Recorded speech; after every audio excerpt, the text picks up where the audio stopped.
106 points this morning. After yesterday's close, you saw both the Dow and the S&P 500 less than half a percentage point from their all-time highs. NASDAQ is down by less than 2% from that. And you did see the Dow Transport set a record level yesterday, and that was something to watch out for, too. If you take a look at what's been happening with the Treasury market this morning, we are looking at higher yields across the board. 10-year sitting at 4.28. The 2-year is at 3.58. And then gold and silver prices, which saw a respite yesterday, are higher once again this morning. In fact, silver prices are up by 12%. They were down by about 30% over a couple of trading sessions. This morning it's back at $86.30, and then gold is up by about 5.75%. Below 5,000, but not by much, $4,920 an ounce.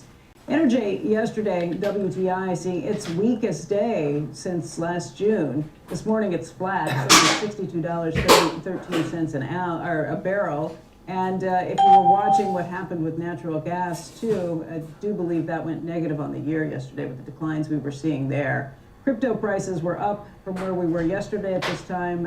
Right now it's trading at $78,050.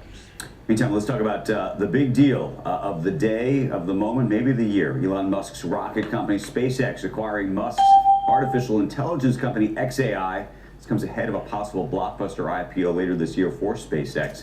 Reports said the deal values SpaceX at $1 trillion and xAI at $250 billion. It would be the largest M&A deal in history, and it's from two private companies. In a blog post, Musk saying that he wants to form, in his words, the most ambitious, vertically integrated innovation engine on and off Earth, combining AI rockets, space-based internet, and the X social media platform. Now, Musk says putting AI infrastructure in space is the only way, he believes, ultimately to scale the technology by using solar power with what he claims will be much lower operating costs. An FCC filing last Friday showing that SpaceX wants to launch a constellation of 1 million satellites into orbit. It's a huge deal. We'll see about the data center situation in space. Most of the folks that I know in this space, if you will, think that ultimately, if you want to get to sort of AGI and you need the power to do it, and the cost is so much lower, you do it up there. You don't have to, there's no cooling. And one of the reasons that these data centers are as large as they are is you need to cool them, you need the energy to power them, you need the networking effects. If you put it all in space, you have the automatic cooling, you have the automatic power, everything is actually, there's basically nothing mechanical moving around, and then it's basically a networking story. And so the question is, can you get the information up and down fast enough? And look, it makes more sense once you're up there, but it is an expensive proposition to get these things up in space, yes, which is why they have to go public, to raise the funds that they're going to need to do these things. It's truly fascinating, though, to think it through, and I don't know what goes on in Musk's. The question is whether you need to have it vertically integrated. That's the actual, for this transaction itself, the question is... He argues that it's perfect vertical integration. Right, but do you actually need to have the large language model, or could he be running data centers in the sky and having other people run their large language models on top of it? It's unclear whether you actually need the model itself to make that work. But the other piece of this is he is making good on his promise, which he has now done repeatedly to his investors, which is he has always said, I am going to give me the money and I will give you money back. And he is doing that now. I should say, at this moment, he's doing it in shares. This is all stock, effectively, even though we're talking about a private deal, it's an all stock deal. So effectively, the folks who have invested in xAI originally are trading those shares for SpaceX shares. Having said that, I think there's actually more cash on hand, cash coming in the SpaceX universe. Imagine a company being privately held until it rolls out with a $1.25 trillion valuation. Did you ever think you would see the day? And I'm not ready to say it's overvalued dogs being traded for overvalued cats, because I don't think it is. Yeah. And then I was just thinking, Tesla, Neuralink, 1 million satellites. I mean, this guy's got the boring company. Boring, but he's really like, I think he's like Ben Franklin and Thomas Edison and all these people get all rolled up Isaac into Asimov. one. Yeah, all rolled up into one.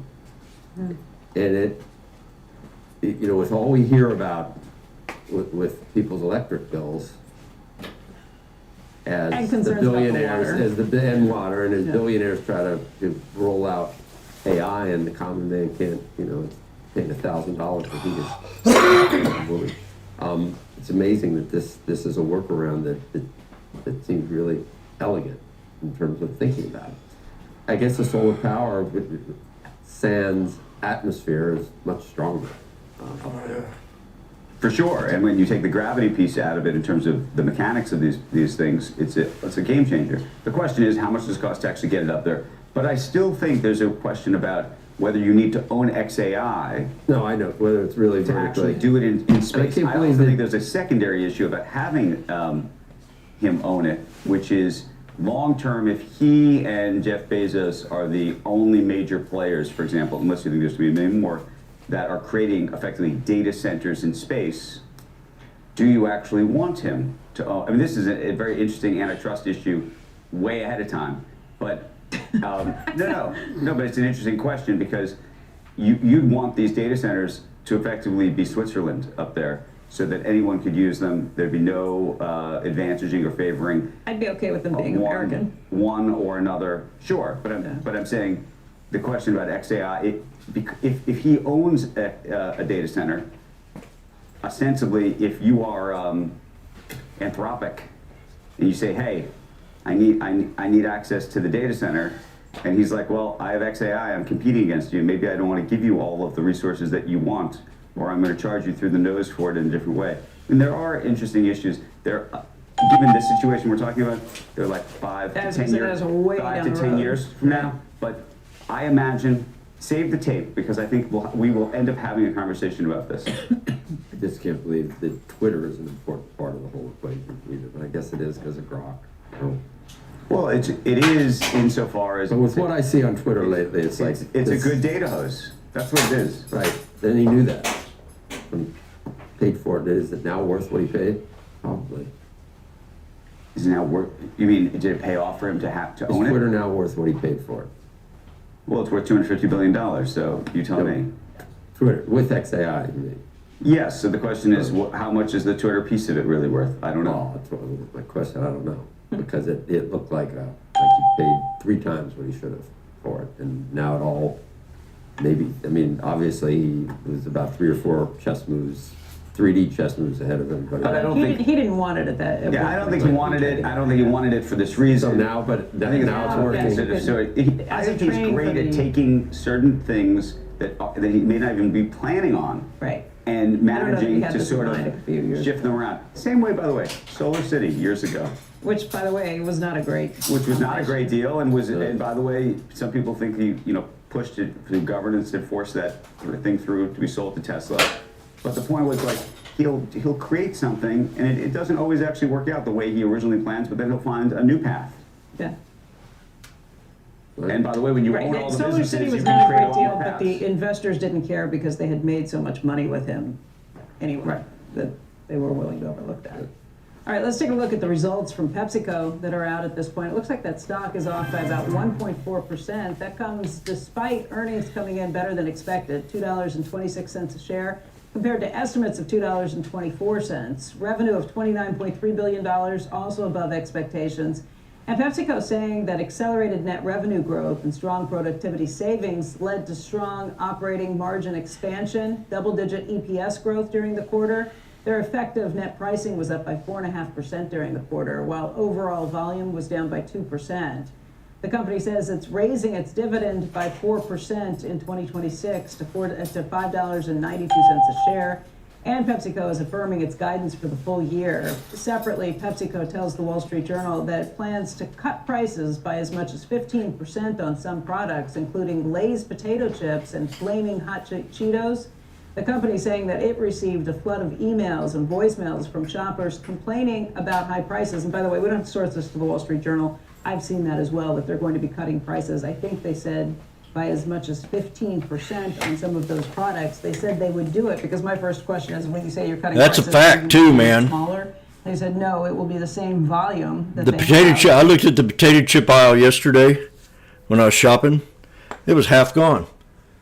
Nobody's buying potato chips. They're too fucking high. I couldn't believe it. I mean, here you're gonna pay $6 for a bag of Frito-Lays. 2 years ago, you would have paid $3.29, $4 at the most. About for 3 or 4, Biden. I mean, them damn potato chips, and I don't eat them anymore anyway, because they're unhealthy for you. But they are. I mean, nobody buys potato chips anymore. I look at all the shopping carts. They're too damn high. I mailed them. I said, I ain't buying your chips no more. I ain't paying $6 a bag.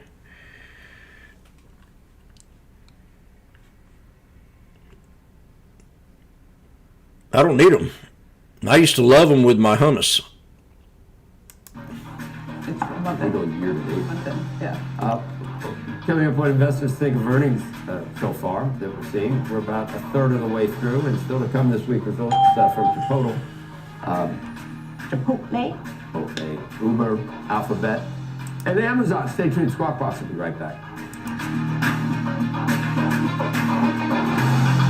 They need to drop it by 30 or 40%.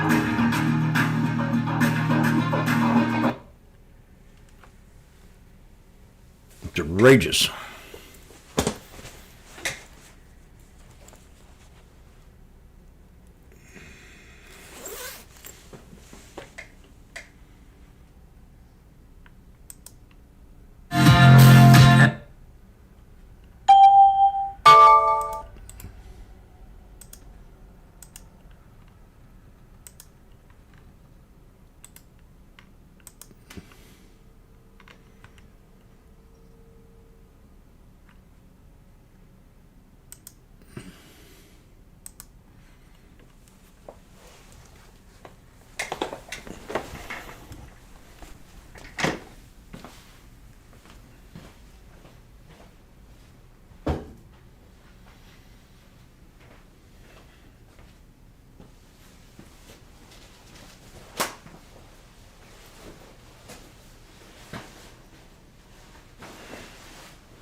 Oh, Lonnie.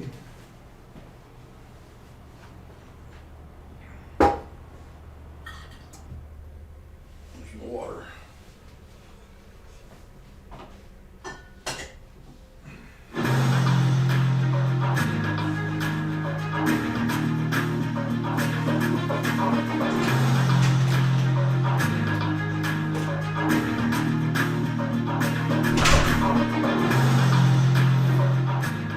And joining us now is Megan Shu, Chief Investment Strategist at Wilmington Trust. There's the futures this morning. They've got a little bit traded off just a little bit, but not too bad. She's also a CNBC contributor. And I don't know, Megan, you're in a bad place. I just reading your notes. You got a lot of worries, a lot of concerns. Now, the earnings have been good, you say, but that sets us up for maybe some weakness if there's any disappointment from what are already some lofty levels. And you're not, I think, in consensus on the economy this year. You think you're really seeing cracks in the labor market, which could indicate the economy is not so strong. Yeah, that's right. I think earnings season so far has been good. I think we've gotten so far pretty much what we need to hear from companies in terms of delivered fourth quarter results. I think the guidance for the current quarter and the full year has been, I think on the margin, slightly disappointing, and it's all relative, right? With valuations as extended as they are, it seems like any companies that are not beating by an extraordinary amount or guiding significantly higher can see their shares fall. So I think that is more a statement of a lot of optimism in the market rather than any sort of negativity on the actual earnings, because earnings have been solid. But you're right, we are more pessimistic than the street in terms of the economy, with about a 1% GDP forecast for 2026. And that is primarily because of, as you said, cracks in the labor market, specifically private job growth, ex-healthcare being negative. It's very rare to see that outside of a recession, and this time might be different. There's a lot of different forces acting on the labor market right now, but it definitely gives us some caution. You're not sure what's causing that. Could be AI, could be immigration. You whatever it is, you think it's troubling.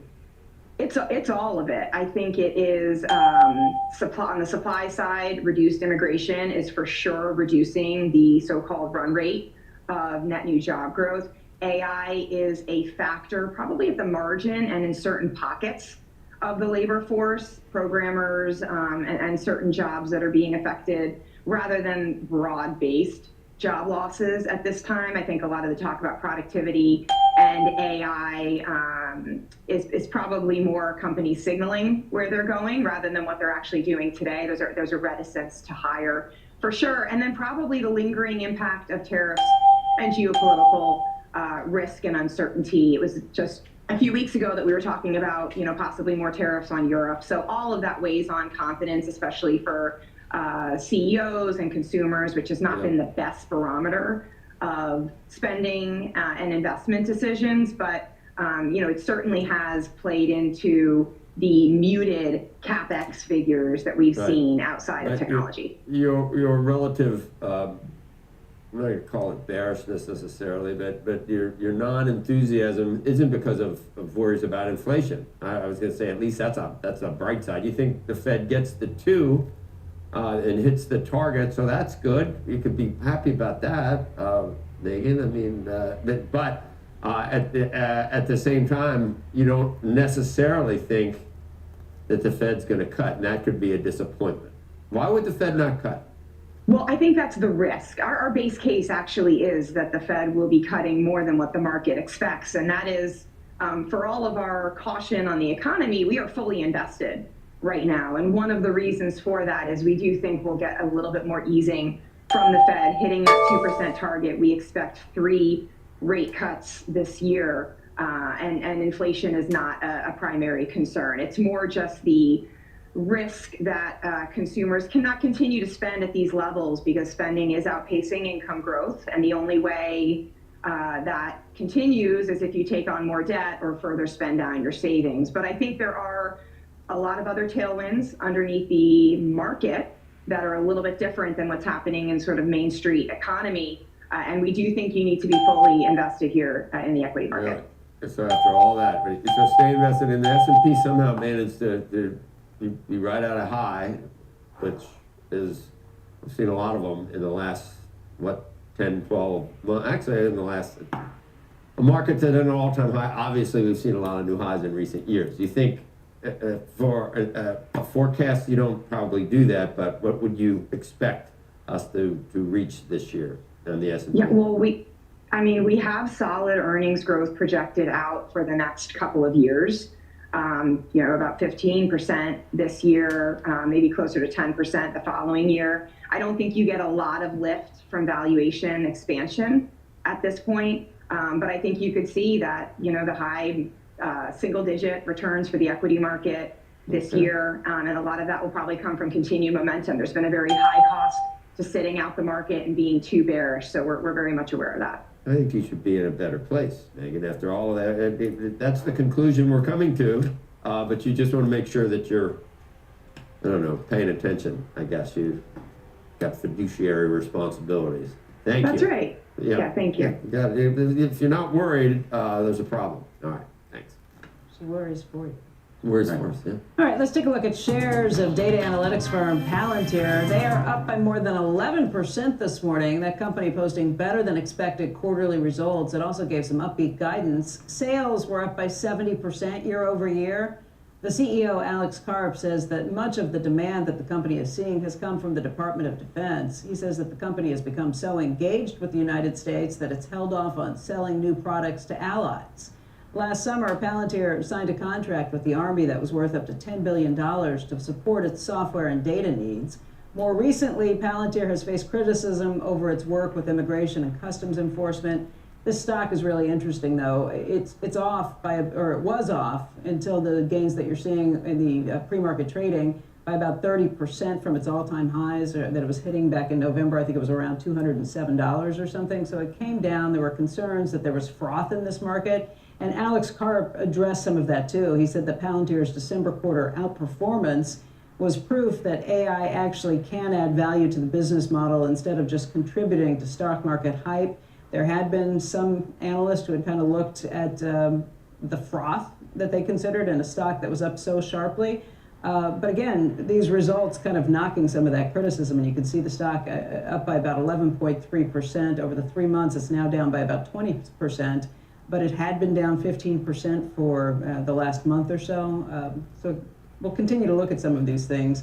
Alex Karp said that they are going to deliver and then get paid, and that last year they did get paid a lot. When we come back, President Trump renewing his fight with Harvard University after a report claimed that he was backing down. We've got the details when Squawk Box comes right back.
Welcome back to Squawk Box. President Trump renewing his campaign against Harvard University, and a late-night social media post, the president saying that his administration is seeking $1 billion from Harvard, and it wants, in his words, nothing further to do into the future with Harvard University. The comments follow a New York Times story yesterday that said the president looking to end his administration's fight with Harvard and is no longer insisting on a $200 million payment from the school. Earlier this morning, the president followed up his initial social post with another one, claiming that the Times story was incorrect. He demanded changes and also criticized the Times' election coverage. All right, coming up, the latest on the government shutdown. We're expecting a key vote today, but there's already been at least one casualty for economists in the markets. Details next. As we head to break, a look at yesterday's S&P 500 winners and losers.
Welcome back to Squawk Box. Fourth quarter results out from Merck. Earnings of $2.04 beat estimates by 3 cents. Revenue of $16.4 billion, topping estimates of $16.2 billion. And sales of Keytruda coming in at about $8.4 billion. That's slightly above expectations for the full year. Both earnings and revenue guidance coming in below street estimates. Joe? That means for next year, I guess. Yeah.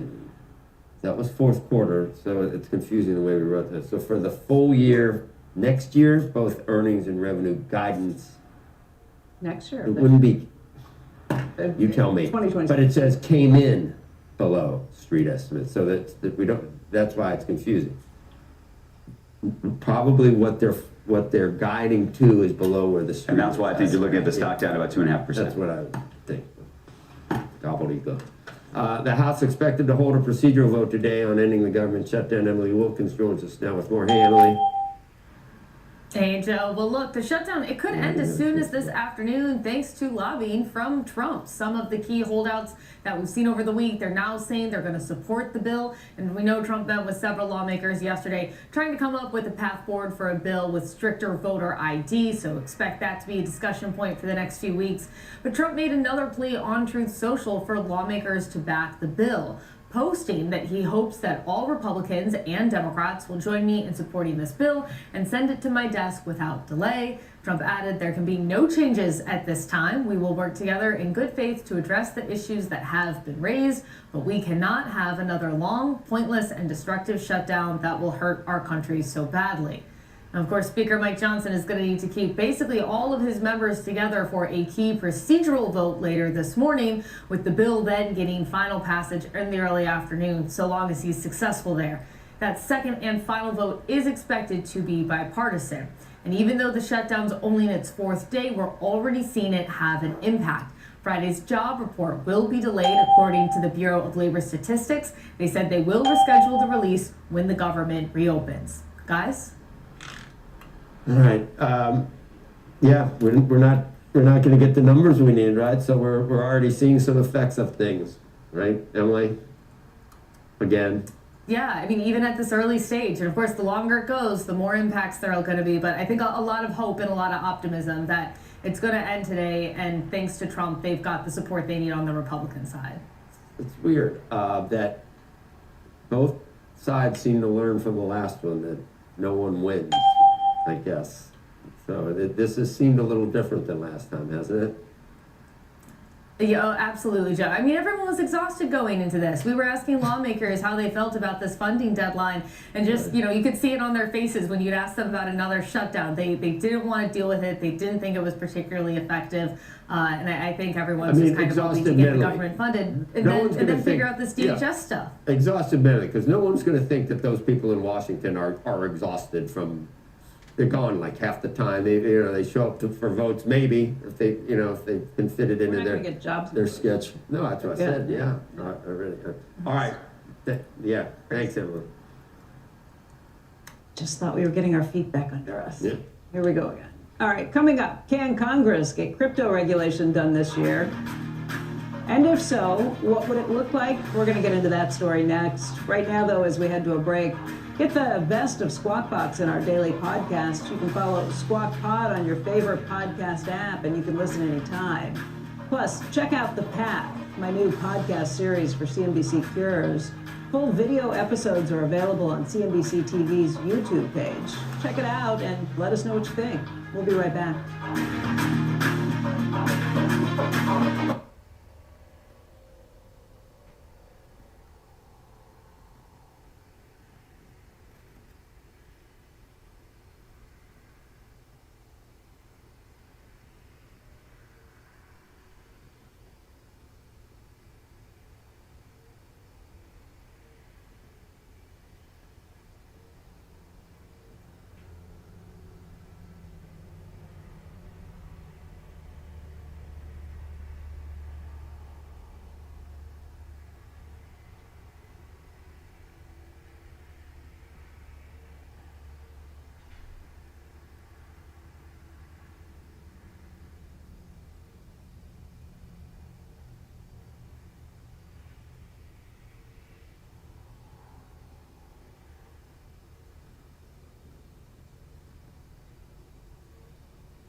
Welcome back to Squawk Box. Crypto regulation in focus in Washington. Trump administration officials meeting with industry executives following a canceled vote last month in the Senate Banking Committee. Today, crypto firm Ondo is hosting an event right here in New York City. Joining us is Ian DeBode. He is Ondo's president, and Patrick McHenry.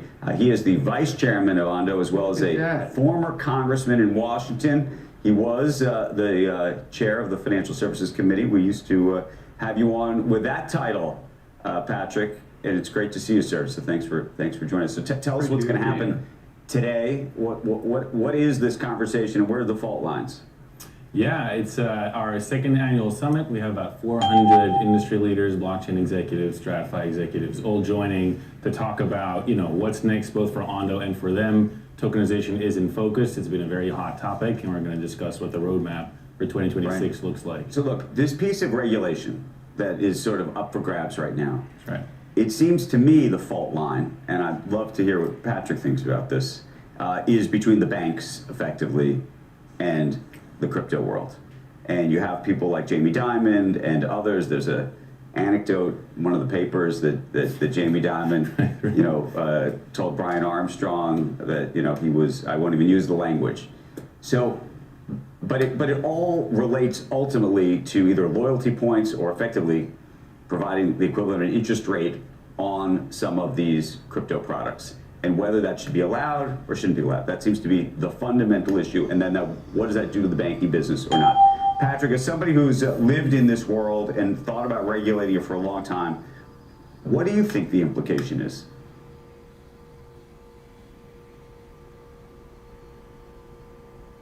We are having a little technical, but so I'll ask you the same question. Or he really wants to give you a good answer. And say one or the other, and he's really, it's like, do I say this, do I say that? But what do you think, for real? Who's right? Well, it's a very interesting debate, and it's interesting that it's coming up now, and it wasn't really during the stablecoin bill itself. I think, obviously, both sides have points. From our perspective, from Ondo's perspective, we already tokenize actual treasury funds, and they pay out interest to users. We do it both in the US and outside the US. The stablecoin-like product, the one that looks a little bit more like a stablecoin, currently is only outside the US. And I think what's going to be very interesting in this entire debate is, do we end up in a situation where people outside the US can very easily earn yield on their holdings, but then people inside the US cannot? And I think that's often overlooked in a debate around this bill, is how competitive can the U.S. be in the U.S. Well, I think there's two issues. I'll speak for, I won't speak for Jamie Dimon, but I think the banking industry issue is this. If you want to be a bank, go be a bank. Be regulated like a bank, and have to live with all of the rules that banks live with, or not. That's sort of the that's number one. And two, I think there is a genuine view that actually that if this succeeds in its own way, which the banks would say is not as safe, it also destroys the banks, and not so much just destroys the banks, and that's okay, but actually creates an actual problem economically in the country because of the amount of money that can ultimately get loaned out. Those are sort of the two biggies. Yep. I agree. But then at the same time, we've had money market funds since the 70s. And banks at the time absolutely hated that too. So I think it's just a continuation of that trend that we've seen since then. And whether banking or not goes down just because of stable coins, I mean, quite frankly, that's quite the thing to say. And the expectation of the growth of stable coins that implies, I personally find very extraordinary. Hey Patrick, can you? I don't know. We lost you on I'm back. on the audio portion, but I don't know if you had audio and could hear us. I cannot, but I could get not. the general gist here. I'll repeat it. We're just trying to get at this fundamental issue which you used to regulate yourself, which is the banks say, look, if you guys want to be, if the crypto world wants to be a bank, God bless, but go be a bank, be regulated like a bank, live with all of the features and regulations that exist in the banking world, and two, in success, meaning if the crypto world succeeds as much as I think you probably hope it does, it ultimately could destroy not just the banking system, but the economic engine behind the country, which is to say the loan volume would shift materially. Not just that it would shift to crypto, but that there actually would be less loans because there'd be less treasuries available. So, okay, let's unpack this. So the banks are fearful of a new technology. That's not new. This is the same discussion with money markets, just as Ian said, and with ATMs. Don't forget that ATMs were about deposit flight. There are two things that can stand as true. That when you have a tokenized money market fund, the economics of that may be more conducive than non-tokenized money market funds. That's where Ondo sits. You also have stable coins. Stable coins could have the same attributes where they give you rewards, just like credit cards give you rewards. And so the question here is whether or not you can get a compromise that garners sufficient votes through the Senate Banking Committee. And that means that TradFi and crypto have to cut a deal on this question of yield. Standing in the middle of that is Coinbase, leading the effort. They have an economic model that is with Circle that is at the center of this debate and center of the concern that banks have on this debate. But I do think the banks have an overblown concern that crypto is going to destroy them by one regulatory change that enables people to get something back for having money, their dollars, stored as a stable coin. A stable coin is meant to be a means of exchange, a payment instrument, not a store of value. And so I think there can be some reasonable compromise between banking and crypto that preserves some level of rewards, but doesn't actually result in massive deposit flight like the banks are driving right now, that discussion. Right?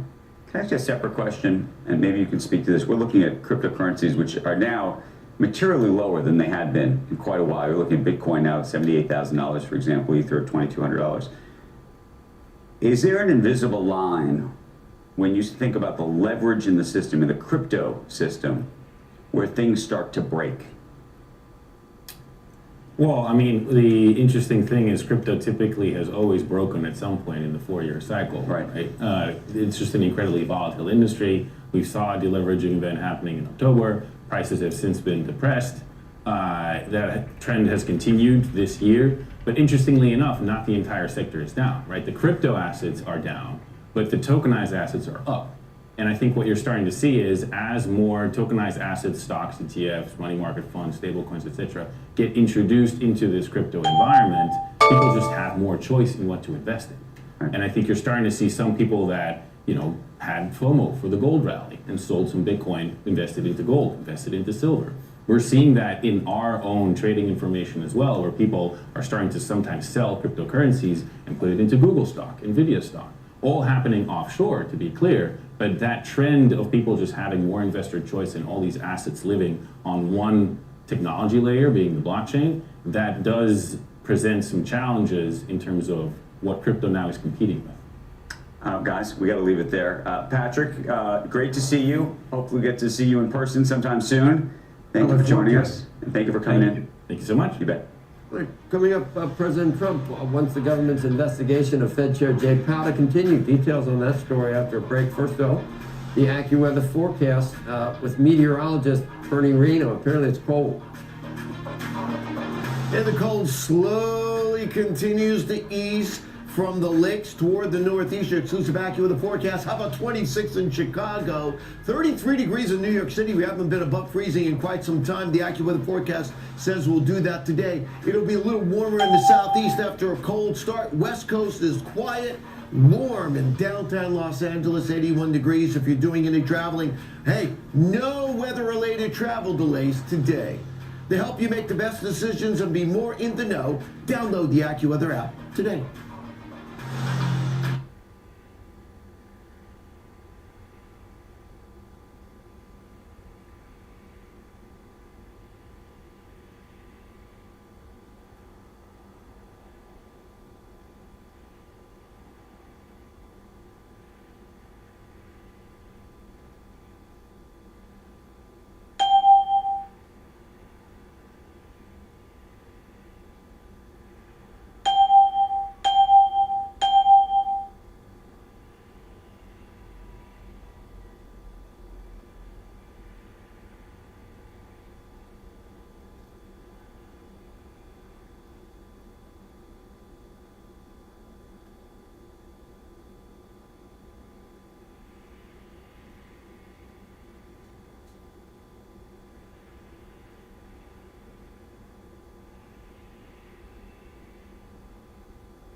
President Trump says a criminal investigation into Fed Chair Jay Powell should continue, shrugging off a Republican Senator Tom Tillis's vow to block a replacement for Powell unless the probe is dropped.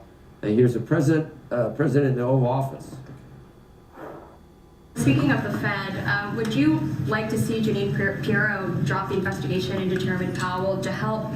Senator Tillis has basically said that he's not going to really be working with the He's not a senator administration very to soon. help work. So would you like to see the investigation? No, I'm just gonna take it to the end and see, like you're doing a small renovation, and they've spent almost $4 billion doing a small renovation.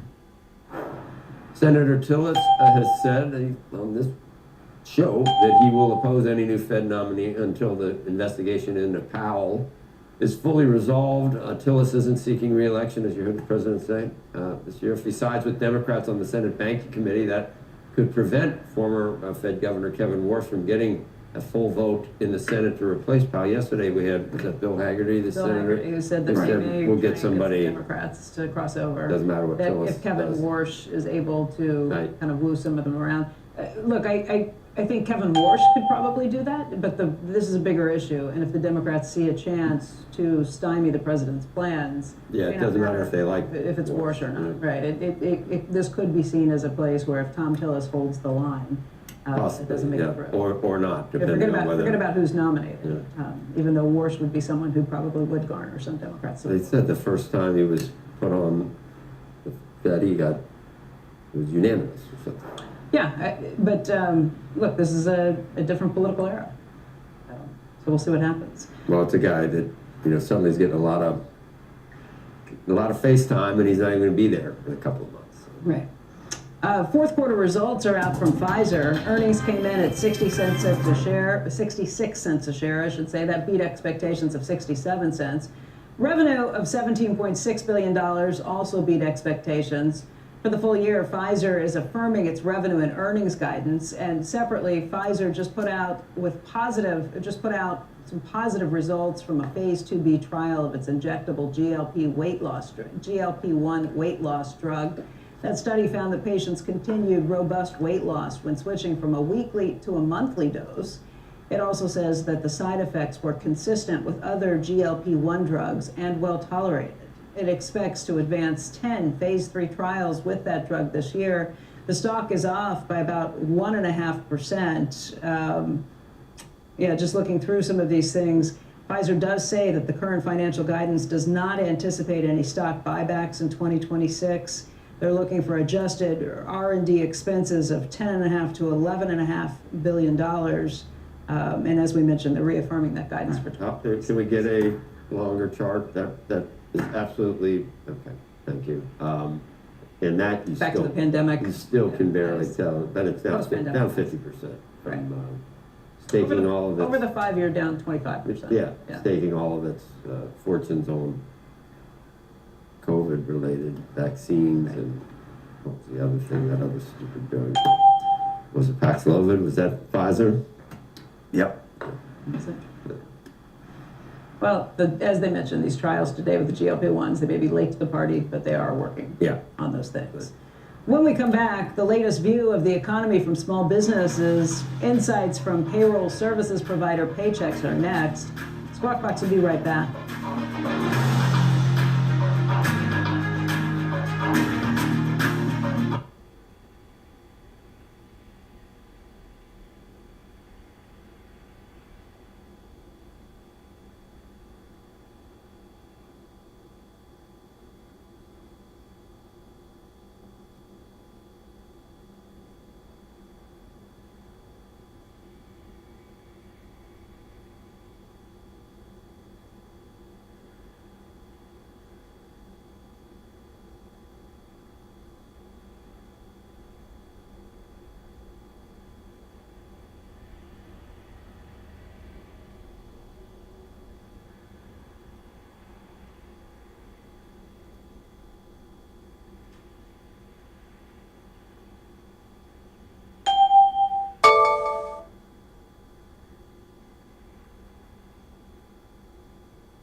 Small business employment trends holding steady in the new year. That's according to a new report from Paychex. The latest study also showing that the Midwest remains the top region for small business growth.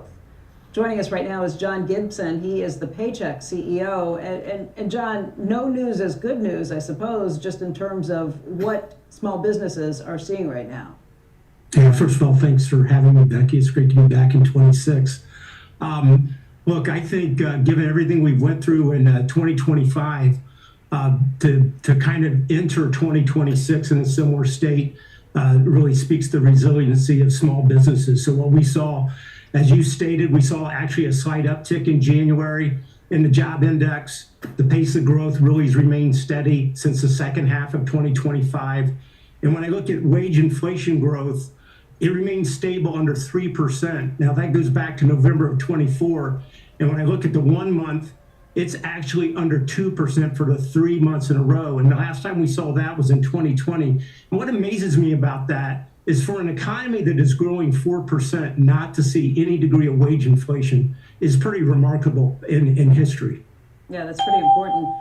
There's nothing ugly here, but we can talk about the good and the bad. From a small business owner's perspective, the tax bill is very important. That's going to provide a big tailwind this year. What are they most counting on from that? Yeah, I think, Becky, when you look at it and you look at the setup for 2026 for small businesses, if you remember in 2024, the second half of the year, we actually saw deceleration of GDP growth. So really in 25, small business under 50 growth was muted compared to 24. Now that we look at 26, actually in the back half of 25, we're accelerating, as I said, to 4%. You couple that also with the introduction of the impacts of the tax bill. For small businesses, it's more investment in writing off of R&D, investments in plants and equipment. All those things are going to be positive. You've got refunds coming for consumers. That's going to continue to support the consumer.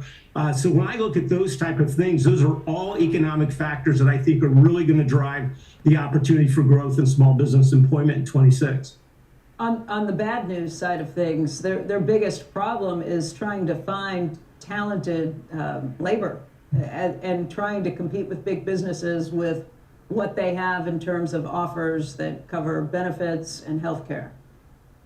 Yeah, Becky, I think that's the real story. When you think about an economy growing at 4%, but not seeing small business employment growth as much as we would expect, that tells you there's a lot of productivity going on in the system. Why is that? It's a supply issue. There is a supply constraint in small businesses, really coupled by participation rate problems, also immigration. And then on top of that, they struggle to compete for the best workers, as you pointed out. Number one is they can't find people with the skills they need. Number two, their ability to afford the benefits packages, particularly healthcare, with the inflation we see there, they struggle to do that. So one of the things that could really mute small business growth is the inability to find workers. And I think that's one of the things that we're going to continue to focus on at Paychex, and I think policymakers need to work on as well. The biggest issue, though, average hourly wage growth, not really pushing things, and that could mean good news for anybody who's watching the inflationary picture. Yeah, I think on the wage inflation front, both in terms of what we've seen and the steadiness we've seen over the course of last year and where I see the leading indicator, I don't see pressure there. I do think it's interesting to see what small businesses may be doing to try to reward their employees that are doing more. We just finished, of course, the bonus time of year. As you know, we pay 1 in 10 private sector workers. Last year in 2025, more of our clients' employees got bonuses than they did in 2024, and the average bonus was up as well. What was more amazing when I looked at hospitality and leisure, the average bonus for an employee in hospitality and leisure went up 43%. Wow. That tells me that employers are using bonuses and other one-time means to reward their employees, not just raising the average wage. Okay, so it's not as easy and simplistic as we may think. John, thank you very much. John Gibson. Okay. It is about 7 a.m., just after 7 a.m. right now on the East Coast. You're watching Squawk Box on CNBC. I'm Andrew Ross Sorkin, along with Joe Kernan and Becky Quick. Among our top stories, a huge deal, actually the biggest in history. Elon Musk's rocket company SpaceX acquiring his artificial intelligence company xAI. This coming ahead of a possible blockbuster IPO for SpaceX. Reports say the deal values SpaceX at $1 trillion and xAI at $250 billion. Of course, both are private companies, and those valuations are private valuations. And of course, both companies controlled by one person. So not a traditional merger. And I wonder, when we look at largest mergers in history, whether there'll be an asterisk next to this one or not. A what? An asterisk. Meantime, Alphabet's self-driving car unit, Waymo, announcing a $16 billion funding round. It values that company at $126 billion. That's more than double what Waymo was worth after its latest funding round back in late 2024. Waymo saying it is now focusing more on operating around the world. Its robotaxis are already servicing Austin, Texas, San Francisco, LA, Miami, and other cities. And of course, this now raises the question whether this company will ultimately get spun off from Alphabet, given the need for an exit of some sort by some of these investors, both currently and the earlier ones. And then Palantir shares trading higher this morning. The company posting better than expected quarterly results and giving upbeat guidance. Sales jumped 70% year over year, and CEO Alex Karp saying much of the demand comes from the Defense Department. That stock up about 11%, by the way, up about 95% just year over year, which is pretty incredible. Rich guys that we know in Lonsdale, what he's worth at this point. Futures this morning, you can see have moderated a little bit. The NASDAQ was up triple digits. Dow is now actually indicated lower. That could be possibly due to Merck. So let's get to Dom Chu with a look at this morning's pre-market movers. What's going on, Dom? All right, good morning, Joe, Becky, Andrew. We're going to start off with shares of PepsiCo right now, which are lower this morning. You can see here, just to the tune of 0.75%, despite a fourth quarter beat and affirming its full year guidance. Potentially weighing on the shares is a Wall Street Journal report that the food and beverage giant is planning on cutting snack prices by up to as much as 15% as consumers push back on higher prices. PepsiCo also, by the way, increased its dividend by 4% and announced a new $10 billion stock buyback program through the year 2030. So PepsiCo shares on balance, though, off 0.75%. Meantime, you got shares of rare earths type companies, which are jumping this morning after President Trump announced a critical mineral reserve yesterday afternoon, which will be funded through a private-public partnership. Shares of USA Rare Earths are up about 4.5%. MP Materials up about 3.5%, so keep an eye on that entire rare earths complex. And then we'll end with shares of NXP Semiconductors, which are falling this morning to the tune of 5.25%, despite beating expectations and guiding above estimates in its latest earnings report. Automotive chip sales, NXP's largest sector, missed expectations, but analysts at Mizuho say its industrial sector is showing signs of a recovery. Mizuho has an outperform rating on that stock, so those shares, again, down 5%. Some of the earnings and other rare earths movers out there, Joe, I'll send things back over to you guys. Okay, Dom. Thanks for that. I'll see you later. You got it. Meantime, we got some breaking news. HP Inc. CEO Enrique Lores is stepping down to take over as the CEO of PayPal. PayPal said that the current CEO, Alex Chriss, will step aside.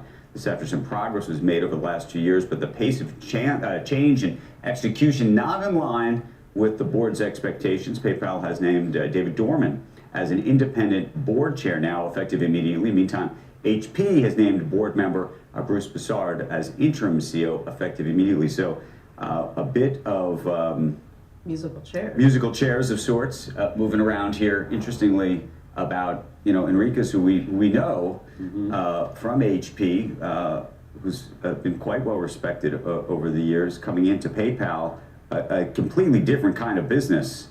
And so we're going to have to see what comes next, but it's pretty interesting. Let's also just real quick, because you're seeing a couple things happening right now. You're seeing the stock down, but one of the reasons the stock is down is because of the earnings. So let's just talk about the earnings, because PayPal's also reporting earnings of $1.23 per share. Now that missed estimates. This is a little bit of why they wanted to make this change.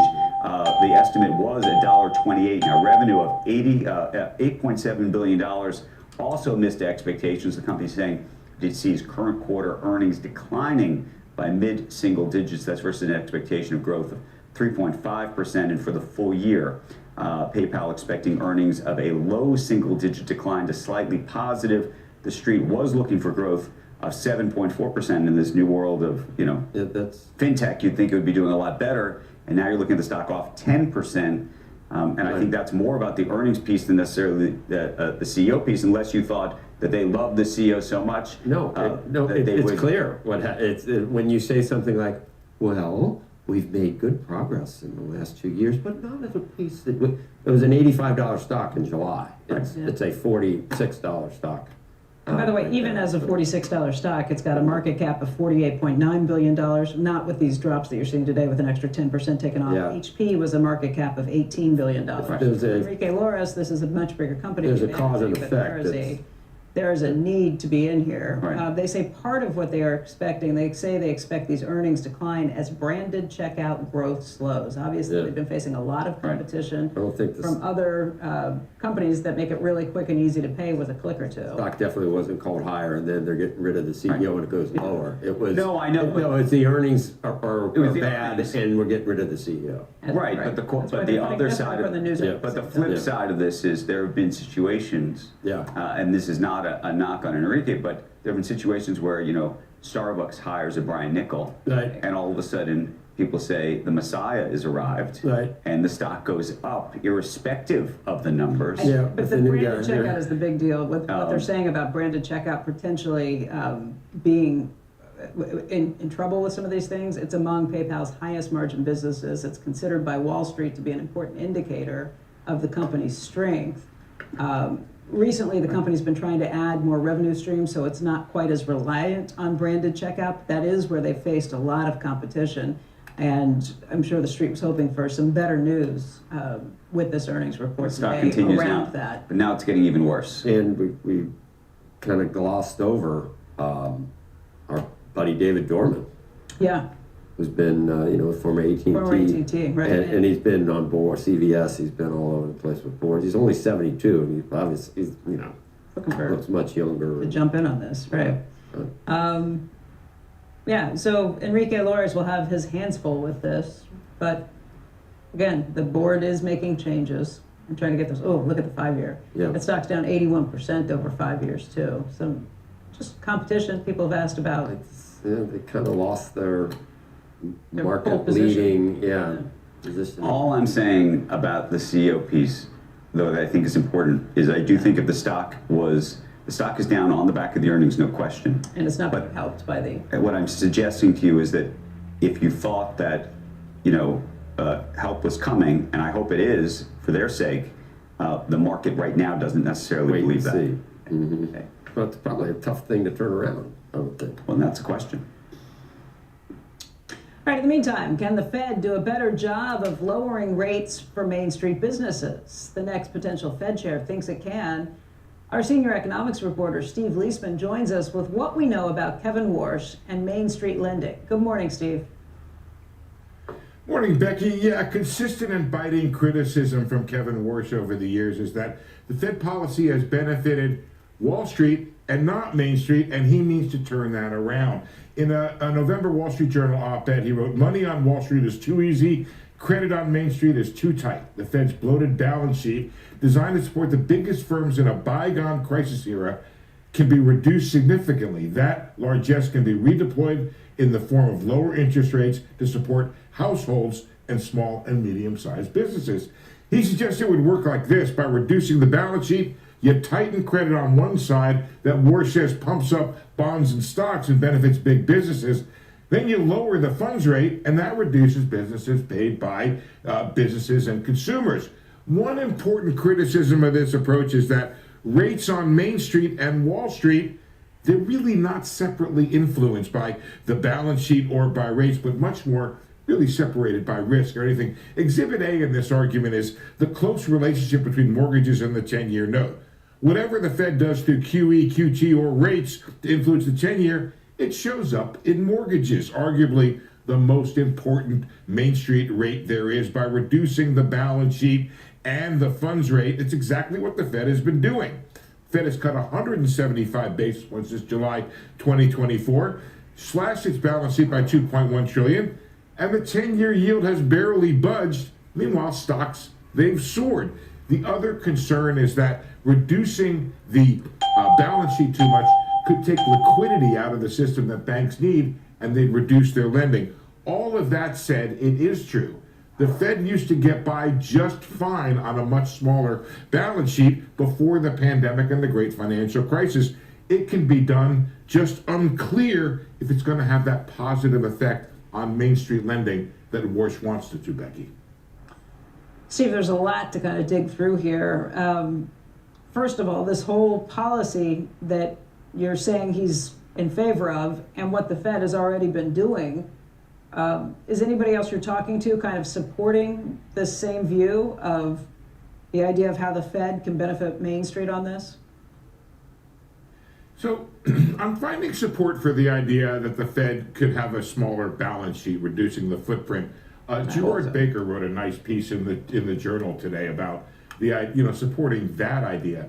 The trouble with sort of Kevin's ideas is people are having a lot of trouble finding the research or the work behind it to say, you know what, if you do X, it would have this sort of effect. It's not that it's necessarily wrong. It's just that it's hard to find people who are backing it up or who have backed it up with the research that might sort of be the kind of thing that would move Fed policy.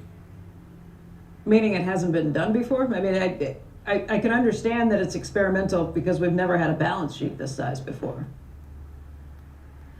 Yeah, I mean, what you would want is you'd want somebody to come in and model it and debate it and that kind of stuff. The idea that the Fed is benefiting Main Street or Wall Street over Main Street, that concept is kind of roundly dismissed in the sense that what you do, Becky, in order to influence rates affects everybody, and the separation is really the difference in risk is what really is out there. I looked at a whole bunch of different metrics, and I can't really find a metric, for example, the spread between AAA and junk bonds. It's about the same that it was, and it doesn't seem influenced, for example, by the Fed doing QE. So the idea that QE benefits Wall Street over Main Street, very hard to find in the data. Steve, thank you. I think we're going to wind up talking a lot more about this, but we appreciate it. We'll see you later. Thanks. All right, coming up with the latest moves in the options markets are telling us about recent moves in equity, gold, and silver. And then later, Senator David McCormick of Pennsylvania on President Trump's Fed chair pick, Kevin Warsh, the Fed's independence, and the partial government shutdown. Squawk Box returns in just a moment.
Welcome back to Squawk Box. Joining us now, Amy Wu Silverman, head of derivative strategy at RBC Capital Markets. And we definitely probably will focus on equities as we always do. But one of the things you said in one of your previous appearances, and I'm trying to figure out why you thought it was going to happen, but there was going to be some over-the-top derivative-based movement in some sector. And Unexpected sector. So unexpected. It just was like out of control. That we've never, and I think silver and I guess even gold fits that bill. You didn't know it was going to be metals, but it happened. Yeah, I think I had said healthcare, which, the year is still young. It was one of our predictions of volatility in 2026. Some people argue with me. They're like, well, Amy, this one wasn't unexpected in terms of the commodities complex. But the reason we talked about it, and I said it, was this has become a footprint of retail and has become a footprint of options trading where you just don't have this normal market anymore. Everything becomes this call exuberance, this chase. We're actually, I think, the 6th-year anniversary of the meme frenzy. And when you look at the indicators of the spot up, volatility up, the chase and the call options, it looks exactly like that. It just happened to be in a different industry. I think this continues because that is how retail folks trade the FOMO, the MOMO, and the YOLO, Joe. Whoa. The FOMO, the MOMO, and the YOLO. And I was just listening to you thinking what caused it. It's social media, Reddit, obviously. Then I was thinking about Steve Leisman 5 minutes ago was talking about the size of the Fed's balance sheet. And it's not really, you can't, there's been no experiment in shrinking it. Well, there's been an experiment in blowing it out to where we are right now. And we see that experiment every day and what's happening. That's why people think that it could be different with wars. And some of this activity that you're talking about would be harder to orchestrate if there wasn't so much money sloshing around. I think that's always a function of it. And then, look, I don't want to characterize it as completely froth driven. I think that's always the icing on the cake. You said that gold and silver had good reasons. No, okay, central bank buying, we've known that for 5 years, haven't we? What would push silver to over $100 in the So and I think that's the icing on the cake. But what I'll tell you is when I speak with institutional investors and we help them hedge, which is primarily the role of a derivative strategist, the one thing I get a complaint about now is it's really difficult to find hedges when essentially anything on the S&P is a bet against AI in some way, and they don't want to do that. So they think about, well, what's the barbell that gets me protection to maybe geopolitical right? That's your knee jerk to anything has become gold. So there is this valid reason of I don't want to be implicitly somehow saying I'm against the AI trade when, I think most people are in the camp that this is a secular growth story. I think this is why it's become this kind of knee-jerk go-to place for anything scary, a Greenland, a Venezuela, a Taiwan. That's why I think, there are the valid reasons, but there's the icing on the cake too. Right, and so it'd be nice to get back to what all this says about the S&P. I don't know whether we're talking about all the tails wagging the dog. I don't know whether you have a feeling of the S&P, but you just mentioned Greenland and Venezuela. One of your other concerns is that we haven't really had a screw up geopolitically. I mean, Venezuela was beautiful, Iran was beautiful, the way it worked. Doesn't always happen that way, does it? There was an Afghanistan that I remember that wasn't quite as deftly handled. Well, that's what I get asked about, which is, we've sort of had these well executed situations. So when you look at the pricing of volatility, all these future potential geopolitical potholes, they're not really priced as that severe. And part of the reason is people really have a memory look back period of maybe 1 or 2 years, and they go back and say, well, that went fine, this went fine. You look at the volatility, it didn't really move. And so the question I get from investors is, but what if we just have a misexecution? Say nothing of, where you stand on whether or not it should happen. What if it just doesn't go well? There's fallout politically, there's fallout from casualties. Then how do we price those? Even when it goes well, it doesn't help Trump. So I don't know how, even if it went really bad. I mean, think if any of those things had gone badly or if the market wasn't at new highs. He's got a 30% approval rating or something with everything going right. So think if something doesn't go. So I'm curious if, my question is, if things hadn't gone well in terms of the execution in Venezuela, would that have priced into the S&P or would that have not? And I think that's a question that's debated with myself and a lot of clients, meaning the volatility is very smooth because of where we sat, but could we risk a VIX over 20 to 30, 40, which you've seen in many debacles, like for instance, like debt ceiling crisis, right? Like you've seen those for domestic issues. Could they happen for international issues as well? All right, Amy, they're wrapping us. Always interesting. We got so you got to think about everything, don't you? So you got to think about Ukraine, even with your little derivative strategy and what happens, right? That's what keeps it fun, Joe. All right, thank you. Thank you. All right, when we come back, the state of the housing market from one of the largest mortgage lenders in the nation. Rocket Company CEO Varun Krishna will tell us what he's seeing. Squawk Box, we'll be right back. Time now for today's Aflac trivia question. Founded in 1856 in Vermont, which outdoor and fishing tackle specialist is the oldest mail order retailer in the United States? The answer when Squawk Box returns.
Now the answer to today's Aflac trivia question. Founded in 1856 in Vermont, which outdoor and fishing tackle specialist is the oldest mail order retailer in the United States? The answer, Orvis. Of course. All right, it has been a volatile month for the mortgage stocks. President Trump's efforts to purchase $200 billion of mortgage bonds prompted a jump in early January, and then this past Friday, mortgage lender PennyMac's earnings sparked a huge sell-off after that company missed earnings expectations in a big way. Joining us right now with more on the industry right now is Varun Krishna. He is the CEO of Rocket Companies. And Varun, let's put a little bit of a finer point on this. When PennyMac's sell-off was this. It was down about 40% in 2 sessions. I think now, if you look over the last couple of sessions, it was down by 30%. That ended up bleeding over into every other one of the mortgage companies, including Rocket Companies. And there were really big concerns on this. What happened with them was that PennyMac's loan servicing business suffered a huge drop in the fourth quarter because of a surge in prepayments by borrowers. Its loan production segment didn't gain enough to offset those servicing declines. Obviously, people sold and figured they would ask questions later. Maybe you can answer some of those things. Is Rocket Companies in a similar position? Absolutely, Becky. Thank you for having me. You know, the way I would describe this last quarter is very simple. It's a tale of two cities. When you look at the past quarter, mortgage rates dropped to the lowest that they've been in the past 3 years. And Rocket was right there to capitalize. That's something that's very unique about our business model. That's something that's very unique about our bets on AI and our capacity planning. And we're getting ready for our earnings call here in just a couple of weeks. And I will share with this group that we're on track to produce the highest mortgage loan production in terms of volume that we've had in 4 years, and the highest gain on sale that we've had in 4 years as well. And those numbers continue into January as well, because we continue to see that same momentum play out. And so this really is a function of different players having different business models. And I expect that you're going to start to see more of that separation as winners like Rocket distance themselves. Okay, this is pretty important, Varun, because you're not reporting for a couple of weeks, but you're basically pre-announcing right now and telling people that you are not in that same boat, that you have much stronger numbers than what happened with PennyMac. Am I correct in how I'm reading that? That's correct. And you know what I want to emphasize is really the uniqueness of Rocket's business model. And our business model is an all-weather business model that connects origination and servicing at scale. And we have something that we call recapture, which means that as our servicing book is ready for their next loan, we will recapture them. And we do that at an 80% rate, and that's 4 times higher than the rest of the industry. And that is something that's very unique to our strategy with Mr. Cooper, with Redfin being a part of the organization.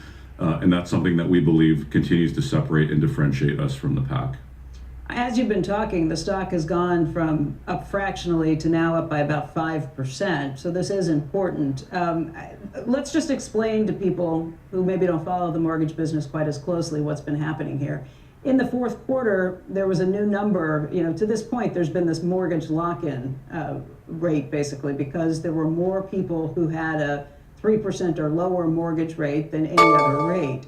In the fourth quarter, that changed, and people who were 7% or higher, I think, took the biggest portion of those mortgage holders out there. So that means that there's no more of the lock-in. You don't get to automatically hold on to these people who are servicing them because they are more likely to pay off early and refinance.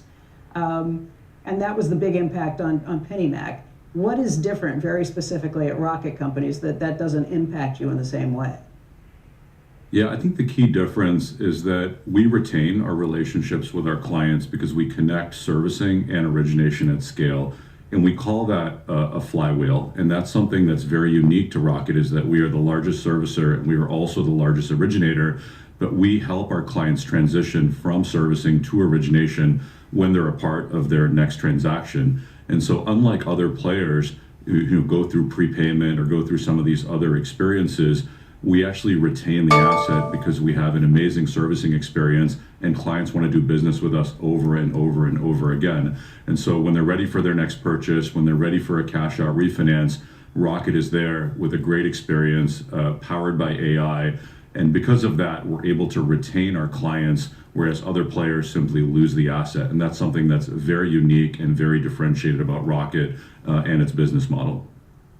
Let's talk about what you said you were seeing. In the fourth quarter, you saw strong trends, did you say for loan origination, or did I mishear that? We did. We saw mortgage rates drop to the lowest point that they've been in 3 years. And if you look at the forecast looking out to 2026, we're very optimistic. The mortgage market is expected to grow by up to 25%. Existing home sales are expected to increase by up to 10%.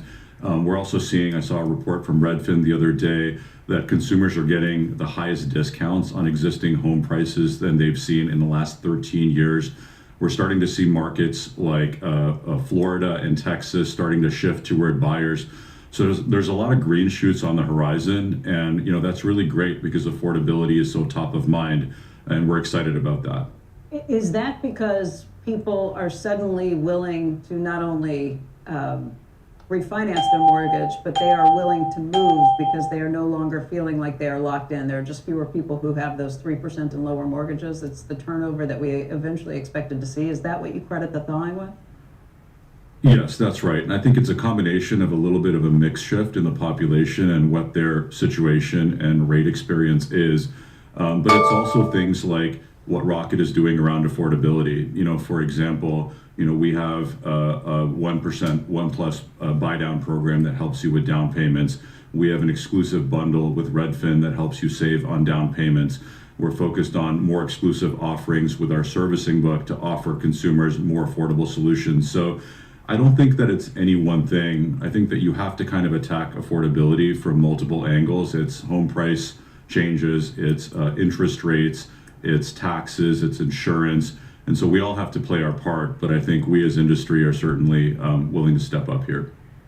We're looking at that chart over the last year, up by about 62%, but I think it's probably worth paying attention to what's happened over the last week as some of these issues with Penny Mac came in. So the stock had been down quite a bit more. As you've been talking, the stock's up by about 4 to 6%.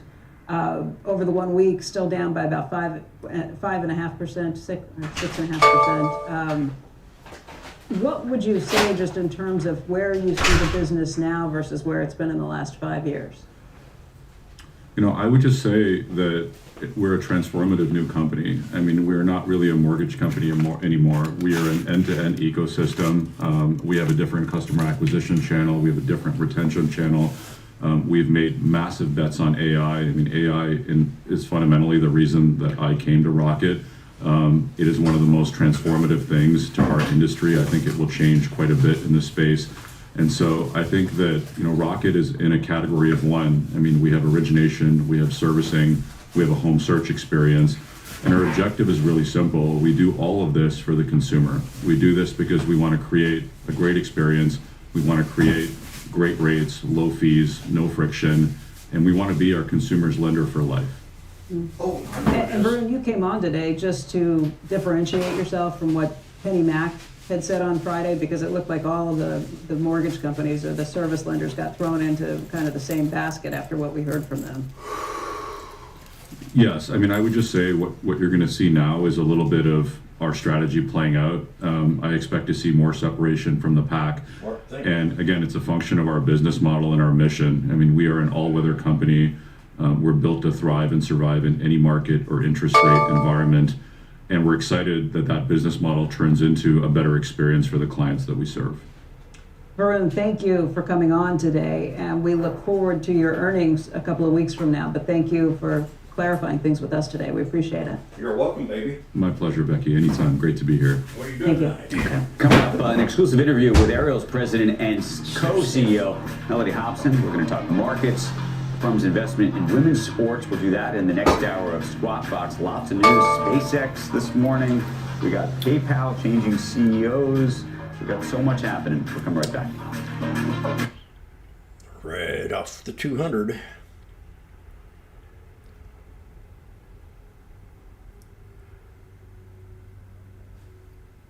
I will be back.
Right, coming up, the action is heating up on Capitol Hill. Pennsylvania Senator Banking Committee member Dave McCormick will tell us why he's a fan of Fed Chair nominee Kevin Warsh. We'll also get into the partial government shutdown, trade deals, all that after Squawk Box. Comes right back.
There's a House vote later today could end the partial government shutdown. For more on Capitol Hill and beyond, says here, Senator. Let's bring in Senator Dave McCormick, Republican of Pennsylvania. It sounds kind of cool, doesn't it, when we say that? Maybe all the way to Punxsutawney, which we can talk about.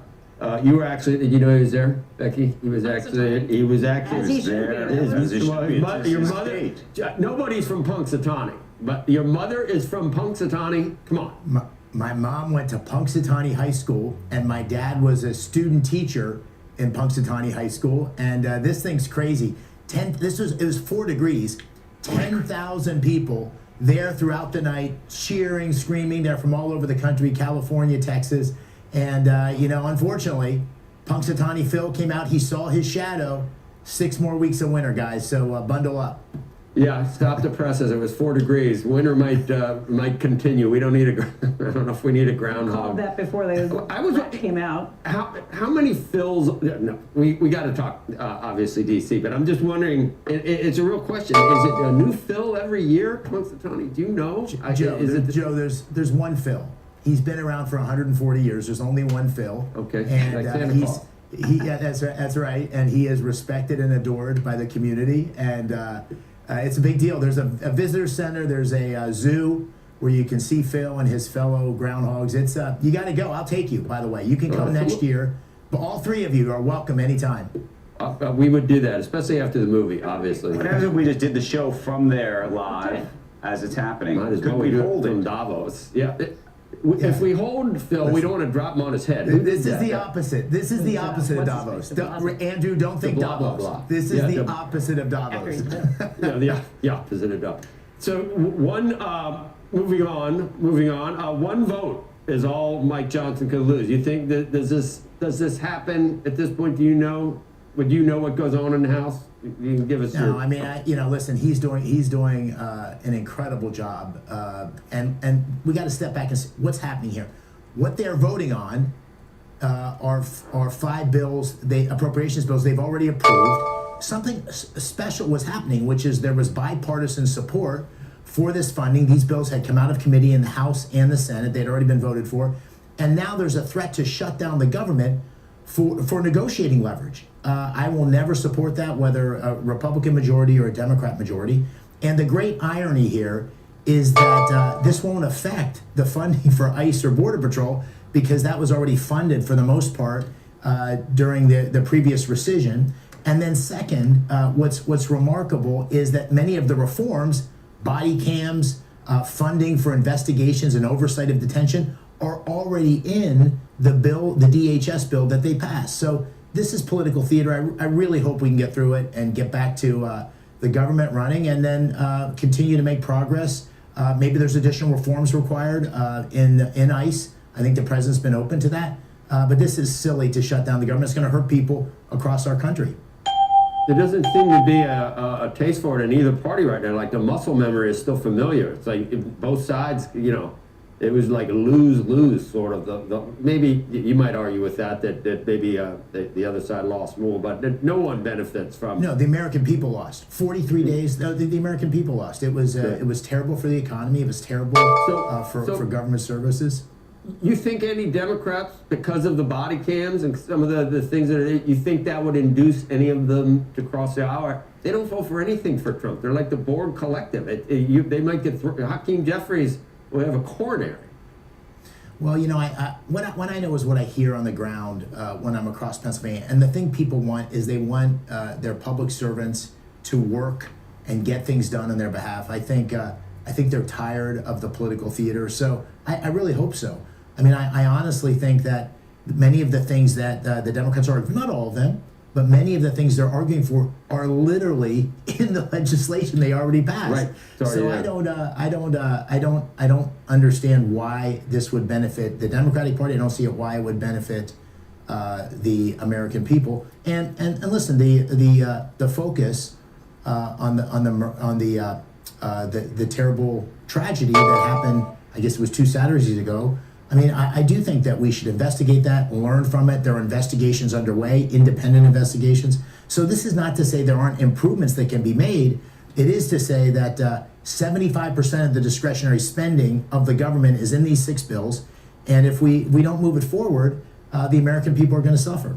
What's going to happen with Kevin Warsh, who you like? You've known him for 30 years, I guess, and we all think eventually he's going to be Fed chair, but we've got the Jeanine Pirro investigation of Powell, and Tom Tillis says he's not going to move it forward. How's that going to play out? We're sick of watching this. I don't even like sausage anymore. The cholesterol, I don't want to see how it's made. I don't even want to eat it. So you got to look at the new food tables. Listen, this is he's a great pick. I know him. I work with him. I was the Undersecretary of Treasury. He was in the Fed during the financial crisis. He did a superb job. But there's 2 things I'll say about him. Number one, he is uniquely equipped for this job and this moment. This is a guy who grew up rural New York. He has been wildly successful. He's made his own way. He knows every market maker. He knows every investor. He knows every policymaker in the world. He's been on Wall Street. He's been an investor, and he's been at the Fed. So number one, he's more equipped than anybody I could possibly think of. I think the president made a great choice. Second, he's got a reformer's heart, and we need reform. We have this ballooned balance sheet. We have the Fed that's now a major driver of fiscal policy. We have a world that's changing, and the models of the past aren't appropriate for the future. And so he's got such a strong case. I think he will get great support as it relates to the criminal investigation of Chairman Powell. listen, what I've said is I don't agree with him on the way he's handled interest rates. I think the Congress, the Senate, the banking committee, which I'm on, should have the oversight on these buildings and whether this investment's been appropriately managed. But I don't think there's any reason to believe that there's any criminal activity on his behalf. And I think it would be really a tragedy and unfair to Kevin, but more important, the country, to hold up this confirmation based on that. I probably wouldn't ask too many senators about, the Fed's balance sheet and whether shrinking it would help, whether blowing it out really did exacerbate income inequality. But I would ask you that, considering this was your purview for many years in your prior life. We just had a report. Or at least a conjecture that the balance sheet, we don't really know if a really big balance sheet is bad. We really don't know if shrinking it would help, or whether it would help Main Street or Wall Street. Is there any question that Wall Street may, and people with assets may have benefited disproportionately from QE? Is there any question that happened? I heard that report. I mean, listen, it's been the greatest 10 years in the last 100 years, maybe more, for assets. So people that were wealthy got much, much, much wealthier.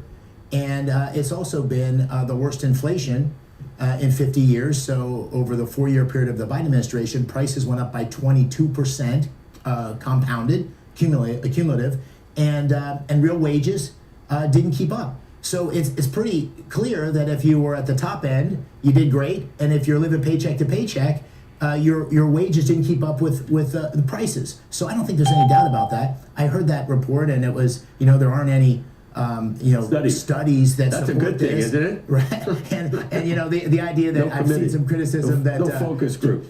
Right, Kevin is not an economist and a PhD. I say hallelujah. These models and the central bank mafia aren't equipped for, have been part of the problem of the past, and aren't equipped for this dynamic, unprecedented world we're heading into. And Senator, particularly as it relates to AI and productivity. Sorry, Andrew, go ahead. No, I was going to say two things. One is the complicated part is your perspective, which I think is Kevin's perspective, has to ultimately be shared to a large degree with the rest of the board, because they're going to all have to vote on this collectively. And so how challenging do you think it's going to be for Kevin to effectively persuade the rest of the board to effectively reform itself? It's a very unusual body. It's not a top-down scenario. Yeah. Well, listen, I think, first of all, the Fed is designed in a way where there has to be debate and agreement and disagreement, and rationale has to lead the day. And I think Kevin will be extraordinary at doing that. He's laid out his thinking many times over the last 10 years. I find it compelling. I don't think he comes at this with some sort of ideological mindset. I think he's a thoughtful guy that's living in markets and coming back and saying, this is what I see. It's data driven. And I think that healthy debate, the ability to disagree agreeably, is something that he's going to be spectacular at. He's a smart, thoughtful guy. He's going to engage well. I think the reform agenda that Mickey Bowman is leading, I think he's going to be a great ally for her. This is a moment of profound change, and the question you have to ask yourself is the incrementalism, is the staid thinking of the past appropriate for this moment? And I think common sense would dictate that it's not. Which raises a very interesting question. Part of Kevin's view, I think, is that AI is going to make us materially more productive, and that is part of his inflation story in terms of how he thinks about interest rates. The question, if we are in this transition period, is what you think ultimately AI is going to do for productivity, and what you think that ultimately means for jobs, because there is this dual mandate. Yeah. Well, I think the short answer is we don't know entirely. I mean, we're going to have to be agile and see how things develop. What I'm seeing on the ground in Pennsylvania is two things. Number one, ironically, this is growing jobs for skilled workers. So all this energy infrastructure, the data centers, I mean, if you're a welder, a pipe fitter, a steam fitter, electrician, I mean, these are glory days, and it's getting better. The apprenticeship programs can't keep up with the demand. So I think that's part of the Trump agenda, I think, which is really working. I think that's going to be great for those folks and for the foreseeable future. I think in areas where you can see just commonsensically that jobs are not as necessary. So that's in things like journalism. Sorry, guys. That's in things like the legal area. Certainly in the programming space, the nature of programming, where programmers now are moving much more to the highly productive work that they do, and a lot of that basic programming can be done with AI. So you're seeing some changes there. I think it's too early to be too predictive, but at least in the near term, I see lots of opportunity for people with skills that build things with their hands. Senator, thanks. I did not realize Phil was the original Phil. 100, and I'm not sure I believed you. Could be 140 years old, but there was a tortoise that just passed away just at the end of last year. 140-year-old grandma, the Galapagos tortoise. No, so no it's doubt. possible. My mom graduated from Punxsutawney High in 1959. Same Phil. Same freaking Phil. That's all right. Let's go with it. We'll go with it. Senator McCormick, thank you. Thank you. All right, that's it. When we come back, we will have much more on tariffs and the latest deal with NVIDIA, or with India, I should say. Looks too similar from this far away. United States Trade Representative Jameson Greer will be our special guest. We'll talk to him about this and much more. That's coming up at 8:40 a.m. Eastern Time. That trade deal sent India's Nifty 50 higher in overnight trading, the index gaining more than 2%. Squawk Box will be back in just a moment.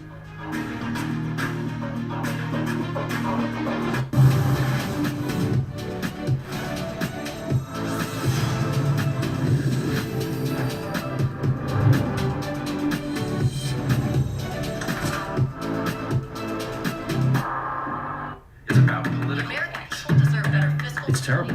Politics seeps into everything. What do you mean? Talk about climate change, or the economy, or of course, elections. You can't find out what we should really expect to happen. But of course you can. Go to IBKR's Forecast Trader.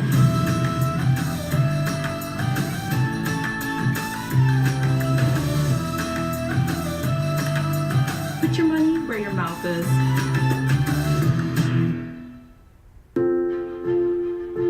Over the next 20 plus years, $124 trillion will be transferred, with more than 81% going to spouses and heirs. So how should you prepare? I'm John Schuman, partner and head of wealth transfer at Corient. Advisors are skilled at recommending specific estate and wealth transfer strategies tailored to meet your family goals in a tax and cost-efficient manner. There are a lot of considerations for the successful transfer of wealth, and it's never too early to get professional advice. Contact Corient today. Are you having a hard time growing your sales? Is it tough getting new customers? Try infofree.com hot sales leads. You'll get unlimited sales leads, mailing lists, business profiles, person search, email marketing, and free CRM. I got 4 new customers the first month. That's incredible. I can see all my prospects on my smartphone. With one click, I can make my sales calls from anywhere. Get a free trial. No credit card required. Go to infofree.com.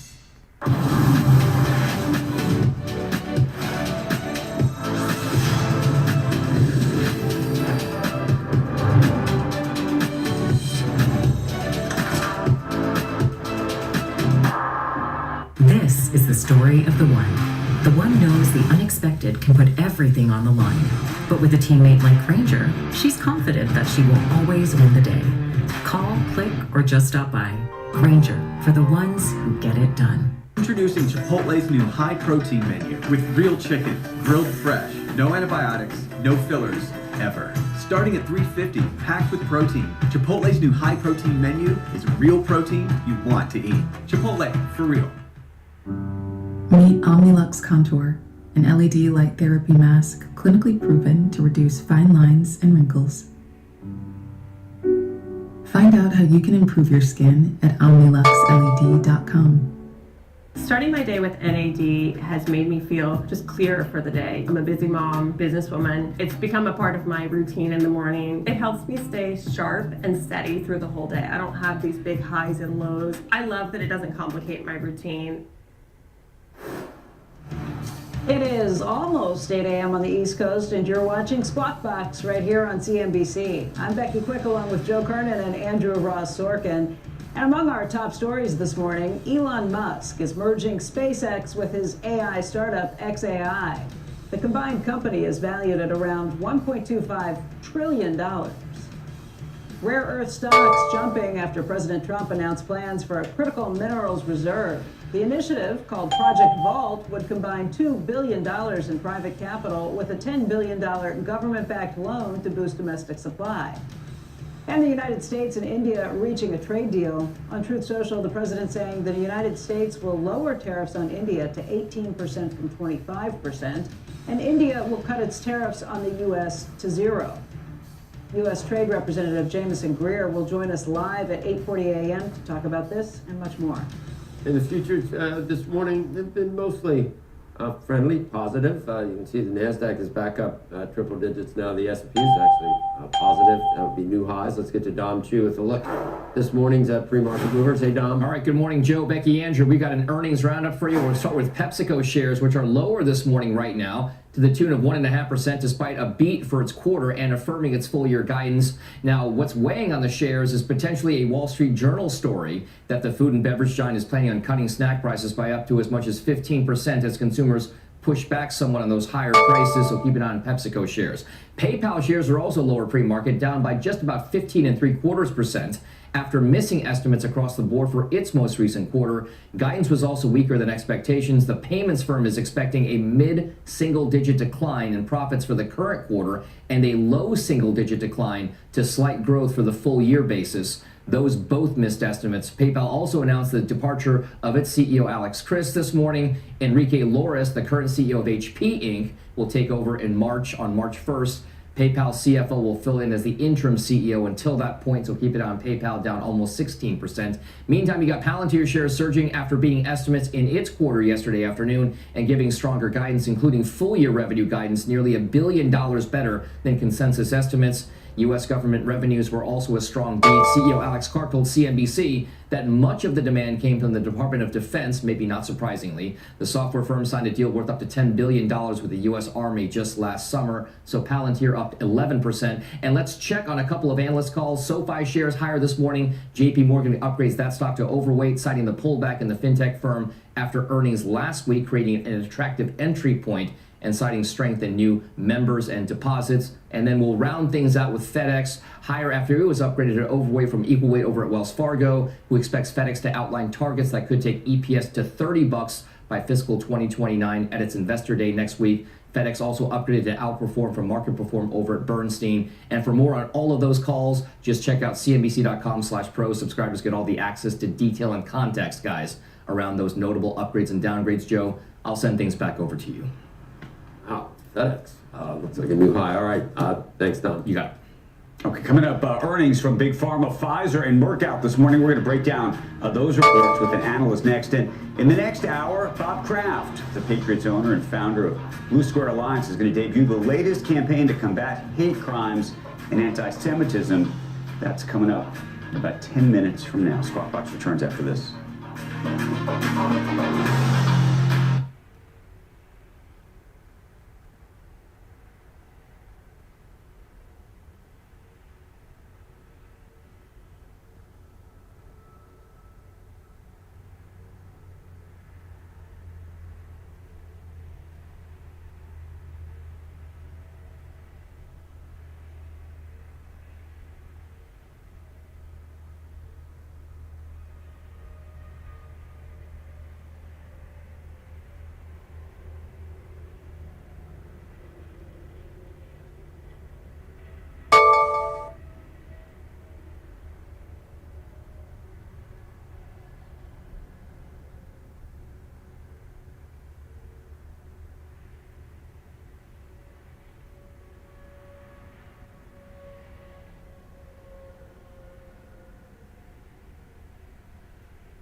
Welcome back to Squawk Box. Pfizer and Merck reported earlier today. Joining us right now with his reaction to the results is Jeff Meacham. He's the head of healthcare research, U.S. Pharmaceuticals and Biotechnology at Citi.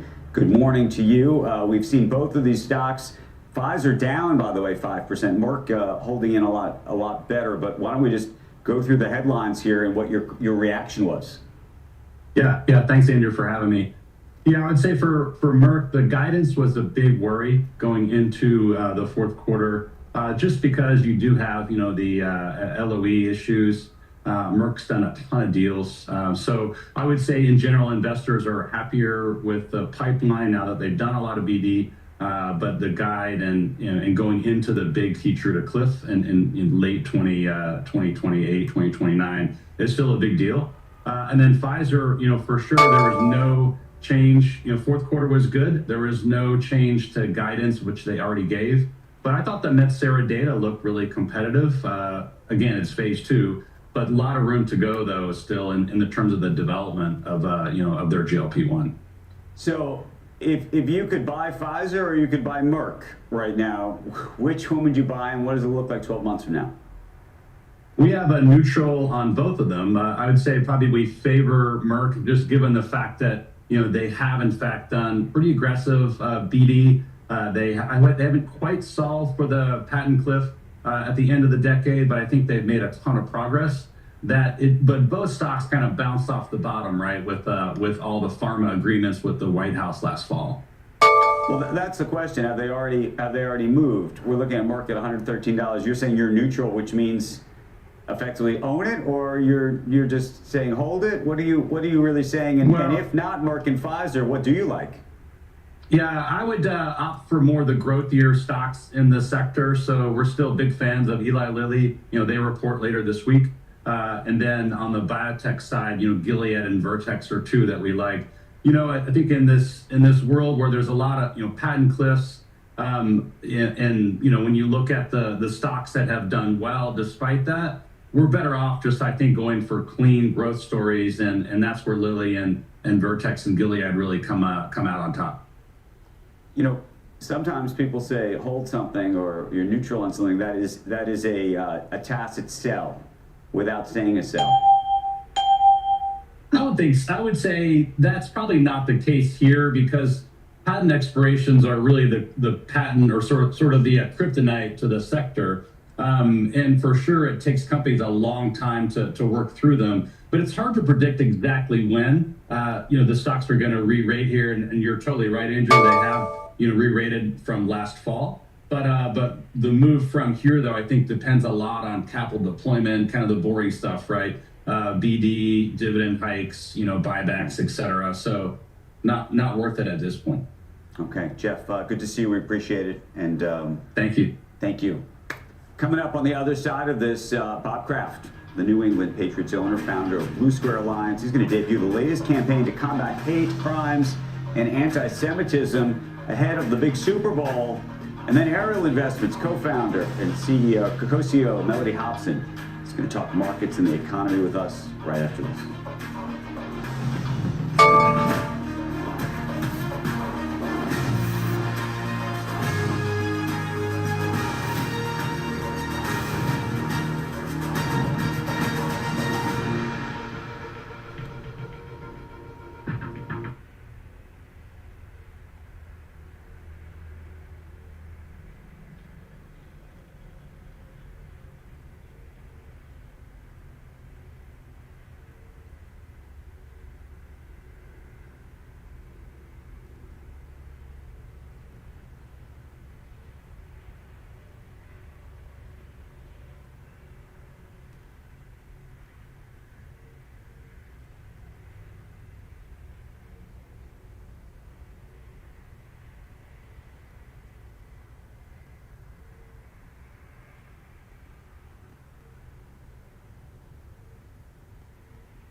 Blue Square Alliance founder and New England Patriots chairman Robert Kraft is behind an ad at this year's Super Bowl. It's focused on combating the rise in hate crimes and anti-Semitism, and it's debuting this morning right here on Squawk Box.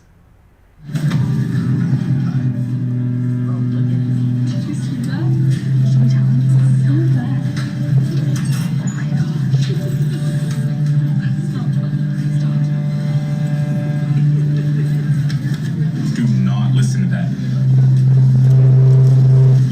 Thank you, man. I know how it feels.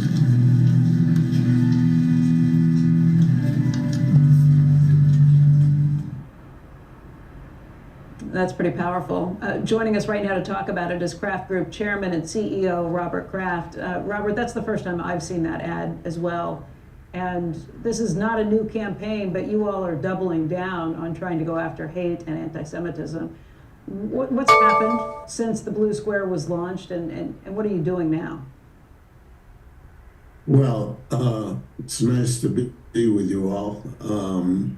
You know, we wanted to target an ad. Look, I love this country, and I'm really worried with the divisiveness and the hate that's going on in so many different areas. That's not what this country is about. It's not why our ancestors came here.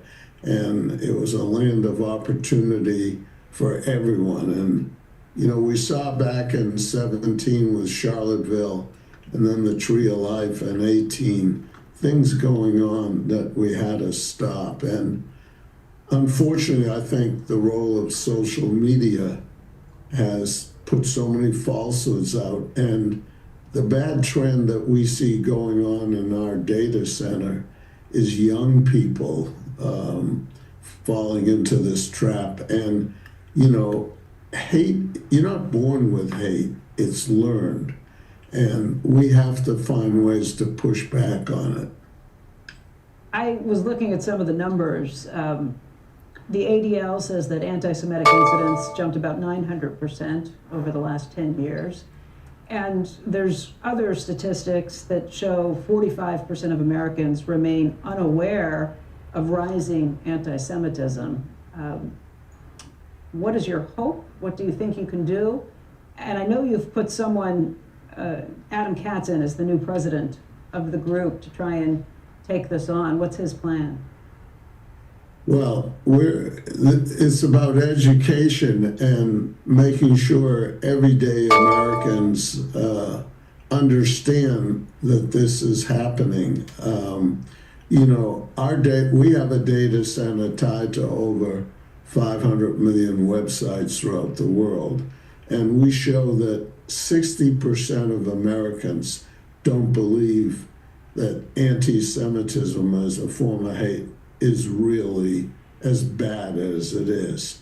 And we're trying to educate those people, just like that young black man in the ad. He's experienced it, and he connected and tried to relate. And we tried to speak to everyday Americans, younger Americans, because we're so concerned. And our ads are having an impact.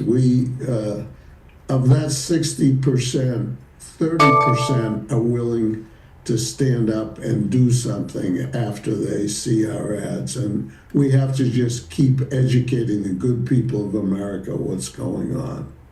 Robert, thank you for leading this charge. Thank you for bringing these things. Obviously, we'll be watching for this at the Super Bowl, but that's not the only thing we're watching at the Super Bowl. We're going to be watching the Patriots there. And I would say just a year ago, even at the beginning of this season, nobody thought that the Patriots were going to be back in the Super Bowl. I didn't realize the amount of money and effort that you had poured into rebuilding this franchise. I knew about the changes of the coaches. I knew about the quarterback who's done amazing things. You know, to see Drake May really perform like this. I didn't realize you'd spent $365 million on free agents, and when you total it up with the changes in the coaching staff, the new practice facility, close to $500 million. Did you think when you were pouring that money in that you would see results like this so quickly?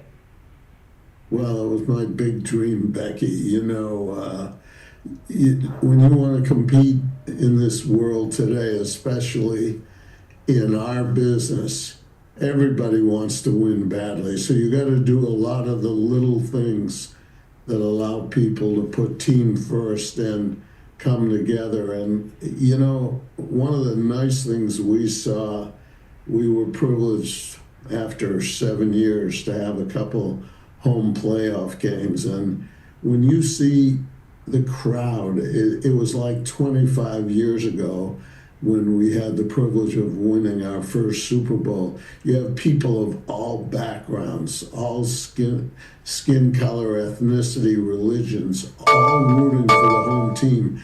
And it gave me such a positive feeling to hear that. And it is so good for the community. So therefore, our family wants to do everything we can to put our team in the best position to be able to win games. It does so much for the community and brings people together in such a unique way. So I thank the good Lord for helping us get to this point, and hopefully we can close the order on Sunday. You think you're building a new dynasty here? People are looking at the age of your players. I think one of the oldest on the roster was only brought in and drafted in 2020. Is this a new franchise? Well, I sure hope so, but I've learned this is a business. You have to go year to year.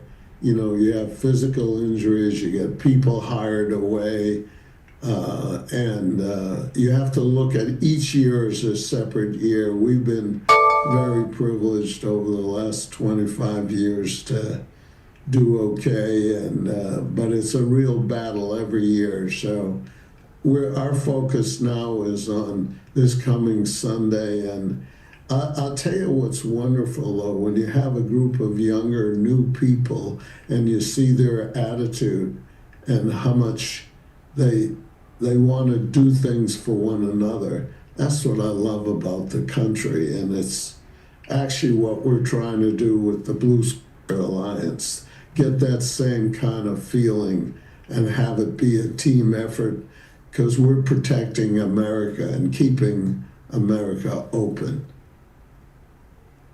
You know, Robert, people know you, particularly on this show, our viewers know you. But what you did in terms of building up your father's small company into the incredible global presence that it holds today, what you did with buying the Patriots for under $200 million, and I think your wife was not thrilled about it. She worried it would bankrupt you. Watching what you've done, not only with the Patriots, but also with the NFL writ large. You see big things and you accomplish them.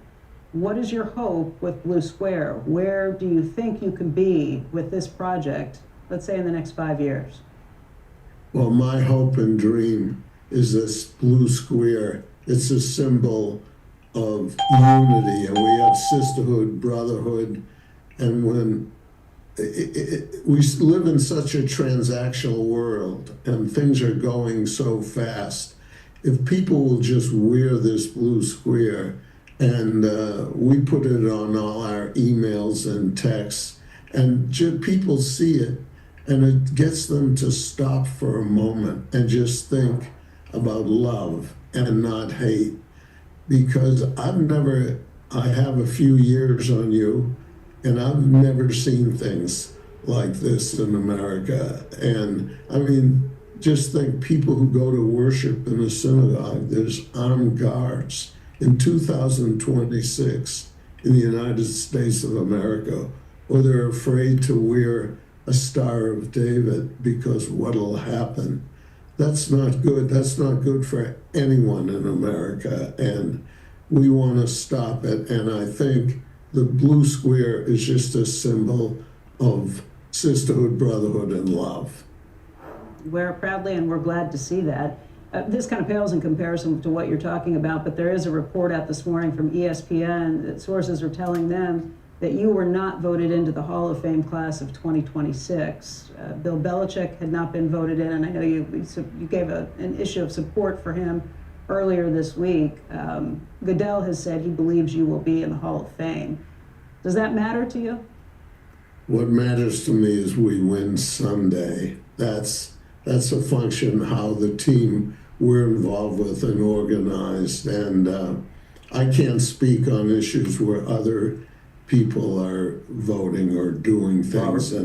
Robert, I remember watching a couple of times, and not really, maybe the first game of this year, but watching you and Jonathan. You know, they always show you guys in the box, and you just look weird losing, and I could just tell that you and Jonathan really didn't like it. And there were a couple of times where things happened, like late in the game, that it didn't go your way. You probably should have won, and you were like, I could just tell. But I'm still shocked that you're back in the catbird seat just this quick, and it's fun to watch. And I could have said you found Brady. No one knew his name at Michigan hardly, and this guy, I just don't see how it happened so quickly.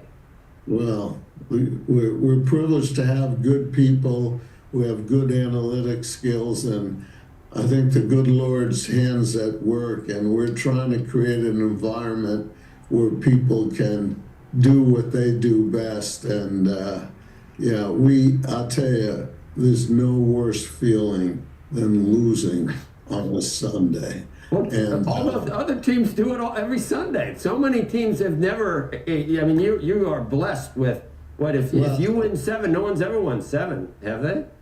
No. We please God we'd be the first team to do that. But I'll just tell you, my new wife, Dana, you know, she went through the last 2 years at 4-13, and beginning of the year she said to Vrabel, my weeks are a lot better when we win. They've been very few.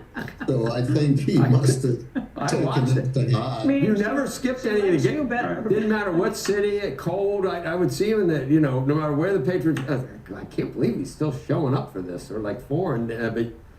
But you were there.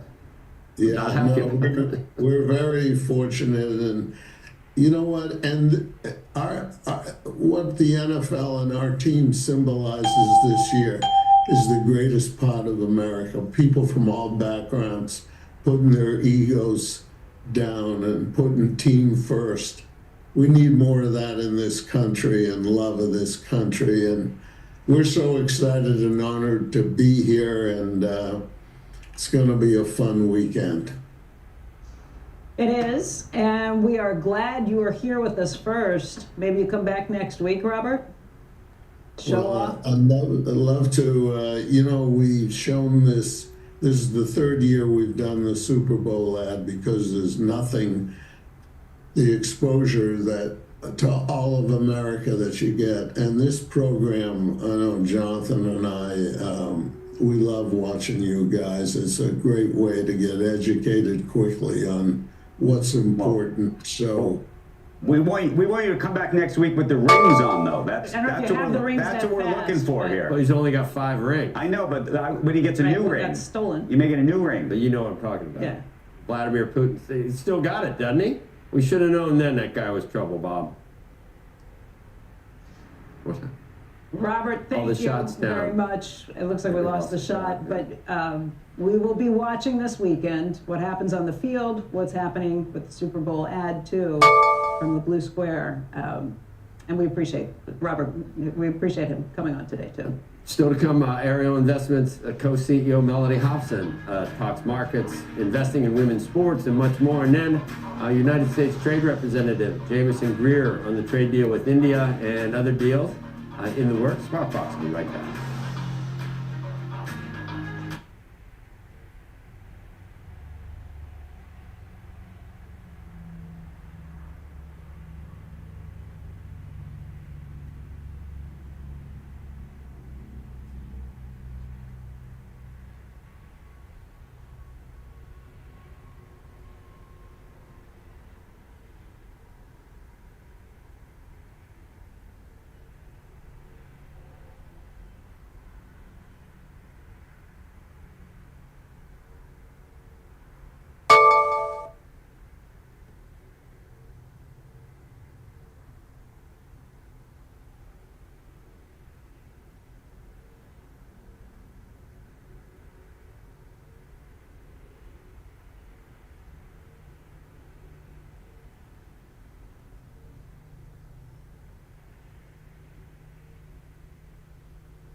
right, welcome back, everybody. Let's take a look at the markets this morning. You can see the Dow futures up by about 10 points. S&P futures up by 20. The NASDAQ indicated up by 142. Let's take a look at what else is happening. Julia Borston joins us right now with some breaking news. Julia, good morning. Breaking news from Disney. Josh D'Amaro, who had been head of the Parks Division, is being named the next CEO of the Walt Disney Company. Dana Walden, who is co-chair of the Entertainment Group, is becoming President and Chief Creative Officer. This was announced today as of a unanimous vote held on Monday. Disney Experiences Chairman Josh D'Amaro becoming Chief Executive Officer. This is effective as of the annual meeting on March 18th. He will succeed CEO Bob Iger. D'Amaro is also going to be appointed as a director immediately following the meeting. What's important here to acknowledge is that Iger had been set to stay at Disney as CEO through the end of the year, but now the transition is going to happen as of March 18th at that shareholder meeting. Just a couple notes about D'Amaro. He is head of the company's largest business segment, $36 billion in annual revenue in fiscal 2025, 185,000 cast members and employees, and he has been at Disney for 28 years, overseeing the largest global expansion in Disney history, making a couple key deals. He oversees consumer products as well as parks and cruises, and made a big deal to expand into Abu Dhabi, also some new cruise ships, as well as a big deal with Epic Games. This has been announced by James Gorman, who is chairman of the board of directors, and Gorman will be joining us for our first on CNBC interview coming up. Guys? It's a big deal. It's a big deal. The reaction, I think this was signaled even the past couple of days. What do you think the reaction in Hollywood's going to be? I know a lot of people, I think a year ago, Dana seemed to be in the bird seat, or in the, is it the bird seat? What's the? Catbird seat. And sort of how you think about this. I mean, it's the good news is that both of them are staying. I think there was always a question, would it be one or the other?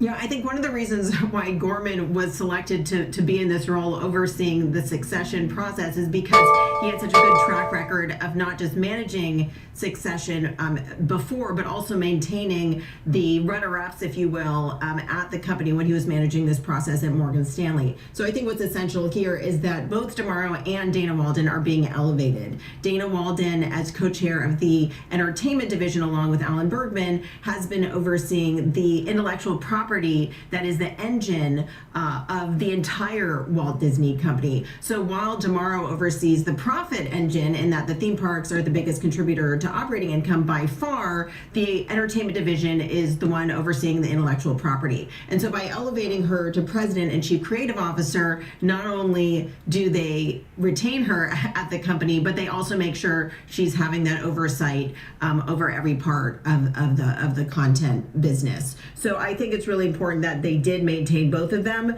Here we're just going through this press release here. Bob Iger quoted in the release saying that Josh D'Amaro is an exceptional leader, the right person to become the CEO. He has an instinctive appreciation of the Disney brand, deep understanding of what resonates with our audiences. So I think the idea here is that they will be partnered, and together their complementary experiences and expertise will help them lead this company as it manages the challenges for the next several years. And we see Disney shares up about 1.5% pre-market. What does it say that the head of parks is now running this business in terms of what the future of this business is? I was reading Matt Bellany overnight, who was just making the point that when you think about the parks and some of the cruises and some of the big CapEx spending that's going on in terms of the future of this company, that it may actually be in live events or in that portion of the business even more so than what we've traditionally thought of when it comes to Disney.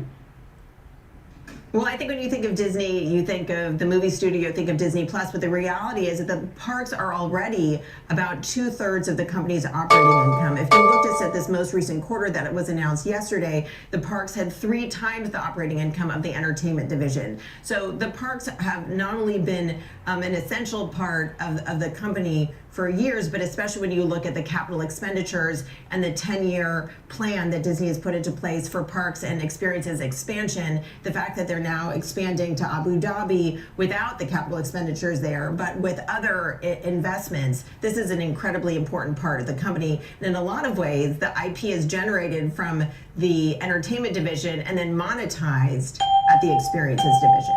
And I think it's also important to acknowledge that Tomorrow is not just doing the in-person experiences of the parks and cruise ships, etc., but also the video game business. The Epic Game partnership that he forged was a really big one to bring Disney characters into Fortnite. So both real world and virtual experiences at the forefront for Disney going forward. Okay, Julia, nice to see you. Thank you. Big news, the Mouse House. A lot of people have been talking about this one. Thanks. Right up next, Ariel Investments co-CEO Melody Hobson talks stocks, investing in women's sports, and much more. We'll be right back.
I'm here.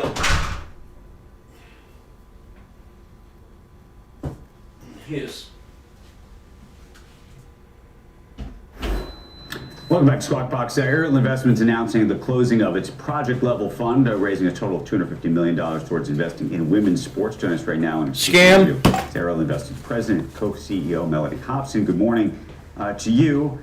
Want to talk about sports, but also want to talk about the markets and where we really are, because there's a lot of cross currents going on. But let's start with sports. You've now raised this fund. What are you going to be spending it on? Yes, it's our first close. We've already spent money on it. We warehoused 2 deals already. We invested in soccer. We have the Denver Summit, which will play its inaugural season this year. We're very excited about the team. We pre-sold 8,500 season tickets in weeks last fall. So we are coming out of the gate very, very strong.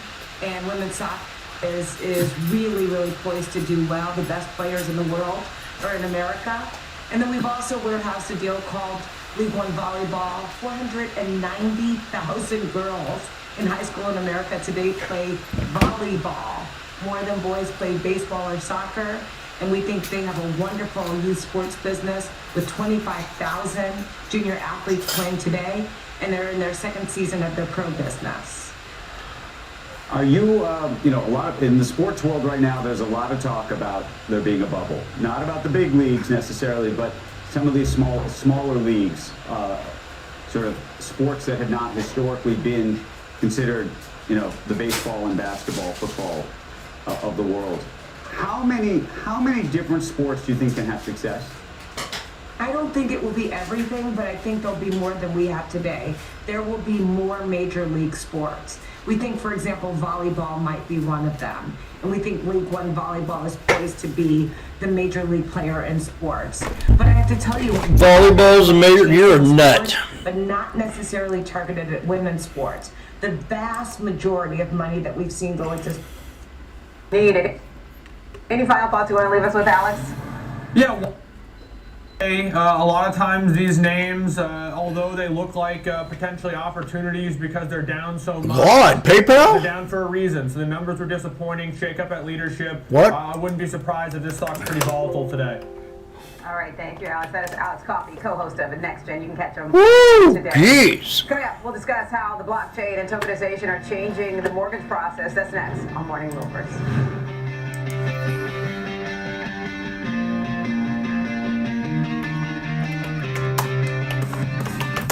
Trading at Schwab is powered by Ameritrade, unlocking the power of Thinkorswim, the award-winning trading platforms. Bring your trades into focus on Thinkorswim Desktop with robust charting and analysis tools, including over 400 technical studies. Tailor the platforms to your unique needs with nearly endless customization, and track market trends with up-to-the-minute news and insights. Trade brilliantly with Schwab. Live from Chicago, this is Trading 360.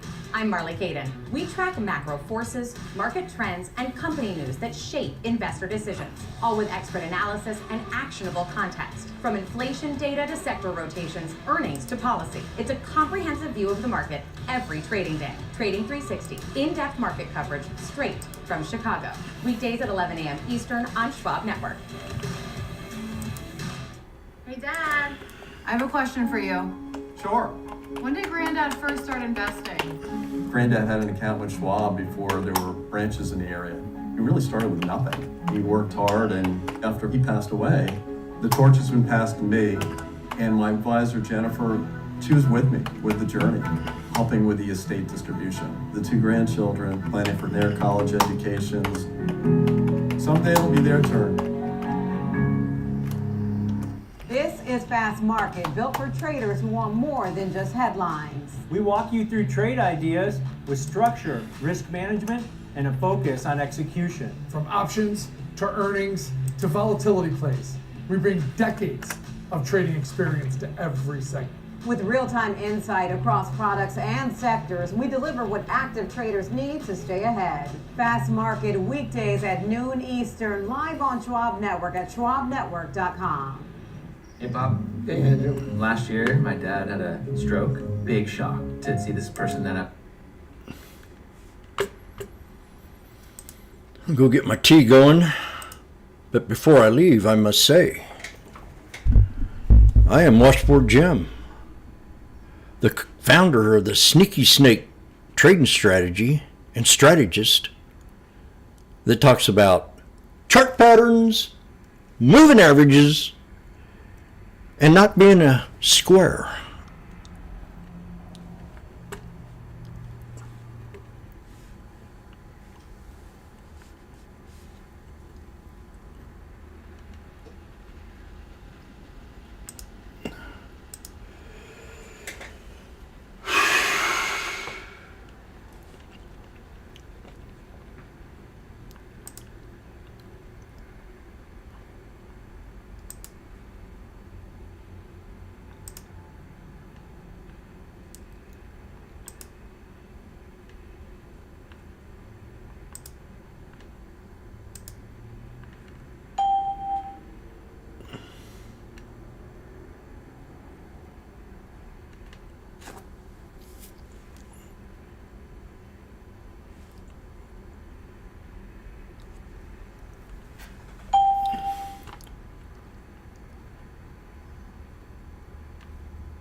Oh, didn't I hear something about Rocket this morning?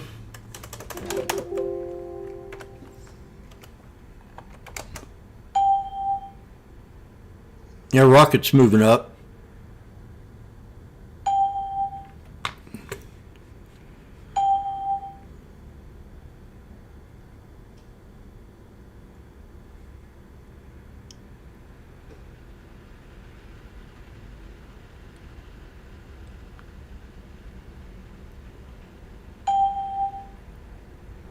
Luxury home prices keep climbing despite sluggish demand.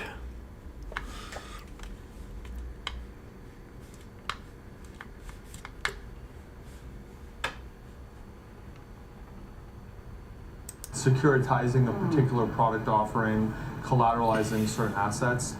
You go get me a piece of toast. It's not dissimilar in the sense of how it some operates in the blackberry market, but tokenization preserves. allows you to actually better power those types of products because you have now a more streamlined in real PLTR time, double efficient top. data point that Support's going to be the yin yang.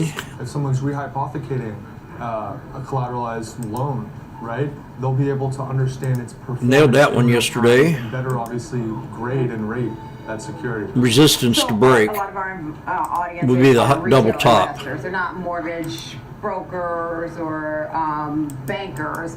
How should they view this 166.84 asset class and investment opportunity? Right. Tokenization really spans, from at least my perspective, it's far AMD's more up. similar or akin to software as a service, or almost kind of APIs as a service in a way, right? Where you're delivering powerful data infrastructure in a much more streamlined fashion. I can pay to get access to that data. I can pay a recurring fee, I can pay a one-time usage fee, and in return, I get access to what would historically have been a very siloed or misunderstood piece of data. Now I can get that in real time for whatever my use cases or applications may be. This, from our perspective, is going to become an extremely important part of the future, particularly in the world of Web3, where you have a tremendous amount of real-world assets that are being put on chain. You need to be able to somehow tokenize the underlying data set tied to it in order to better create markets and overall efficiencies and how those trade. Let me ask you this. It feels like anything that's attached to housing has been difficult, right, over the past some time now, basically. So how do you, I guess, separate that cloud that kind of hangs over, because it's obviously a different sector, but you're still exposed to housing? Right. Right, so there's a few aspects to it. I mean, from an implementation perspective, the biggest thing is obviously the regulatory aspect, right? Each country, and then within each country, each municipality or region has very, very different laws around what you can do with specific types of data, how you can actually transact or share that data. And obviously, if you look at here versus, let's say, Canada, the average mortgage in Canada is a few years. Whereas if you look here, you have 10, 30 plus mortgages. 50. Yeah, 50, right? Even HELOCs operate very differently between the two nations themselves as well. And so I think the bigger nuance in terms of what you're getting at is understanding these different islands and ensuring that the products that you're delivering and servicing meet the confines of each of those different segments themselves. Takes a little more work to do it that way, but you have much better equipped tooling that people can actually use and understand for key things. All right, Anthony, we'll leave our interview there for time. Thank you so much for joining us. Appreciate that. That's Anthony Georgiades. He's the founding and general partner of Pineapple Financial. Coming up, time for Options Corner. We'll chart and trade AMD ahead of earnings. Those are due out after the close. Morning Movers back after this break.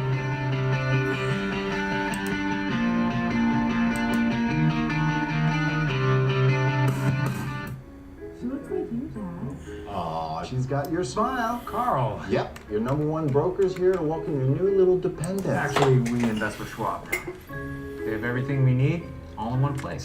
I can set up her college fund. I've been learning about trading. I'll be back to go over my watch list. Generate retirement income. All this Schwab is everything you need is making me cranky. Does somebody need a nap?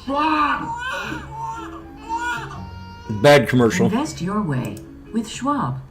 Real-time market moves, earnings breakdown. We're at resistance levels on the 4-day, 5-day. Connect with me on LinkedIn or Instagram for more. Well, let's see if we get a little pullback. We're definitely at resistance levels on SPY. Hard resistance. Same goes for where you invest. 697.73. We're back on Morning Movers. AMD set to report earnings after the close today. Analysts are expecting earnings of $1.32 per share on revenue of $9.67 billion for the chip maker. Investors will look for AMD to back up its recent strength. The shares have rallied more than 110% over the last 12 months. Time now for Options Corner. Joining us to take a deep dive into the chart is Rick Ducat, lead market technician. All right, Rick, take us through the trends you noticed in this chart. Yes, AMD for a while was the laggard among this chip maker group, but now you can see it's stronger than the SMH semiconductor sector, which is stronger than the XLK tech sector, which is stronger than the S&P. So you can see it's kind of one of the strongest of the strong at this point here. And when we do look more closely at AMD versus its competitors, we can see AMD and Intel are the standout companies here. Meanwhile, NVIDIA and Broadcom are the laggards relative to the group here, kind of showing the cyclical nature. The two that were underperforming are now the leaders, and the two that had the outsized gains already are somewhat moderating now at this point here. Nevertheless, as we look more closely at AMD, what we can see is a sideways trend here that we had first the ceiling around 267, our initial high point. We failed to overtake it on both an intraday and closing basis recently. Now we've retreated near 235. That was around where we saw notable highs and lows repeatedly here, so that gives us a supportive area to consider going forward. We can also see that we had a notable low point here around 203 or so. That's around where price held on several times here, grinding out gradually higher lows.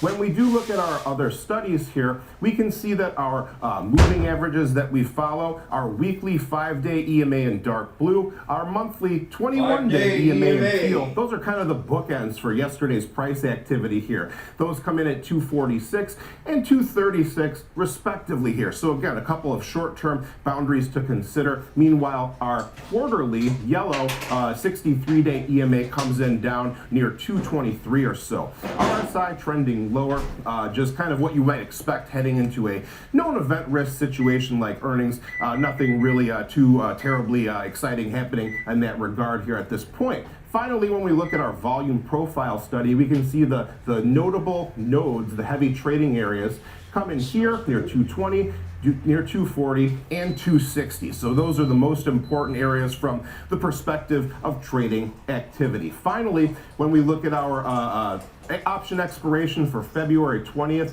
right here, roughly a 14% plus or minus move is expected for that February 20th expiration 17 days out.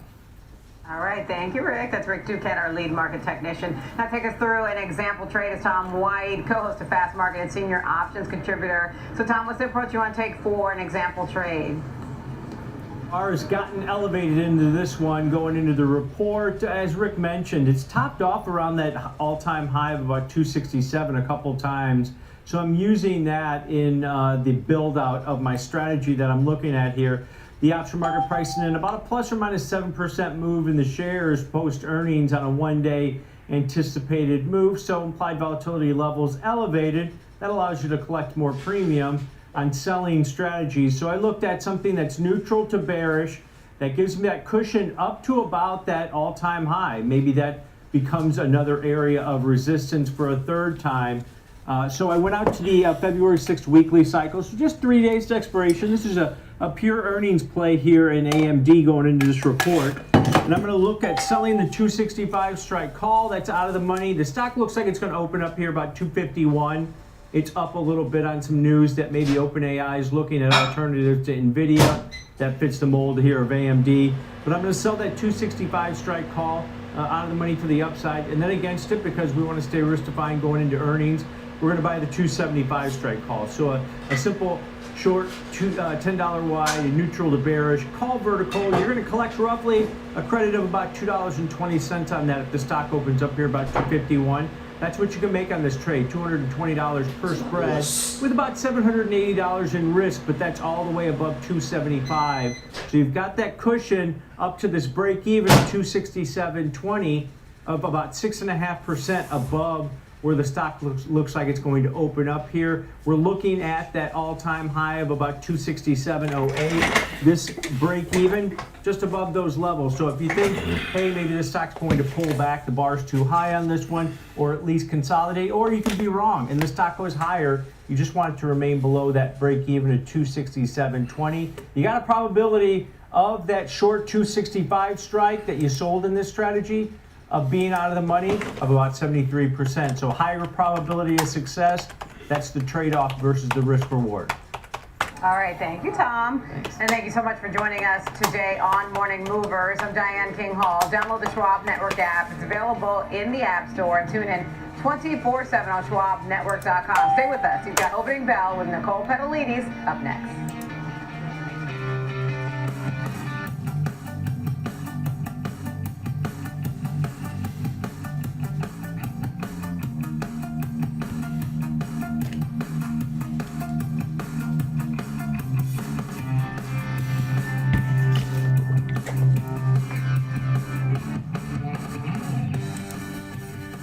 Schwab Bank Investor Checking, the checking account built for investors. Named highest in client satisfaction by J.D. Power for 7 years in a row. With Investor Checking, you get the award-winning features of our checking account, plus cash. Okay, here we go. PayPal with a whole lot of drama. I'm going to go back years on this one. So let's go to the monthly. There's 15-year. Whoa! 41.79 is support. 41.79.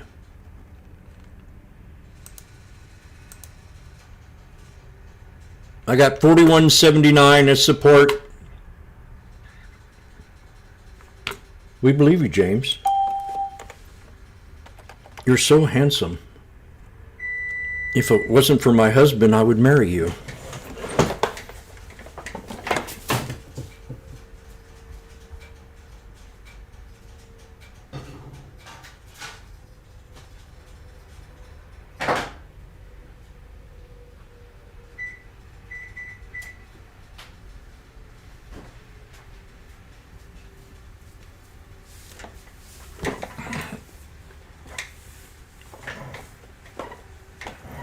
PLTR, and I sit here and call 41.79 support. How in the heck does he do it?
I'll be in there in a second.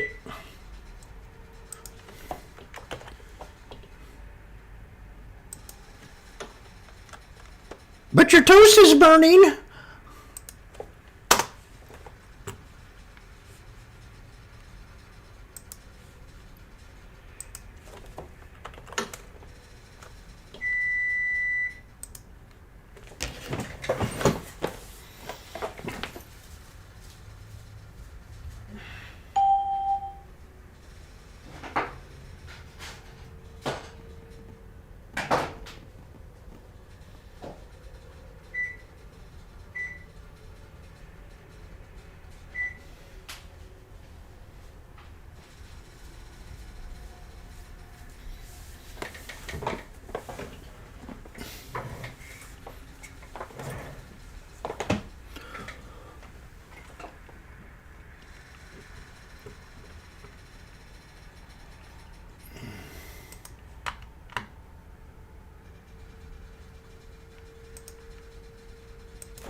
God.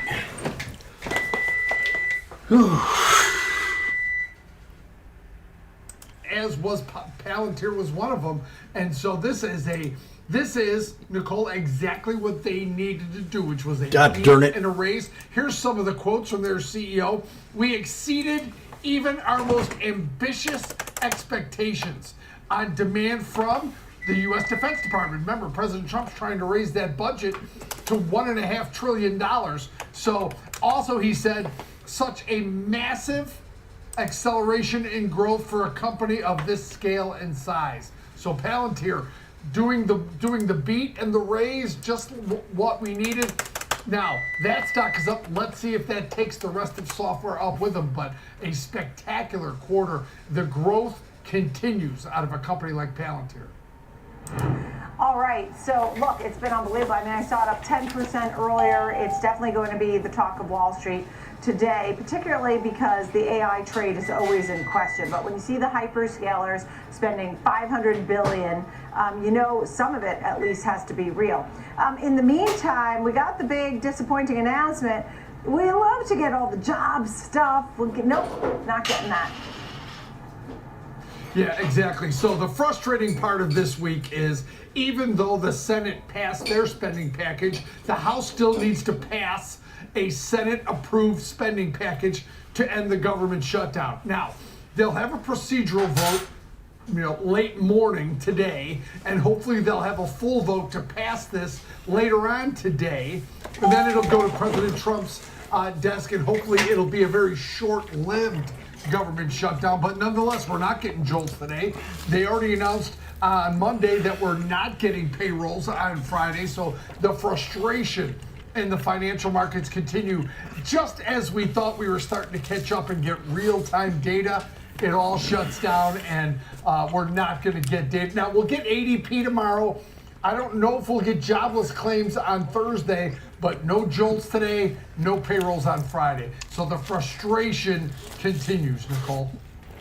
You know, so now we have Project Vault for rare earths. I love these cool names. I mean, I'm not in the government, I'm not in the army, but I love when I can just be a part of some big project. Project Vault.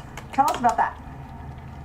So we learned a lot of things in the pandemic, and we learned that we can't count on China for rare earths and things when there's any kind of dispute.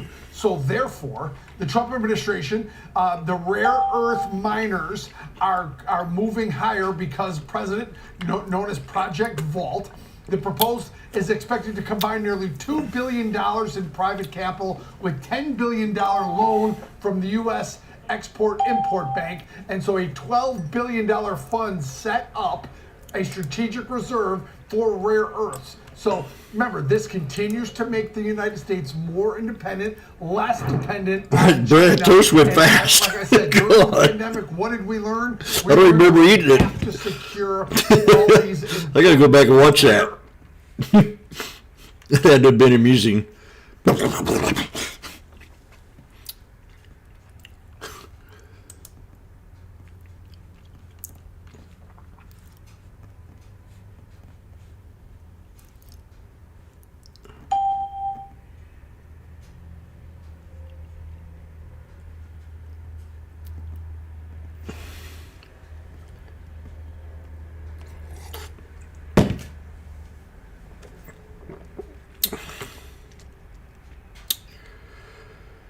Okay. Well. We'll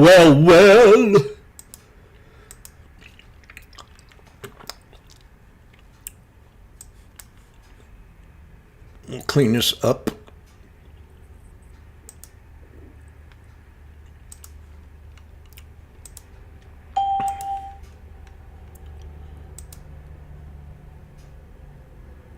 /ES is pulling back. We got a triple bottom down here right around 706. Let me get this perfect here.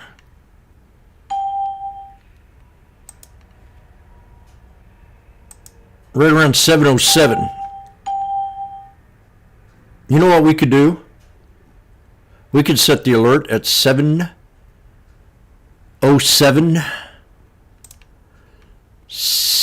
7777777.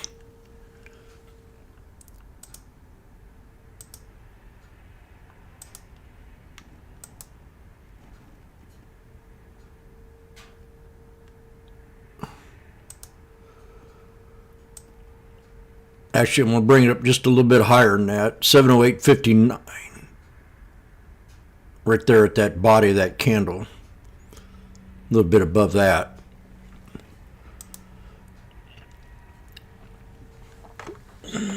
Let's see how close we are here. We do have a head and shoulders right at open. Straight across.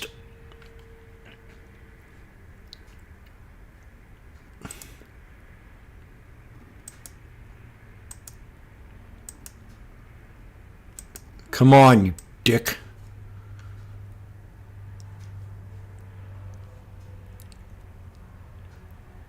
VWAP would be resistance to break, supported open, 78708.777777777. Do you understand? Yes, Jim.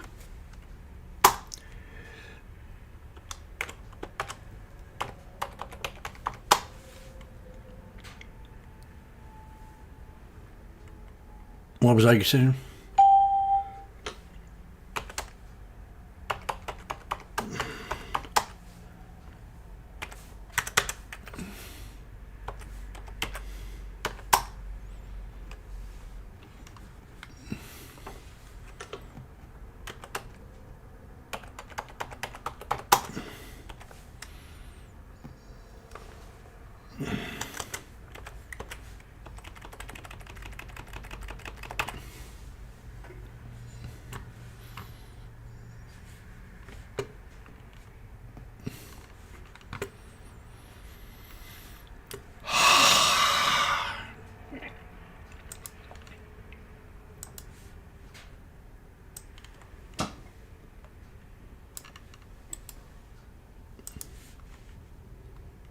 Oh, let me do this.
into XAI. Jenny, thanks for dressing properly. You just said AI appearing across Musk's ecosystem. So it does make it more simplistic for this IPO, which I read on that day. Now I remember why I brought that whole thing up.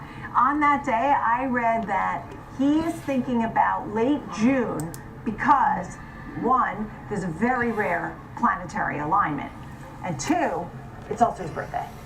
So keep that in not a mind. bad time to take the biggest company ever, public. That would be, I think, a good birthday gift to him. Yeah, so I don't know if that actually has any merit, but that's what it said. Okay, let's talk about Palantir a little more. I'm very excited to hit this and see the action. Yeah, I mean, I will say, I watched this report. This is always one of the earnings calls that I tune into every quarter. I cannot recommend enough. I think Alex Karp is brilliant, and frankly, I think this is a great way to understand the inner workings of Palantir. Oftentimes we just coin these companies as AI or defense companies. That's really not what Palantir is, and so I think that listening to this earnings call can only give me more real confidence in the fact that this was a near perfect earnings report. AI technologies from the U.S. government, its commercial businesses continue to really They were down on their own. They were bashing this stock so much this week.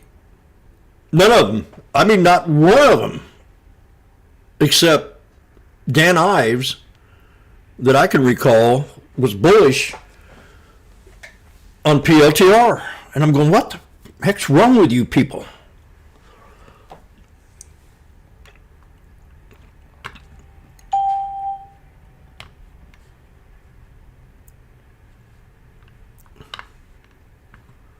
Bubble, bubble, bubble, bubble. That's all they can think about.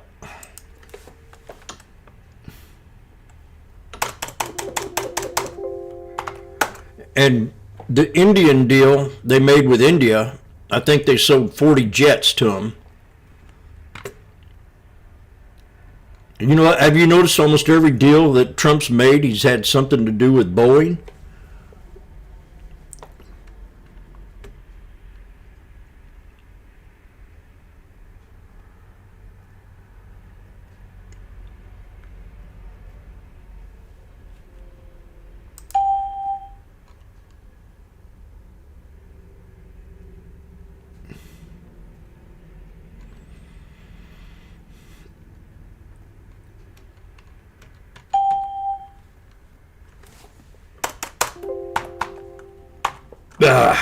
Let me see if I get her that PayPal alert.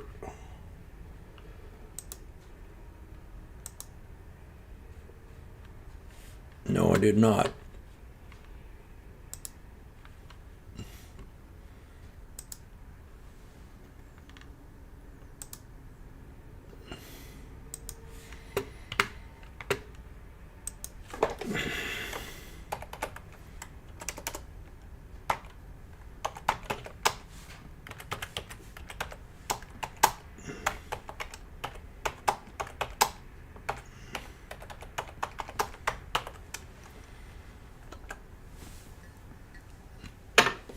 Damn it. Why is it always doing that anymore?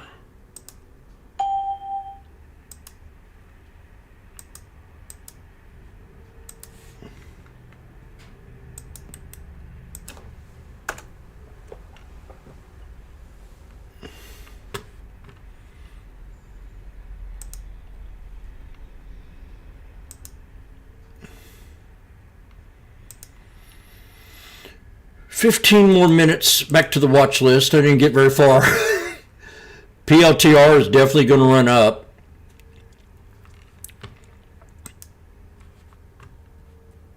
And I got Tesla. I want to see where Tesla is. Tesla held up support. Jimmy called 40, 20, 50 yesterday. Look what happened after hours. Nailed it right to a penny. The body of that candle. I want to keep between 418 and 420 support. I'd like to higher the bar on it. As everybody else is lowering the bar, I'm not. Because if they mix up can you imagine the revenue the space project's going to bring to them?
We got a triple bottom coming up here on SPY.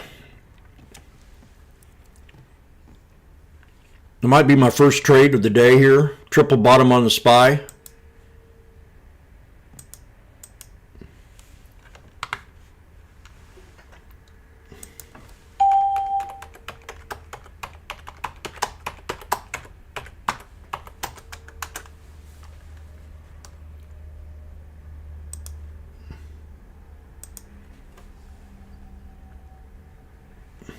Yay!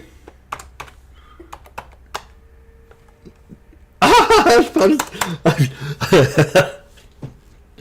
I'm typing triple, so I type in the ticker name triple, TRPL. Woo! That's funny.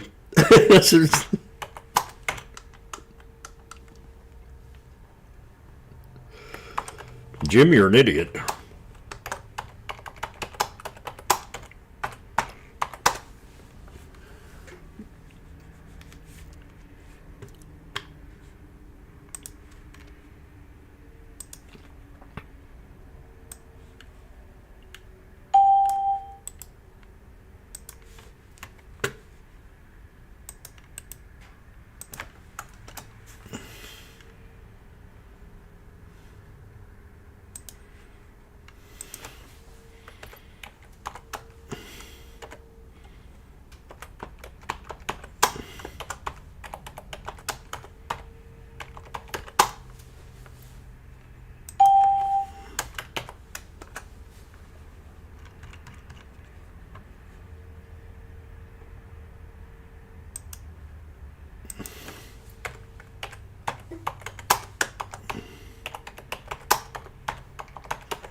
I gotta put on my slippers. Damn, I went through that. No, I didn't. I went through apple cider real fast. I went, what the heck? Yum,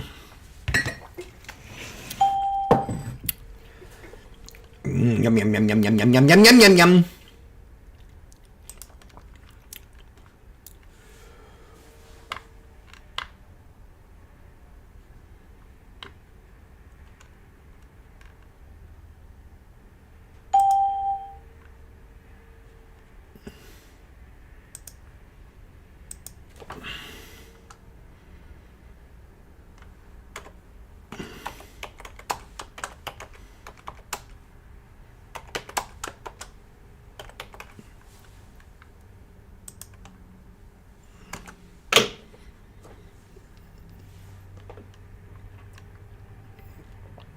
Up.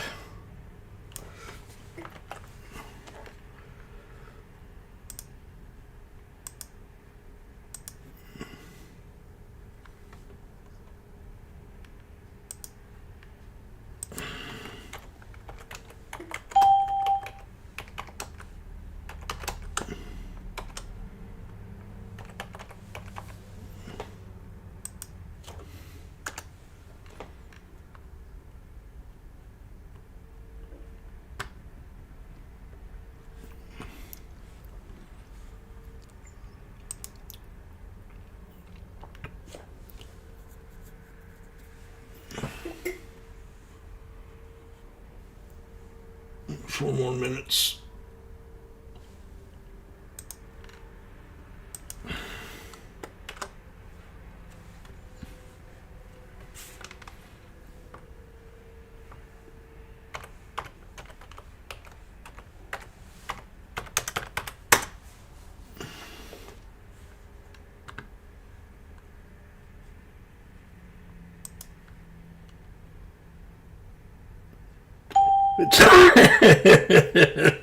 PayPal. Go change that.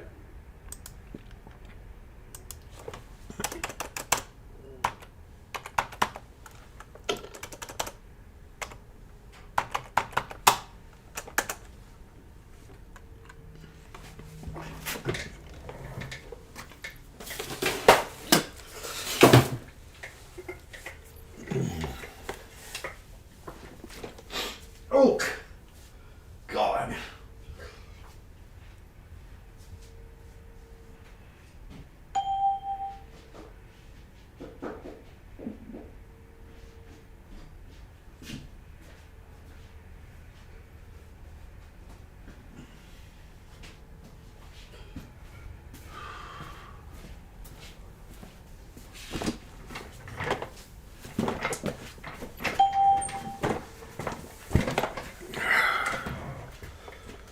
Load it up, Jim.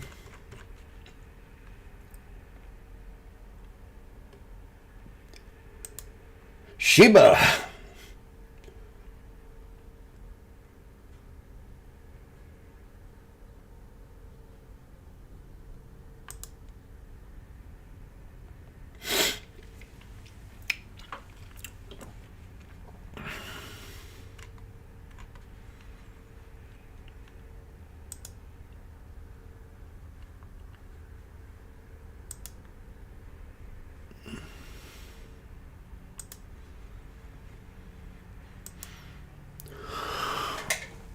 Four more minutes. Get my other platform up. I want to have two of them going.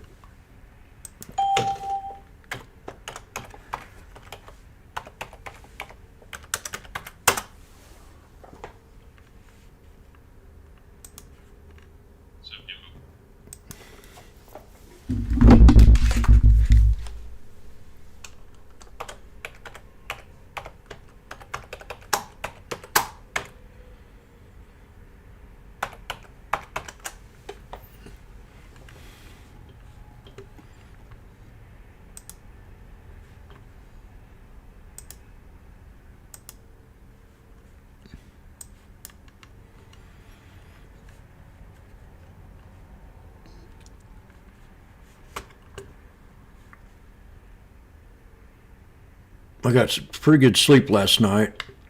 I went to bed early. I feel a little bit over. Better pull down the reins, washboard.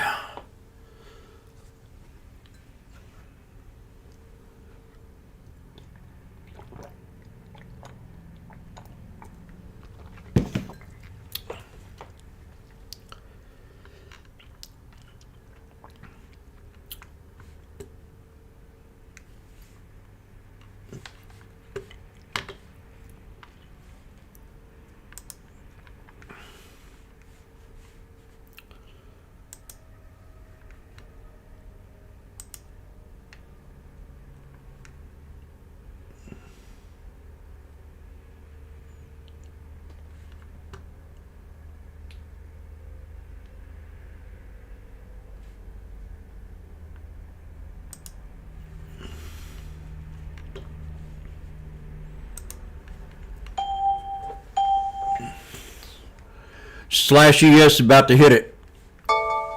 We're right in time. Boy, this is going to be good. Right it open.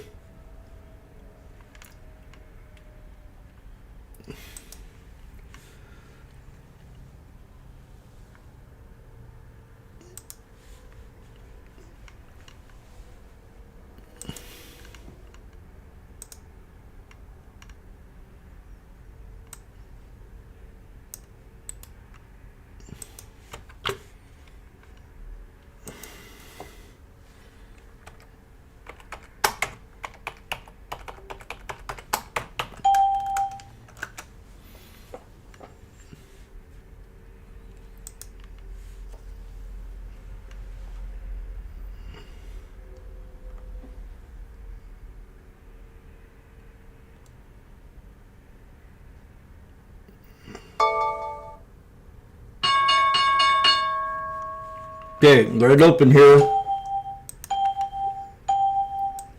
SPX, nailed it right to the penny.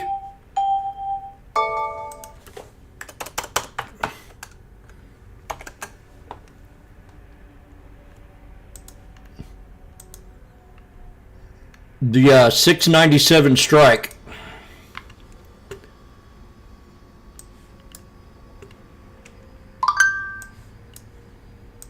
Snake, breakout, pullback. 91 cents.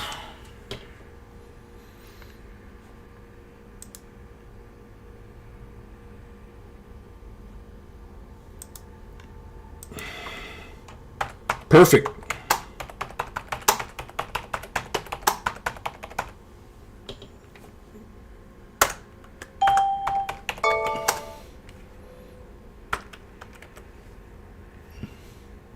Whoops.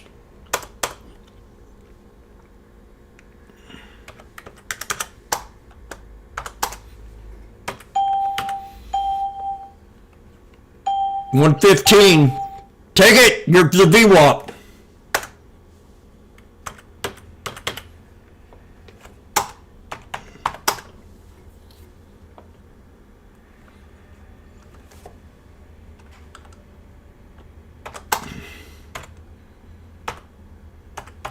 I'm done for the day. Out of here. Perfect.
Got 87 cents.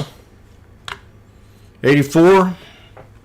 We're back at the double bottom again, triple bottom.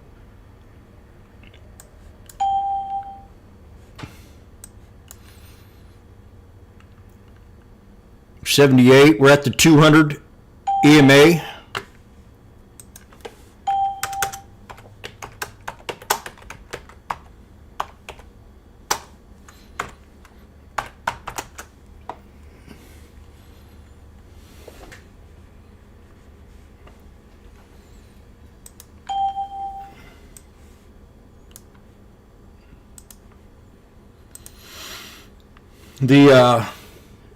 That's SPX.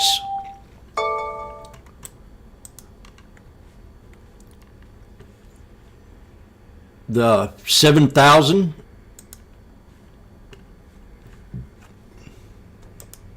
Off the 9.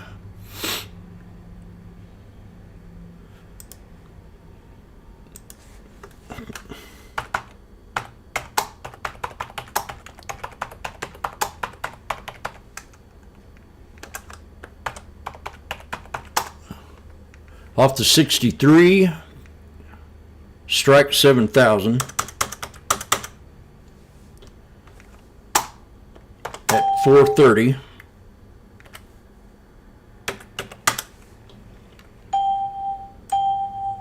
This is off the 63.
They're at 480.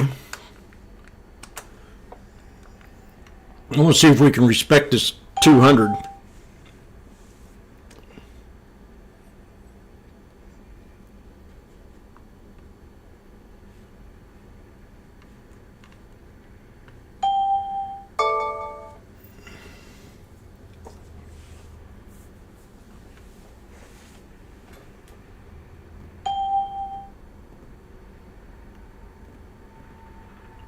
Okay, we're double bottom. We're retesting the 200 EMA. And the 60. Oh, whoa. Well, that didn't hurt it that much. If we don't hold the 50, I'm out.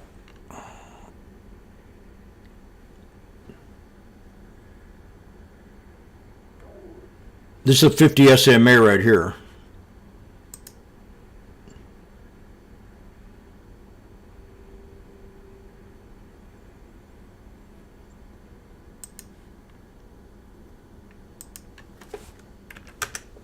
Should took that profit.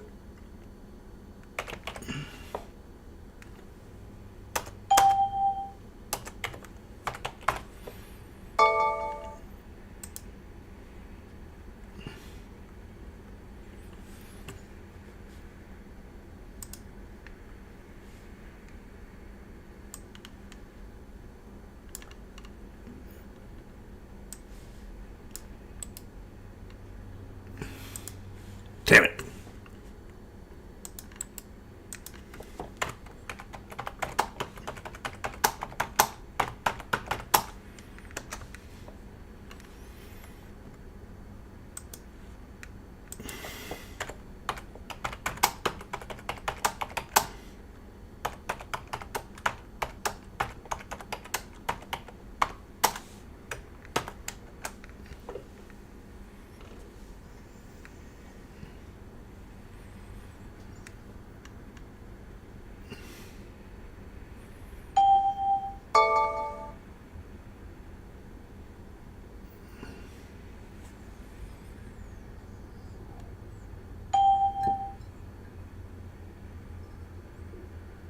I didn't add one down, or I should have added one down, but I was typing.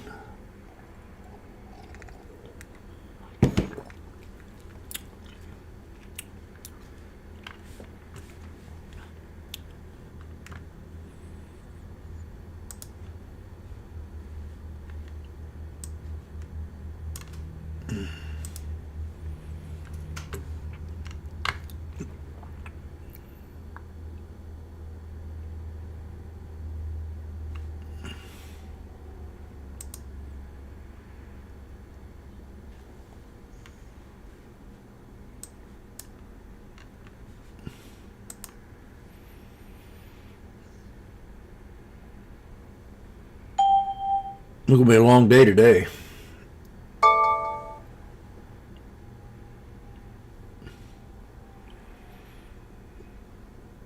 Come on, break out.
We had 470, 480.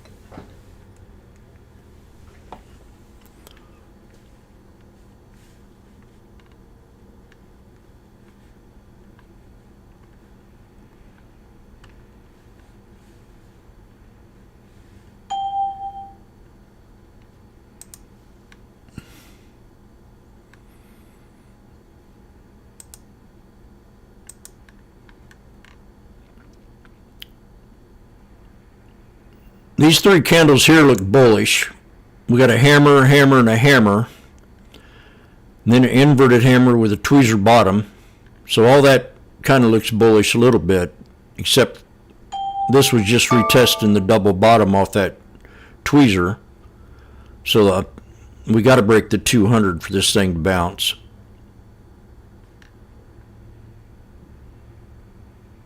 And that pivot point area is right around 69.85.39.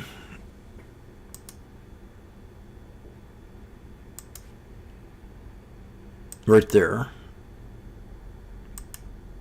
No.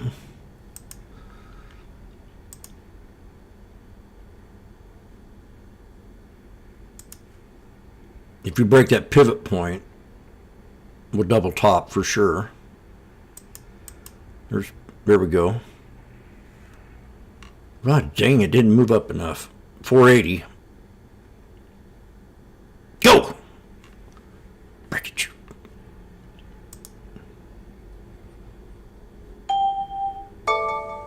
One thing I used to do a lot is there, she's dropping on me. Oh God. What the fuck?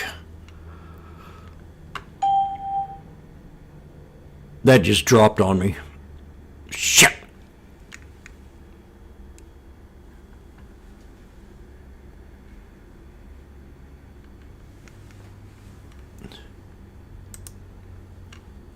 What the heck?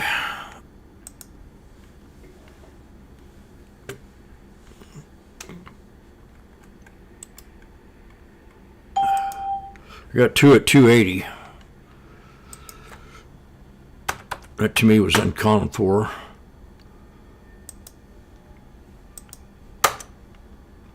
Came back.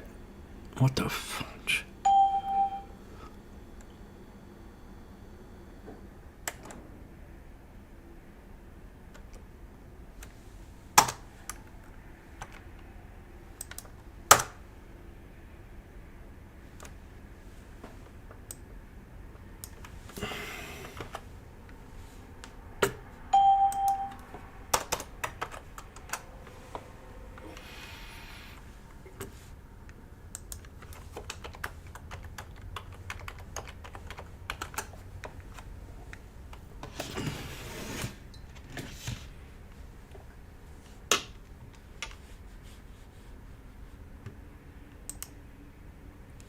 Shit.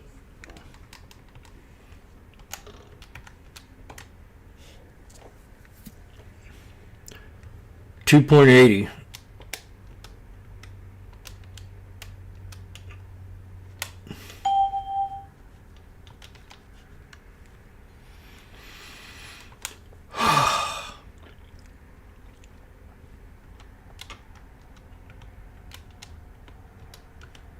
Might have gotten a gift, who knows?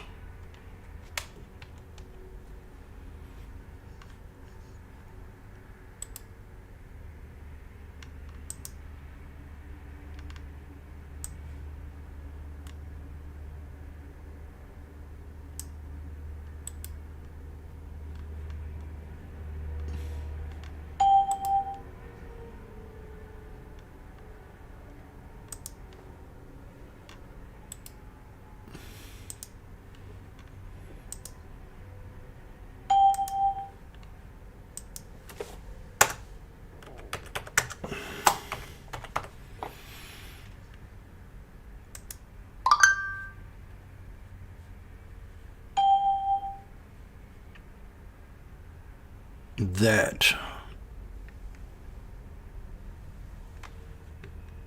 there's no news I don't see.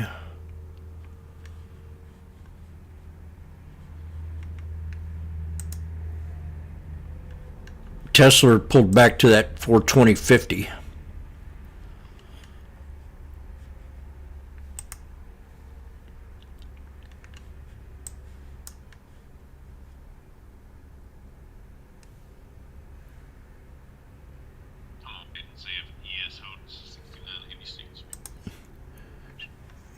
Good morning.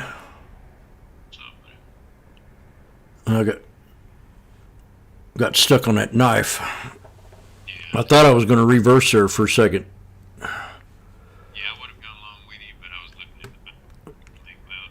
Yeah.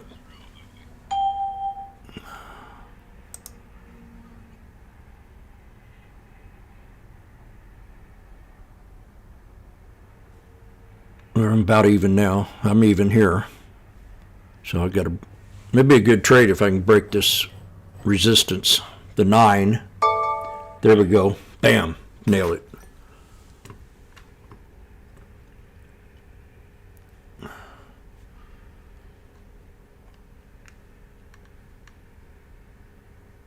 I'm going to see if we get up to the 200. Just one more big buy-in. We're at a resistance right now, the EMA, so I doubt if anybody's in this trade, but if you are,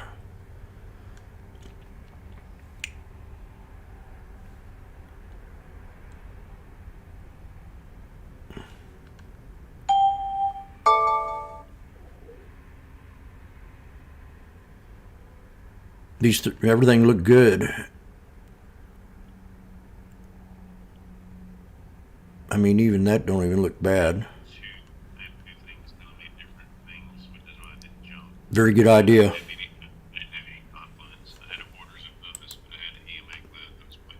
I'm getting the hell out of here. I'll take it. 420. There's my target, the 200. So you have a target, you scale out or do something.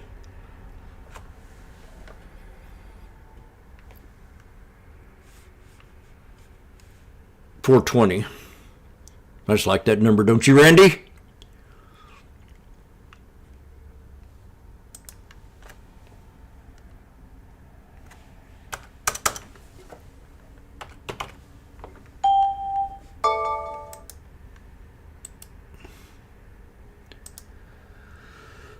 Oh boy, that was 430. 420 is good enough for me.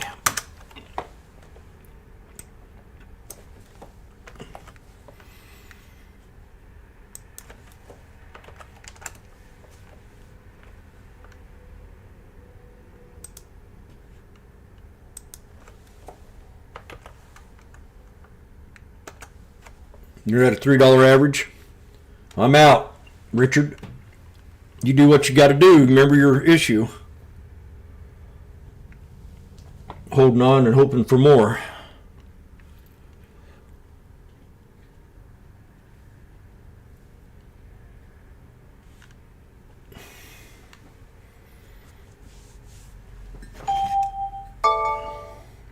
Very good.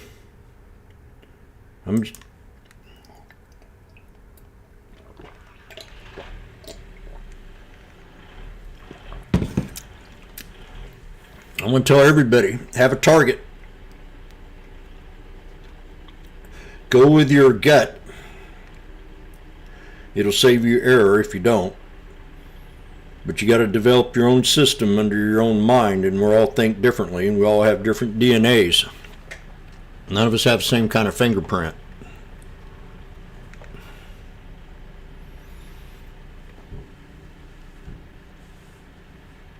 If you think it's going to go to a certain level, just wait for it.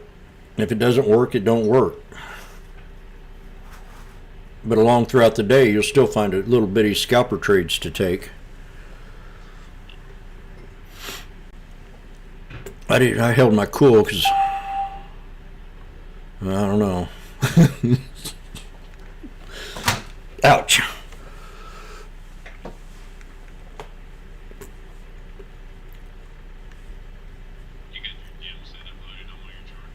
Yeah.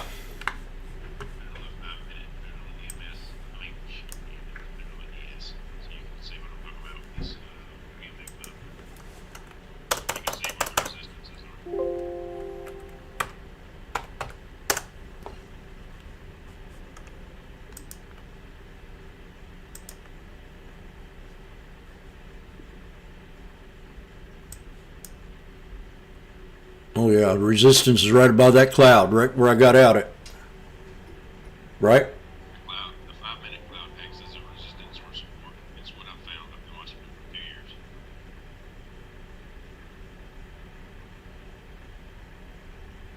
I really do appreciate you doing that for me. You've helped me develop a lot of my skills, a little bit of them.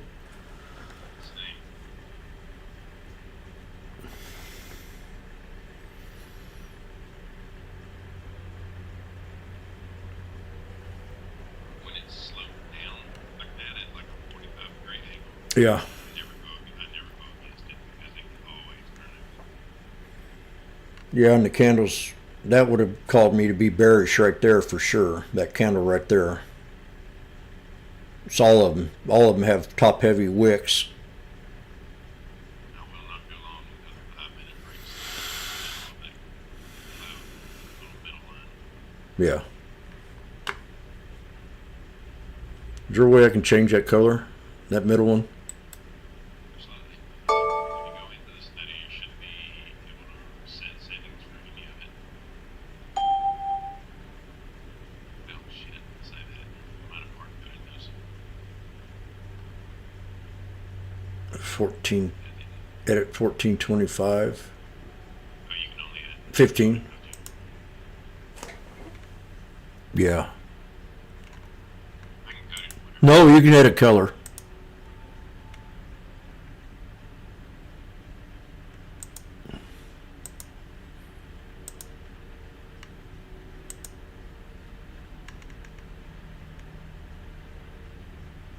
EMA 63, is that the one that's in the middle?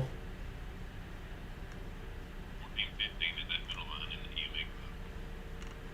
So I think you can only change the colors on your actual EMAs. So your 50 or 63 or 200s. Okay.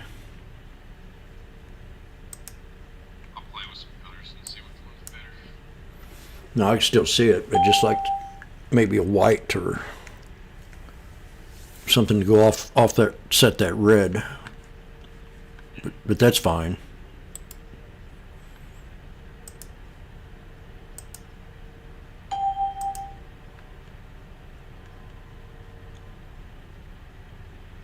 Now we're going to retest.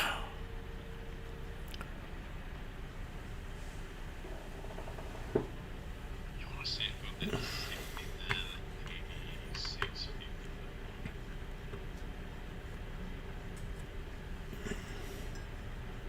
Because if you look back at yesterday on the 5-minute, we had that initial run. That's where it actually got slapped down. Then it reclaimed it, came back to it, and did a support.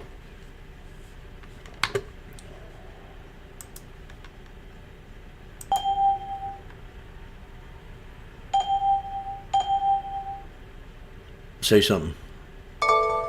Say something. Yeah. Figure.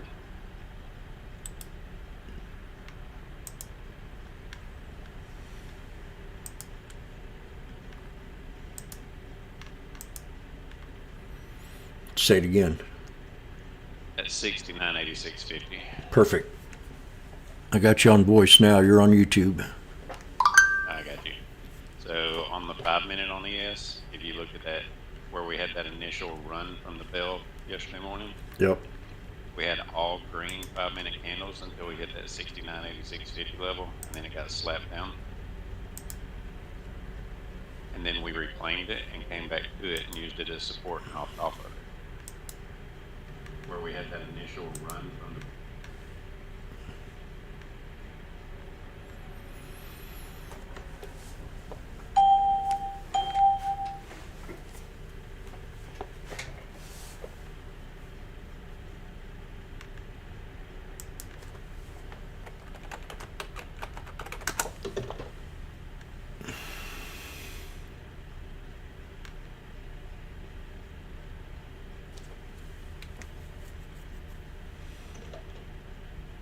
Oh, that's pretty good, matey. Matey's in here saying that /ES doesn't have the PDT rule.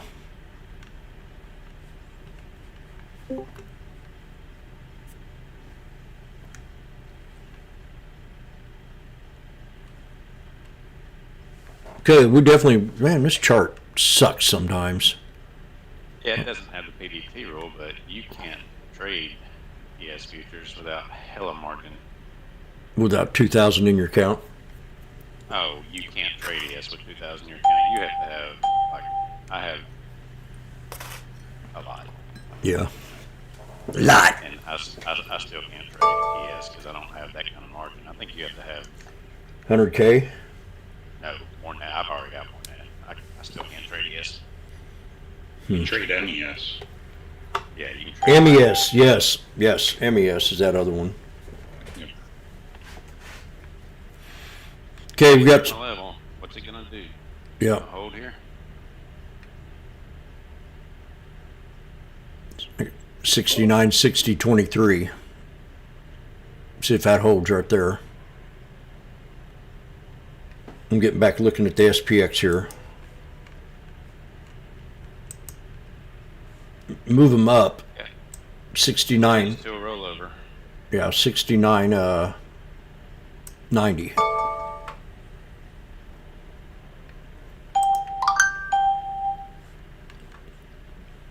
SPX. If we lose 86.50 on this hourly rollover, I mean, if you stop, it's going to be 69.60.25. God.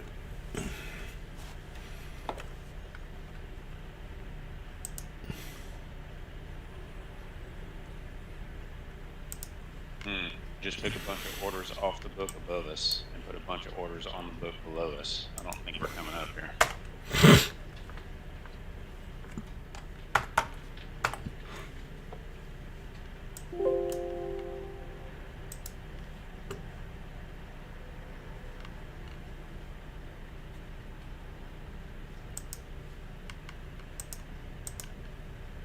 We're at my support line. Well, we just broke below my support line on /ES.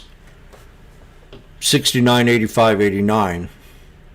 So I'm going to give it a shot right here.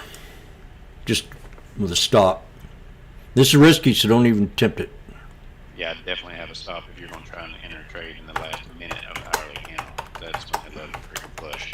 Yep. Be careful. We got jolts coming up in 20 Oh. seconds, so I wouldn't be in this. Okay. That's what I think. I think they're setting everybody up for something. Yeah. I'm gonna post what I have charted out for today. You guys can take a look at it. This is on ES. Bottom most orders that I see are 69.60, which lines up with my 69.60 level from yesterday.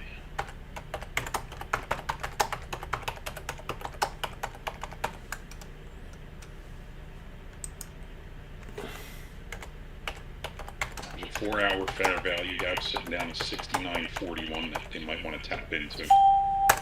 My other support. If you notice, so what I've found is the first 5-minute candle. I know I told you the opening 15-minute candle range, but the first 5-minute candles are heavy support and resistance. Yeah. Because if you think about it, the bell dings in the first 5 minutes. That's crazy volume.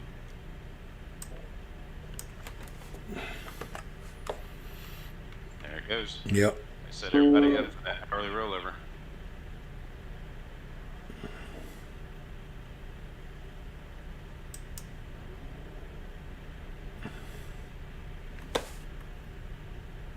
So now wait for 69.60. Yep. See how it behaves. They just tapped into a 4-hour fair value or order block here.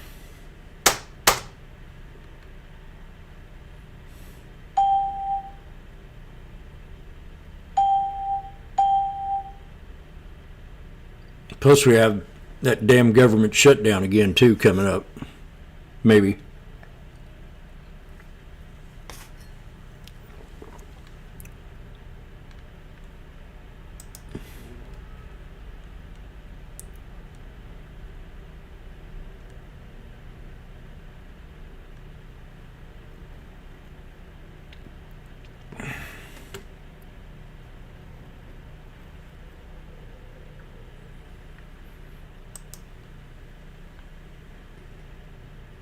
Where's my little chart? What time frame do you use on that fair value?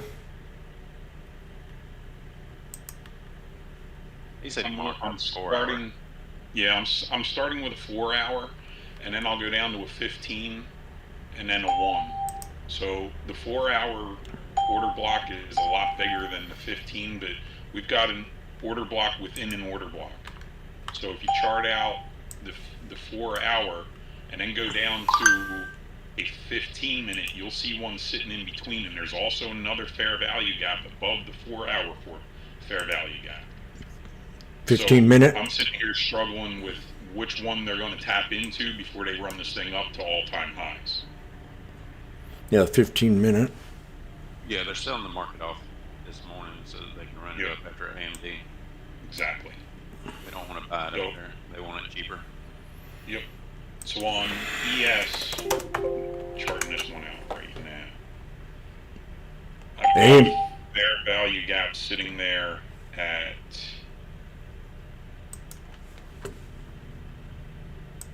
it starts at 69.57 is the level that I'm watching on ES. And then what I'll do is look for an order block to form on the 1 minute, and if it breaks out of that fair value gap on the 15, that's going to be my entry.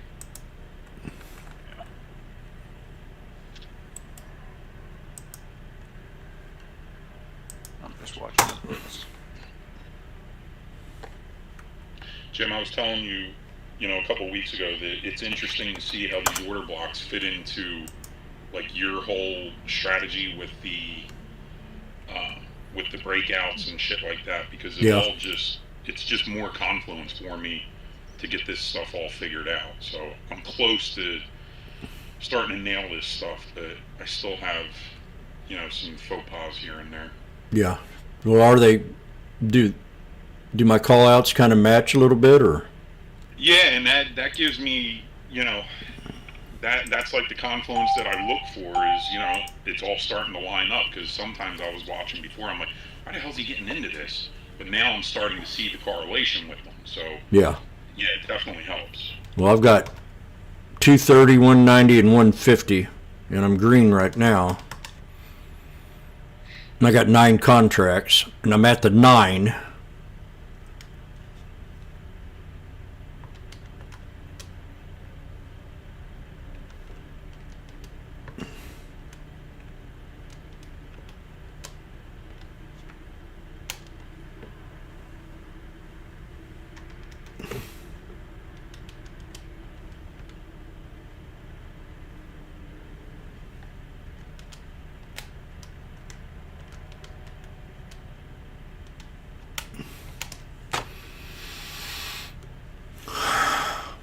I'll be listening to you guys for a while. Okay, we appreciate it.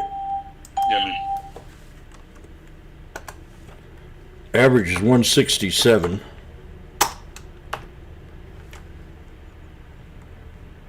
$168. Got a bunch of orders at 85. Just trying to sneak up there to go get them.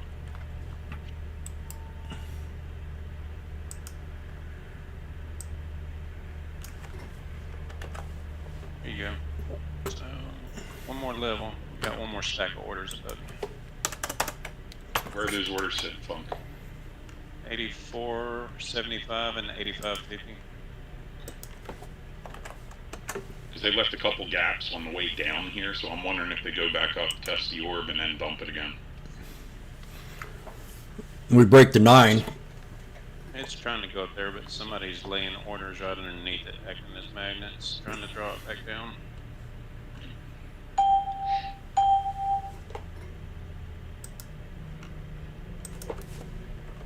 So I got my eyes on 69.30, 950 on ES.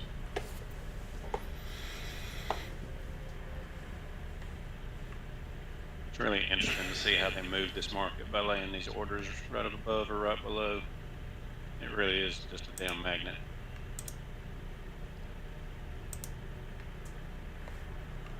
Have you seen these orders on that book map?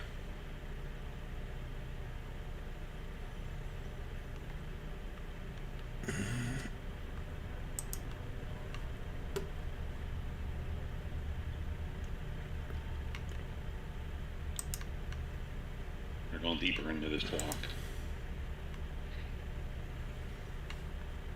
We're retesting the snake right now. We got a double bottom, a 10-minute sell-off.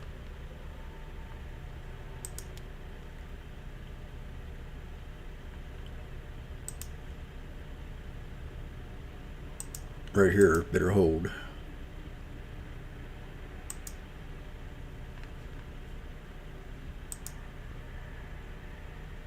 No.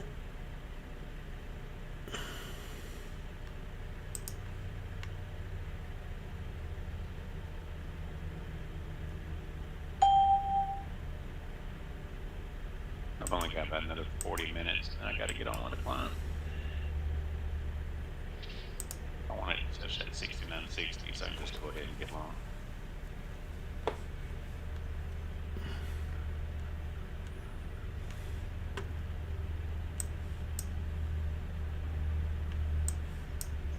I was fucking with the SPY. I should be looking at the SPX. I bet just triggered an alarm.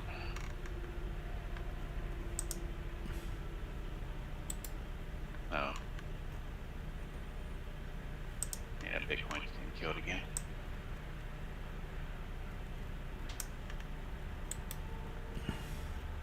Now I want to look at AMD's at 200 on the 15-minute.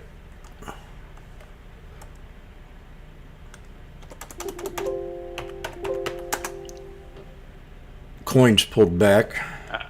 Coin and Hood are getting dismantled. They're both under 20 RSI on the daily. This time I bounce up, I'm going to get out of this sucker.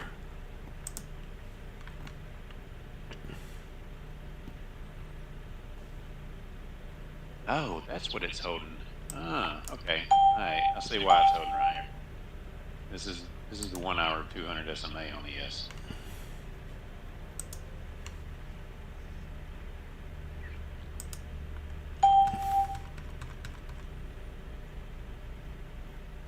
I can't use that chart.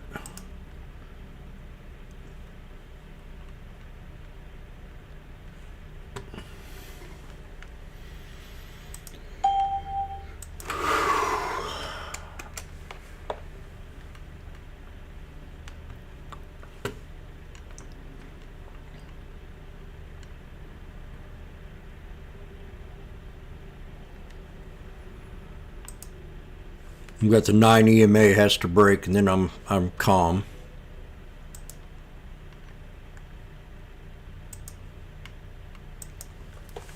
That guy brought up the 5 again today. I'm going to start using that on the daily.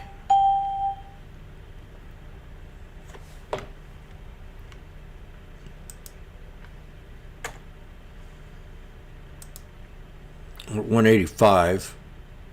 Now, if this body stays above this here 9, I'm 20% relieved. And then if we get an engulfing, what am I typing in here? 9 EMA.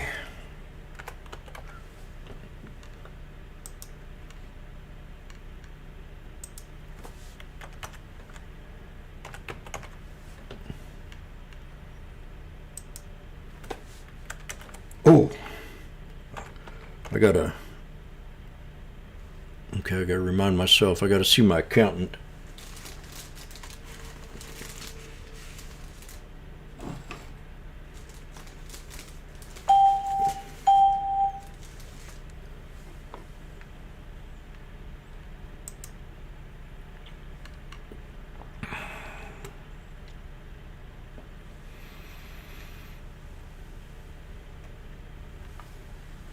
One more time down for a 1, 2, 3 setup.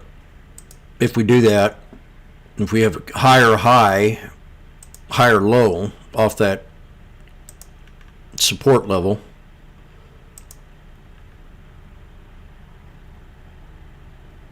we'll go bullish.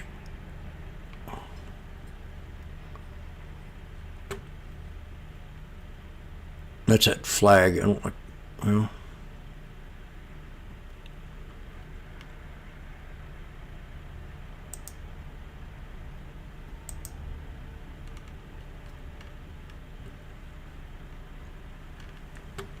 Let's not touch that line. Now if I can hold that without touching that,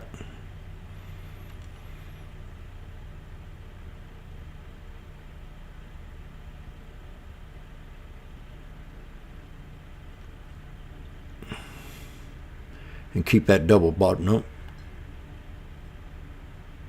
Okay. I got my finger on the sell trigger just in case here.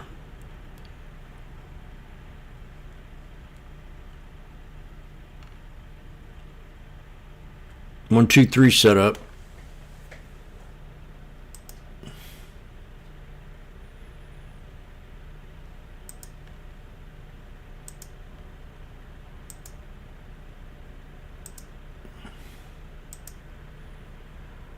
Three black crows. Oh shit. Might put 600 orders close. Mm-mm.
Streaming the wrong freaking screen.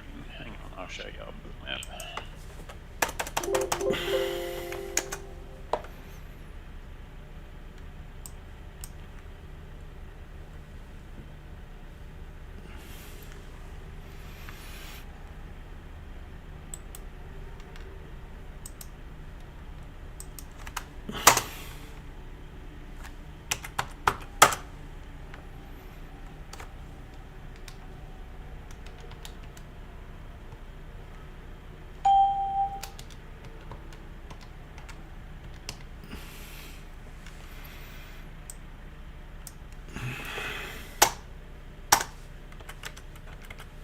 ES is in negative gamma.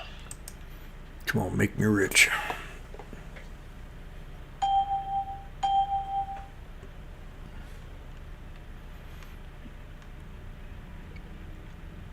I added another 9.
Let's go.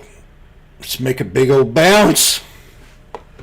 I got 18 of these suckers. Bottom, honey.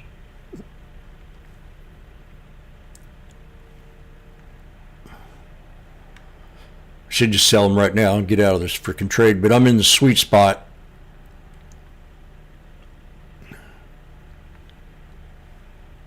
This is the sweet spot.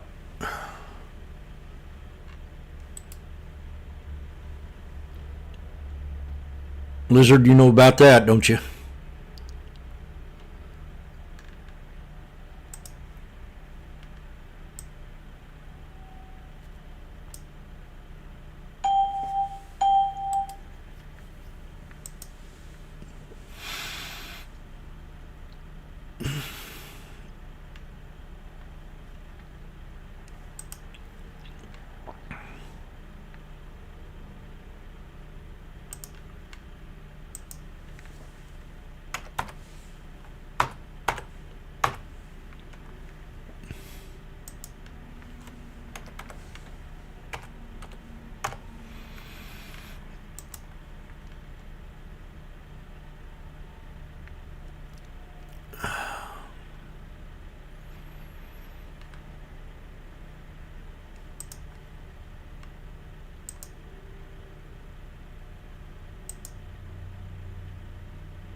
We got Apple at the 200 on the 1 minute.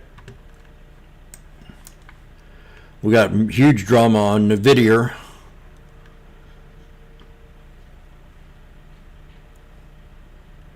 And Meta's at support. I had 717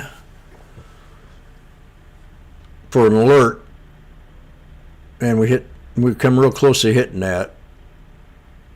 Not much off at all. Maybe 20 cents, 20, 30 cents.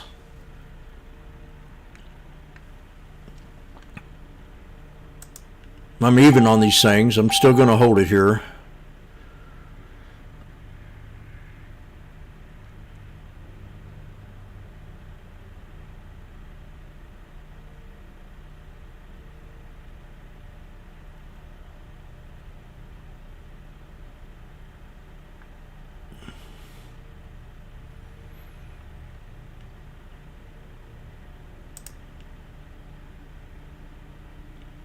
Watching the video just to see if it breaks the 9, the 21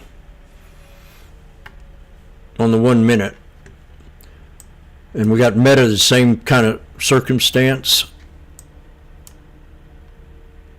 And we got to break the 50 SMA on Apple on the 1 minute. I'm going to go long in Boeing when time is right.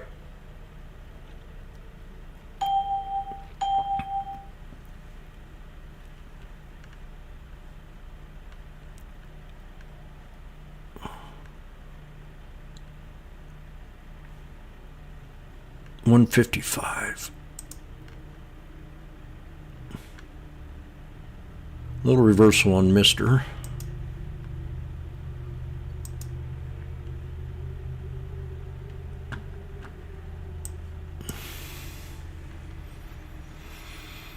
$170. Good God. We're back at resistance on number. We haven't broke 3 yet. The wick didn't hit the 3rd spot. This looks bullish to me. Let's go. Don't jump in it on my voice, please. On my encouragement. I'll let you know when I'm really bullish. But if we break this, easy shot to 69.61.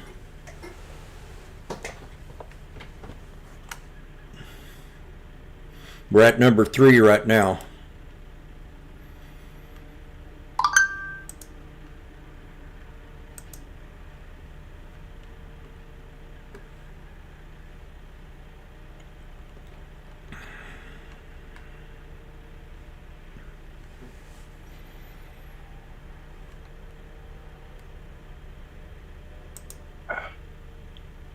Boeing's moving up, broke to 63.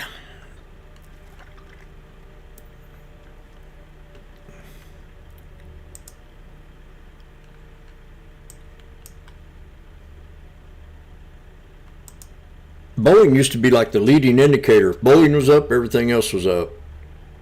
And then the car industry used to be the thing, and then the refrigerators, the appliances.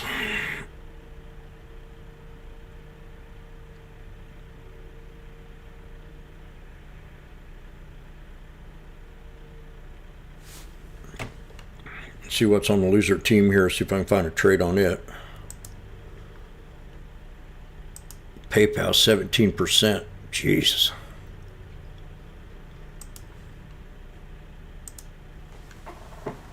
I had a PayPal alert here. Support. Yeah, there it is.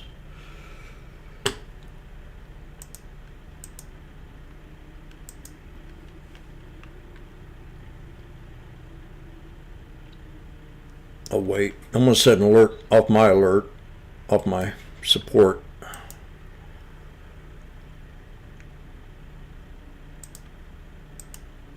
And I'm going to type in monthly candlestick.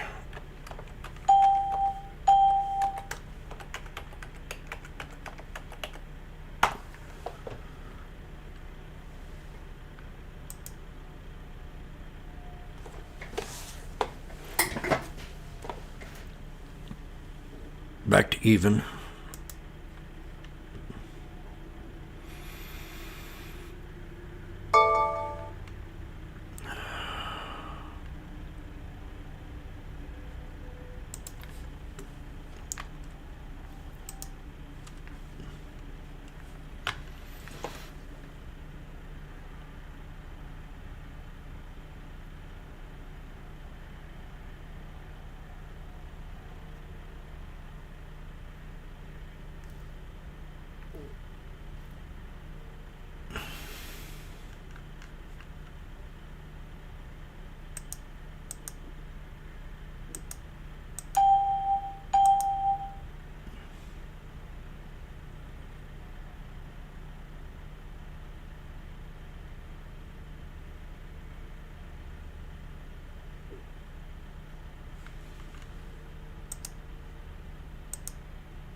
It's starting to get juicy now. Yep. That's what I was thinking.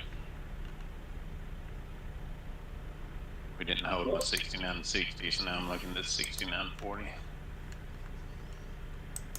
Yep.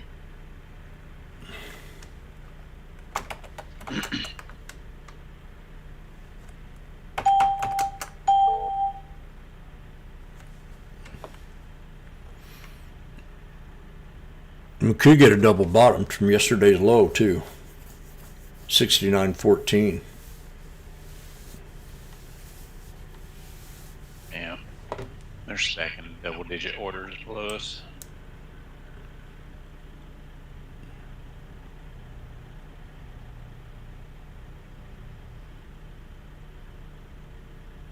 All the way down to 69.35.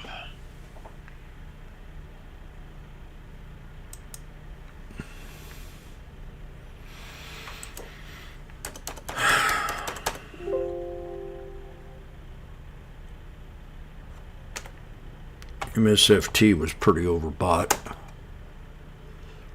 Yeah, I showed that chart yesterday. It's filling a fair value gap right now. If Microsoft? It gets to 400.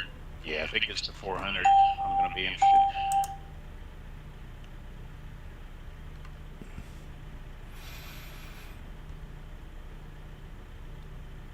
That or right around 270, 372. Back to even.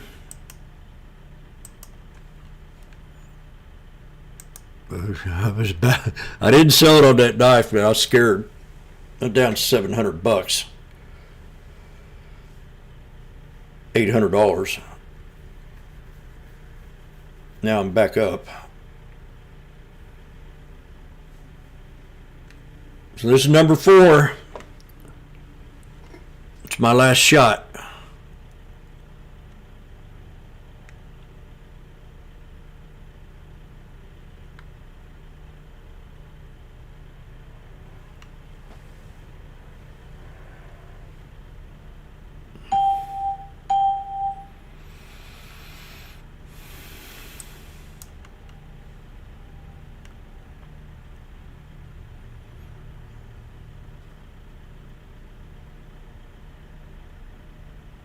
I wouldn't mind making about 2 or 3 grand off this trade. They're saying, don't do it, Jim. Someone in here used to tell me, Randy, I think, said I had balls of steel. Yeah.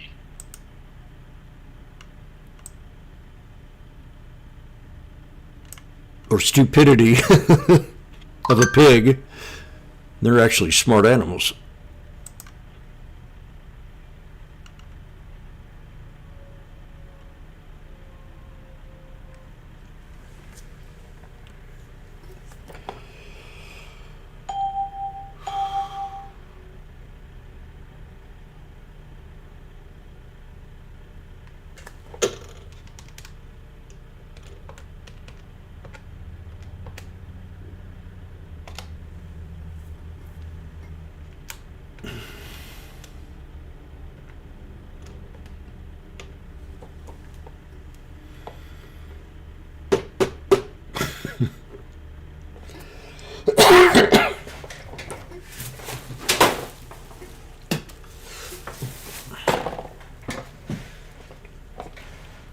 How many of you women out there swallow your own spit?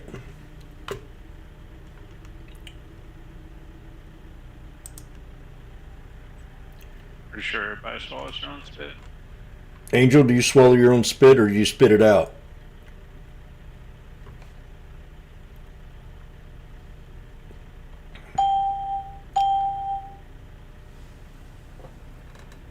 God. I bet she got a spit tune sitting right next to her chair. You're literally gonna get your ass kicked one day. It's gonna be live on YouTube. Some girl climbing you like a tree. Yep. Because they love me.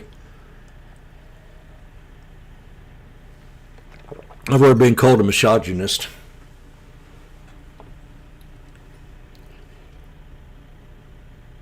She does spit good. That's my kind of woman.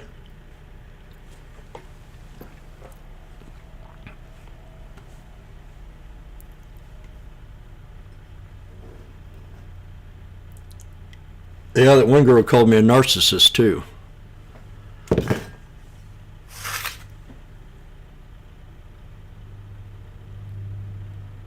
If I gave her 10,000, she still would have called me a narcissist. Took me for everything I got. Did you sign a prenuptial agreement, Funk, with your woman? Hell no. We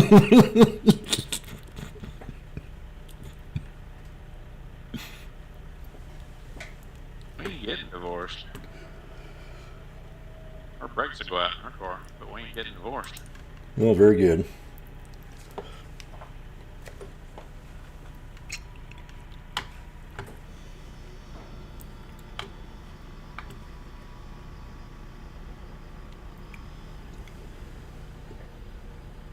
Well, somehow I got 410 as a support level on Microsoft. 410.78 for an alert. I have an alert on it in a way.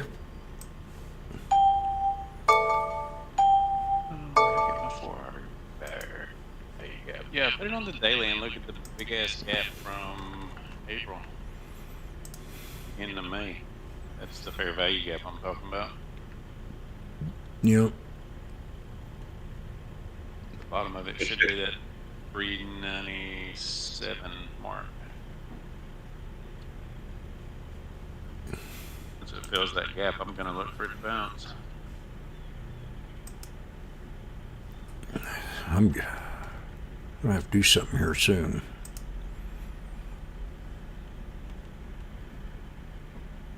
Oh hell, that's a lot. That's $395.74. $4. That's Well, I'd be comfortable owning Microsoft shares at 401.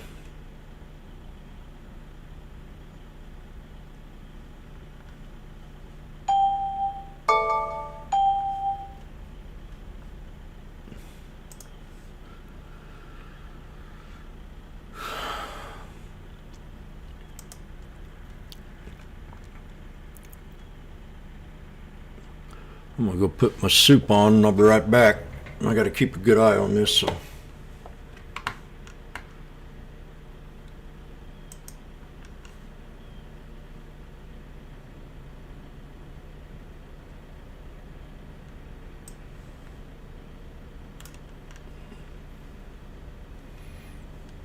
Come on.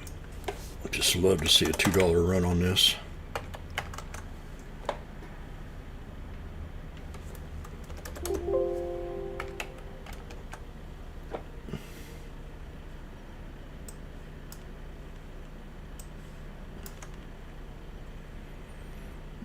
This is number 4 coming up.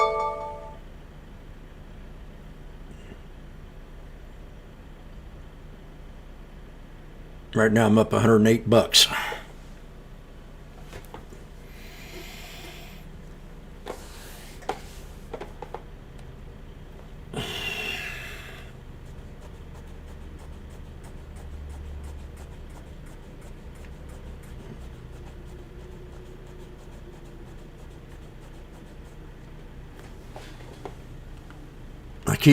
For some reason, I keep looking at that 200. orders at 69.52.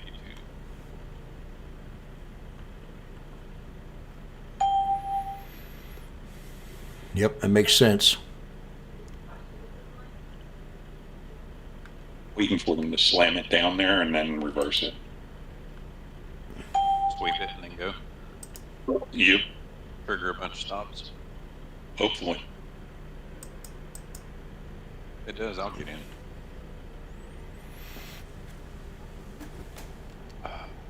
Hardly ever see that many orders.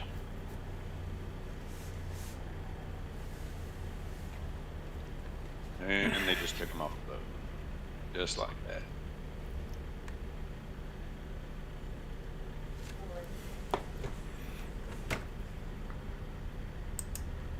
These algos love to play games.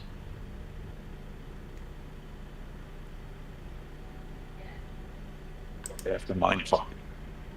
Yeah, still a bunch of orders at 69.50, plus it's a psychological level.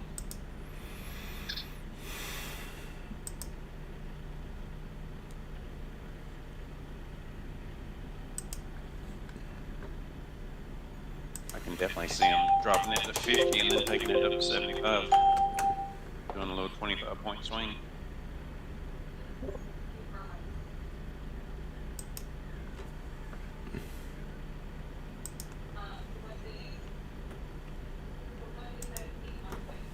What they're going to do is wait till I have to get on with the client, and I'm not going to be able to trade it some bitch.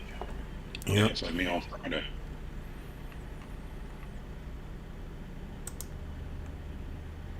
We got a head and shoulders. We just touched the right shoulder on the head and shoulders in the SPX.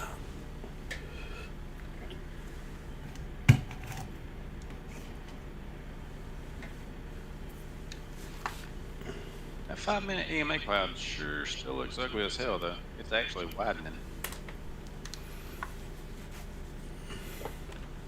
I'll start using that. I want to see it contract, not widen.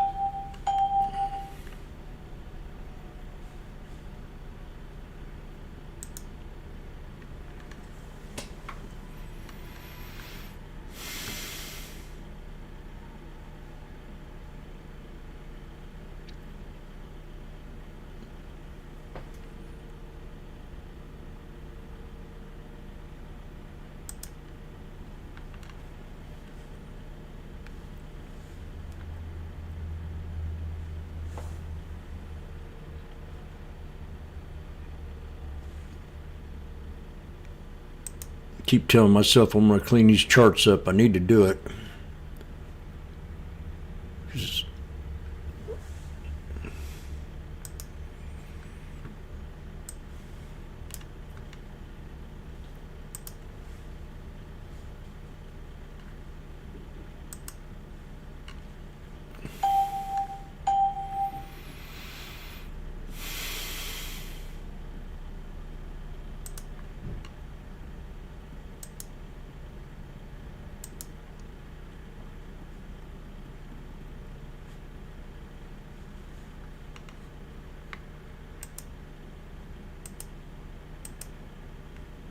BM's just in chopping people up today. Good God. Pepsi's going I don't want to be trading that crap. Pepsi's going to lower their chips 15% because people have been complaining about their chips being so high priced. Who is? Pepsi, PEP, Frito-Lay. You know they make chips. Yep. Oh, they own Frito-Lay? Yep. I did not know that.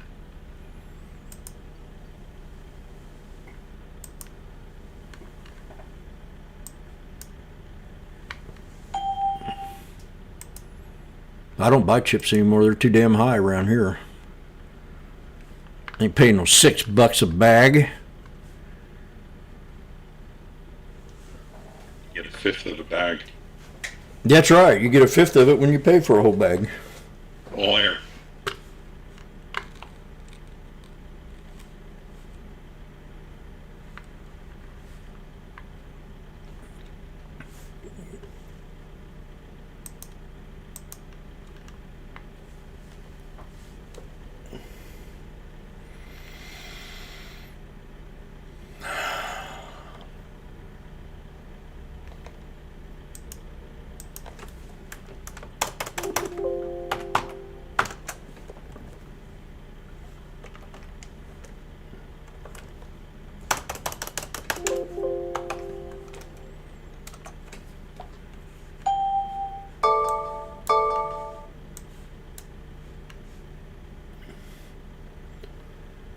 Yeah, you're gonna have to help me there, Funk, figure out how I can use that cloud on my SPX, because it won't.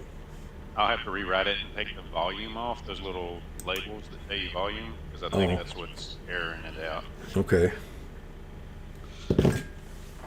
So I'll make you one that's only the EMA cloud and the EMAs. It doesn't have the volume stuff on it. And then I'll write you a different one that does have the volume, so you can put them in separately. Yeah. That's why mine works. My volume labels are a different study than my EMAs. I could use the SPY as a alternative. I was just trying to make it easy on you, but I can rewrite Yeah, it. It takes SPY. like 10 minutes.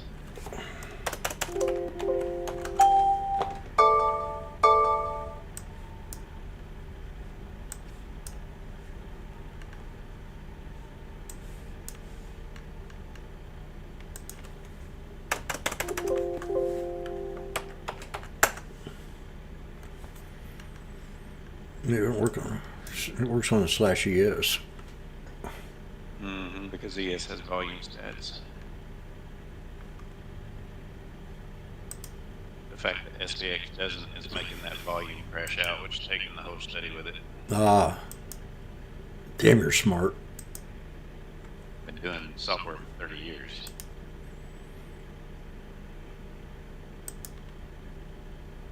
I've been getting stoned for 45. And you've lived a better life than me, obviously.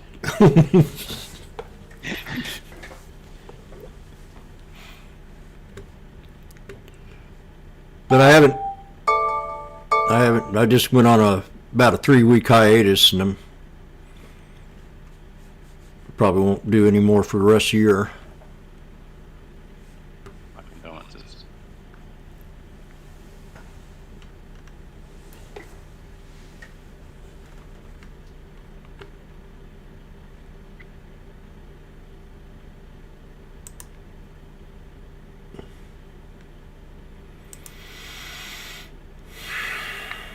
Yeah.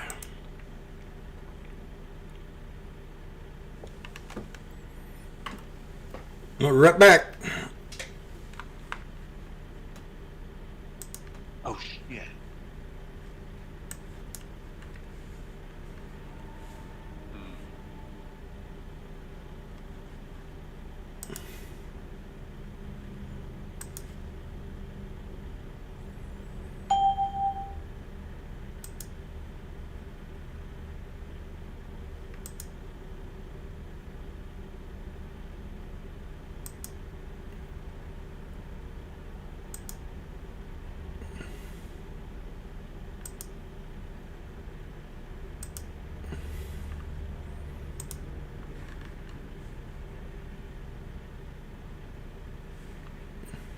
Oh, shit.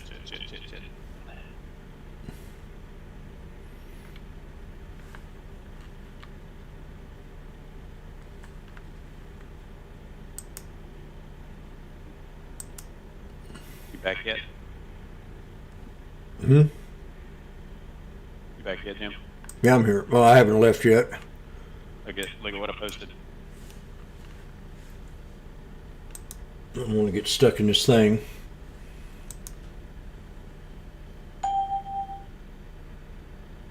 Oh, yeah. I usually don't look at the 1 minute, so I didn't see it until I swapped down. Yeah, and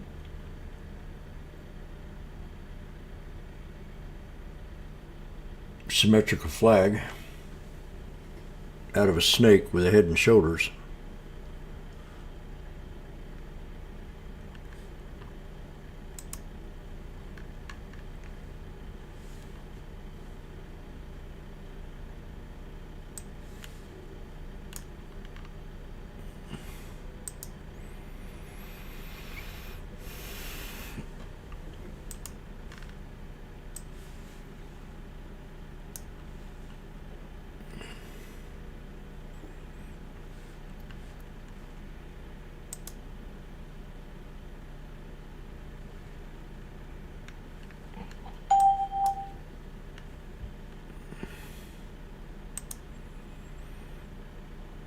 Now we got another 1, 2, 3 here.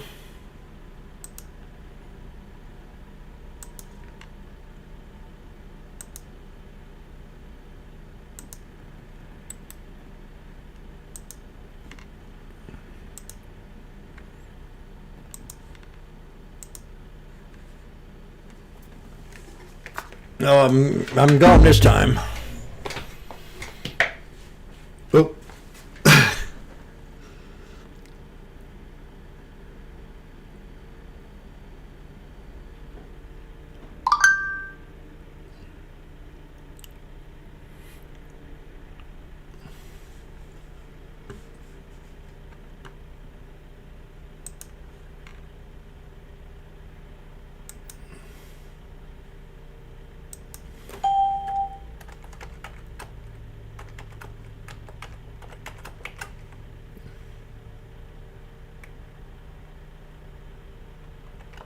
Yeah, just lost the bottom of the pennant.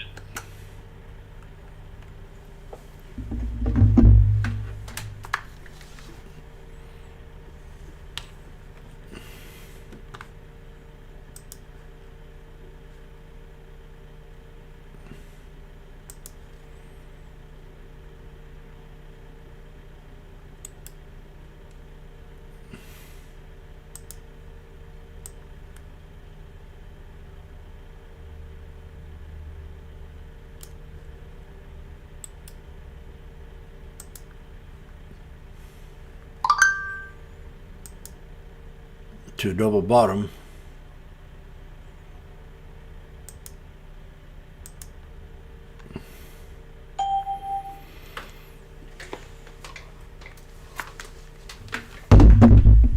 Okie dokie. Oh.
Come on, baby, pay it up.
Come on, break it.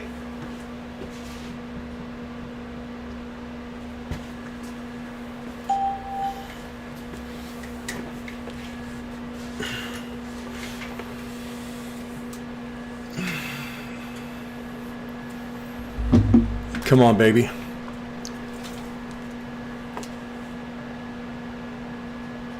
Lord, do you remember the time about 3 weeks ago when I carried that old lady into church and it was icy and snowy and I could have busted my ass and I didn't?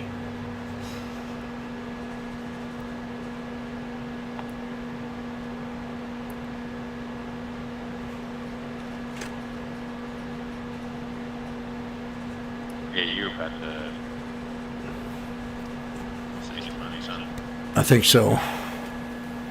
You make clouds this smoky girl. You're gonna get a pop here. Oh, yeah. I'm scared.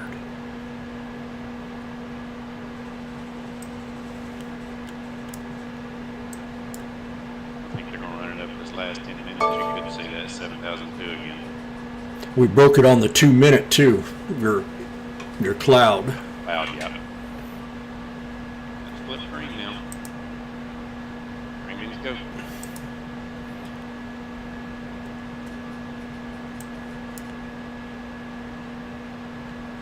Five minute. We're at the pivot point in your cloud.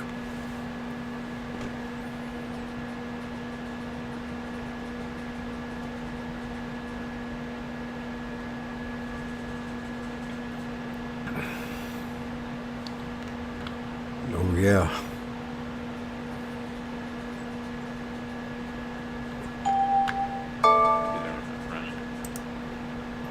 I would love to see $2 a contract.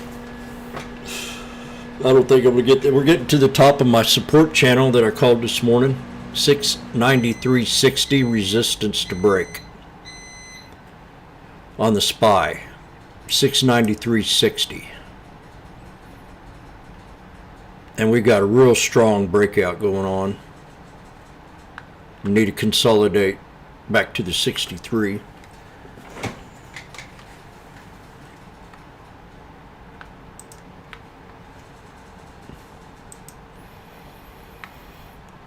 Slash ES is at my resistance. Yeah, it's And just up there, that fair value gap, and pull back down to the cloud and use it as a trampoline. that number you mentioned earlier at 69.52 area, we're above that now. If we can hold that.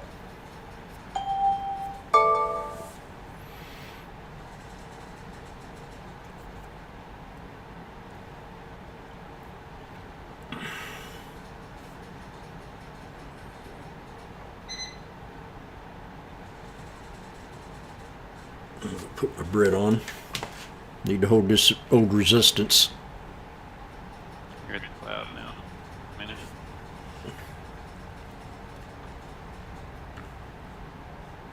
Tempted to add some more. I'm gonna jump in some right here.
3 black crows into the crowd, use it as a trampoline.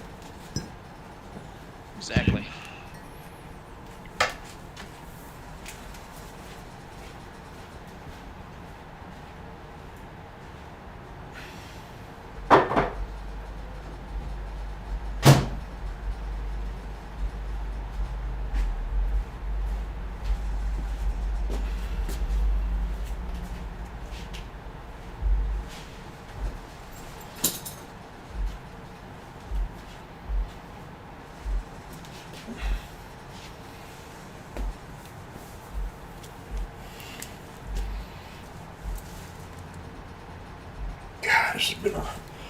I'm feeling better, but I'm not sold yet.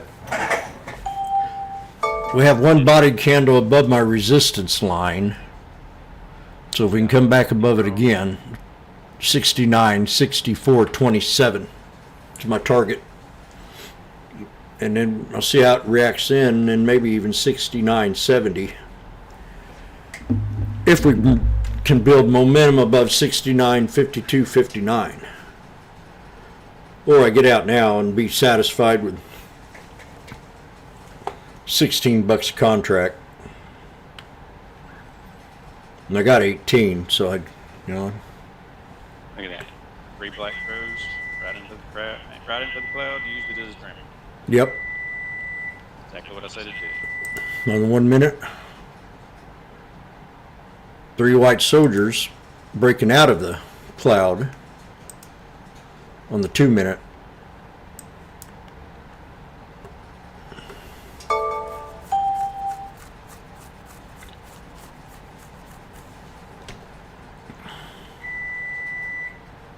And do the 3 black crows always have a wick on the last candle?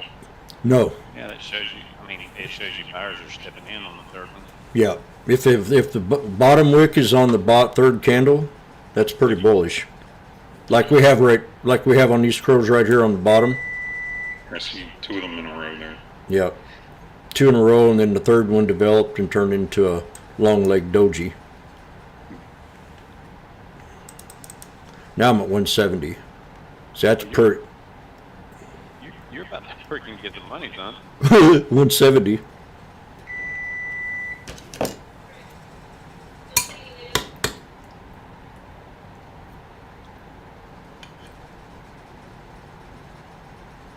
Did you say you didn't? Well, I better not say it. Is you got an open mic to where the wife can hear? Yeah, I shut it back off. Oh. Good. Good, because that's why I keep muting myself, because I got work stuff going on all around me also. So try to not cloud up your stuff here. Oh, you're fine. Thanks, man. See, I enjoy both of you. I mean, there's sometimes when you're a monitor and things don't click very well. My bread, damn.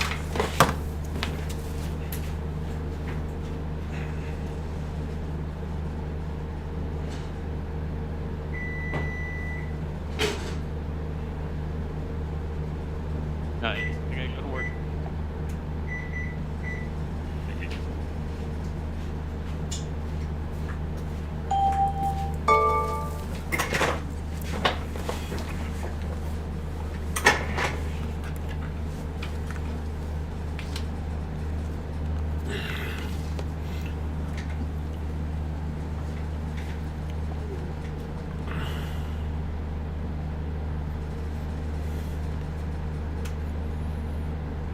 And 3 black crows, like on a daily time frame or a weekly time frame, could be a possible good reversal for a swing.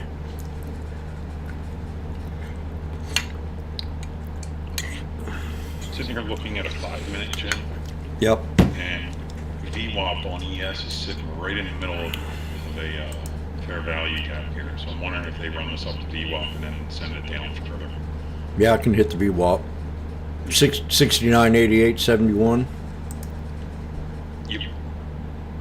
Yep. Right now, they're sitting here. They're flirting with getting out of that 4-hour order block that I have, that I charted out. Yep. And it's rejected once. right now we're sitting right at it, so we'll see if we get out of this. If they reject it again, then I think they're priming to go down and get 69.39, but we'll see. I'm just watching. Yeah, I see your 69.30, 7.38. Yeah.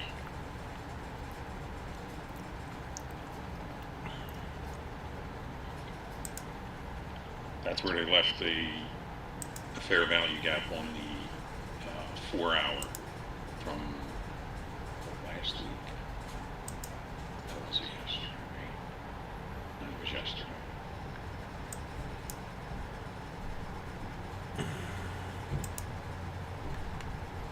We're back on top of that flag off the 63 on the SPY.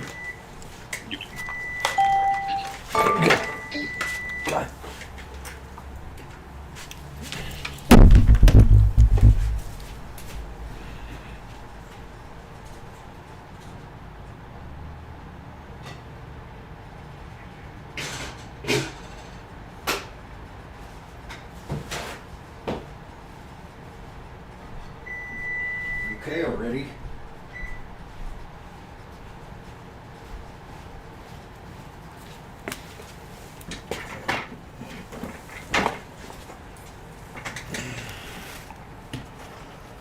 Okay, I'm gonna eat.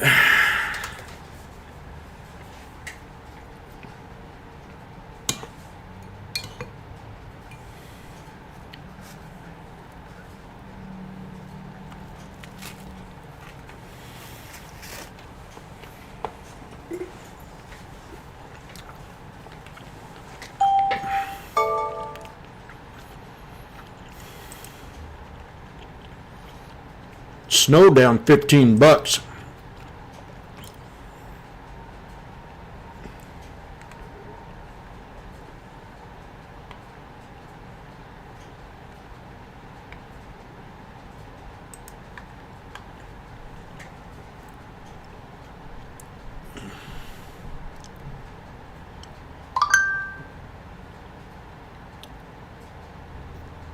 We got a gap play coming up on snow at 165.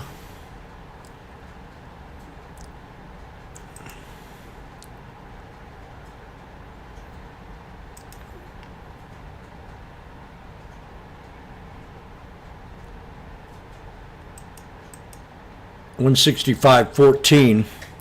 I'm gonna set an alert, see if this thing drops another $10 for us. Where the fuck? Jim.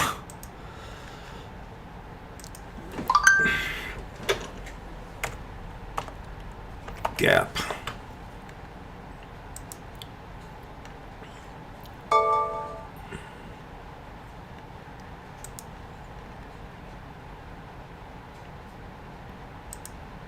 Pawn down 9 something. Pawn's went below my support level. Now we're definitely bearish territory for sure.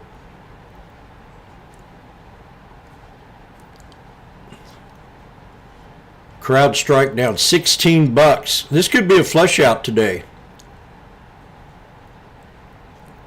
We got a double bottom at 410. Let me put the line of it, set my alert right above it. I'll go 411. Right there. 410.59.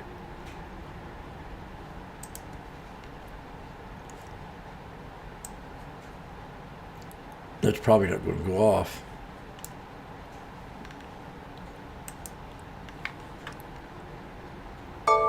No, that was a resistance alert.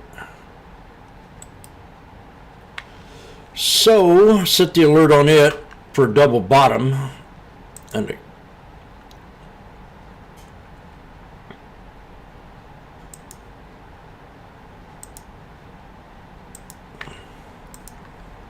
crowd strike.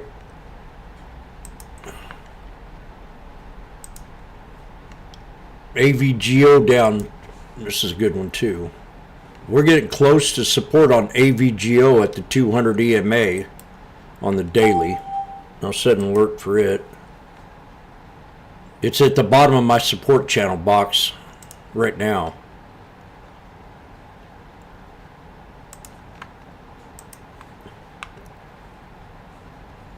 I had a little, well, it could have gone down a little farther. Right there. Let's see, I might raise that alert up. Yeah, I think I will, because that gap, that'd be a gap play.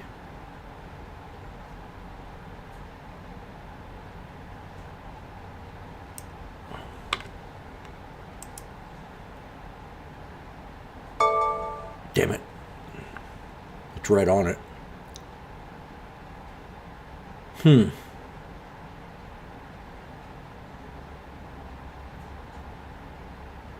I like that. I'm gonna...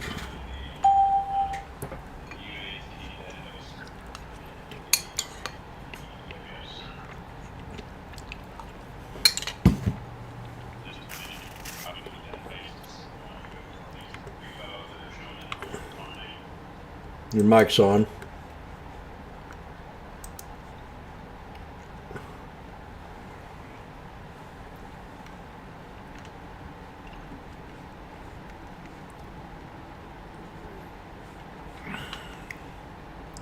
CrowdStrike down 17 bucks. I already pointed that one out. Nvidia at my support in the bottom of the box in the channel, and a double bottom will take you to the 200 EMA, which I'd really like to see that, but if they hold that 178 area or a double bottom 177.50, and HIMS Oracle is a shit stock. They don't have the money to meet their goal. We've got Amazon down 544. Now this was a double top, triple top, and I have 236.46 an alert set, and actually resistance to break will be right here if it wants to move up.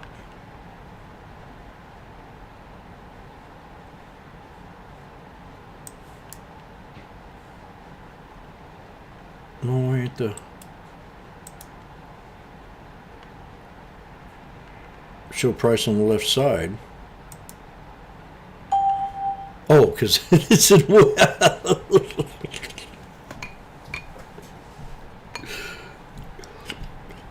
dumbass.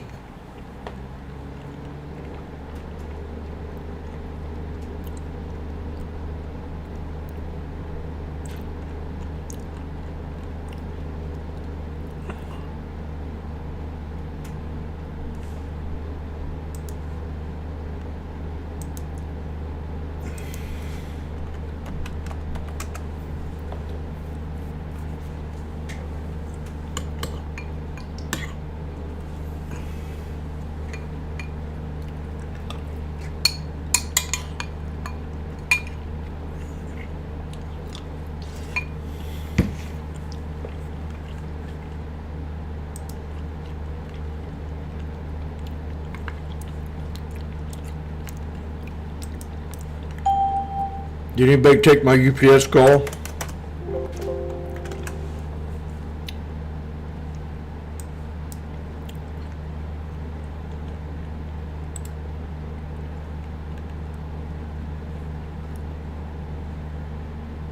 That's on the monthly. We hit the 200 SMA.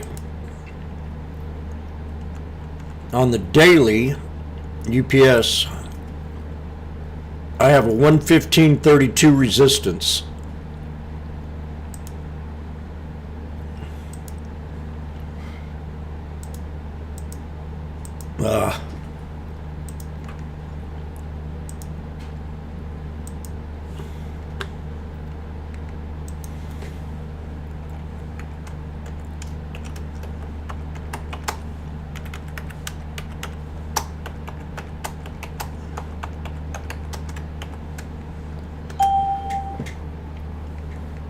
What the fudge?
Cost is up today.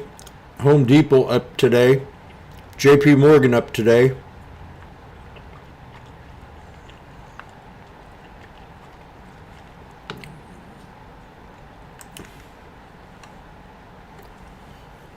There we go again.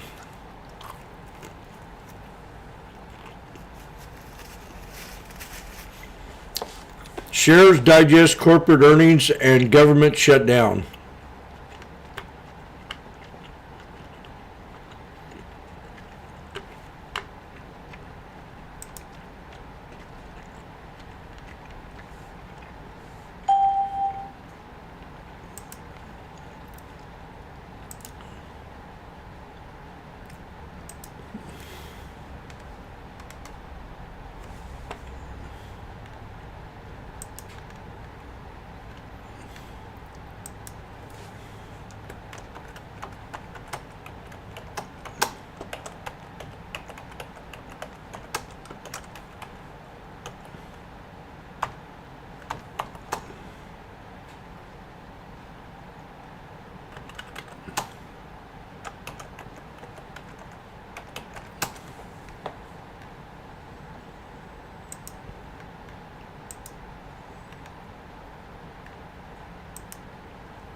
This reminds me of a song I wrote. Up, down, turn around, pick a bale of cotton. Up, down, turn around, pick a bale a day.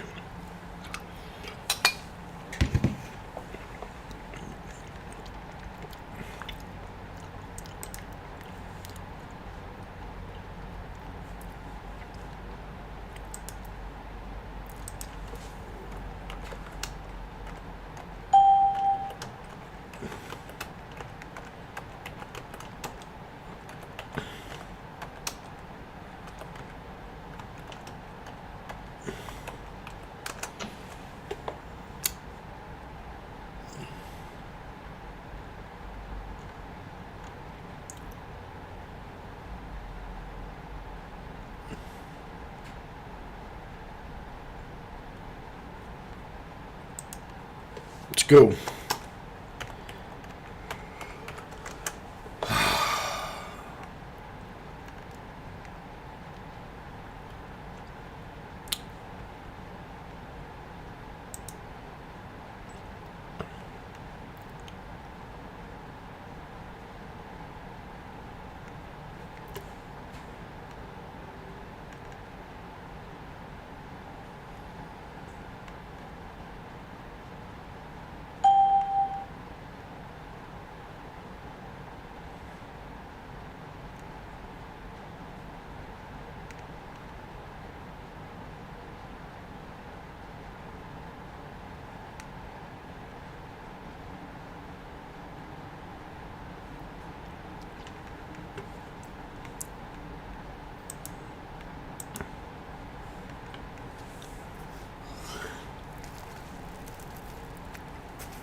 Now I was going to look over here.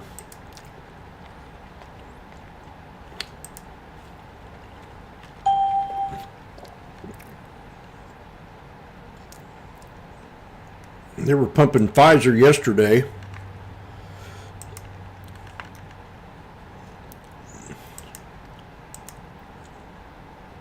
Off earnings and looked like it pulled back. Fubo, this is one I really liked. I thought we were going to go somewhere with it, but it never worked out. We've got Home Depot, what is that? Hewlett Packard.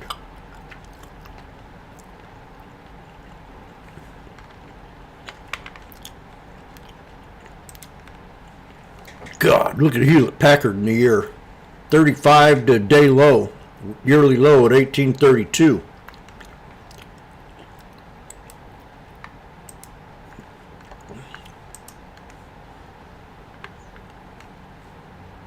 Downgrade Hewlett Packard to underperform $20 target.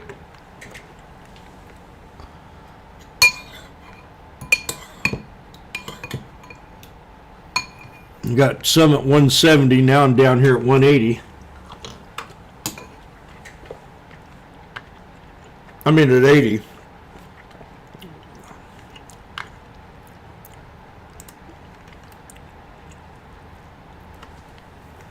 Thought about adding 85 cents there.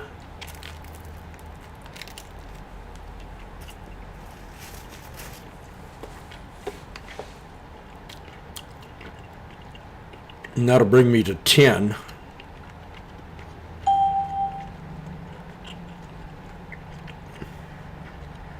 If I buy 5.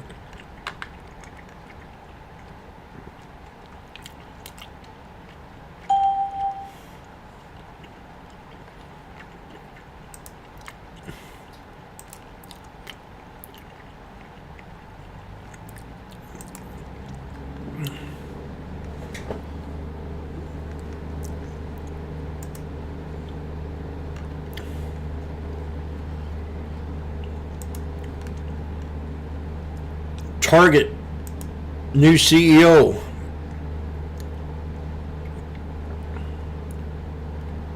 They're getting rid of all these woke fucks.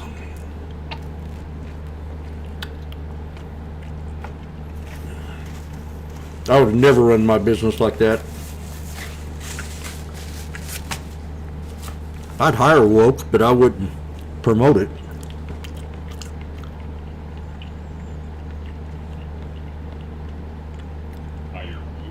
Yeah. Exactly. I hired a woke. She just got out of prison. She was in prison for, I think, 5 years. She come in my shop, and I interviewed her, and all of a sudden she takes her right arm, and she flops her tit out on me. And I'm going, hey, I'm going to hire this chick. So I hired her. And then about a week later, she stole 3 checks out of the back of my checkbook. The bank calls me up. We have some unpeculiar. You have an $800 grocery bill here. Check wrote for $800. 800. I've never. I mean, when I go to the store, I spend 50. So I confronted her. I said, "Dude, Do you think someone that's not a criminal is just going to whip their tit out at you for the hell of it?" I was young. Yeah, right. You live and learn. Yeah. Especially on a job interview. Yeah, right.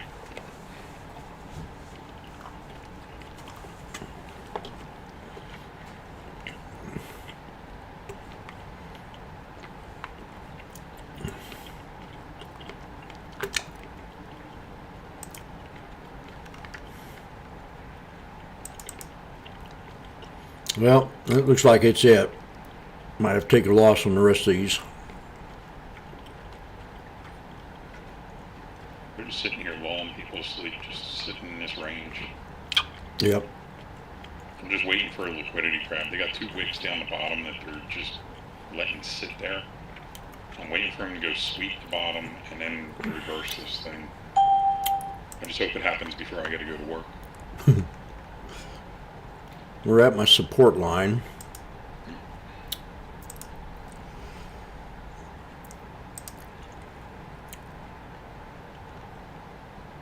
Is your support 69.65?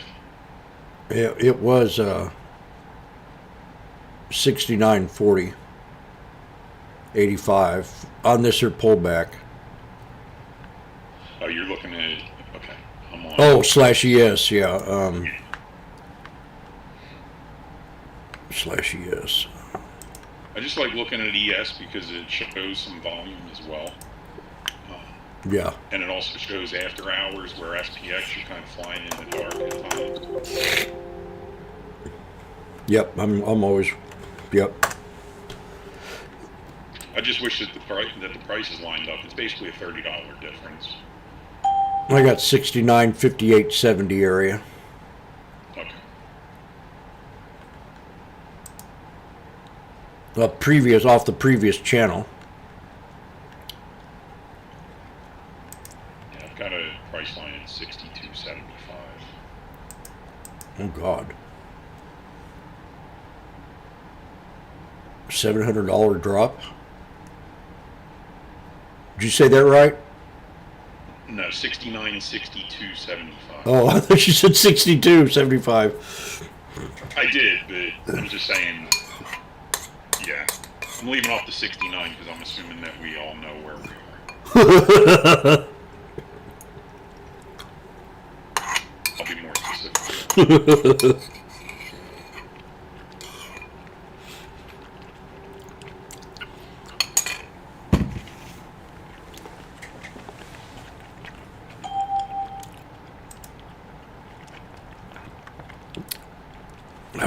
Man, I need to invite you and your wife over for some of this soup.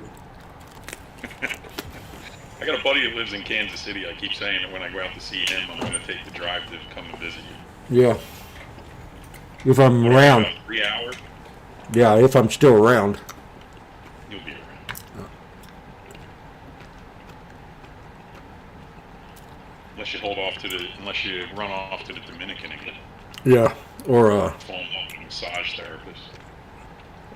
Whipping her tits out. Yep, or move to Big Island. Yeah, right.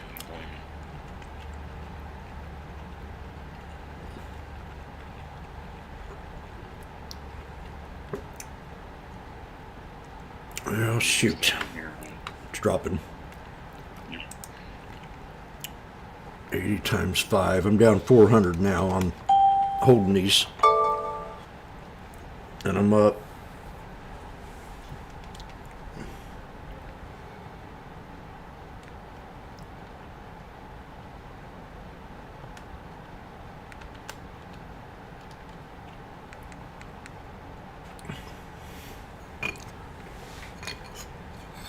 I'm up $68 on this trade.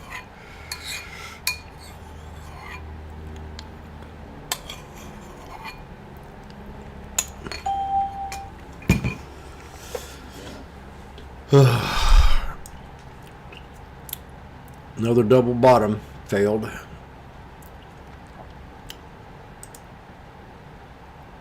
Getting deeper into this order block now.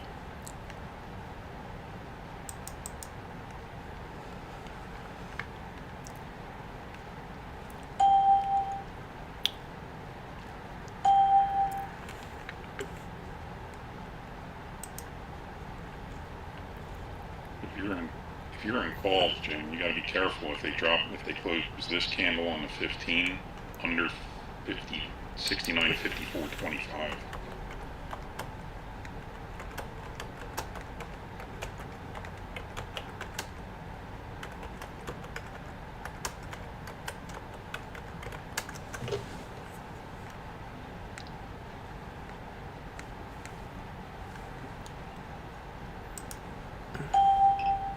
You're sitting here dancing with it, man.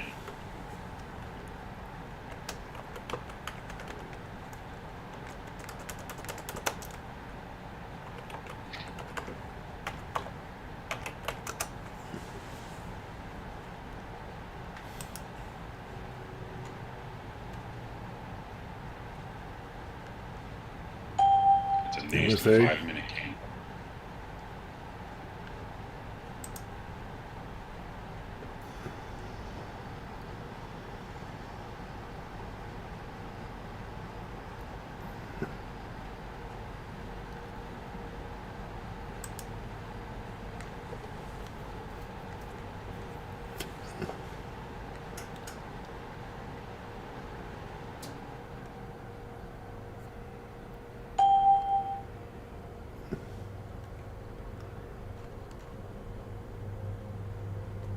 F minus. Damn.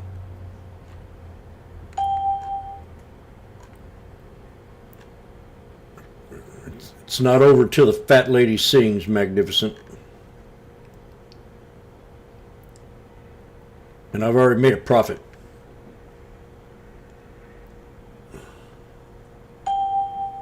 I'm up $68.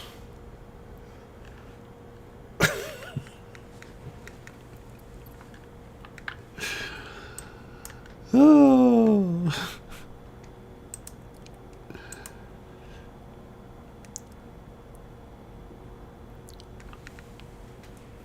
Spy at a triple bottom. 690.92.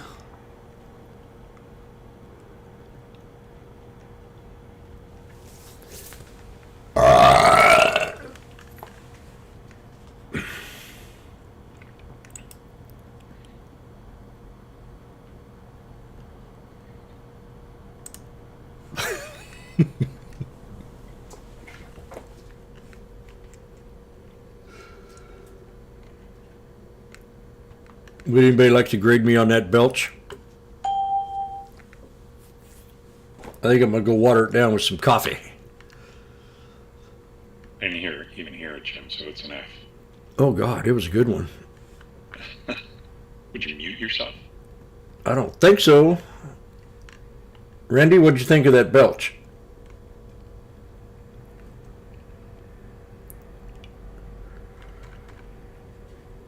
He's sitting in his garage smoking a bad one. A plus.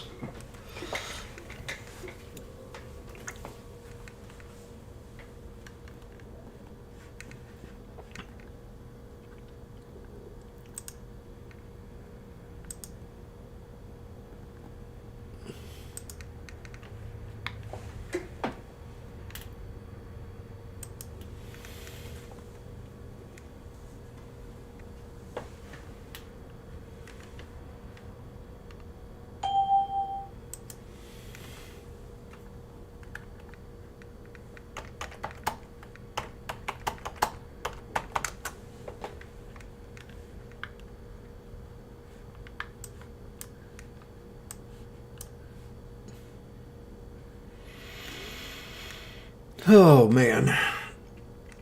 Okay, I'm gonna go make my coffee and I'll be right back. Actually, I've made what, probably 100 batches of this soup. This was the best one ever. It has that cream that sticks in your gums.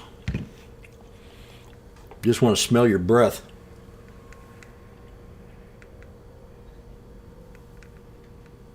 Anybody have any questions that are listening that's new to the room?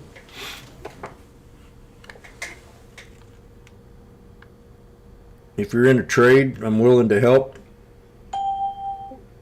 Chart it up.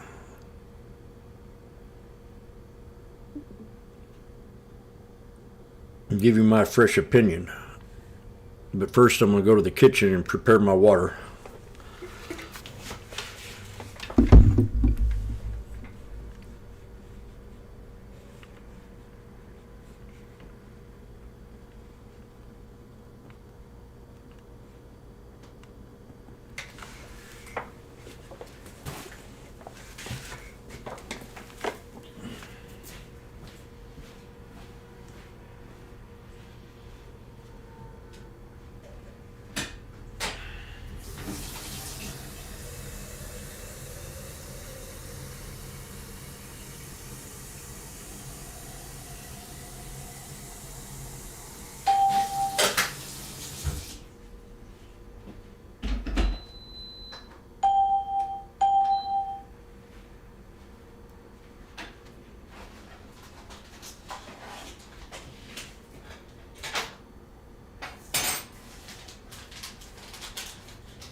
Close that last candle right at 69.54.25.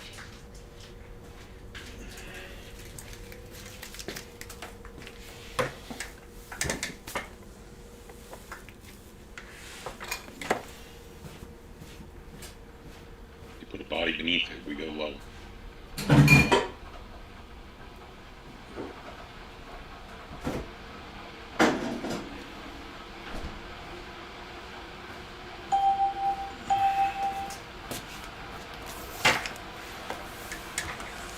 Be a long, long day.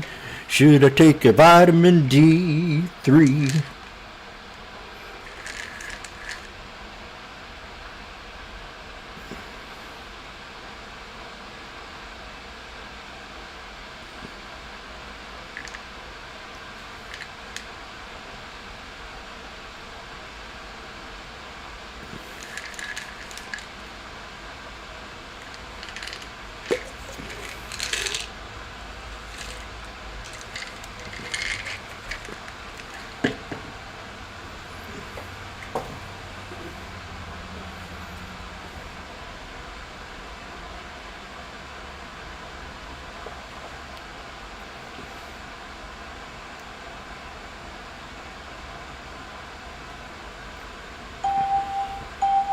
What do you think about Kava?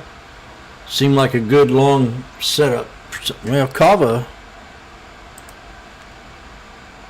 kind of got too big too fast.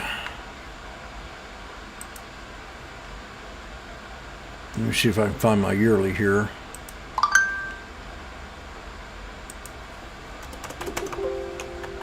I would go in there and eat, that's for sure. We are pulled back to my support level that I have. We got a gap play, and I got 54.75 to 58.66 support channel. And right now we're off the 50 SMA on the daily time frame, which is a support level. So for this thing to bounce up, we'd have to break the 63, which is at 61.33, and support to hold could lower it down just a little bit at 58.30. That's Kava. So on a yearly time frame, we're definitely at a support level that I had charted up in here, and that was this here, kind of like a head and shoulders.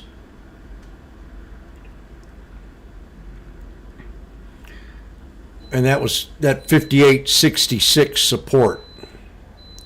So if we maintain that with the matching of the 50 SMA, resistance to break is going to be the 9, which is at 62.43 on the daily, or 60.33, 62.50.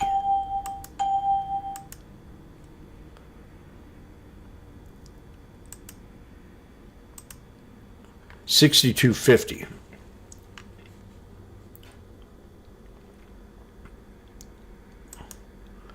So I'm going to say support to hold.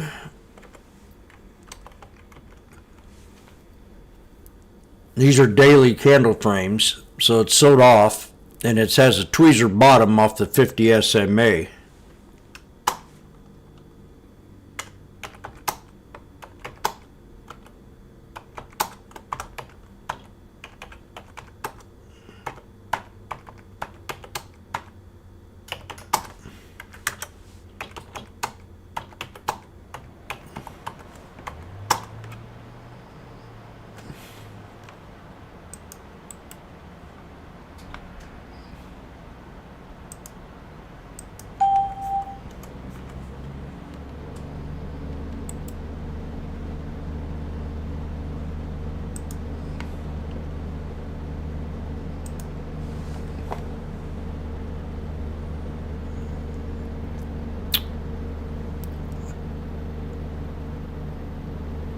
I would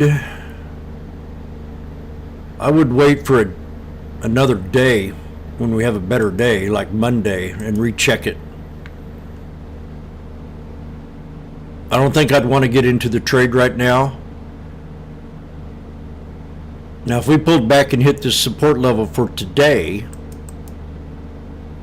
that would be 59.56.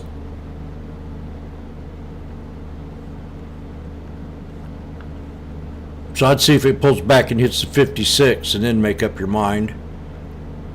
But I'd keep it on real close watch and maybe wait till Monday.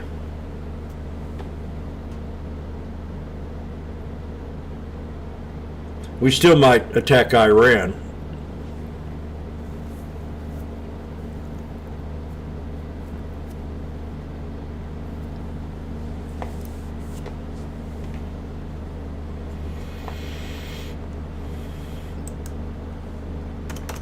Plus, we got the government shutdown coming up.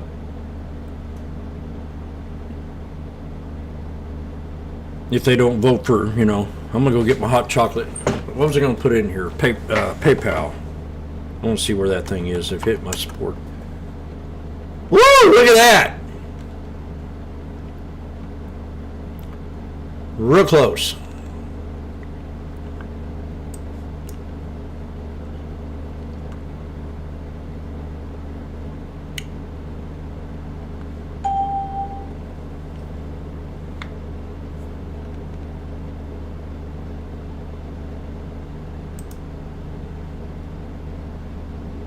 Thank you for asking, Tennis Pro.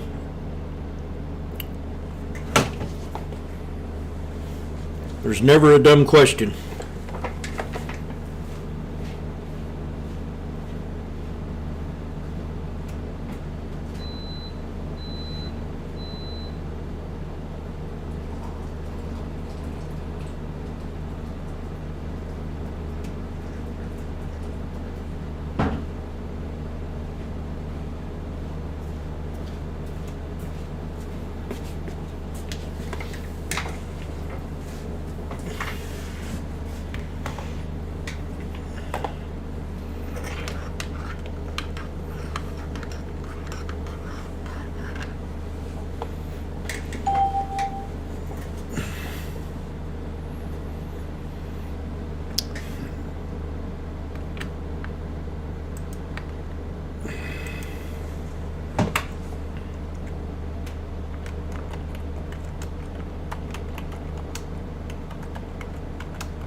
Boom, boom, boom, boom.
Gonna be a long, long day.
Jim, do you see a falling wedge on SPX here on SPY?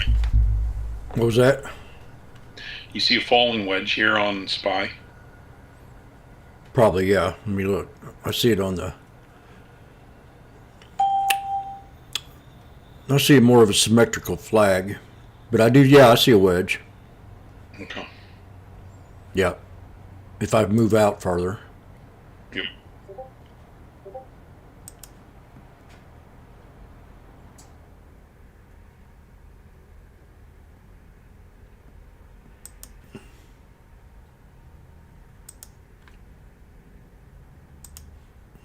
Yeah, that's the same one I've got. Yep.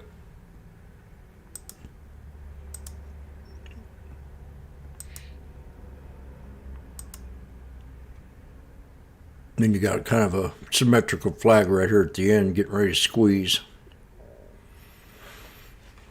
You got a triple bottom here, and we bounced. Now you got a head and shoulders here at the end. Inverse head and shoulders. You can barely see it, but it's there.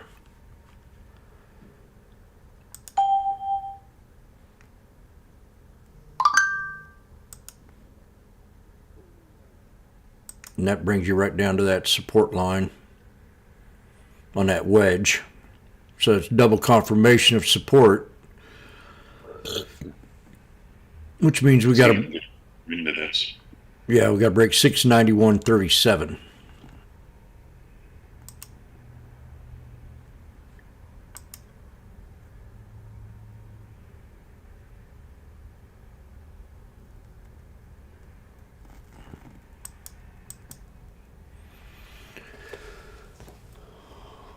Then it can turn into a descending triangle just like that. That end, and that'll be bearish for another drop. Yeah. They're thinking about it. Mm-hmm.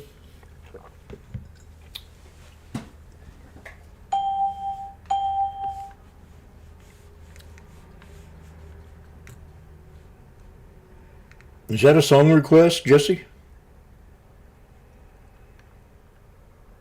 Or Randy?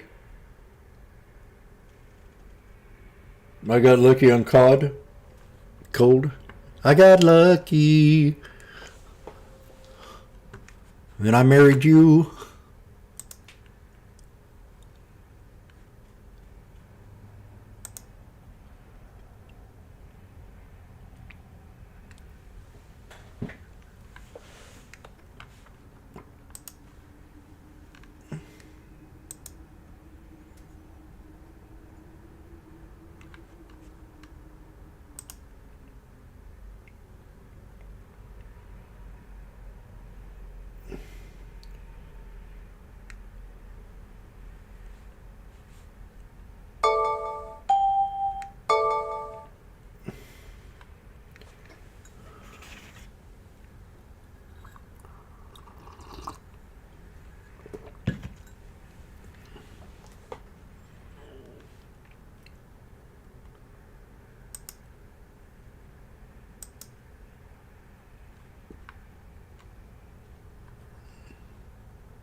Dude, a long day.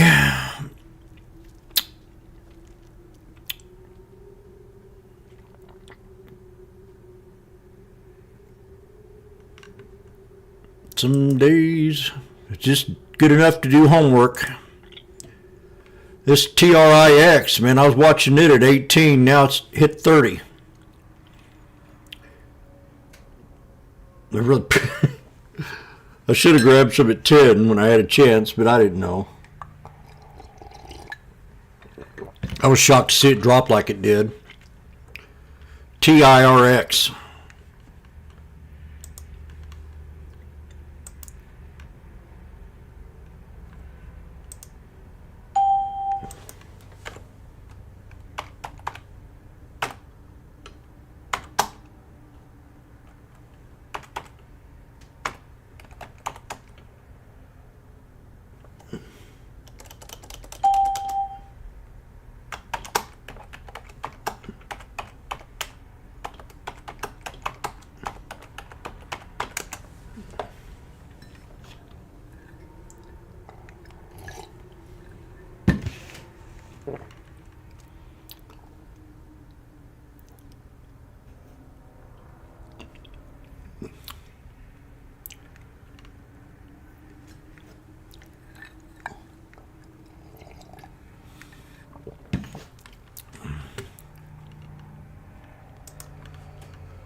Ta-la-da-da-da-da-da.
Hopeful news for Palantir. It shows that their hopes are not just pegged to any one administration, are not just pegged to any one particular series of policies, that there really is appetite within this B2B. Honey, when most of your revenue comes from the government, you're going to kiss their ass no matter who's in charge.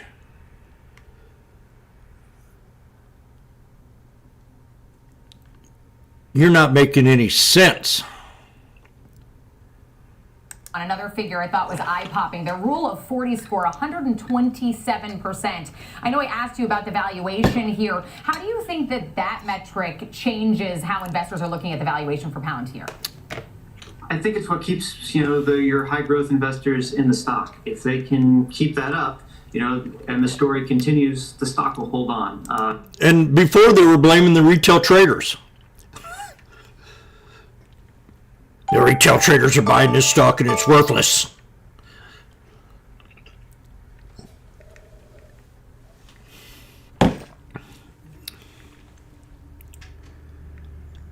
Oh, damn, 2 days in a row of cleavage? And she's got freckles. She might have just won me over.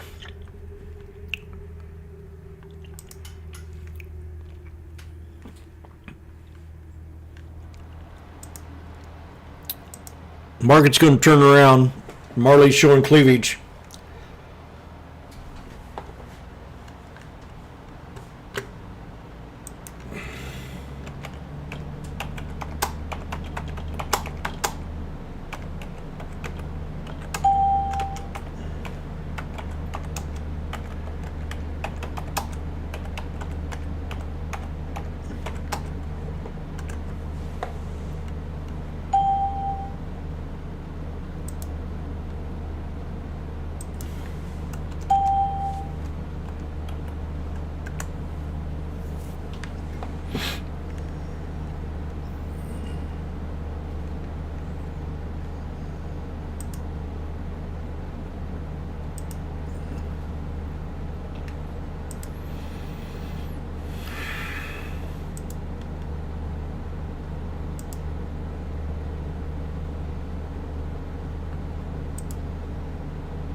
It'll be a long day.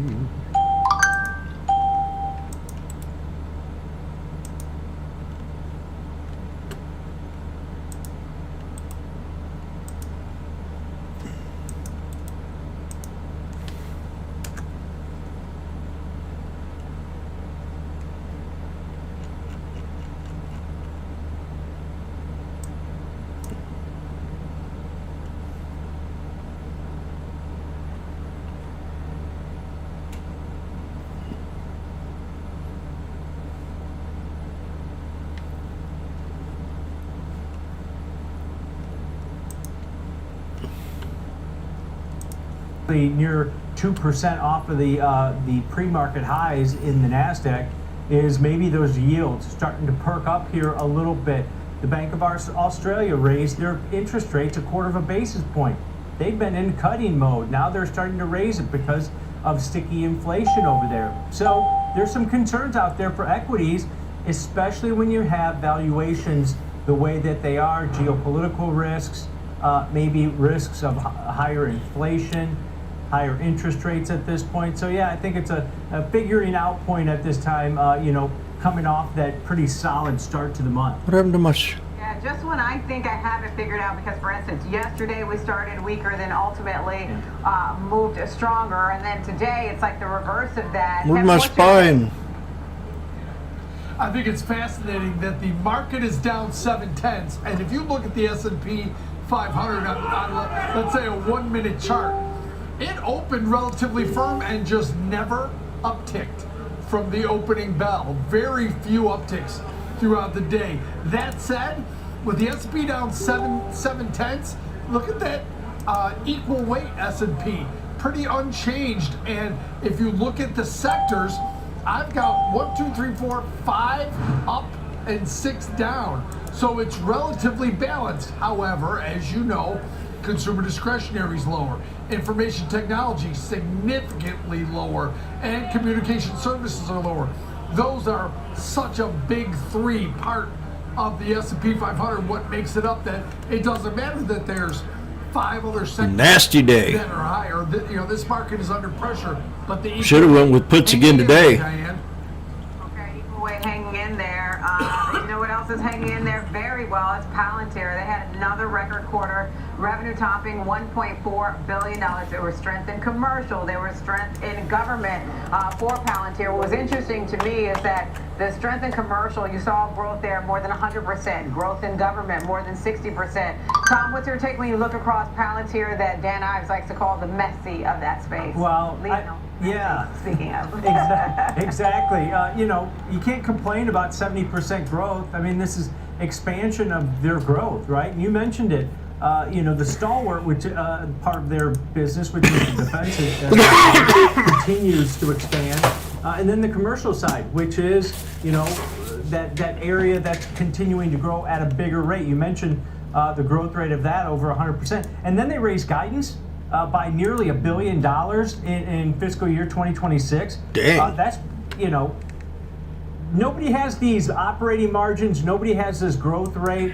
Nobody has this runway. They don't have a true competitor in this space. CEO Alex Karp doing a great job. He just lays it out there and says, hey, we've got actually more business than we can do. We have to pull back on some of our contracts with potential allies of the U.S. because they don't have the capacity to do them. It's a good problem to have. Now, the stock was up about 12, 13% in the pre-market after these blowout earnings and blowout guidance. Now pulling back with the overall tech a little bit weaker, but there's nothing to really complain about this report. I think the one thing that a lot of people, and I saw a couple price target cuts. There was a couple upgrades in the stock, but I saw a couple price target cuts. And this is based on that valuation that we talked about yesterday, price to sales of 100 times. I mean, that's ridiculous, but at the same time, they've got higher growth rates by more than double than maybe anybody else in tech at this point. And that's the thing I noticed as well, Tom, that, you have some re-rating and new price targets, but not everybody's bullish, and that makes sense because even some of the analysts who have, moved to the sidelines have said, they get it, but again, it's that valuation that makes them, kind of based on their modeling, have to set certain price targets. Kevin, what's your take when you look across Palantir? I think some of the comments from the CEO, their earnings exceeded even our most ambitious expectations. He also said such a massive acceleration in growth for a company of this size, scale and size. I mean, this is AMD coming to a double bottom. And remember, if you look Double in your bottom. Finance 101 or Economics 101 book, what's indicative of a growth stock, right, is lofty PEs, no dividend, right? That's valuations that are not reasonable for a mature name. That's what you're seeing here.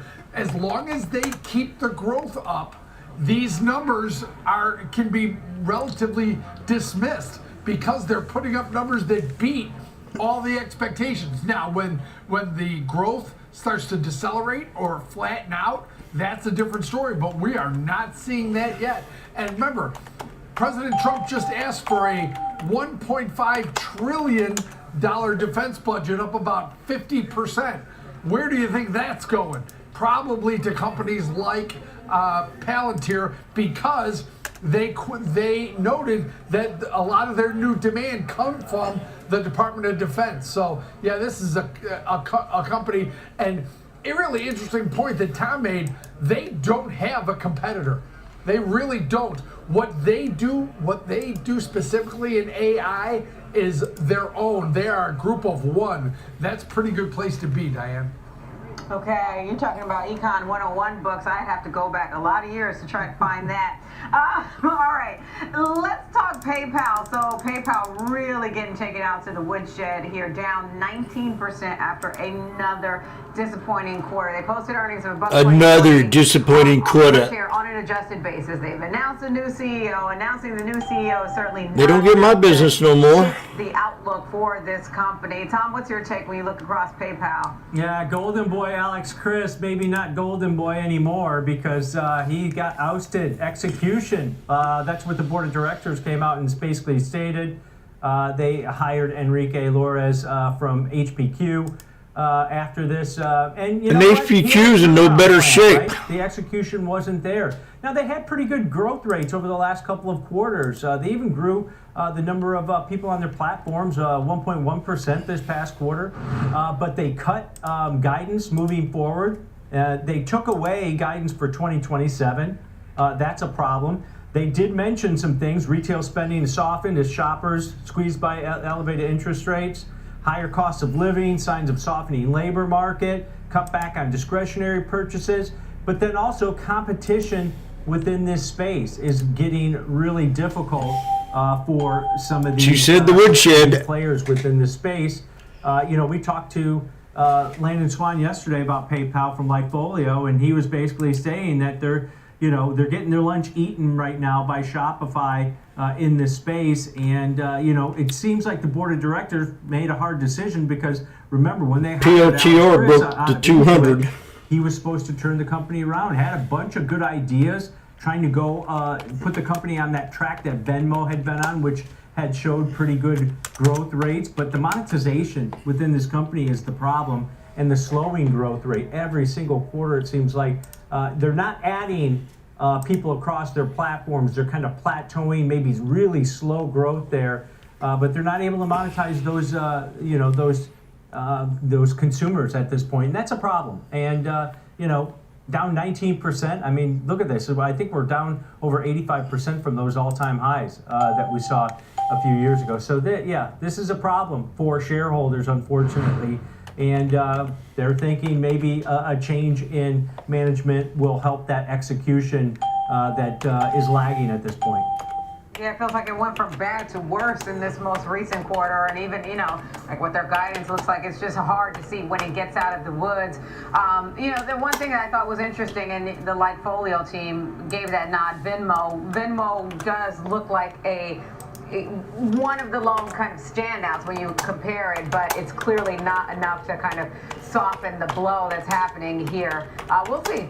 But let's talk FedEx. Analysts becoming more bullish on this one today. You got Wells Fargo moving into the overweight camp. It's got a $380 price target. Bernstein tagged it with an outperform rating and an even higher price target than Wells Fargo. Kevin, what's your take on this one? Pulling back a little bit here. That's up 5.5%. Ooh, big knife on SPX. If you followed, we're at the bottom of the flag. Years, and we've covered this stock a lot. They've been really cutting costs, right? And the analysts from Wells Fargo. Pay attention right here. The nature of this business is going to swing back, and they're going to be set up to make as much as $30 a share in earnings through the end of 2029. So big upgrades from Wells Fargo from $295 to $380. Bernstein upgraded it to outperform with a target of $427 from $306. So basically, all the cost cutting, everything they've been doing to remake this company to compete with the Amazons and the UPS. I don't know if they're competing with UPS anymore, but everything they're doing is going to start showing up in the numbers, is what these two analysts are saying. And yeah, FedEx, we've always talked about this stock can really move in both directions. So a big update today on two upgrades to, like I said, some big numbers. Watch it right here. $380 at Wells Fargo and $427 at Bernstein, Diane. Okay, Tom, your thought on this one?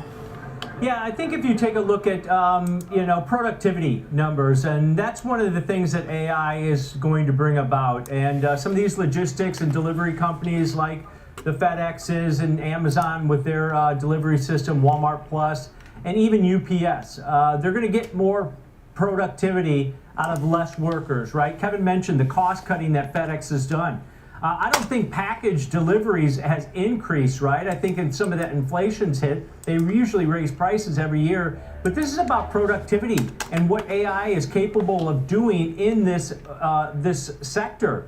You saw the Dow transports, and that's usually historically a good indicator of what's going on in the overall market. Hit record highs also this week. So, is this one of the areas within AI that's going to be able to be monetized quicker than anything else without a lot of maybe CapEx spending to get to that productivity increase without hiring more people, right? Without having to raise wages. That's going to be, I think, one of the big themes this year. The companies that are able to monetize AI, how they're going to monetize it, and what cost it's going to be, because these hyperscalers and some of these big tech companies that are just outlaying $500 billion this year in capital expenditures in their AI infrastructure build out. Well, these logistic companies might be able to implement AI at a really low cost. And that increases productivity. That's going to increase margins immediately. And maybe that's why we're seeing this big boon in transports. And it's not just FedEx, it's the rails. It's some of the airlines also. So, yeah, take that into consideration when you got the Dow transports at all record highs. I think that's a great theory, especially about, and this is the year where investors and analysts say they want to see the payoff on AI, right?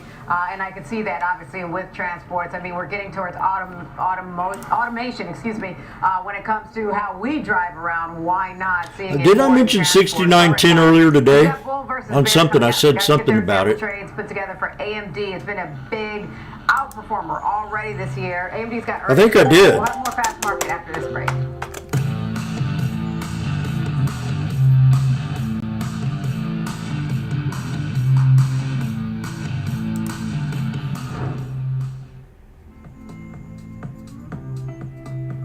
PayPal hit my mark. PayPal hit my mark.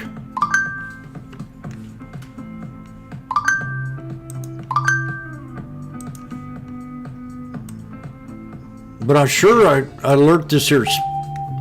I said 69.10.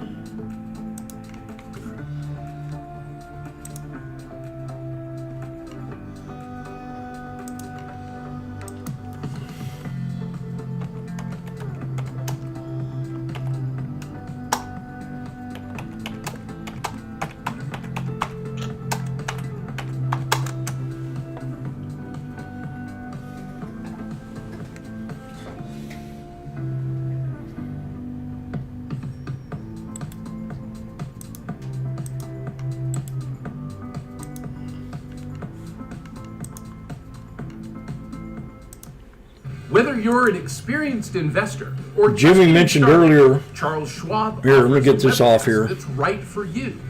Are you an active trader? Our active trading webcast. Jimmy mentioned earlier about Iran.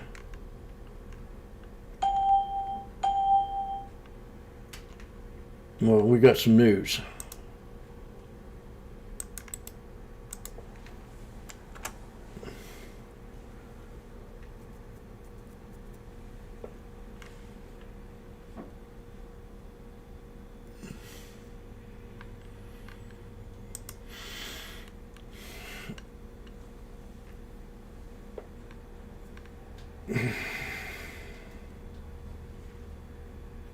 Oh boy.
They have to show that the MI350 chip is working and competing against NVIDIA, and that they are the solid number 2 to NVIDIA.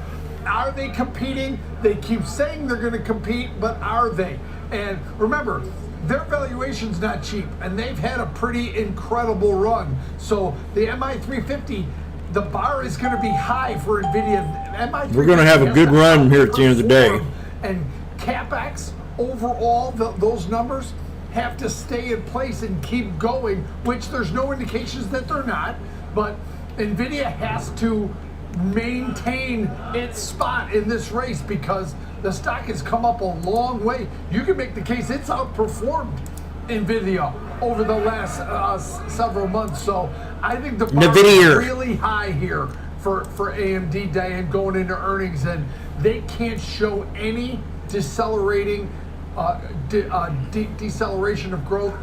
They've got to put up good numbers. Data center is where they make their money now, and so they're going to have to show good numbers here. I'm a little concerned about this earnings event for them because the bar is extremely high.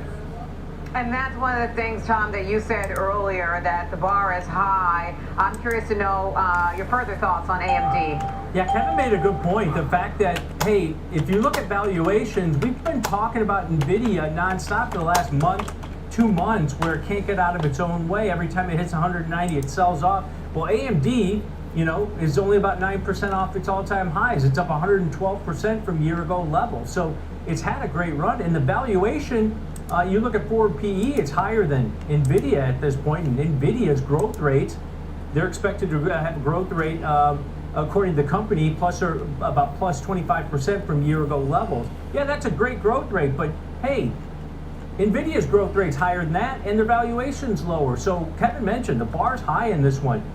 They better hit on everything as far as the MI350. They better give a good update on the MI450, which, you know, there's rumors swirling around that they might have delays as far as production goes to compete against the innovations that NVIDIA is doing at this point. I think one of the key caveats is, yeah, they're growing that data center business and they're expanding, and that's becoming a bigger chunk of their revenue. But at the same time, the CPU market, they're taking market share there away from Intel and some of the other competitors in that space. And their margins are pretty solid at this point. But as Kevin mentioned, the bar's high. They've got to, it seems like to me that the market's been punishing stocks, even if you beat on EPS and revenue, maybe you guide a little bit higher. When the bar's high like this, we've seen some names, especially in the tech space, that get hurt post-earnings. So you've got to be cautious about this one, even if they do beat and raise. So the question is, who's the bull and who's the bear this time? All right, guys, let's get into the example trades. Kevin, let's start out with yours. Right now, they're looking for about an $18 move, and I put in a paper money trade earlier that focused on that move, and it's a bearish trade. It's a put calendar spread. It's a 2-week put calendar spread, but going on to the February 20th and buying the 230 put, and then selling this week's February 6th 230 put. I put that in for about $3.35, trading about 20 cents more than that now as the stock has moved slightly lower. So this is one that just plays that it's short deltas, but it's also long vega. And so you could benefit if the stock moves down from a firming in implied volatility. Maybe it doesn't go down quite as much, and that's why I went out. Double bottom on AMD. Instead of, if you look at right now how it's set up, 117 vol in the front expiration. The second one's 82. The February 20th only 72. So a little more dispersion. Double bottom on AMD earnings. If you get that move down, maybe some of that holds, and you move towards that 230 strike, Tom. Bearish on this one, but you make a good point. I mean, this stock was higher earlier. I think it hit above $252 earlier in the session, but has pulled back as the market's hitting session lows here. But let's break Kevin's trade down. Going out to that February 20th, monthly options expire in 17 days. Buy the 230 strike put, out of the money to the downside by about 12 bucks. And then against that, sell the February 6th weekly options that expire in 3 days, that same 230 put. So a 2-week wide bearish put calendar here. You're paying roughly $335 debit. Might be a little bit more expensive than that because the stock has pulled back. But the debit you pay is going to be risk. So if you pay $335 in risk, and you can see here, you want it to go at or near 230, right? But at the same time, you've probably got a range between about 220 and 240 that you're going to still be potentially profitable on this type of position. It's a long vega trade. The debit you pay is your risk. You've got a range for this stock to trade in. So if you think it's going to grind lower, maybe go down towards 230, 225, 235, this type of strategy takes advantage of it. What you don't want to happen is you don't want the stock to go higher, and you don't want maybe a 2 or 3 standard deviation move to the downside if they disappoint and this stock sells off really hard. That's what you don't want to happen. Even that range between about 220, 240 is going to be potentially profitable on this type of trade. And Kevin mentioned you're taking advantage of that vol dispersion in this one where you're buying a less expensive implied volatility, selling a higher implied volatility due to that event risk.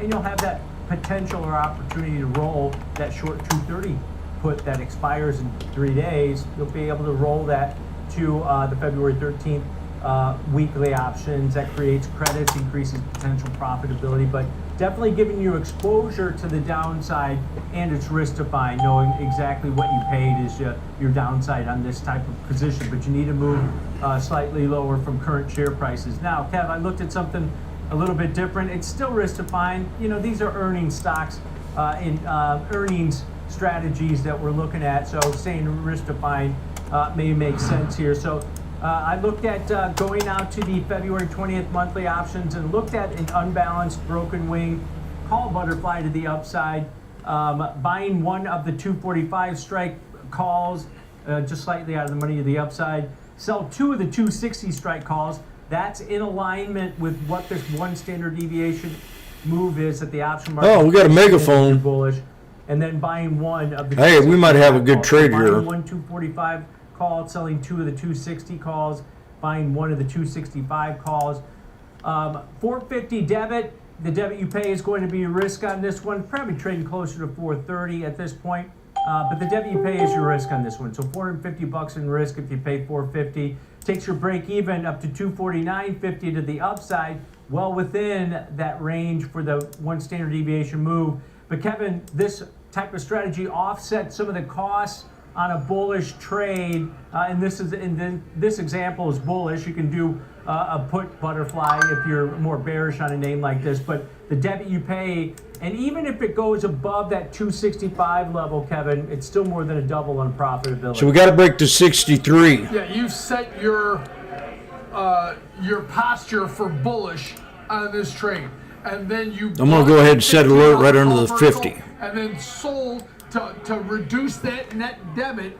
You sold a $5 call vertical, which if you get that one standard deviation move towards that 260 strike, that would be where this maxes out. But you don't. That's resistance. Unlike some butterflies, you don't lose that profit if it were to come significantly past there. You hold on to some of it because you're long a $15 spread, short a $5 spread. So that difference gives you profits on the upside no matter how high it goes, Tom. Yep, and I need to move to the upside on that one. And you'll reduce your cost by doing the unbalanced call butterfly as opposed to maybe buying the 245, 260 call vertical. So offsetting some of the costs on that to give you that upside exposure while it also takes away some of your profitability above 265. So there you go, Diane. Bull bear debate on this one, even though maybe we gave a little bit of rhetoric on the downside because the bar is so high in this one.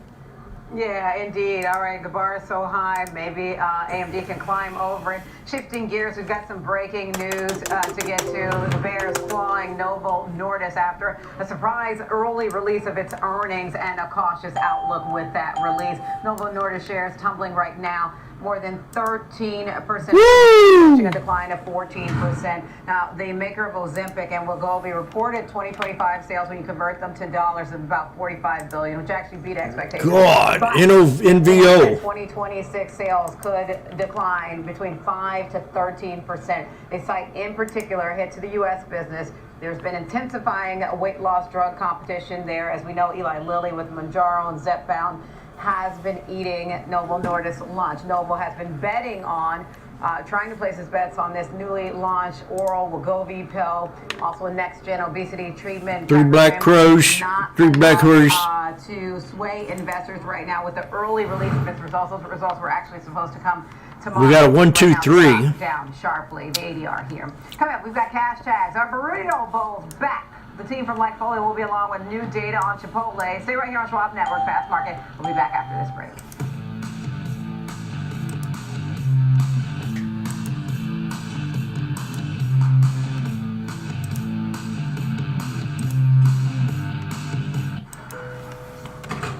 Hi, I'm Alex. I'm Jane. And I'm his mom. Sometimes, you could have done better. Dumbass. Same goes for where you invest. Ruined it. Roll up and invest smarter with Schwab. I'm Sam Vardis, live from the New York Stock Exchange. When the market moves, we're on it, getting the reaction, the strategy, and sentiment in real time. Stream Schwab Network at schwabnetwork.com.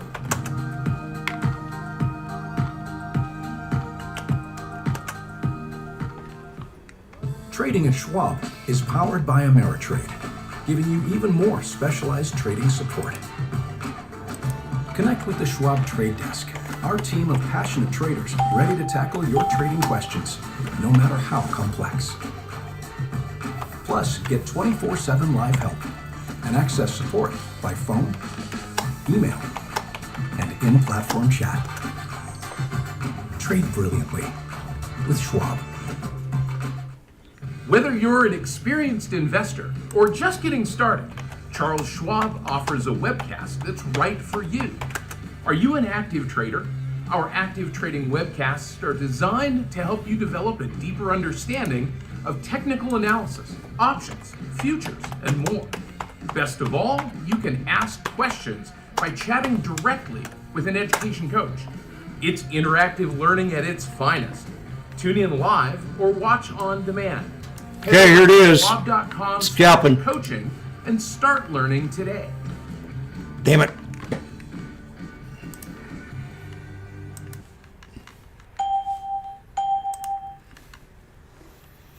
The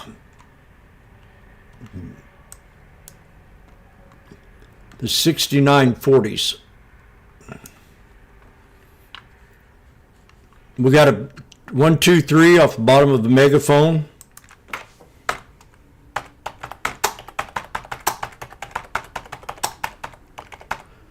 $69.40s at 310.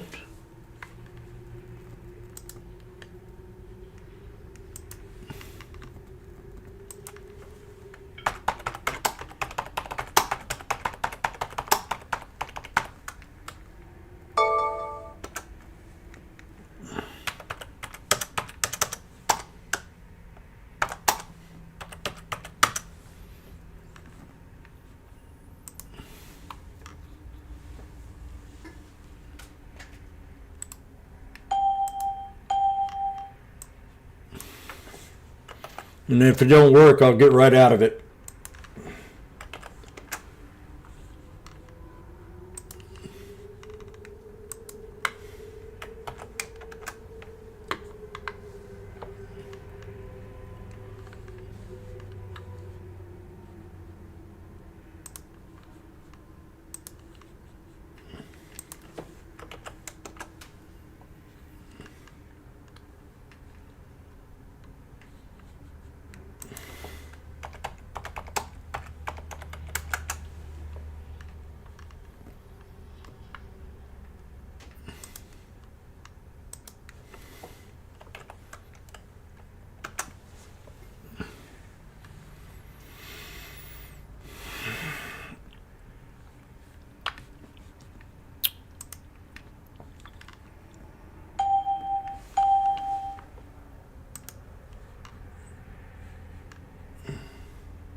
Ah!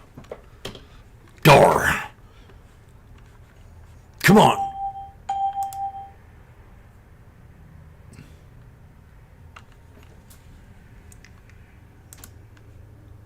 Door!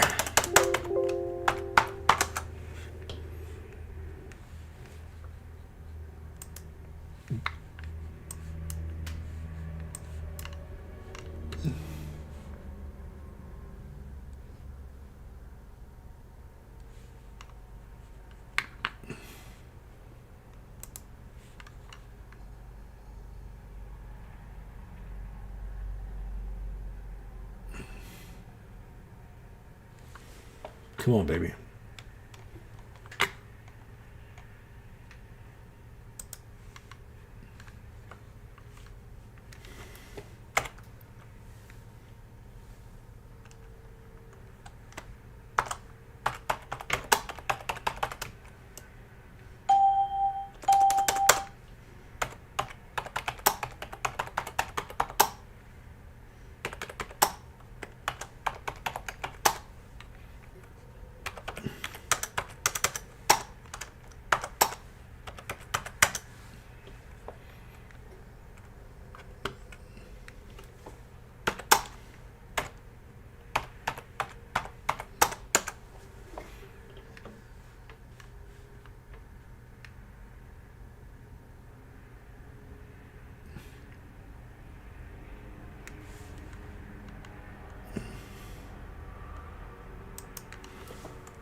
God darn it.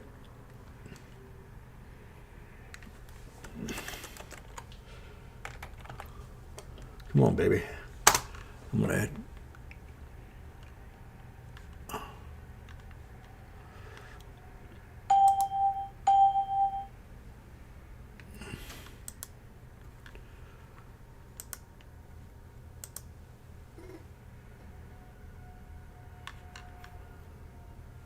Got a huge megaphone on Spy. Very bearish one.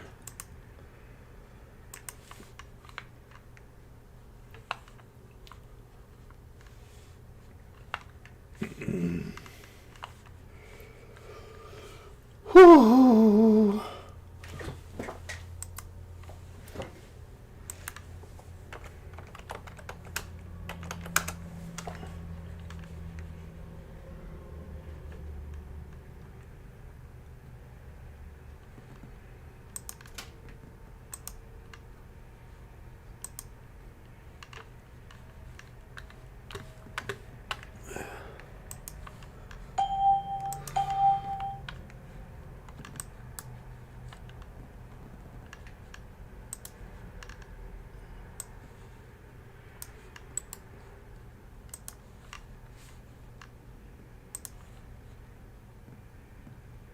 Music.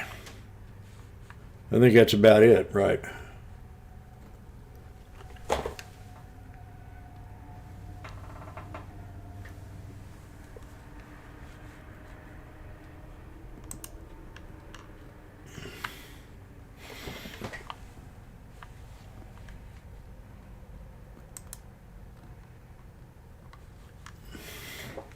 Come on, let's get the reversal.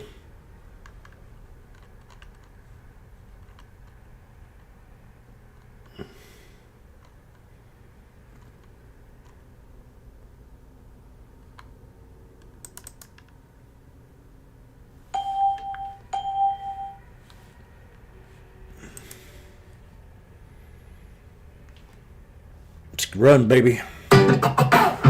Yeah.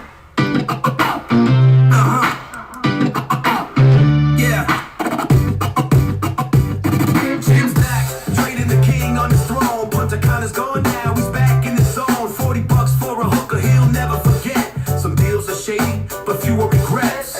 Markets of money, make a turn on the machine. Buy low, sell high, living the dream. Stacks on stacks of financial feast. Jim's the ruler, got accounts to increase. Charts on the screen, the market will tank. Chai tea in hand, and he's ready to bank. Numbers dance on in the chart like a hot Vegas night. Waiting on bull flags like they're gonna take flight. Markets of money, make a turn on the machine. Buy low, sell high, living the dream. Stacks on stacks of financial feast. Jim's the ruler, got accounts to increase. Refocused and dialed in. Got a market to conquer and we're ready to win. Punta Cana was a blast, but it's now in the past. The market is his bitch, hit the money making switch. The king's got swagger, he'll never fall. When the bell rings, we're making money for all. Markets of money, make a turn on the machine. Buy low, sell high, living the dream. Stacks on stacks of financial feast. Jim's the ruler, got accounts to increase. Markets of money, make a turn on the machine. Buy low, sell high, living the dream. Stacks on stacks of financial feast. Jim's the ruler, got accounts to increase.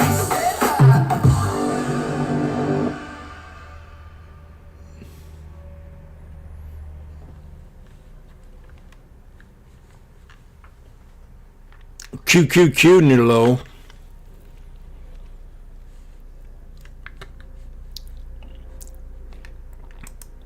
Damn it. I can't get hers.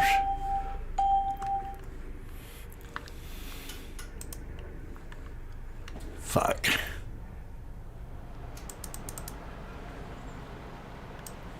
I'm down 90.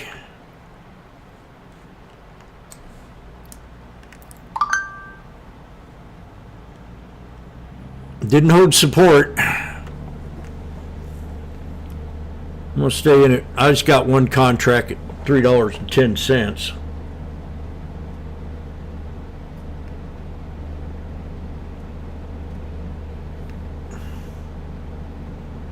Thought I had that triple bottom, but no.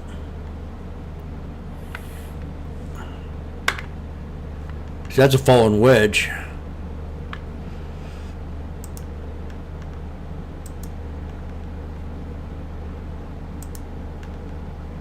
Even fallen wedges ain't working today. We had a quad top that should have bounced. I'm gonna hold on to it because I still think we can. But I'll be right back. I got it at 310. Should have had on right here. Just frick it.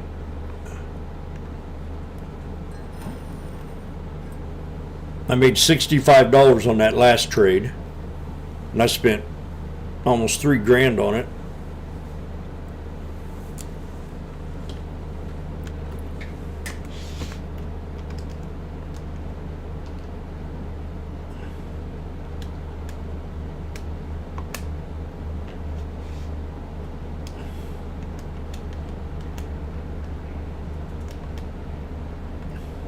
$2,500.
220.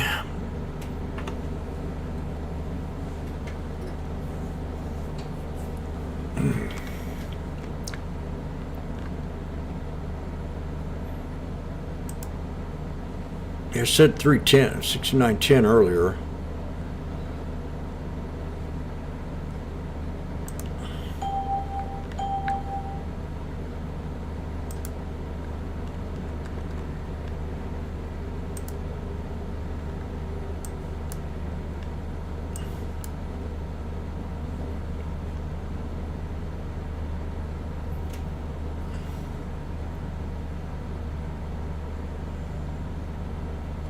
So now we're filling the gap at 68.75. I'm still in this contract. We're at 245, 250. But if we dip again, it's a gap fill to 75, 76, 68.76.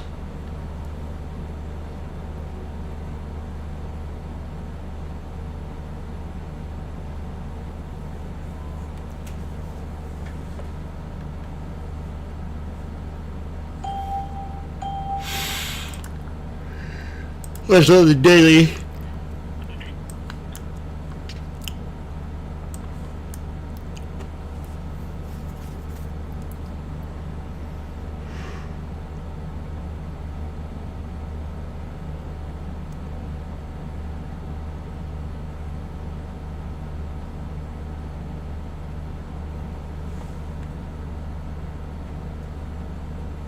Got to break the old support level, triple bottom.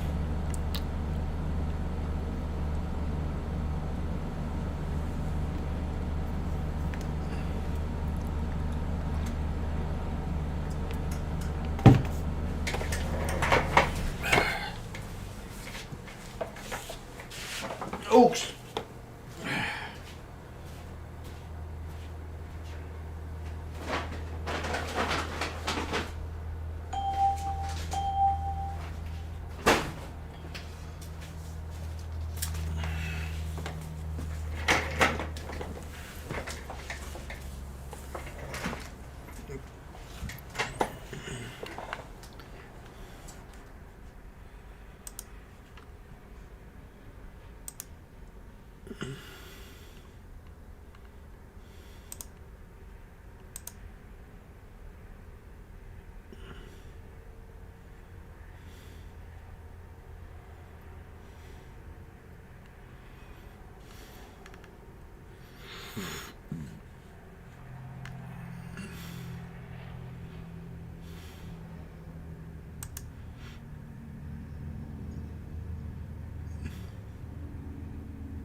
George.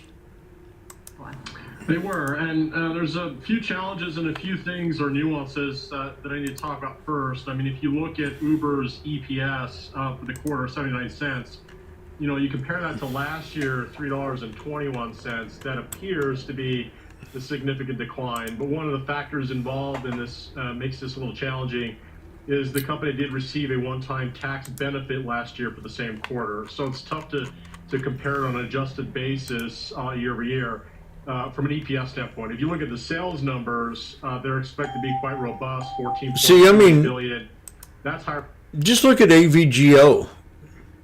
Here's a stock that ran from 57.21 all the way to $414.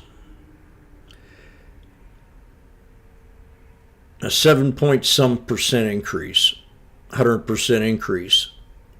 I mean, this thing's way overbought. It can drop a lot. You know, be fair value. My fair value would be right around 245 for a low. with the first support right off the 50 SMA on the weekly. And that's AVGO. So I'm going to set an alert right here off the 50 SMA and call it the weekly.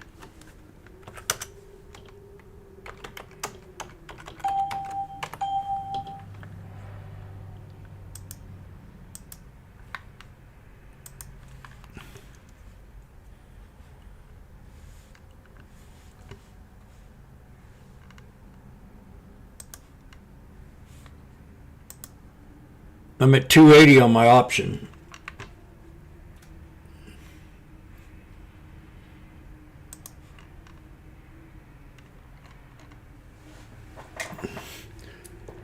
Didn't I say something 10 there, Livid Goose?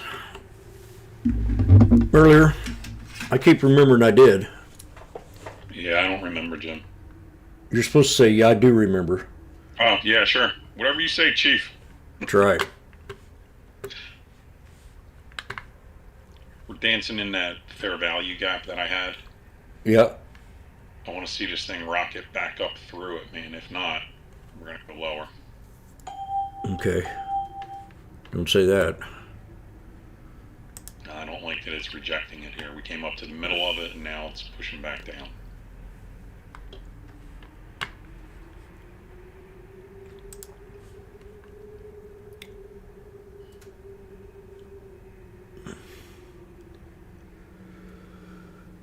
Oh boy. I'm watching a 15-minute chart. So. I'm down $100. Yeah, I just got fucked. Let's see if it holds this shoulder line. Nothing's been true today, so we got a shoulder line right now. Right shoulder once. Didn't do it.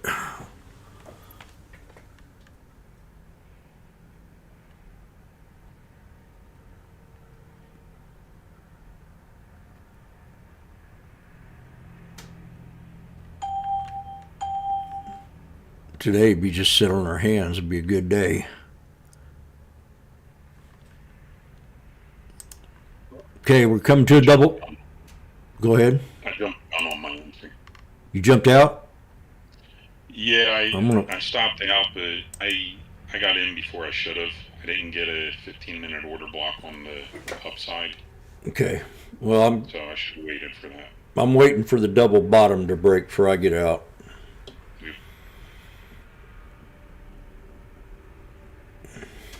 Tempting to buy two here, maybe. Yeah, two would be $400. They give me $700 in trade. You're in the 40s, you said? Yeah.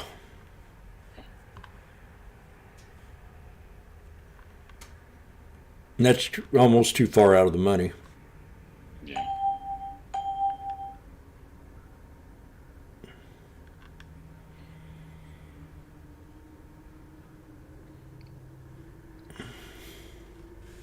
I should have waited for the 12:15 candle to close, and I didn't.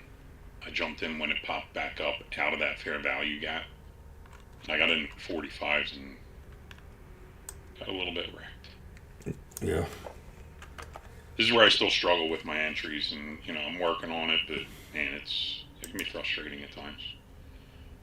Well, there's definitely bears out there right now. Mm-hmm. It's like we're in bear territory. It's kind of harder to trade. I'm not executing. I'm half what I'm executing mostly. I'm down to four or five trades a day. If I'm lucky. 1.95 and 310.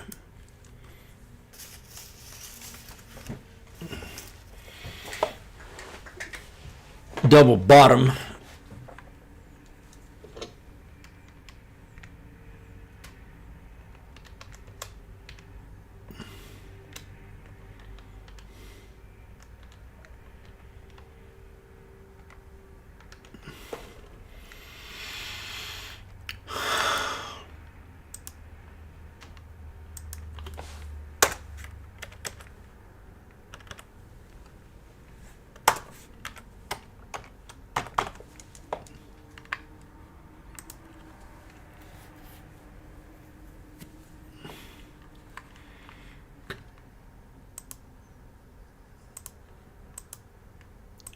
This 15 on ES has to hold 69.20. If it doesn't, we're going down.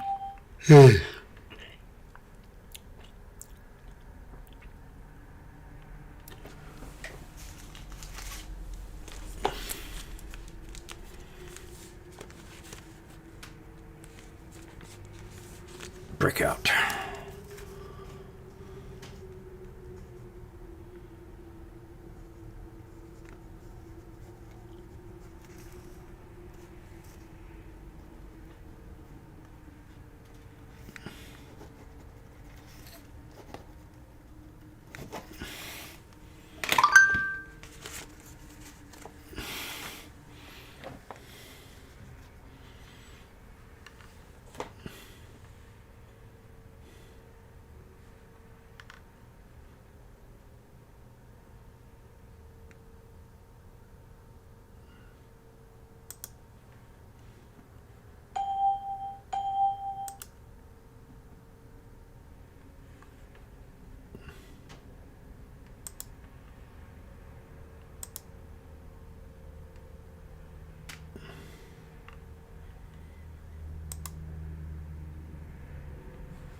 Get to these levels and they don't bounce it pretty quickly. If they just sit here, they're creasing skips to go lower. Hmm.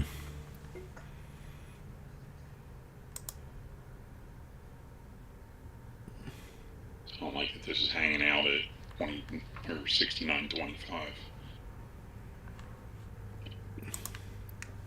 And under that fair value gap that I had. Yeah.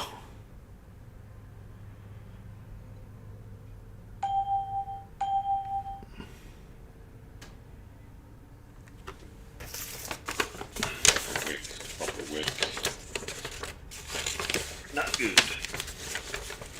No, let's see. 2 more minutes on this thing.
Meta's now under 700. Double bottom, new low.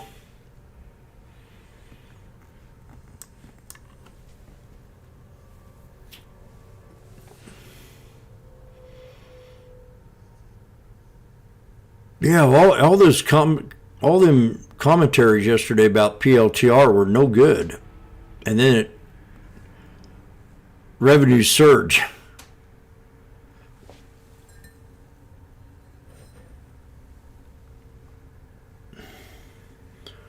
All right, I'm gonna go get me some get me some coffee. I'm still in this.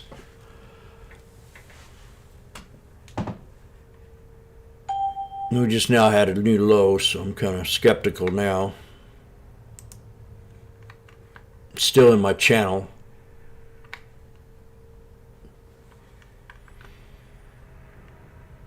So I'll stay here. Wait it out until it breaks below 68, 69, 58. Then I'm gonna definitely get out. Oak.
Three black crows.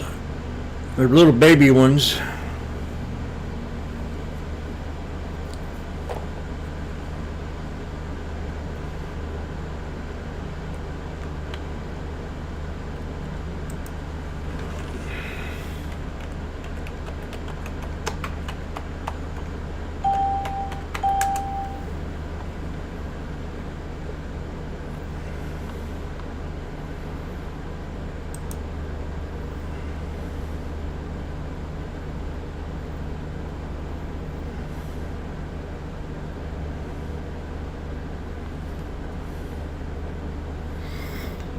Government shutdown's what I'm hearing. Looms. And my suggestion was maybe we attack Iran over the weekend. Teach them a little lesson. We don't have Biden as president. We have Trump. He won't fuck with them.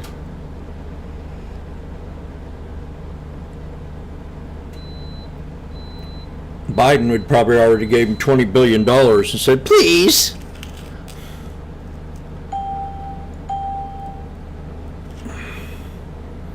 We'll do anything.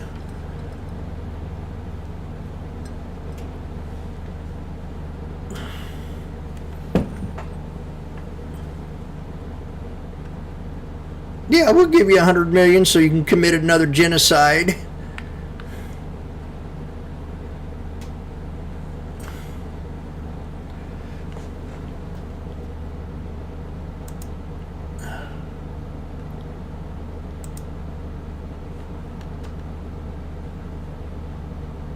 Meta's really getting tasty. I can taste it.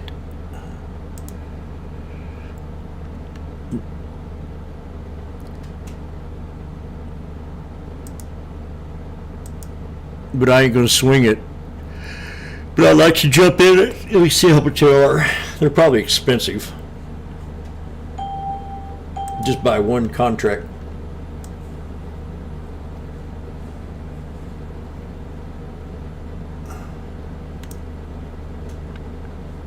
And let me see.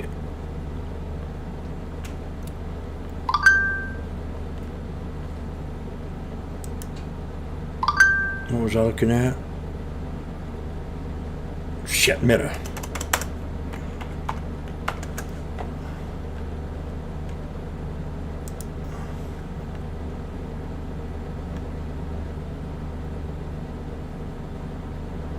$700 strike for 325.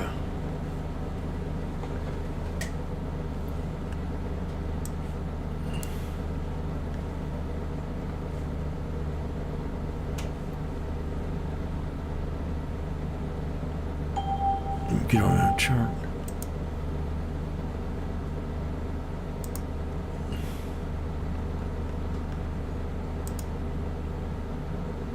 Man, look at it. Look at that Meta. It's almost at the 9, at the 200. 3 black crows.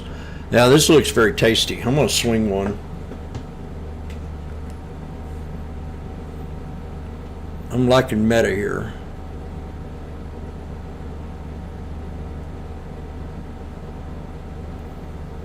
$315.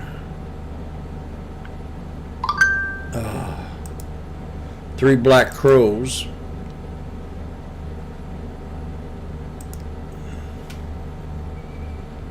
We'll swing this one here.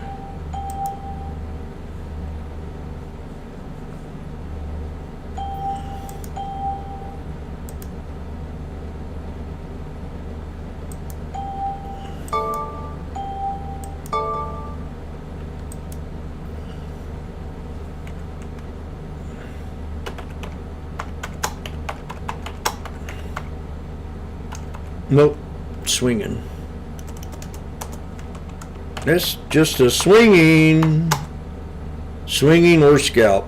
It depends on how much it bounces. At $3.15. Strike. Oh, swinging. Oh, I can't swing February. Yeah, I can. What the fudge did I just do? Today's not Friday, it's Tuesday.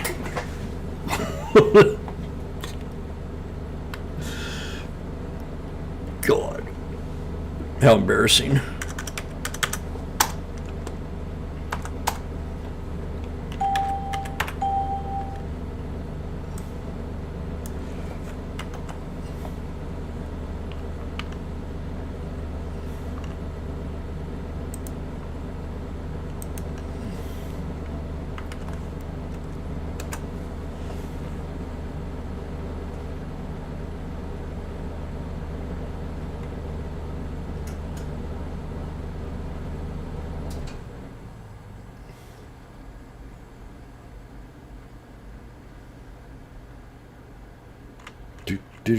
Do.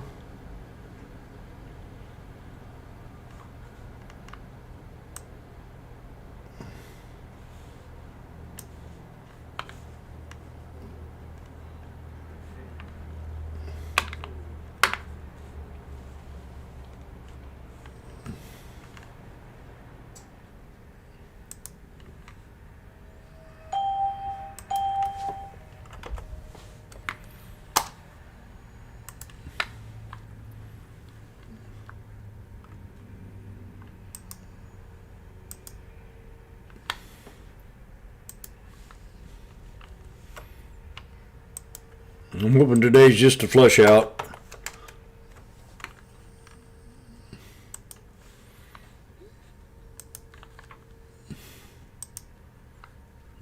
And I might be in this too early, but 3 black crows back at 315.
Damn it.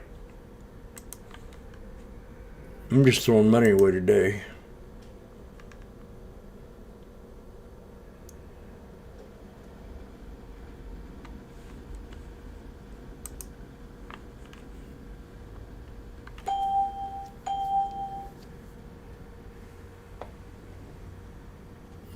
Even on a bad day, I make 500.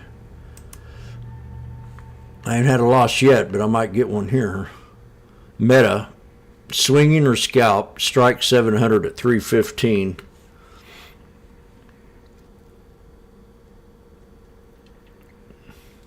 February 4th.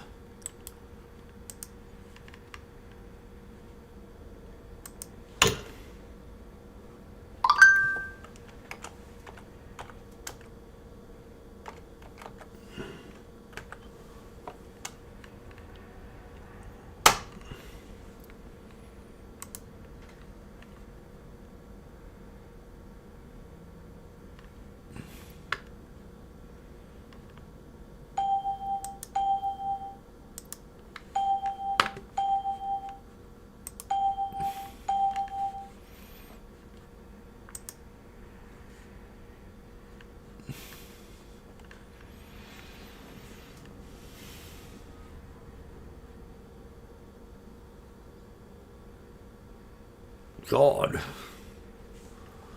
What did I fucking do there?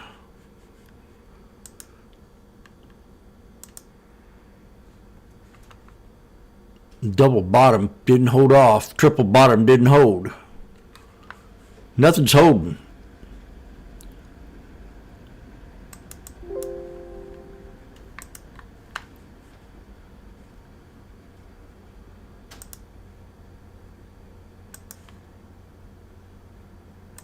Now we got to break that resistance, 693.49.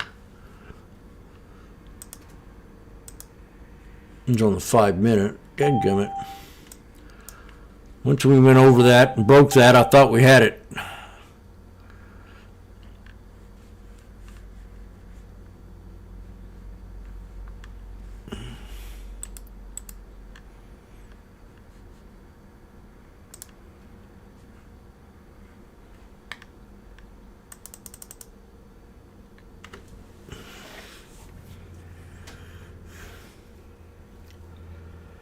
Jeez.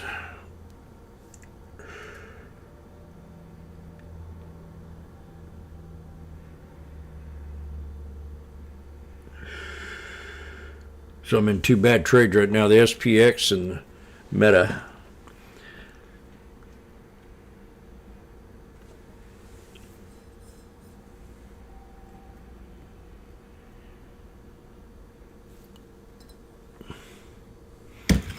Oh, gee, my coffee's been sitting for way too long. I didn't set the timer. Oh. No, I didn't. Good. I didn't have... Woo.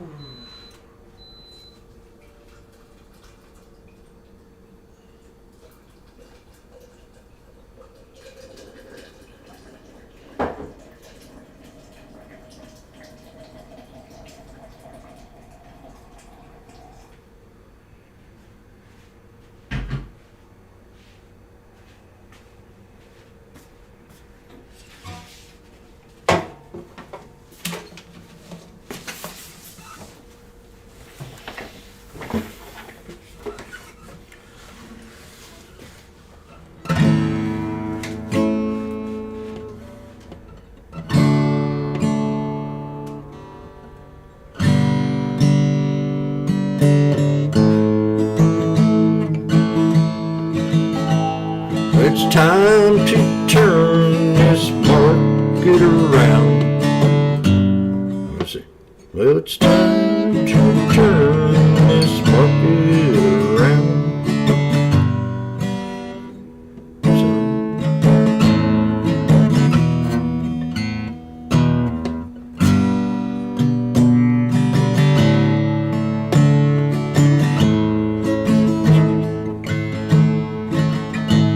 It's time to turn this market around. I'm sitting and I'm going down. Needed runner 693.49.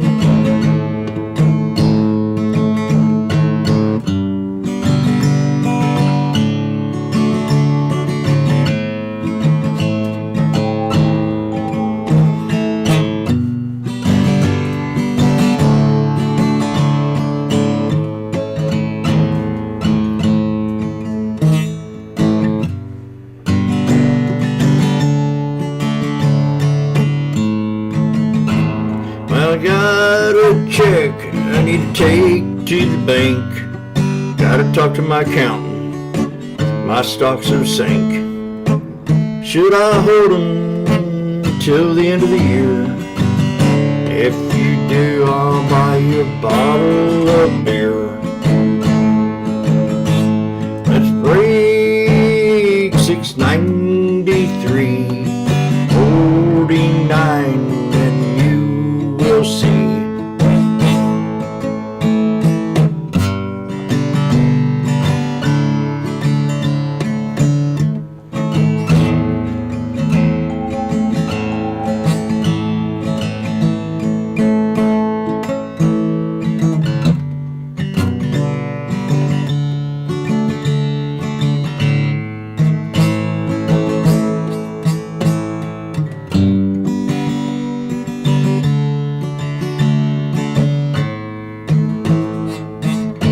I'm at 110 on my call. Need to get rid of them all. I've got 6 and I average down. Baby, man, you're all around.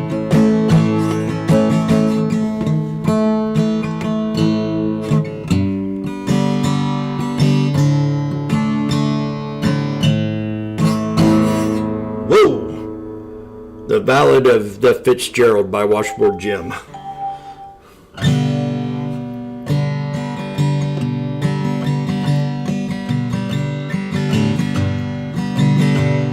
Oh, Mary Lou.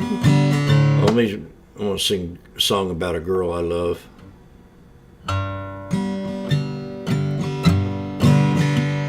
I've tried for 8 years to get this girl's love.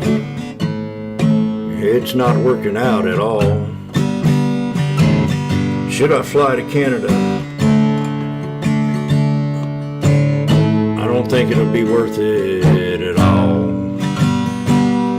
Let's break 693.49. If you don't, I might drink a bottle of wine.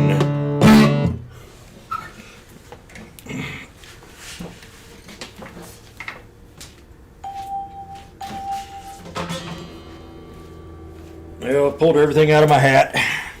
Now I'll go get my coffee, and that's about that.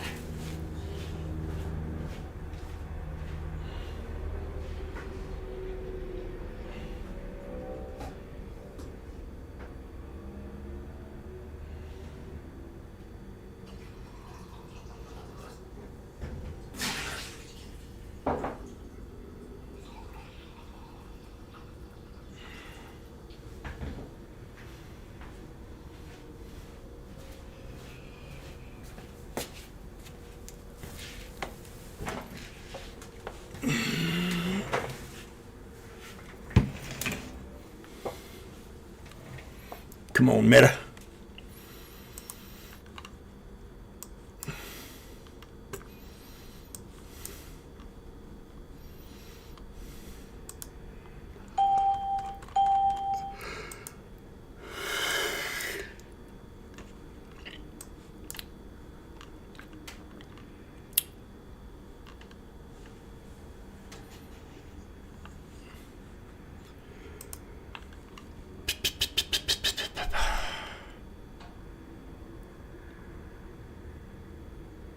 I was in this place here before when I had 3 and I bought 9 or 6. I might buy 9.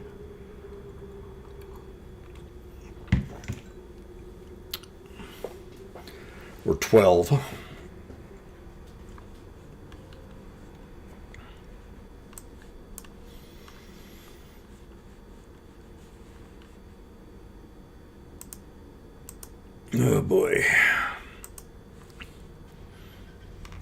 talking about SMCI earnings coming There's a out. Potential congestion point to the upside. They're cheap. Yeah, so as far as assessing some of the recent actually, it hit my trends, support we're now level, back below $28. $30, now $29 a share, excuse me, but we're down about 3% again today with some of the broad tech weakness we're seeing. So with all this in mind, When are earnings? Are they tonight? Trading Supermicro here, for example, purposes, Alex. A different Supermicro than we looked at. I mean, we've looked at, of course, in quarters past. So just, I mean, with SMCI. perhaps looking for something more maybe neutral, to Earnings. slightly maybe optimistic. To expect from earnings Tuesday. Jenny, but again, it's going to come down to your opinion on the stock. This is just one way to look at it.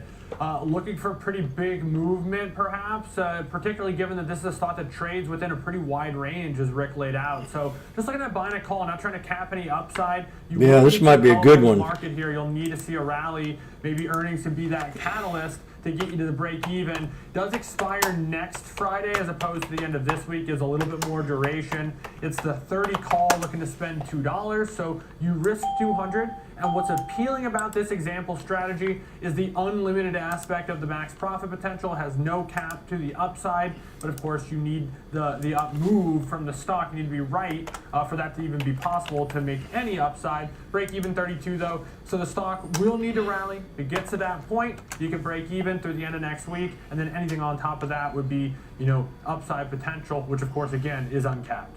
Yeah, and so now to shift gears into another name that is reporting, Eli Lilly, which is tomorrow morning. They're seeing some volatility today because, of course, we got early results from Novo Nordisk. We've also gotten some pricing concerns from Pfizer with their own competing really variant of the GLP-1 treatments. But all that to be said, Eli Lilly had a really nice pop on the back of its last earnings, in the sense, sort of moderated but shopped around, not really continuing to see this further upside, though. Yeah, still up from last earnings, as you say, but some of the gains have withdrawn here. Now today, a bit of a disappointing day heading into our next quarterly announcement here. A day that has brought us not only below our recent relative lows here near about 1,005, but also down below the boundary of this lower line you could draw going across these lows here. So a downside breakout from what typically is regarded as more of a bullish setup here, this falling wedge type shape. Now we do have earnings, so it'll be really interesting to see if we do hold on at this supportive area, or if we do break lower. What the fuck is it? Move lower to the downside. 980 is where we have another notable low point. Beyond that, 975, if you were to backtrack, was an old. I haven't even looked at Lilly in a month. And a brief consolidation point God before we darn had it. our Meta. leg to the upside here. So if we were to look at our moving averages at this point, but we now see that our faster moving averages are starting to lose some ground here. Our blue weekly has crossed below our teal monthly. We have our gold 63. We're almost to the bottom of my support channel. About 1,012. So we've also breached that level now. Wow. At this point, that could be the I waited for this, notable supportive but I don't know area to now. watch out for based on our moving averages. RSI trending lower as well, below the 50 midline, but managing to stay out of the oversold area so far. When we look at our volume profile, 370, 973.55. an area where we have another Actually, it can go up some. kind of lumps of volume here. Not really a clear node, especially, but we are getting beyond the heavy concentration point. So now that we're starting to get below about 1,015 or so, we're moving into a lighter trading area here. The next significant point of activity is 980. between about 900 to 930 or so. Okay, and another name that is pulling back about 4.5% today. So not having exactly the greatest session, but a lot of times, earnings can obviously rewrite a lot of the recent price performance. So appreciate it, Rick Ducat, for all of the technical help on both of those names into their earnings. And now, Alex, as we think through trading Eli Lilly here again for example purposes, walk us through your thinking. Yeah, looking for this recent range to hold. And if you saw that little spike low below that upper volume node that Rick was talking about, 975 or thereabouts is sort of the low end of this recent range. That holds this strategy to 975, 970, put vertical expiring at the end of the week, would have a chance to be a profitable one from an example standpoint. So again, stay above 975, chance to make the credit. In this case, it's a $1.25 credit, so the max profit is $125. To find the break even, you simply take that credit away from the 975 short strike. You're left with 973.75, and then your risk Of course, is then penny for penny down to the long strike. In this case, that's 970. So you risk $375. It is capped out below that point. So if you do have like a Microsoft-like response or a PayPal-like response, you wouldn't be exposed beyond the 375 associated as a max loss. Yeah, and you obviously are hoping for not that type of response, but as we know, it's very possible with these names that have already seen a repricing to the downside. Things can always go lower until they hit zero, of course. But we'll leave it there for Chartmaster today. Coming up next, we will dive into the latest and greatest from Palantir as we continue to see nothing but solid growth metrics from this company and even guiding for some further optimism now for their current quarter and fiscal year.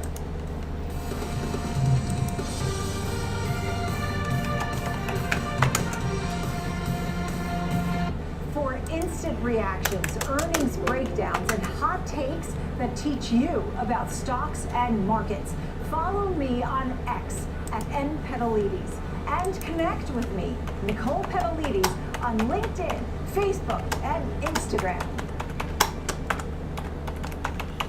Trading at Schwab is powered by Ameritrade, unlocking the power of Thinkorswim, the award-winning trading platforms. Bring your trades into focus on Thinkorswim Desktop with robust charting and analysis tools, including over 400 technical studies. Tailor the platforms to your unique needs with nearly endless customization. And track market trends with up-to-the-minute news and insights. What in the world did I just walk back into? Holy. Trade brilliantly with Schwab. Hell. What? Sell-off, son. Live from Chicago. What's that? I said, this what is the Trading hell did I just 360. walk back to? I'm Marley Caden. Yeah. We track macro forces, market Dear trends, God. and company news that shape I got in investment two of them. decisions, all with expert analysis and actionable context. Yeah. From inflation data to sector rotation. Got in Meta for a swing. It's a comprehensive We got AMD market earnings every tonight, trading day. Trading but I'm not going to swing in-depth them market coverage straight from because Chicago. We I take think the level earnings, Eastern if there's Alpha anything wrong with the earnings, just anything. Connected to what moves markets. Markets live in Download the emergencies. Schwab Network Yeah. app and get live coverage wherever you are. So that is that right there. Hey, Dad. That is I why have a question for you. About. Sure. When did Granddad first start investing? Granddad had an account with Schwab before there were branches in the area. He really started with nothing. He worked hard and Yep. after he passed Let me turn away, this off. the torch has been passed to You will me. not go long. And my advisor, Jennifer, she was with me. With You might have missed the bottom. You're going to freaking catch the trend back up. Yep. I'm rewriting yours now while he's I'll just walk back to my desk. Shit. So I can get it to work for you. What the f...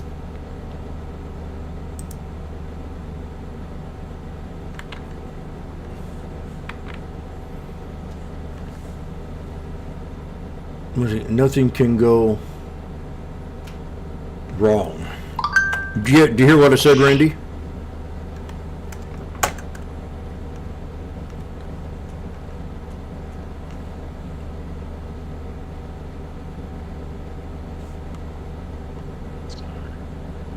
Bitcoin on 75.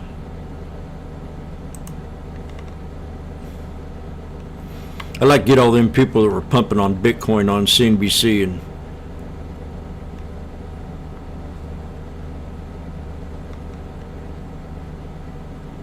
say they were at least wrong. I don't have any more forward to go 69. Did you hear me say 69? Did you hear me say 60? Thursday's low. Did you hear me say 69.10 earlier? On ES or S? On ES. Now it must be on the phone. Son of a bitch. Anybody hear it?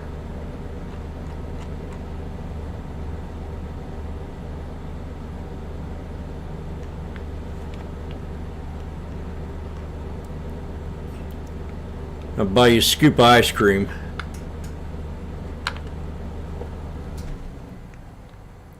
Now, if you swap over to the 4 hour on ES and mark out 68.80, Yeah. that's quite eye-opening. Yeah, Randy, you hear what I said on AMD? I said I wouldn't, just in one bad thing go wrong with it, it might drop because we're kind of in a resistance channel right now.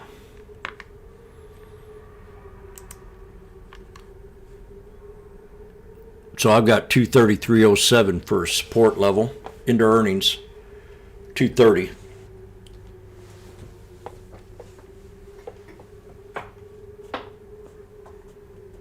But I don't know, I'm just giving my suggestion.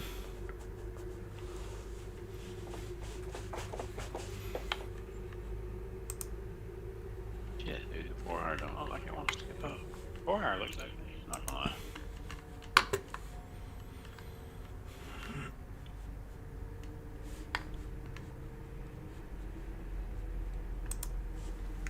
Yeah. Look at 68.75.97 coming next on SPX. Well, you see how that 68, 80, 75 level I marked out was dead ass bottom on 4 hour candles. Yep. Where's my cloud at? I gotta clean this thing up because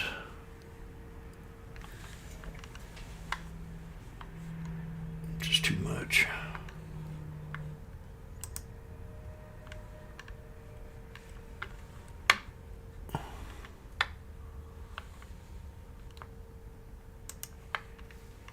Where the fuck is it?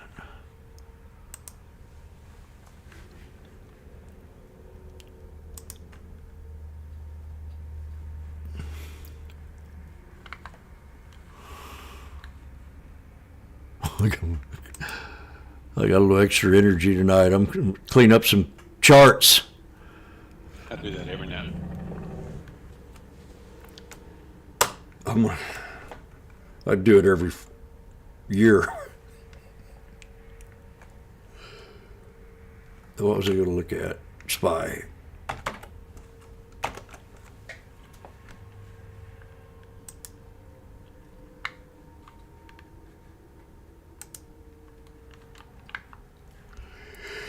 Here we're at a head and shoulders on a 4-day right now.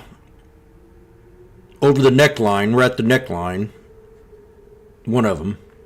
The neckline's right here, but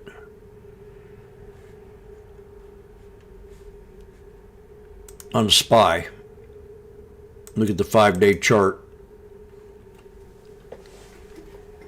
685.23 must hold.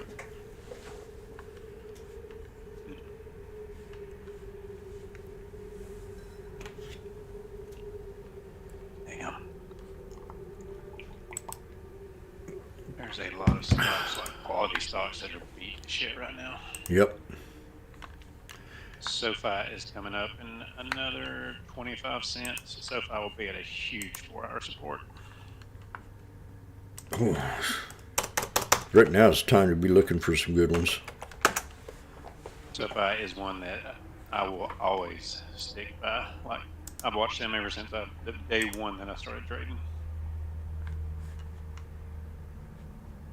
SoFi, Netflix, Hood, Oracle, which Oracle's kind of iffy right now.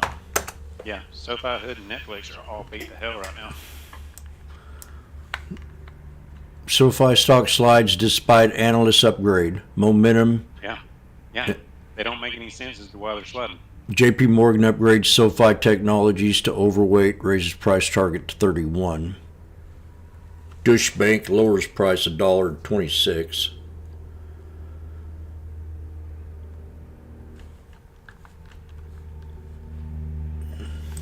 They impressed with earnings and lost freaking $5 a share. 0 cents?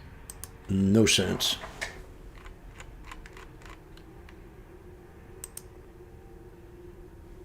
We're below the 200, so we're definitely bearish.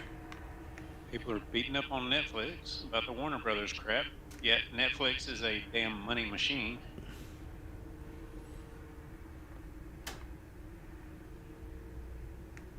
Man, I got $17. On what? Sophie. I mean, I ain't never gonna see it, but I put in a limit order today for 300 common shares at $15.50. There you go. If it gets there, I'm gonna freaking throw a party. Yep.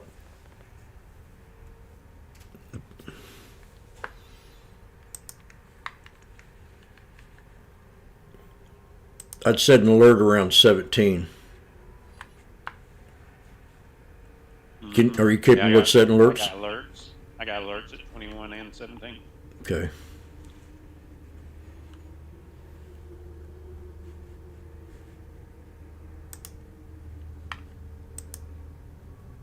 The daily RSI is all the way down at 19.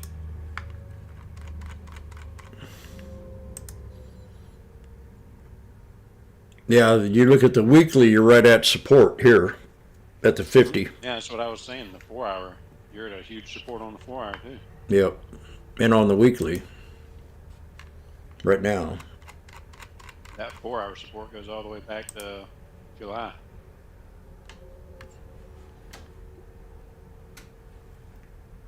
Monthly candlesticks at 17. A little bit above 17. Around 18. Maybe. I will buy the hell out of stuff out at 17.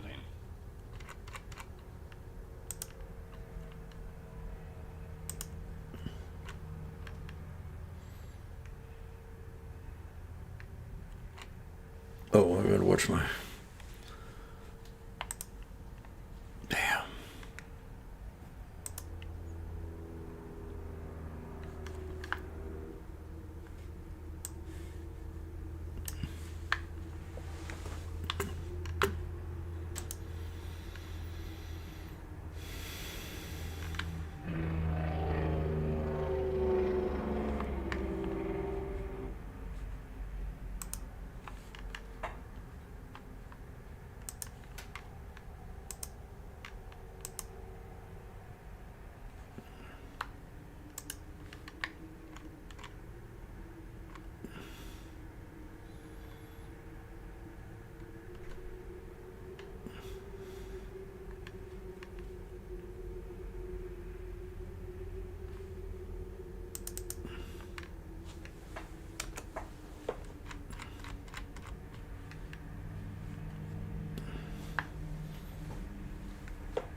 Boeing under 230.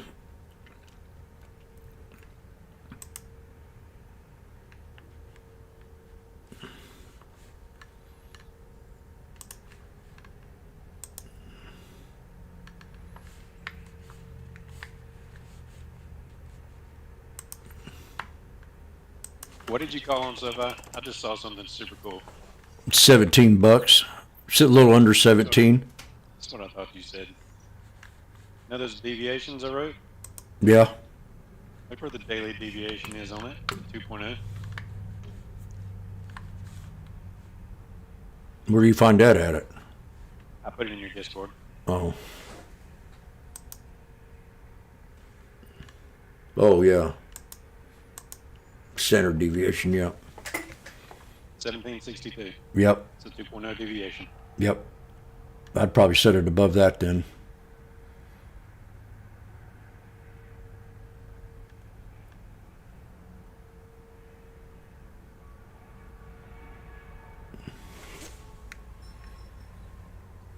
And you got a double bottom on the RSI, or whatever that thing is down below it.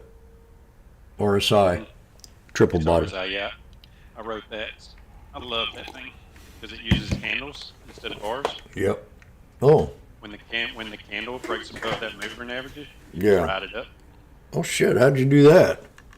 Can I do that? Because I'm a genius. Oh God! You want me to send you the script? I'm gonna figure it out. Okay. Not gonna lie, that's the longest script I've ever written. Oh.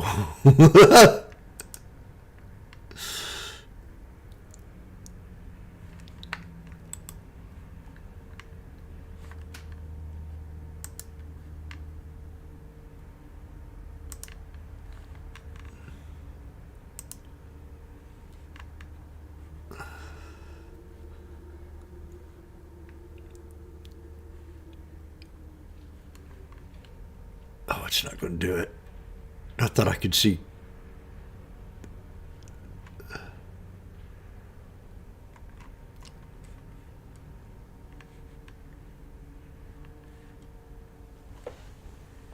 You biz.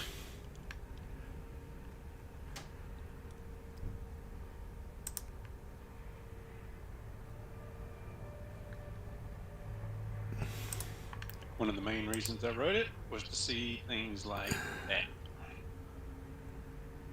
It helps me find the Price- RSI divergences a hell of a lot easier. That's another one I'm watching.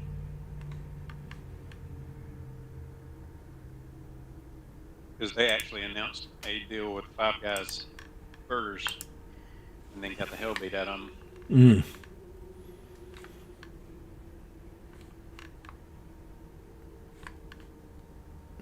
But the daily RSI shows a bullish divergence. So steam is running out on that downward push.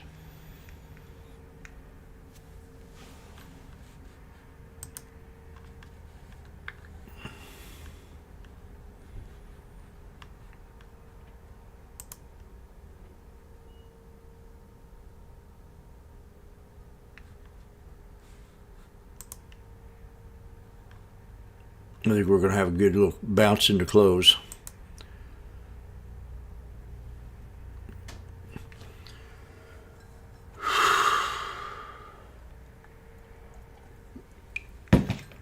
I could run to the bank real fast, but I'll do that when I got to go see my accountant.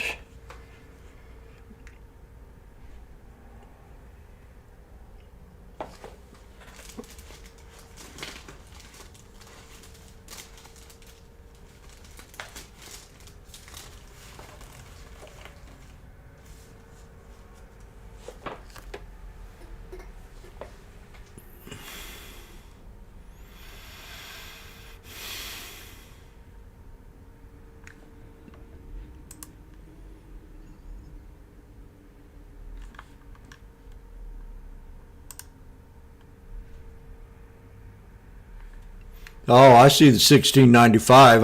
I just now noticed that on the weekly candle stick chart, 1789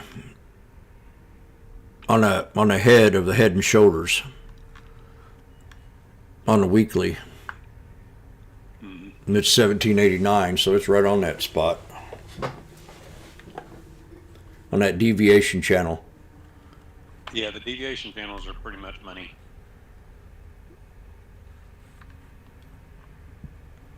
Sophie, on Sophie. Is that what we were talking about? Yeah. Yeah. Yeah.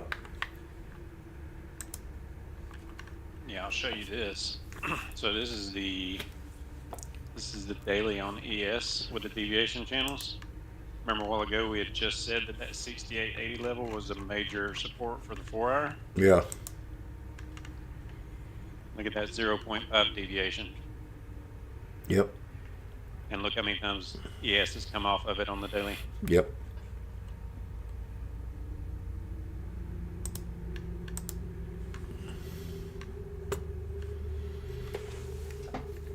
I think she wants to touch 6880.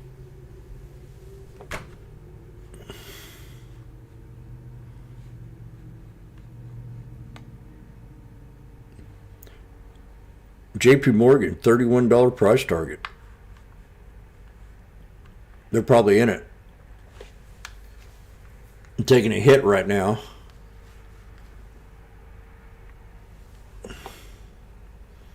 For what they did with silver, they can kiss my ass. Yep. Oh yeah, that's bloated.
you want me to add any EMAs to the one I gave you?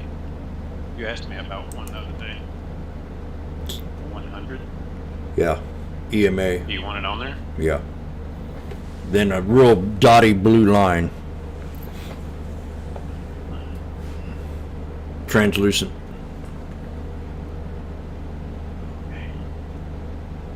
But you're good with just the 50 and 200 SMAs? 50. Do we have the 63 on there? Not the SMA. No, EMA. Yeah, you got Yeah, SMA. Yeah. And the 200 EMA. Yeah.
I'm thinking about cleaning a lot of this crap out of this room.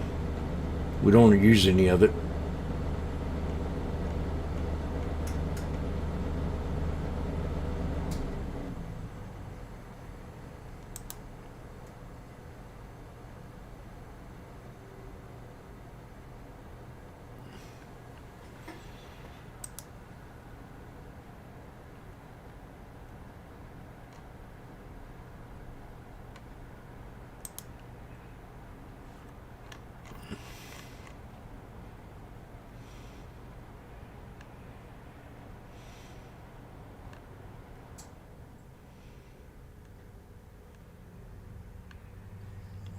I also heard the mayor of New York might be his son, Jeffrey Epstein's son.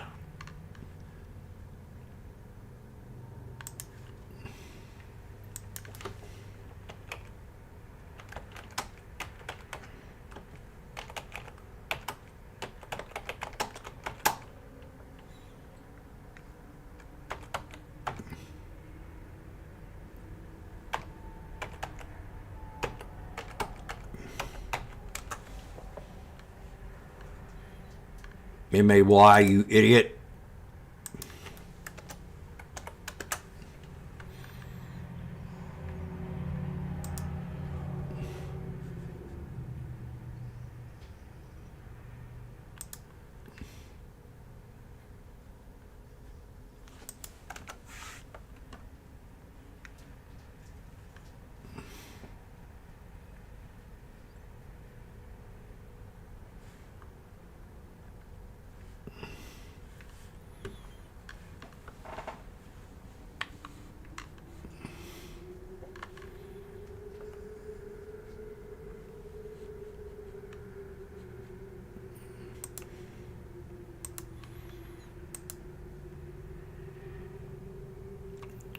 Sophie dropping more. Oh shit, Randy's in spy calls. Randy's got big balls. Mm-hmm. Yeah. Let's go, Randy. Get it.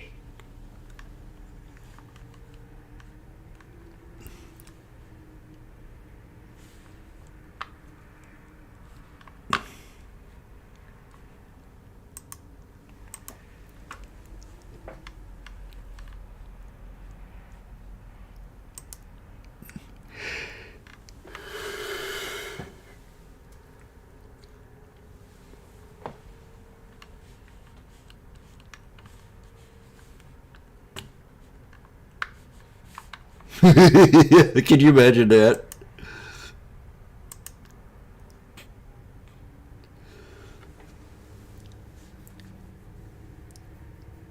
See if you can keep it above 6,900, Randy.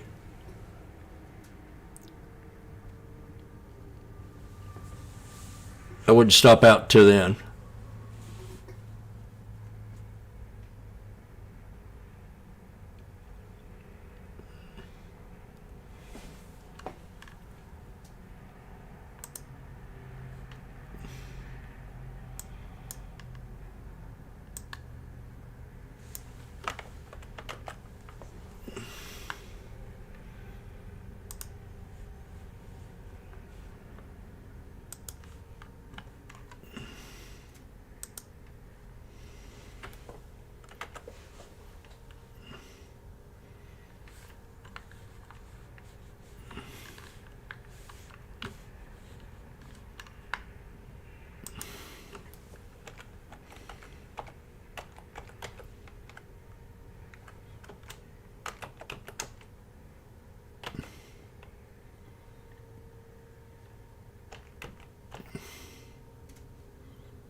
It's so funny.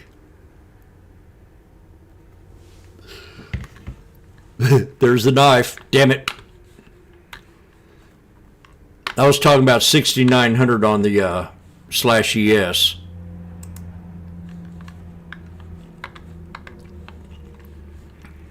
You got stopped out, I hope.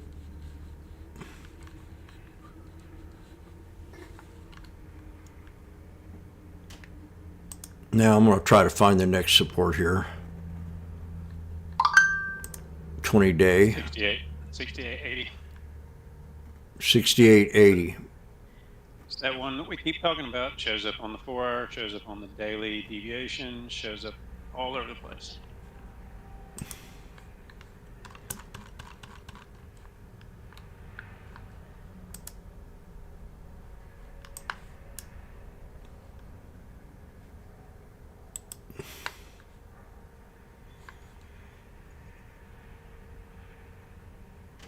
Oh, that was SPX. Clear the set. I got stopped at that piece of crap. Spy. I can't use that chart. Yeah, I'd wait. We're definitely in a bear market. Actually, there's more orders at 68.75 than there are at 68.80. Fuck, SPY just hit my support. Went right below it with a gap. Nope.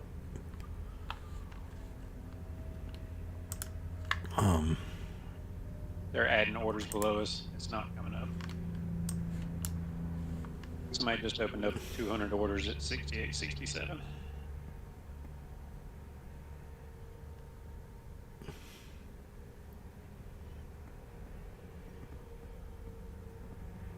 We got a double bottom here on the hourly,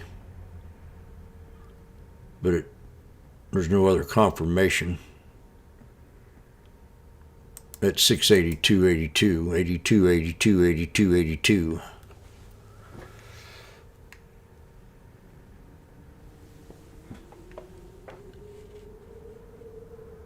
Now I want to look at Tesla for Florence. She's all shook up.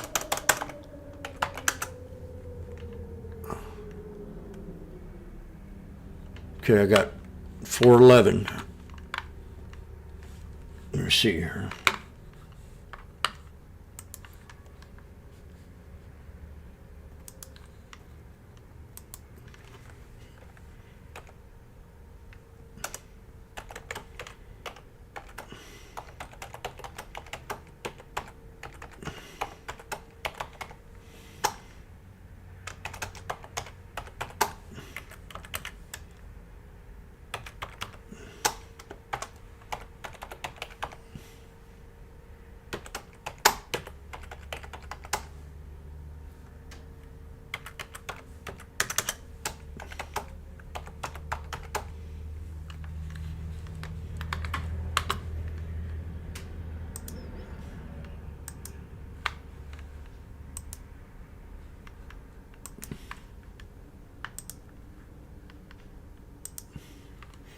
I got 411.23 for my next support pivot point with a strong buy just under 400 for Tesla.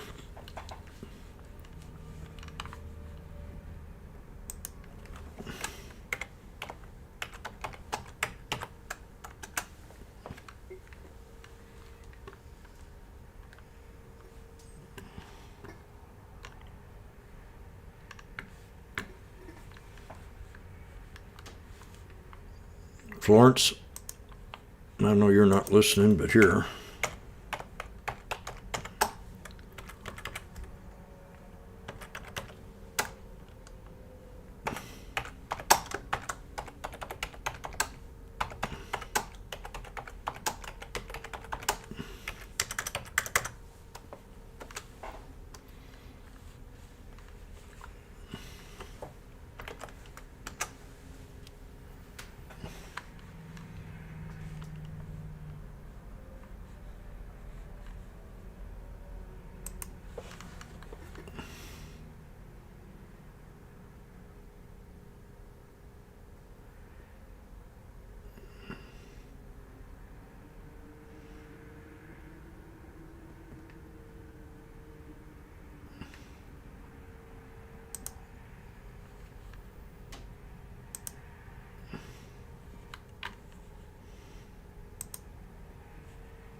Okay.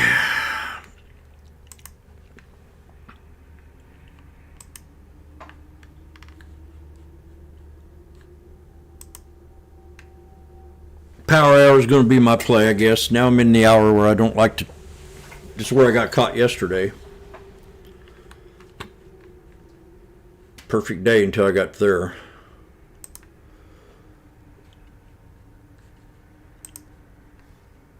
I'm going to nuke my coffee and finish the rest of it, and I'll be right back.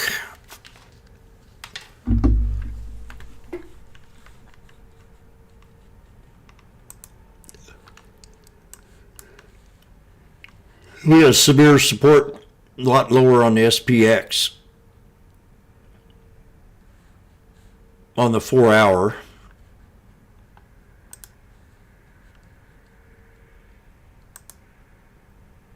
In the 1 hour, we broke support. And we hit the gap. Oh, there's the gap right there. That might be a good turnaround here. SPX.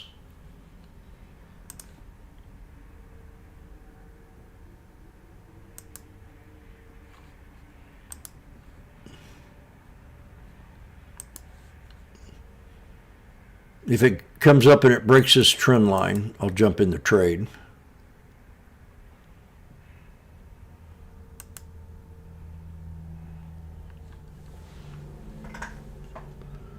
$68, $65, $97.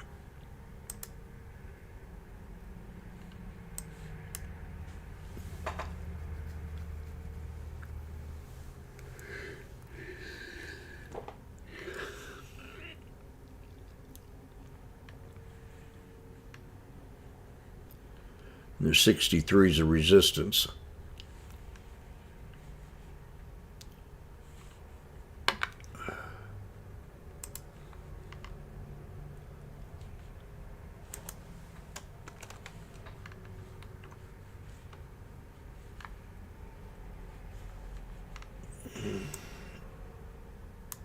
Okay, Jimbo. There you go.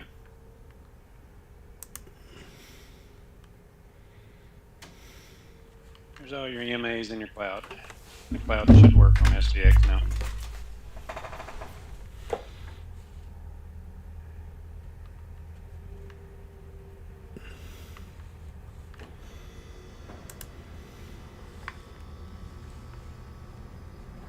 Is that it? Mm-hmm. That's everything you asked me for. Let me see if we can get this figured out now.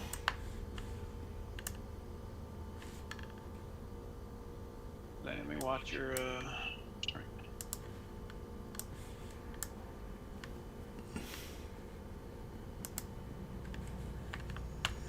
Set up. Set up open shared item. Copy in that URL.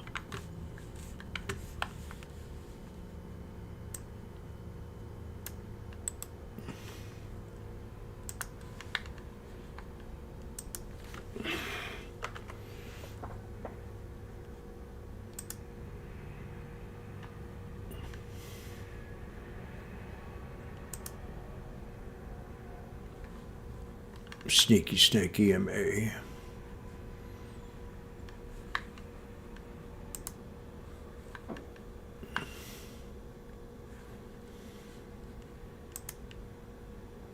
then I just posted in the second one. That's the actual RSI that you asked me for.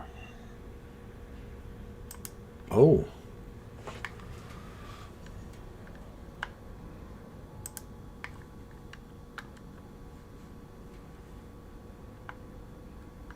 Yeah, you can just get rid of all those freaking moving averages. You're not going to need them anymore. You have them all wrapped up in one now.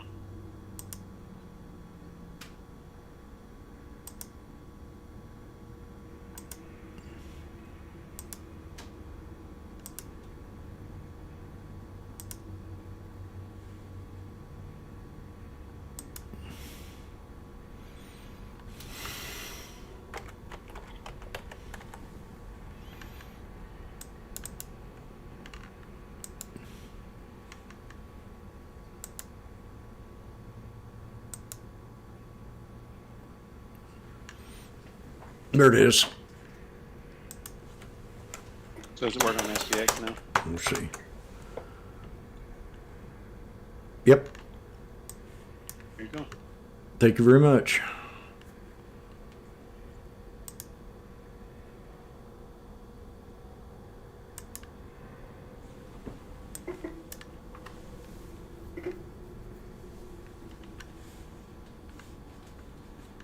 Yeah, so you put it on the 5-minute and look at how the cloud has just told you the entire day not to try to go long.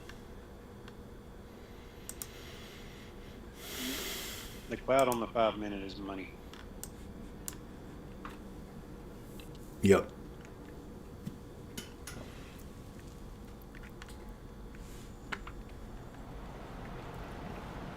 Starting to reverse off my support there. If you get a 5-minute open above the cloud, don't take it at the top of the cloud because it get always reversed. But if it opens above it, then that's your signal. Yep. You probably picked that up from me out of my snake. Once it broke out of the snake. I ain't got a clue, dude. I've watched so many damn hours and hours and thousands of hours of people talking. I just know that it works because that's the one that I watch the most. Yep. Plus my RSI is showing a freaking big ass bump off the bottom.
I like that chart.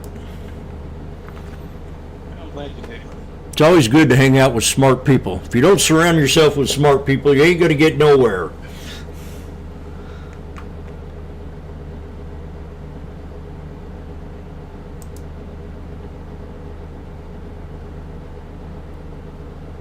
What'd you call this one here? Funk? RSI? RSI.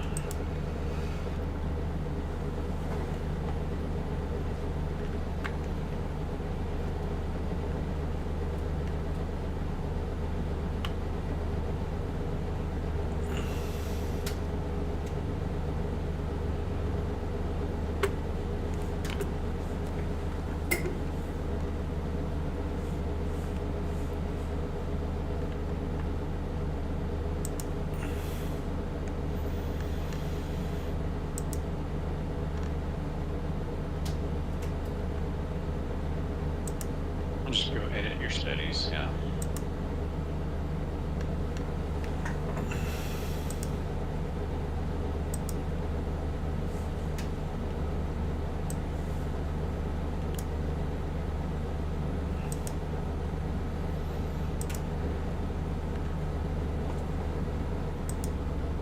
Take off the RSI on this one too. Yeah. You want me to create one over it?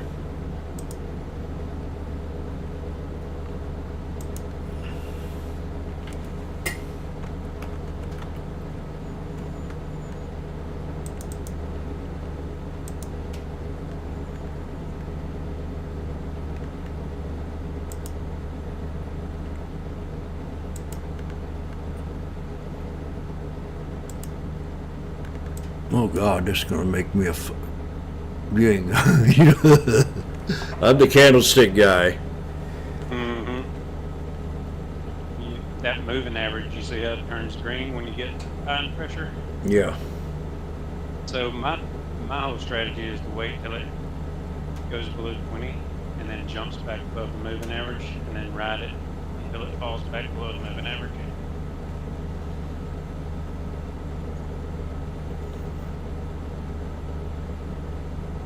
Yeah.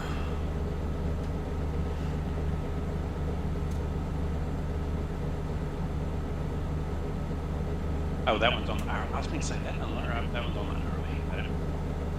So I think I need to, A 5 minute. can I import your cloud on here? Yeah. Yeah, you can hit a snake cloud.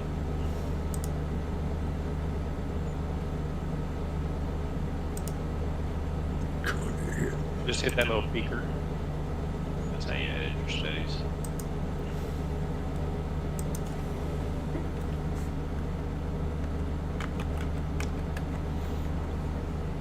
But what we call that again? Jim's. It was. You got it right. Sneaky EMAs. The gym No. setup is your old one that doesn't work. I want the cloud on here. Yeah. The sneaky EMAs. It's got the Oh, cloud in it. EMAs, yeah. Yeah.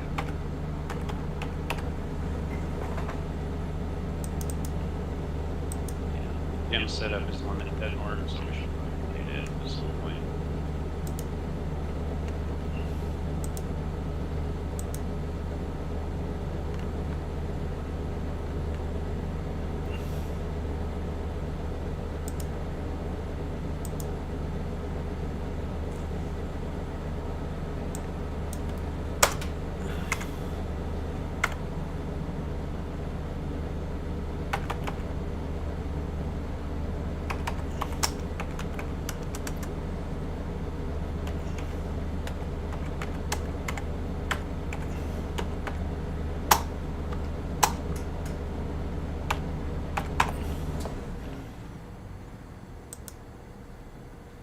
Saved it.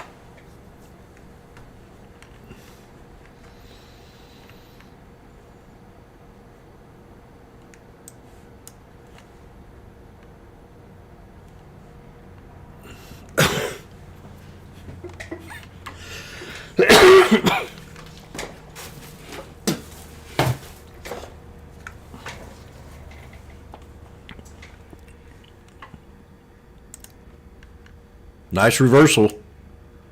Yeah, I'm thinking about getting in a call right here. I need to see it get above the cloud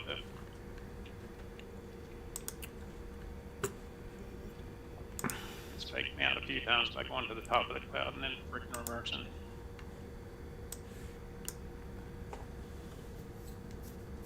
I'd have jumped in that by now on my other chart. After that, well, on the Yeah. pullback, let me see.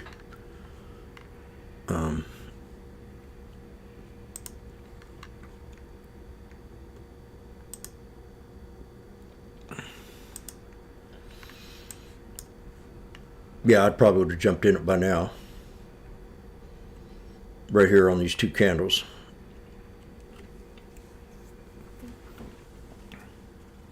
I'm in. Go with it. I want to see what it does.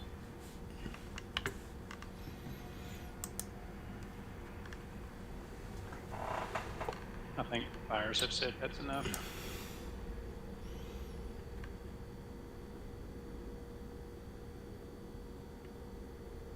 The 69.10s.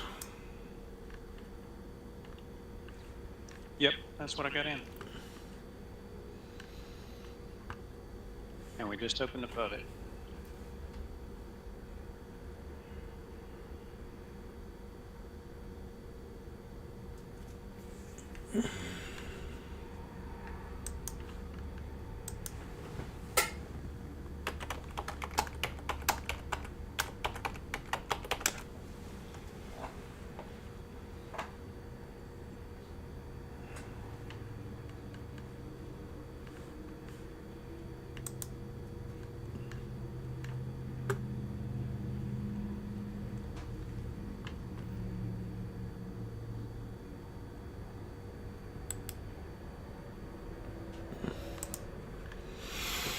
$69.10s at 370.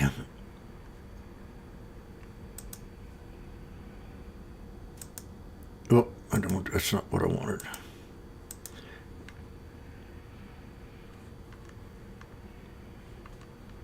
Resistance is the 200 EMA Hell yeah. at 69.02. Up $100 a contract. Yep.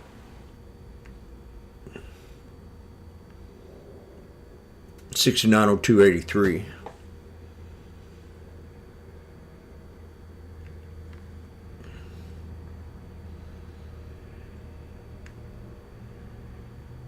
Not about $3-4 off.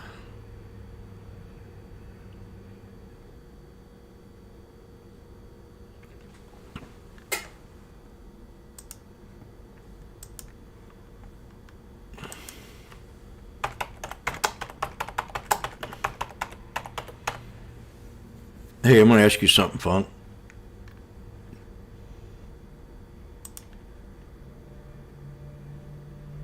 No, I won't. Never mind.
That's right.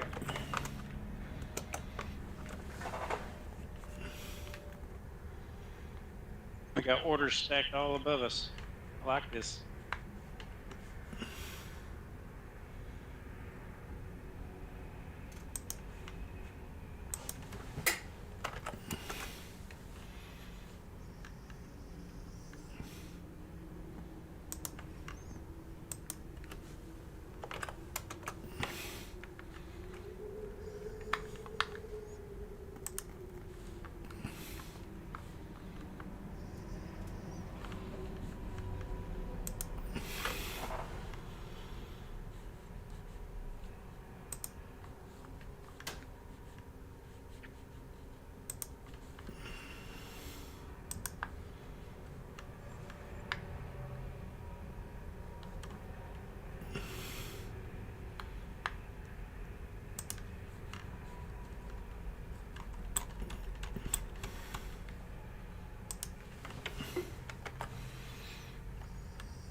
Na na na na.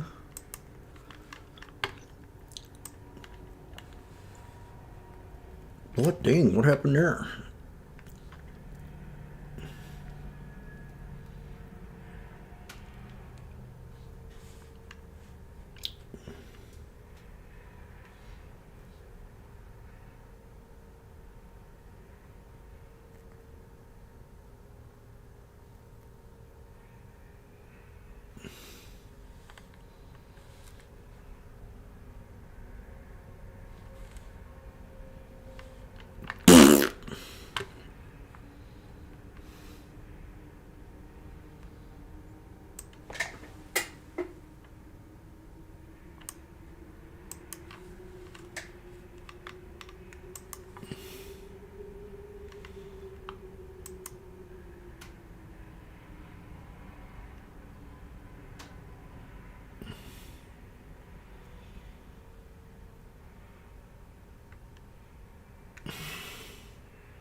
I'm in some more at 190.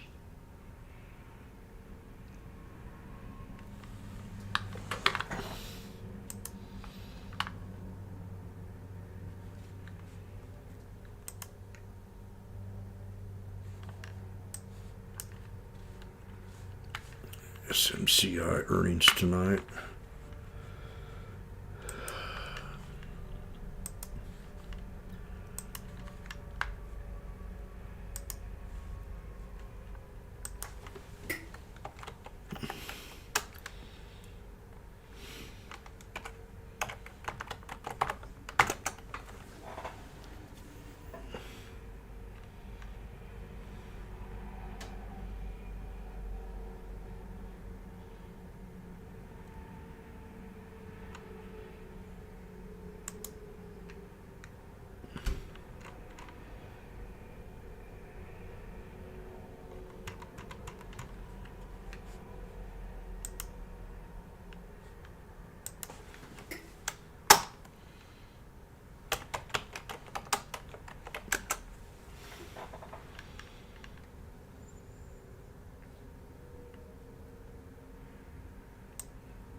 Hell yes. Yep.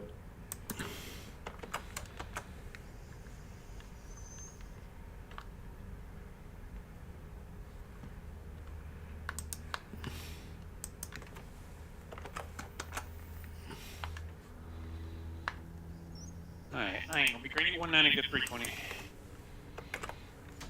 Do it again too. Keeps bouncing between these two levels, so I'm just gonna keep scalping it. I want to see if we can get to that 200.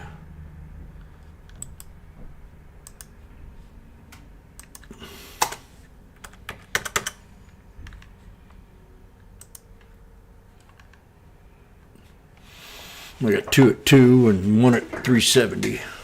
Just sold that sucker when it popped, but I mean, we still got orders above us. There's orders at 69.02 and there's orders at 69.20. So it's going to keep bouncing between those two levels, but there's also orders at 25 and 31.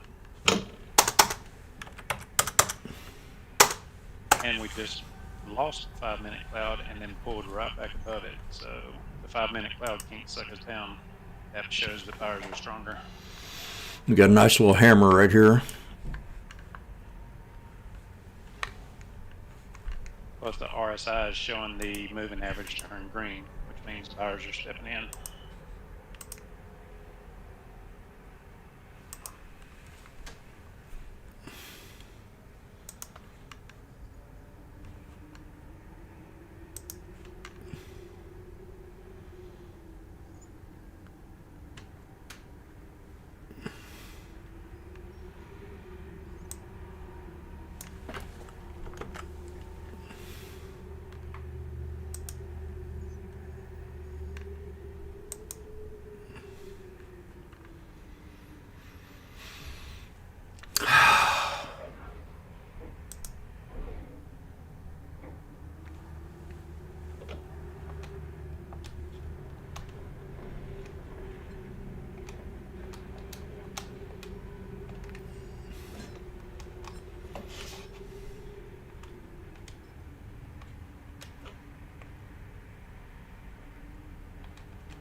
3 contracts.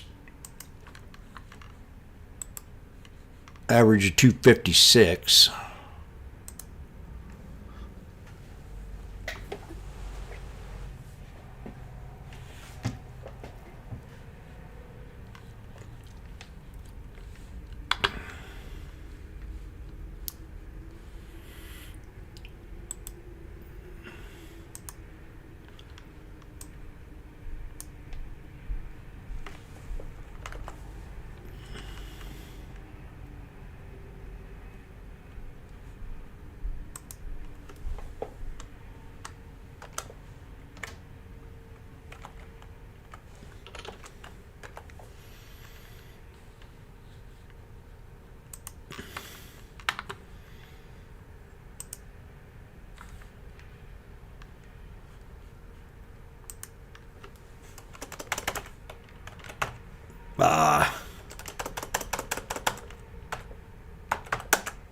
Measured.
Now you got with candle patterns up here. Mm-hmm.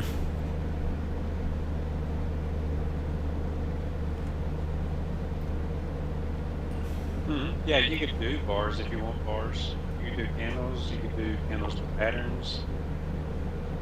Yeah. So the candles with patterns will show you lines. They show you engulfing candles. See that ENG, the green dotted line down there? EMG. ENG, engulfing. Yeah, it's right in the middle of your RSI indicator. It's a green dotted line. Yeah. So oh, it'll tell you yeah. that you had a bullish engulfing RSI candle. It'll tell you bearish too.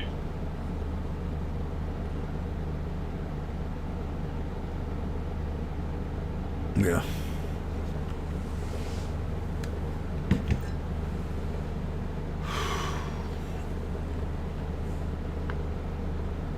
But the reason I'm not worried about this is because your 5-minute RSI candle is still sitting above your moving average. So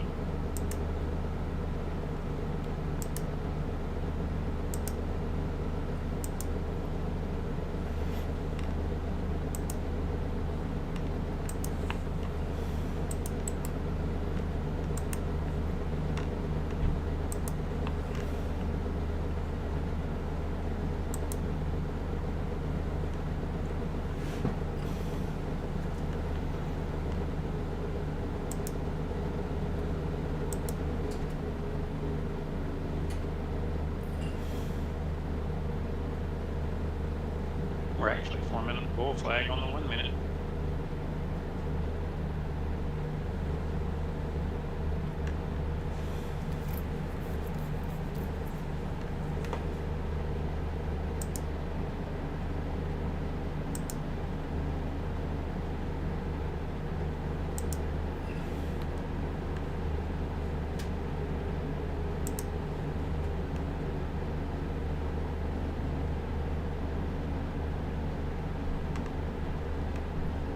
Man, AMD going to have some good revenue. Okay, Curl. Let's go. Back to even. 1 minute. On the 1 minute, you can see it forming on the cloud. starting to freaking curl up. It's got that smooth curl to it instead of the jagged one. Symmetrical flag. Pennant flag.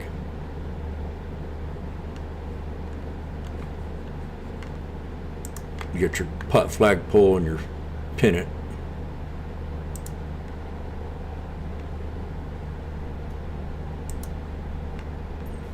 Barely, but it is one.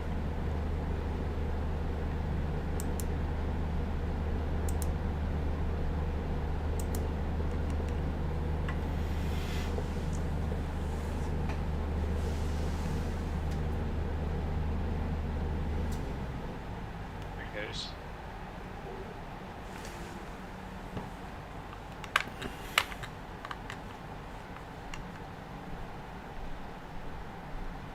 You can hit fake all you want, baby girl. I know which way you're going. You're showing me.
Blake.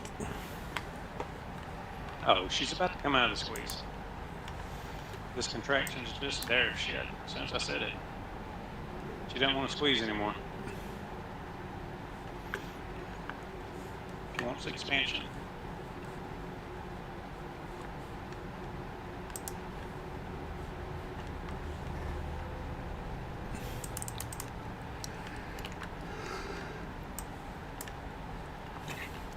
Just like that. Alright, you're a rich man. Getting there.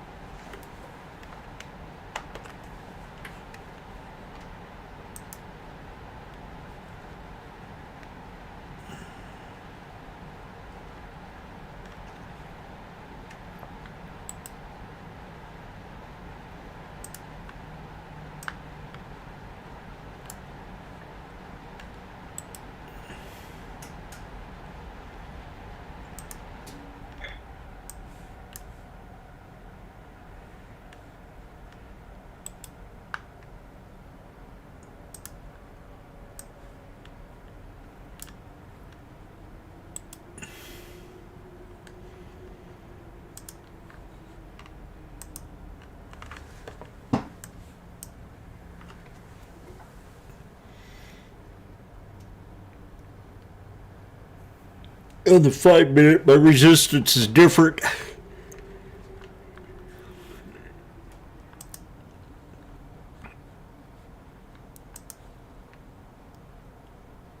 me check. Is this 1 minute is showing me exactly what I know? You got a double. Contract. We got a double top there on the 5 minute on the bodies.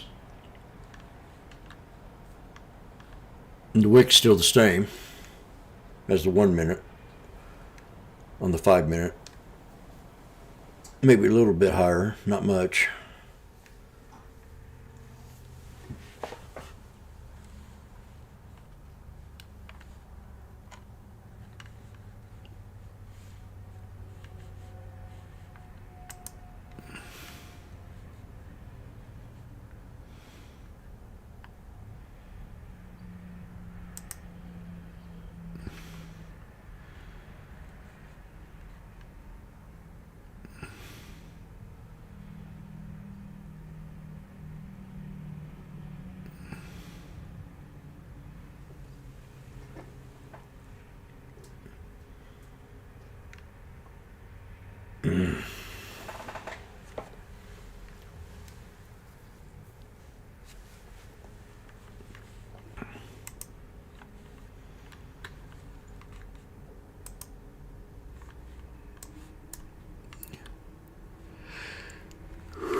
CrowdStrike down pretty good.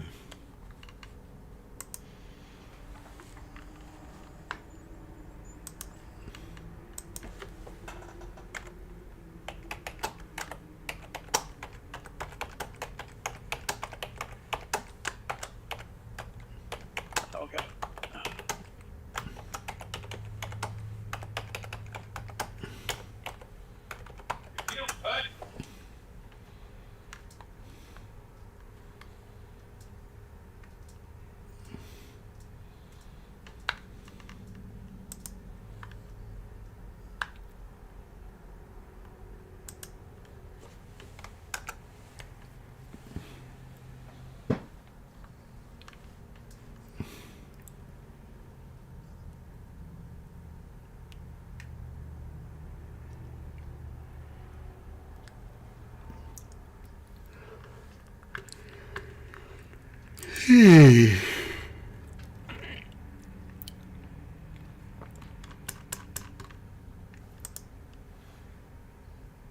About to my support on CrowdStrike. I have 410.59 for some reason. Might have charted that earlier.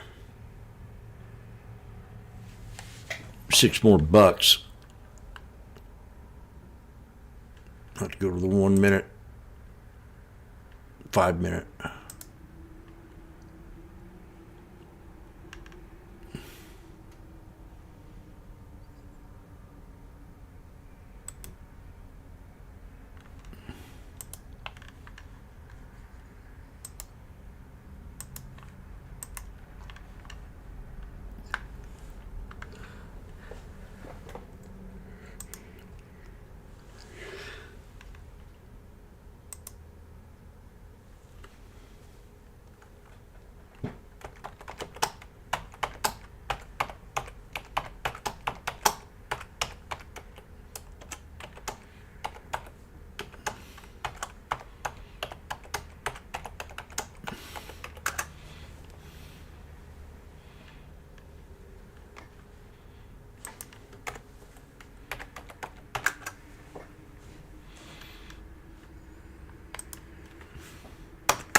Yeah, we put on the segment here.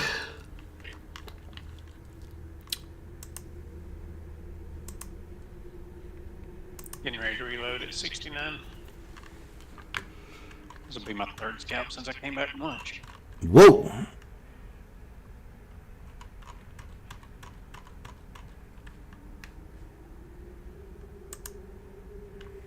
But you know me, I ain't never gonna be accused of being greedy. I get in and get out. Yep.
hope Meta's up tomorrow.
No.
I'll be right back.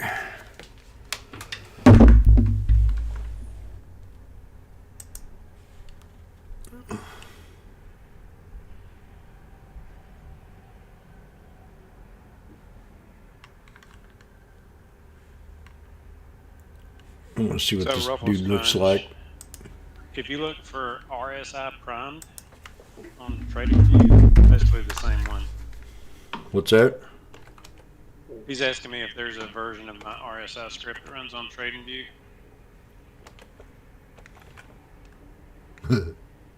It's where I actually got it from. I got it from TradingView and I ordered it used on cost.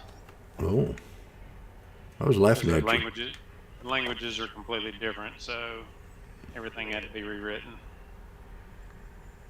Holy shit! What a candle! Oh yeah. That's what I'm waiting for. Spires. That's a retest of a 15-minute order block, and now we got a 1-minute order block forming here if we can get this candle green. And that's 6,900 psychological level. If this candle fails, we're screwed.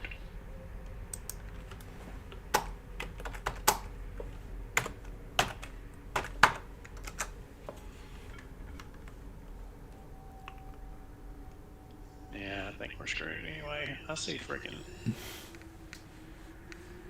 I just see orders way down there at 75.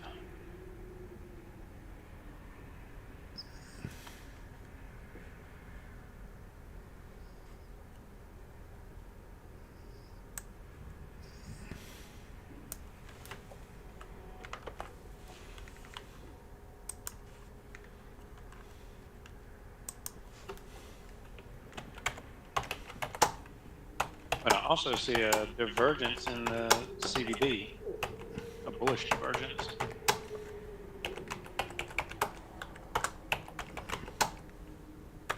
Makes me think they could be setting us up for a pop. CVD doesn't lie. Number of buyers versus number of sellers. Number of buyers is going up, but the price is going down.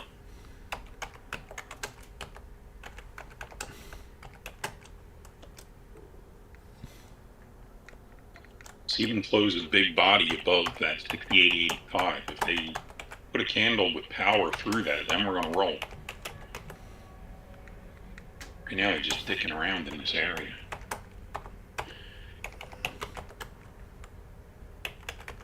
They're just squeezing before the hourly rollover. Yeah.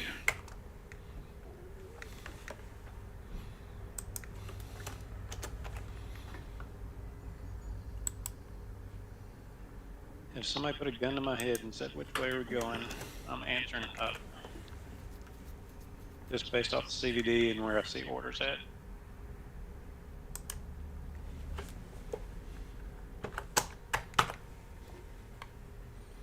With orders, are you strictly looking at your book map?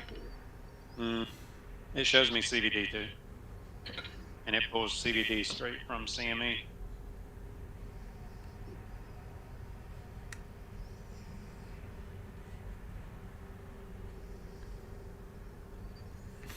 Truth.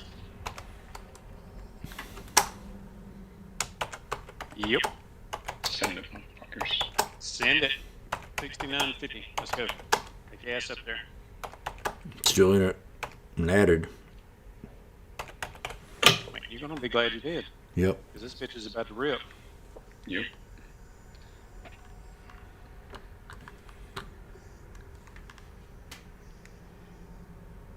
Should have been hitting the buy button instead of freaking yapping.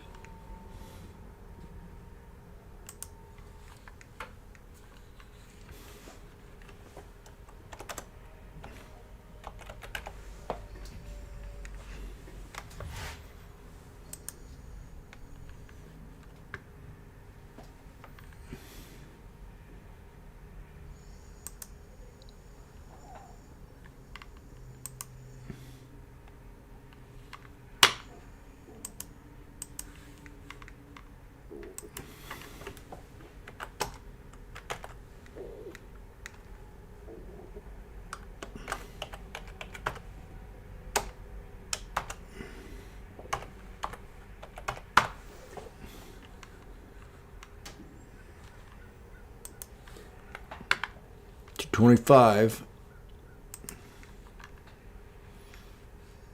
See that CVD divergence that I see.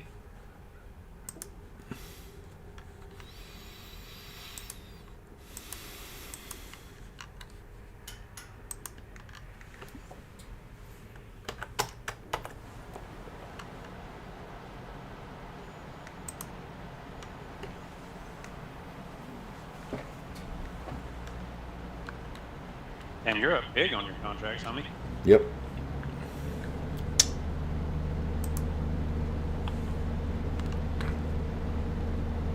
Up about $1,000. I think they're gonna run it to the hourly rollover.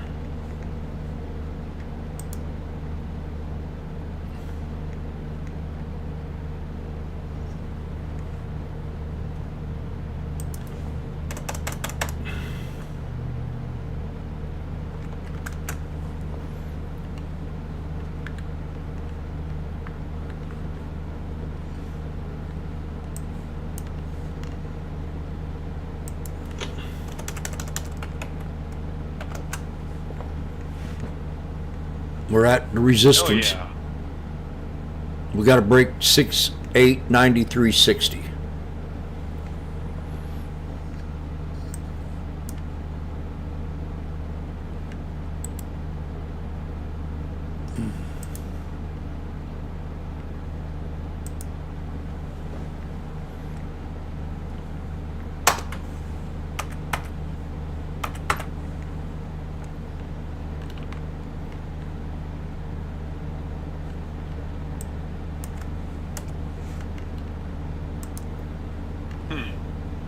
I just got a mental picture of bears hanging on the back of a car bumper getting drugged down the street. That's all I see when I look at these wicks.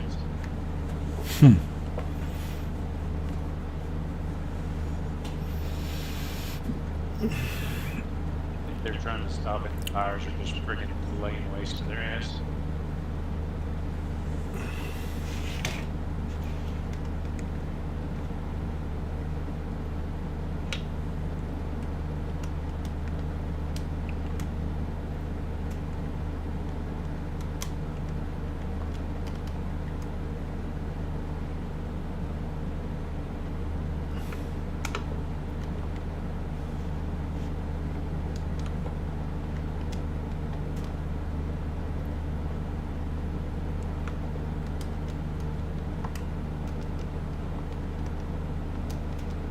Go over four.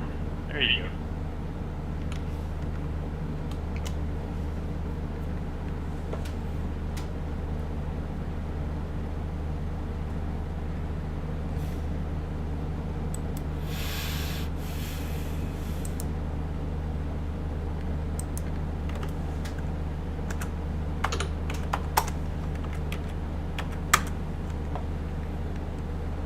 Yeah. If this breaks out, this could be a very big ticket for me. I got 12 contracts at 150. Oh, make it go, Jim. Make it go. 12 at 150 and you're at 4? 12. Yeah, 12, 150 average. Yeah. Contracts are at $4 a piece right now? No. Oh. No. I got 69.10. Okay.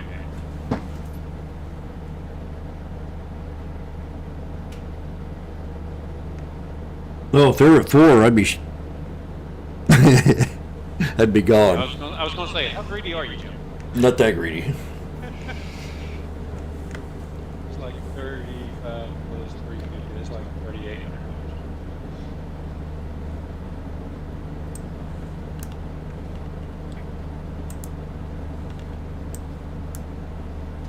Hourly rollover. They ran it to the hourly rollover, like I said. Oh, I better turn my phone up.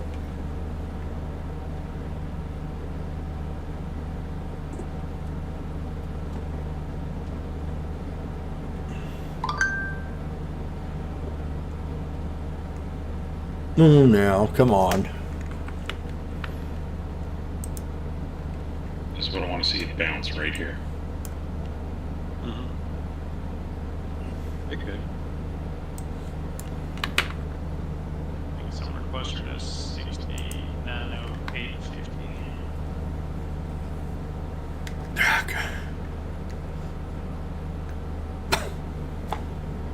The bottom of this candle currently on the 1 minute is the top of that order block.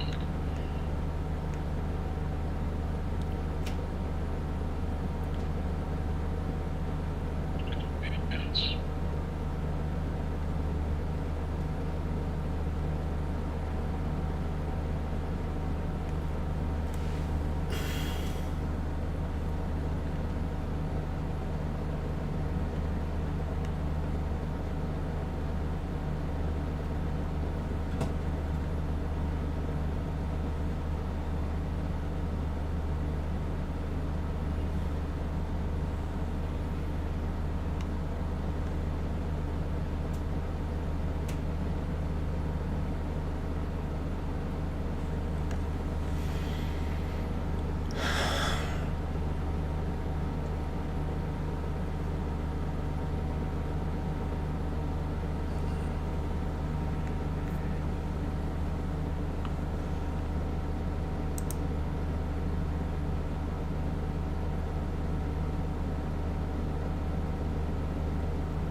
God, Netflix below 80 has me foaming at the damn mouth right now.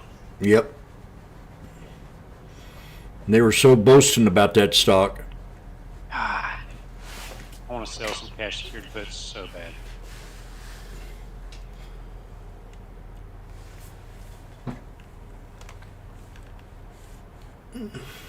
What can I collect in premium? Let's see.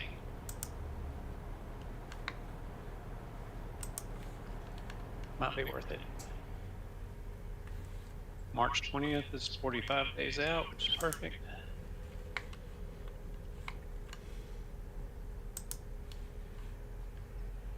Shit, I can sell 10 of the 72s and collect 1,000.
I think I'm doing what Randy said, setting it, forgetting it. I'll look later because I got to get to work. So, Uh-oh. yeah, tell me about it. Don't It's forget never about fixed. it. Don't forget about it. Yeah. All right, guys. Have a good day. All right. Talk to Yes, you later. sir. You too, buddy. Yeah, man.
Okay.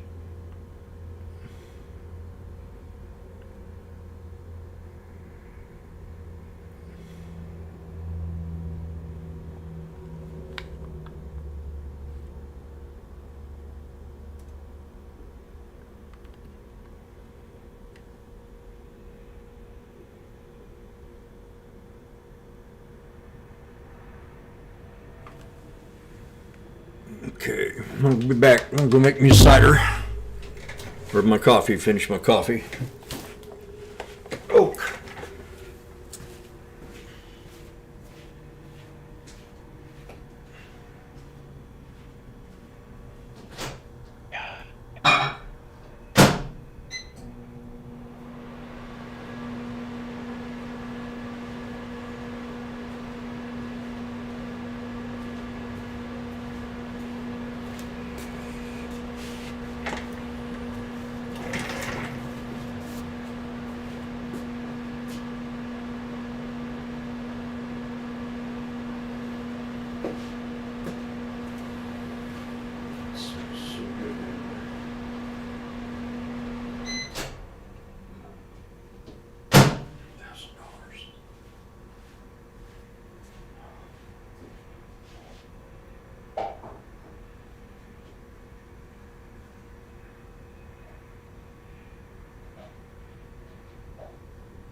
Netflix at 76.50 that's it. I'm done. I'm not gonna argue with myself. I'm freaking piling in that bitch. You selling it? No, I'm buying it at 76.50. Oh.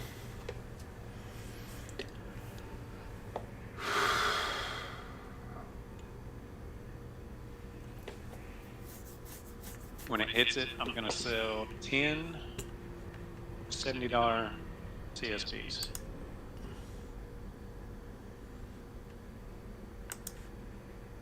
If I can get 1,000 shares of Netflix for $70K, yeah, I'll hold it.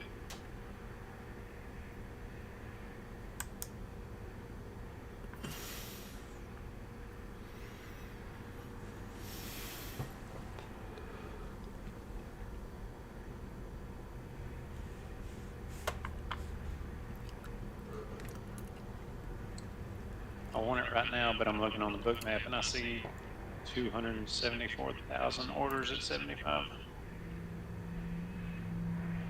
Somebody big is waiting for it to get there.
Is that knife?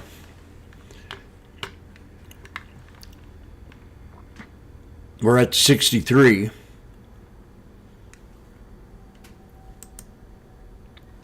I did not. I'm standing over at the other computer.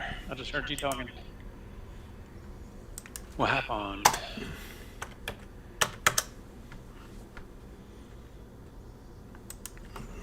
Might get back in it here.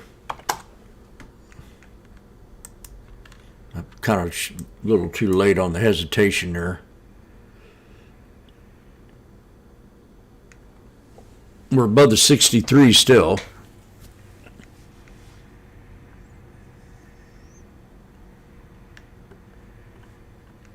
As long as we stay above the 21, if I think that's the 21, let me see.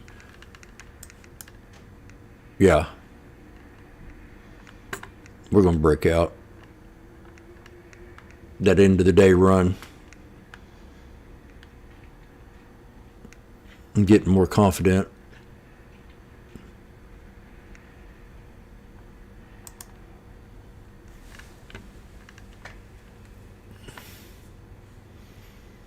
We got 1, 2, 3. Yeah, I just bought. We're clipping the EMA Cloud green on the 5-minute. Puts? Oh, I got it. Awesome. Oh. The EMA Cloud flipping green. We just now hit the. What's that?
descending triangle set up. The bullish flag right now, ascending triangle.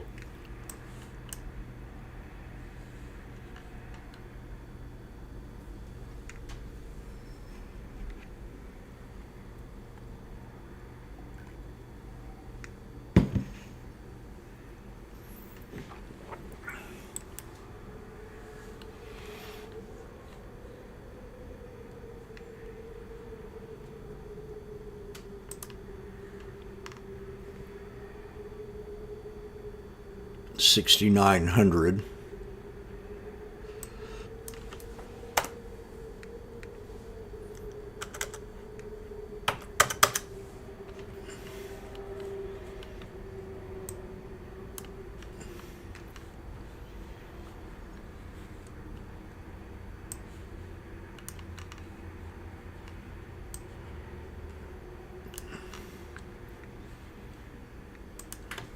At 440.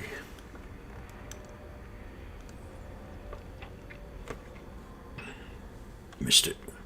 Try to get 440. God, what a day. Actually crushing it on these scalps. Did you put your 5-minute EMA cloud on so you see what I see? Nah, I went to the 1 minute here.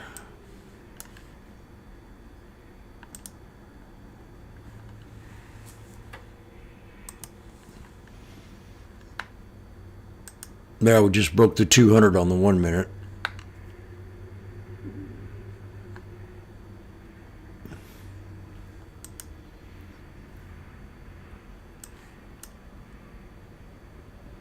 Yep. We got a higher high on the last body. 1 minute. I mean, that there also shows an ascending triangle breakout, 5 minute. At 68.90.38. Up $100 on my freaking 69.10s.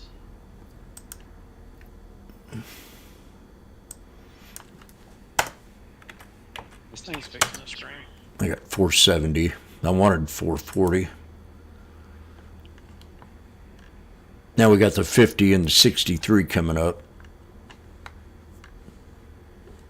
6,900. Oh, I got 6,900s. All right, I'm out. 160 to $3. And 1 5-minute candle. I'll give it a little bit more time. Oh, it's gonna run, but you know me, I'm a chicken shit. I get out. Take my money and go.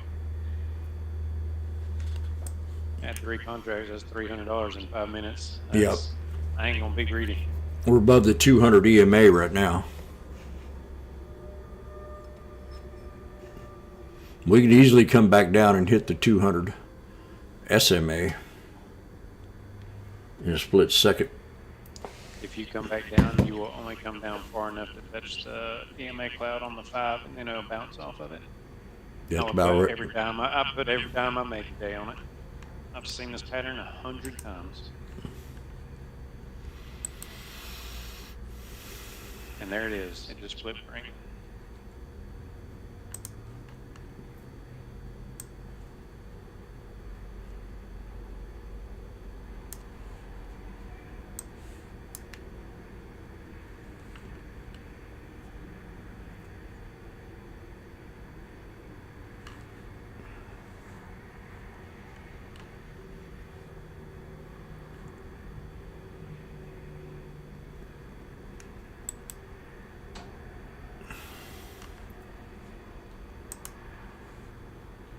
$370, $380.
trading it the same way I always trade it, Randy.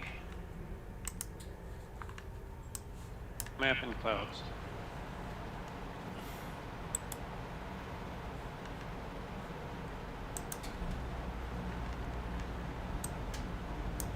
They very rarely let me down.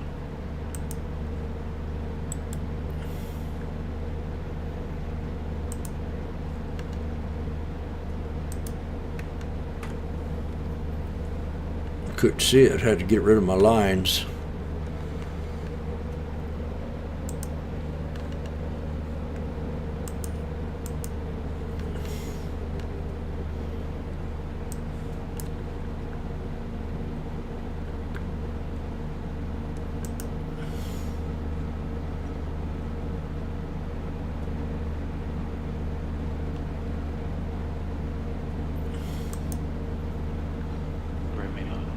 Just count one more time.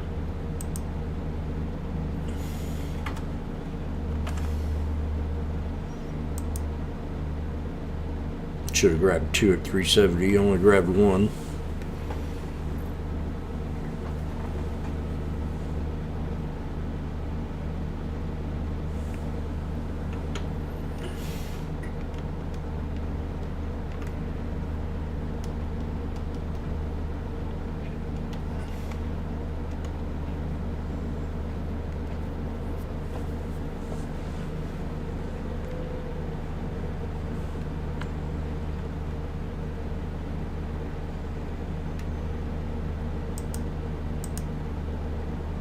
Just like that.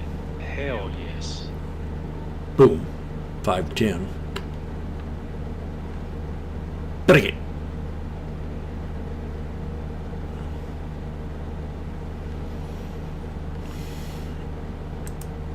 It's a thing of beauty.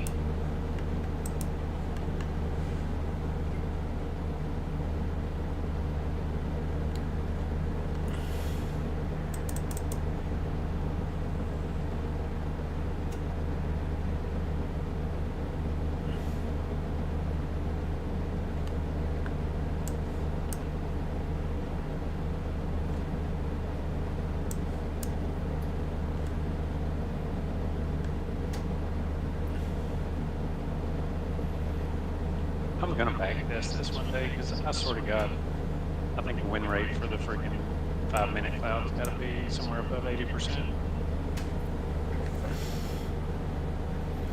550. Break it. Double top. So this is an exit ID at the 200. But I think we're going to have a breakout. I'm going to wait a little longer. I've been waiting long, but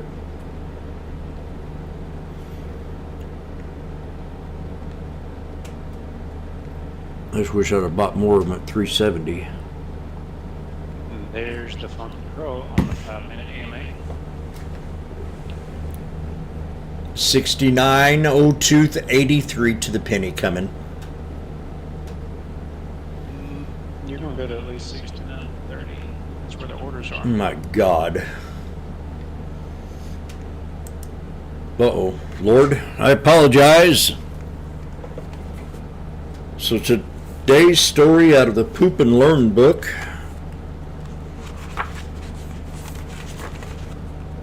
is grass moves very slowly.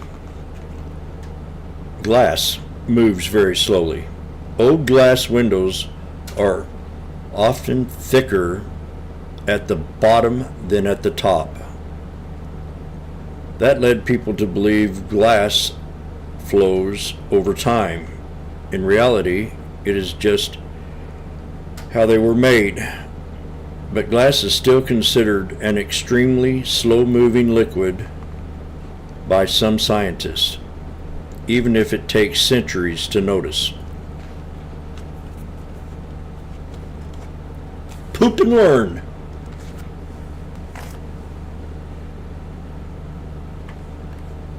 $610. $400.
$6.30. 10-4. Randy. 10-4.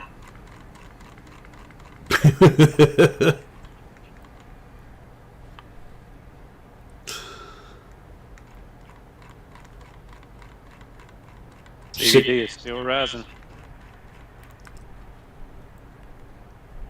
Feel like you're pushing your luck. If you're pushing your luck, sell it. I'm not. Well, I got to look at the clock. I mean, I do have a 6902.83, but man.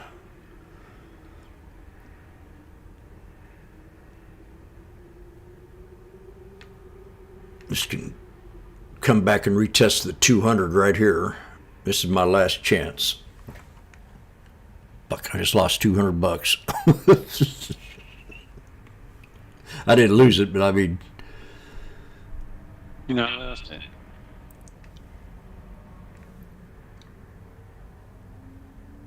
Everything's still showing strength. yeah.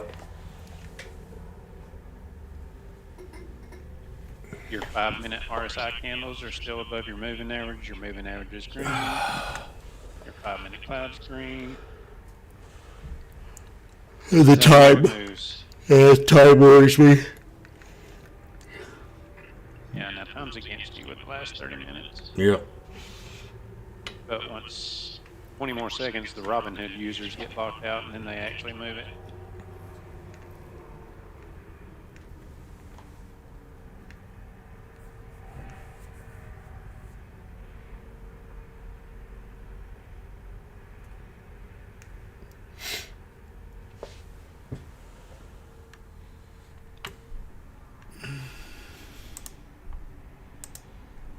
God, I'm good.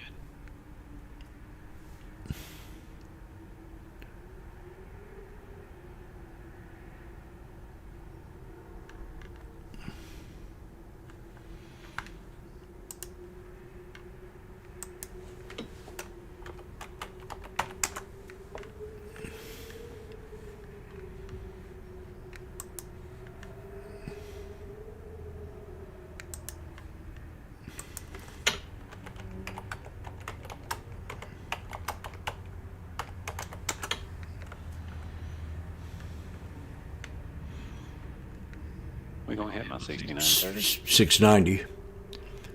No, I'm going to hit my 6902 first. We're gonna hit my 69.30. Let's go. On bit. On bit. Just like that. Oh, Lord. God, you gotta be up good right Bam! Yes. Out. 770. Getting out in the middle of a 5-minute God candle. Strong. Strong. La la la la la la. Whatever. Everybody my move there. Hit my target. Well. What'd you say? You hit your target, you exit. Oh yeah. Mine went from $1.60 to $3.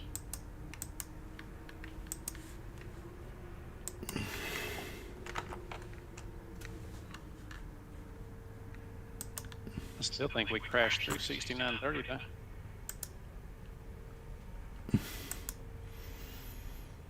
Five for five. That, just like that. It was a $150 move right there. God darn it. $800. How'd that happen? It happened because you weren't listening when I told you things. It did retest. 30. Well, I should have retested the 200 too. That would have been a good move. You don't want to hear this, but they're still stacking orders above us. So now 69.35 is my target. Fuck. All right, I'm gonna go talk to the wife. Tell the wife I make good chicken soup.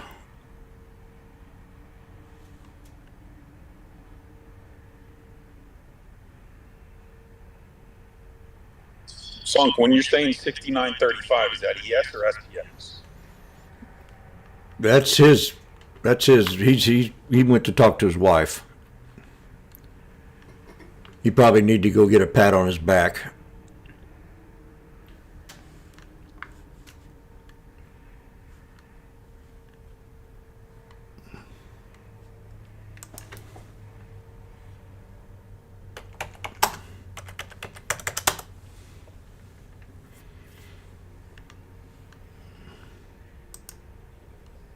Still in these.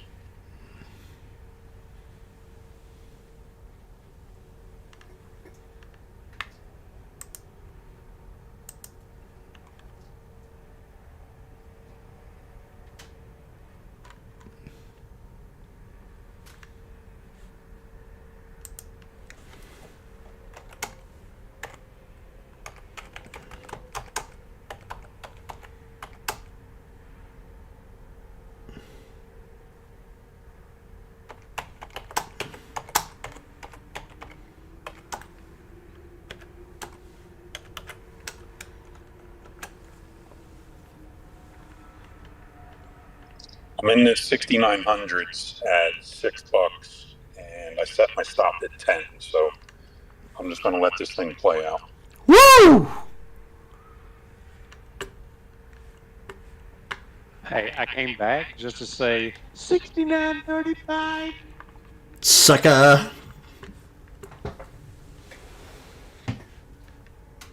Hey, guess what? What? They're still stacking a shitload of orders on top of us. Did you tell the wife I make good chicken soup? Are you looking at my screen, by the way? No. 'Cause I'm about to swap it to Bookmap. I need you to get Bookmap. Dude, you're gonna... Hang on, let me swap my stream.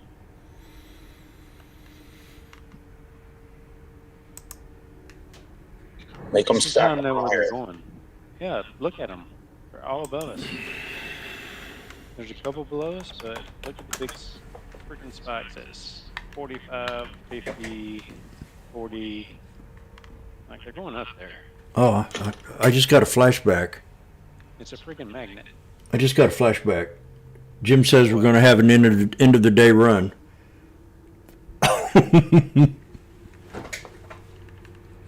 Are you looking at your 5-minute EMA cloud too? No, I'm enjoying the 1 minute. I need you to memorize that 5-minute curve right there. That 5-minute curve from where it turned green. Yep. That is going to make you so much damn money.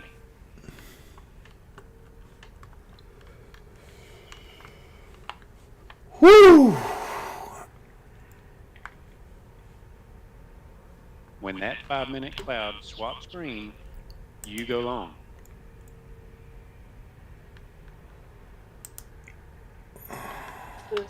You guys see 69.20 on SPX?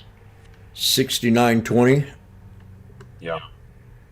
I got 69.19. 81, yes.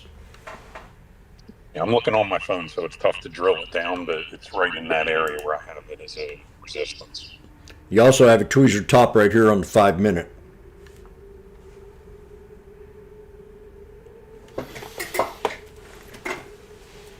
And it has to hold the 63. And we're at an 80 RSI. Mm-hmm. Yeah, the other side's kind of hot right here. Yep. It's going to take a breath, then it'll continue.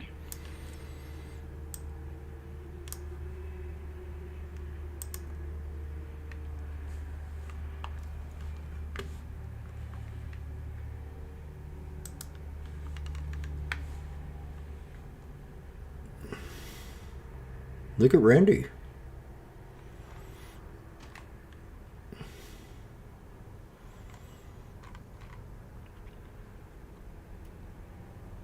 Look at Randy.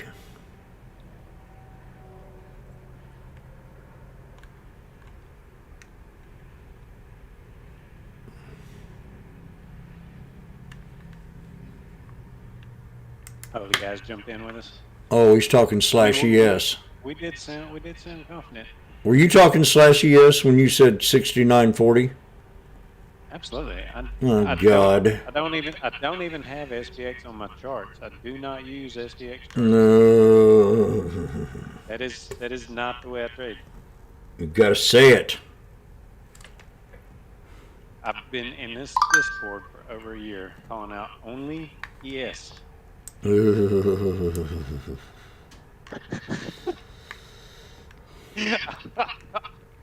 Somebody call him a doctor.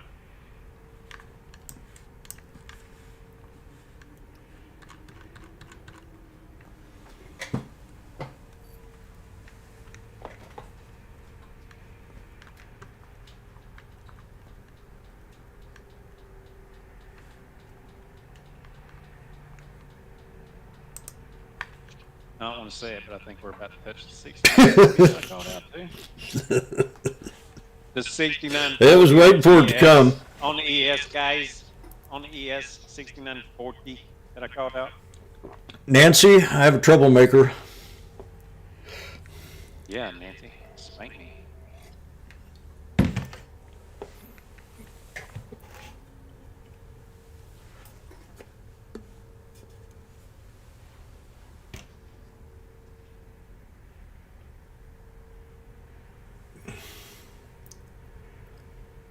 I need an iron pill before I have a heart attack. I need and some B12 and some caffeine. Move my stop up to 12. Whoa! Dude, my contract went from $1.60. I sold them at $3, and they're at $7.20 now. So, yeah, bad. Ooh, Richard. Even though I knew where we were going, still got out early. I was still the first one in it, or Randy was. He kept in it.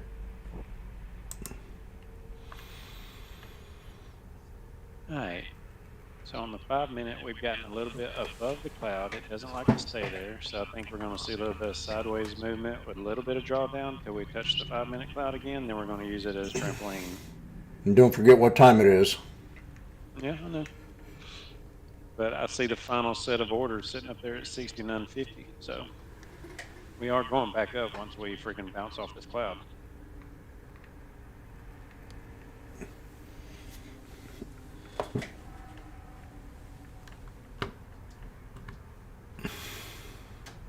It doesn't like to get too far away from the cloud.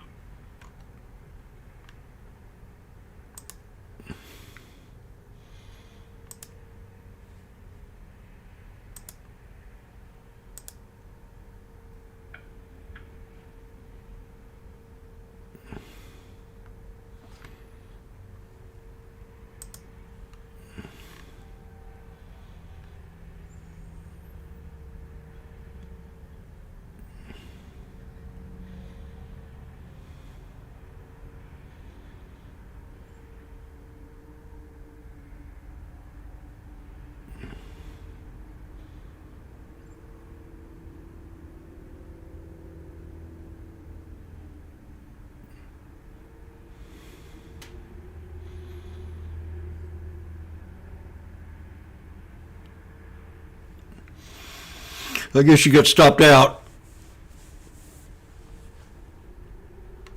Yeah, I did. I'll take it, though. Very good. Very good job. Thanks, Jimmy.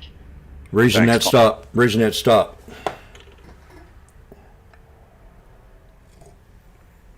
Me, I sold at 770, and I could have made another $1,400 on 2 contracts.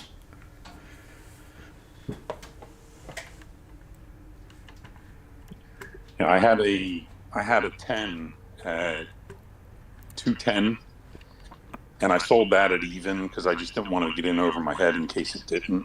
Yep. Pan it. I stayed with 6,900 and rode that, so I'm happy with the trade. Very good. Build your confidence back up a little bit. Working on it, buddy. Yep. I'm loading 69.15 with pure profit. And I'm just going to sit here and wait. I ain't close enough to the cloud yet.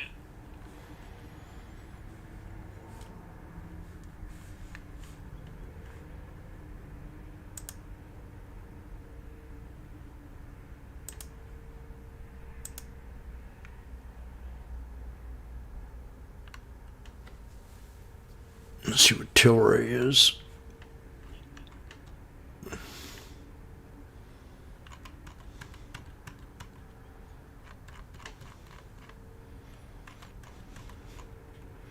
We got some pot stocks up today. CGC.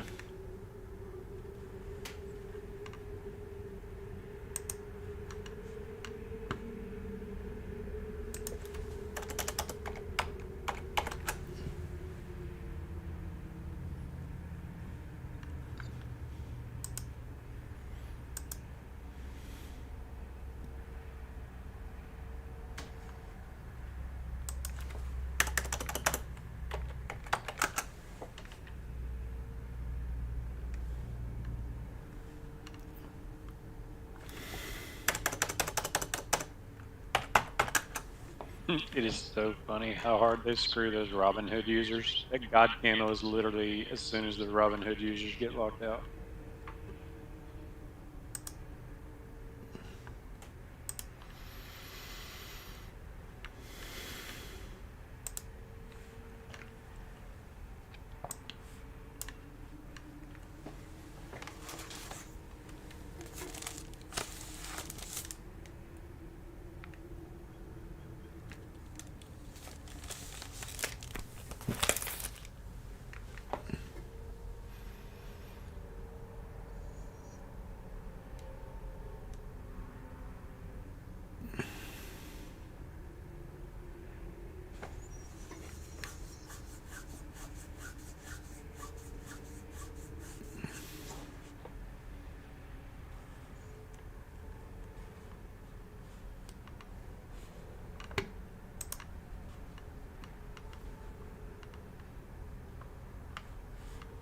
I hope I get to see Meta up tomorrow. I'm going to swing Meta overnight.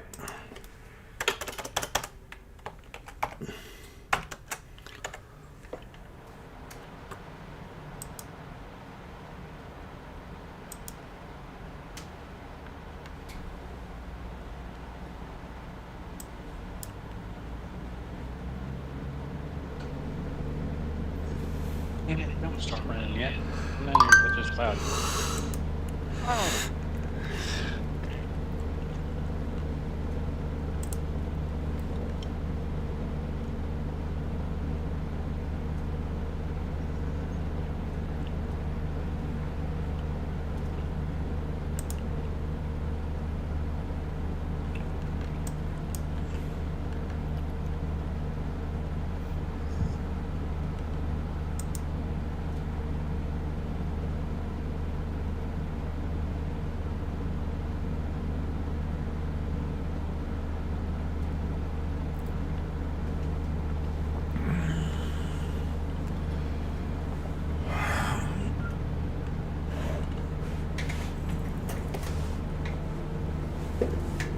Ouch.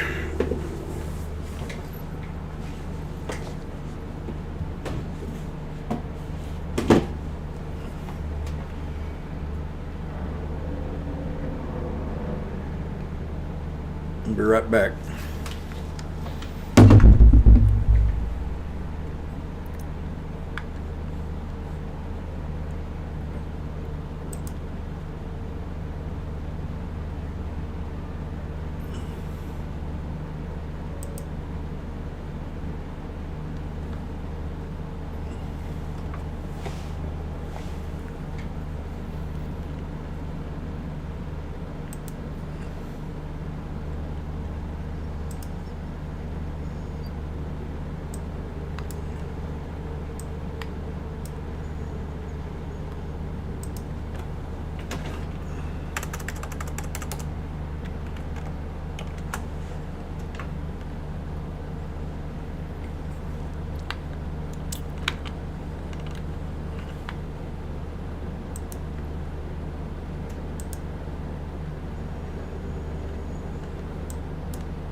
460 to 440.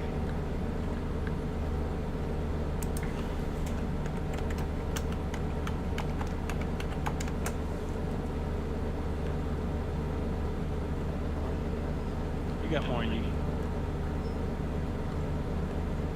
This is gonna be a hell of a trade.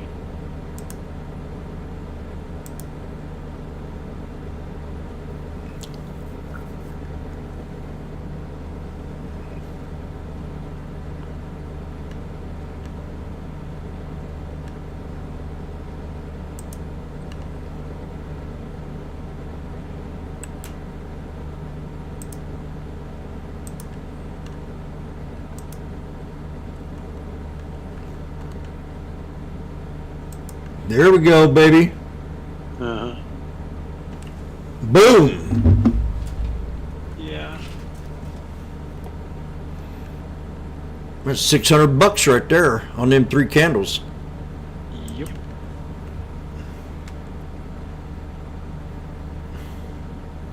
Alright, I'm out. I'm done trading for today. Ah. Very good.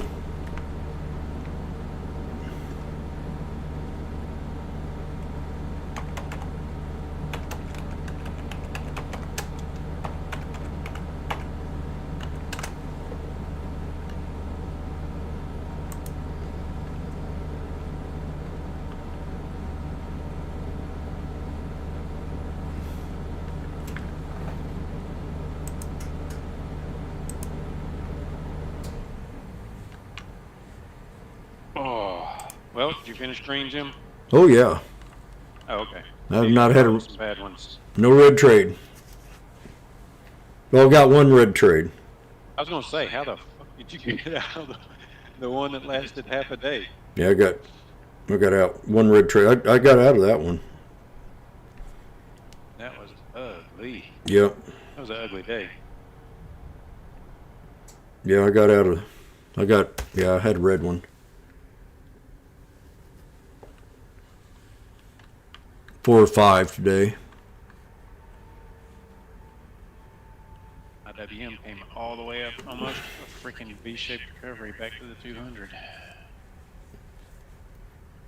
We'll see how my meta turns out tomorrow. It expires tomorrow too, so. So far, I jumped back above its 5-minute cloud. Netflix, trying to.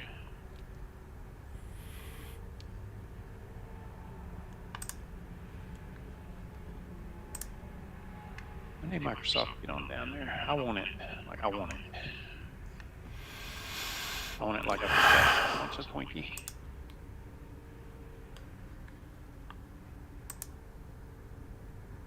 Ooh.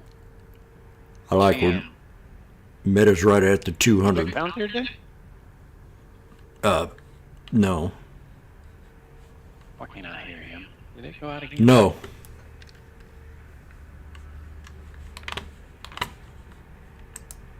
Hello.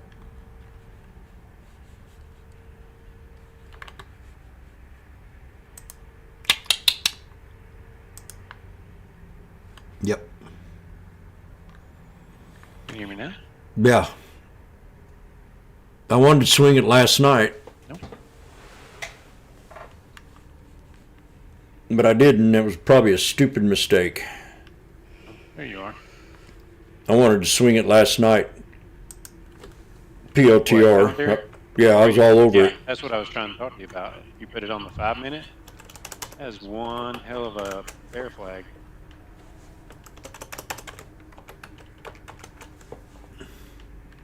Well, no, bear's pennant. It's not a bear flag, it's a bear's pennant.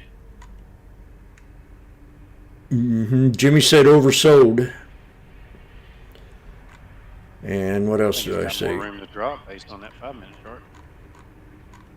I talked about it forever yesterday. What the hell, I ain't post anything. Bingo.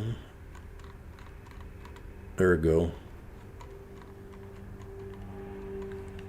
I like this support.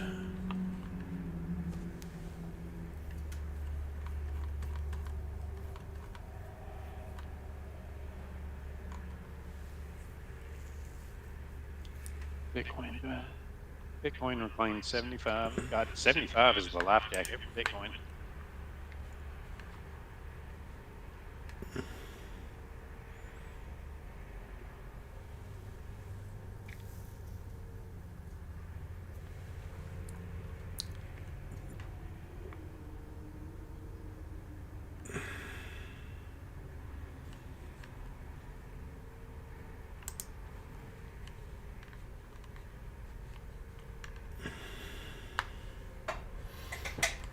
Five more minutes.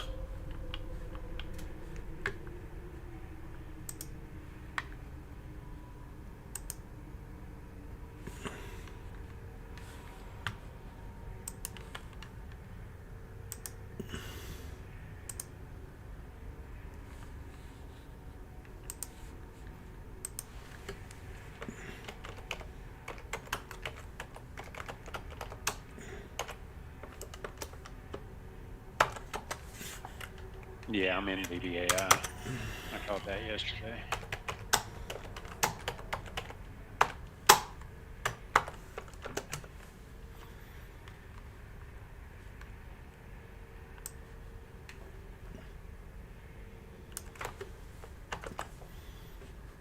BBAI is just reliable, man. Like, they're gonna fall to 5. Everybody freaks the F out when they fall to 5. They're always gonna fall to 5, and then they're gonna jump back up to 9, and then they're gonna fall to 5 again, then they're gonna jump to 9 again. Like, it's just clockwork with them.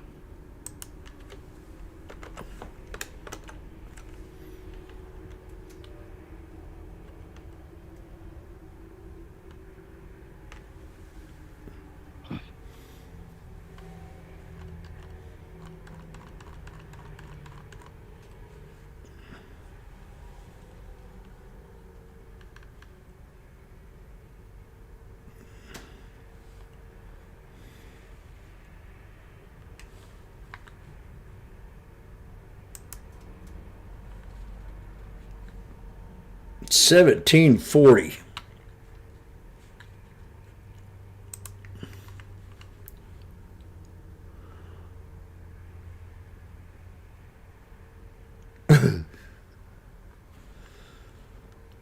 Google is not recovering alongside ES. Oh, Google. I didn't look at Google today.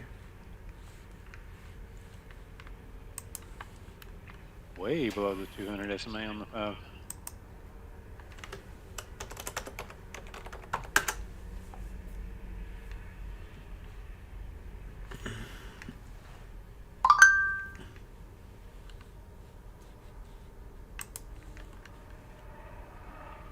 I've got right under 332 for Google.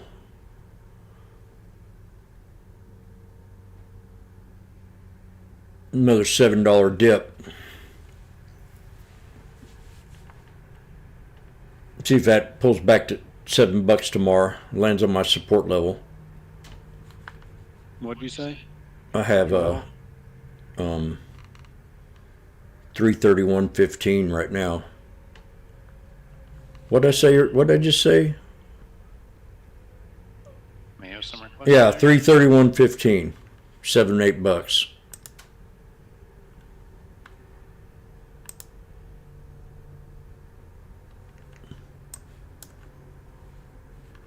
Yeah, I got 330 and 50 cents to 331 even. If you look Yep. at the 4 hour. Yeah. I have a 322. What? That ain't gonna work. I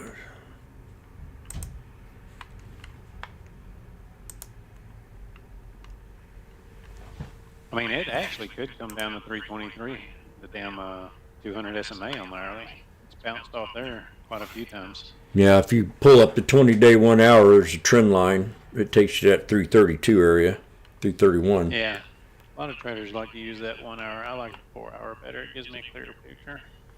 It's great for scalping, especially if you have, like, if it could bounce right off the 200 here tomorrow.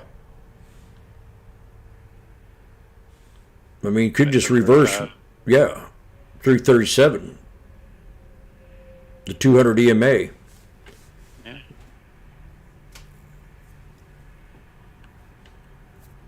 But your strong buy would be definitely down there 320, 332, 331. 4 hour, yeah.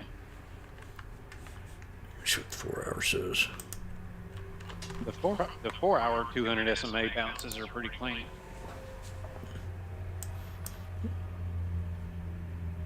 Yeah, same spot.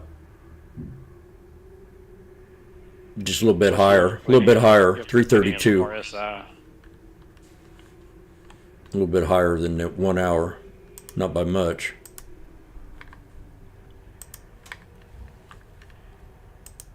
Probably.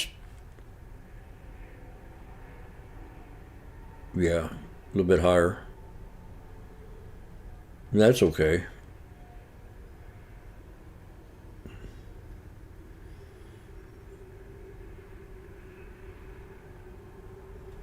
Oh, it's already bell didn't ring.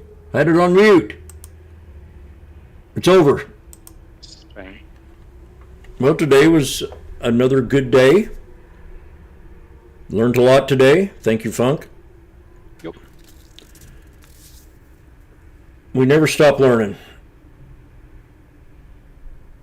I've always been adjusting and adjusting and adjusting my strategy forever. I don't know what it's going to be like another half a year or so. Like I said earlier, it's good to be surrounded by people that don't have a big ego and have a insight. And I give you that, Funk. And I'm going to get on out of here. There's the phone calls coming in. Always clean. May I help you? Hello? Yeah, what's up? If you don't say something in 5 seconds, I'm going to hang up on you. 5, 4. That's what I thought, bitch.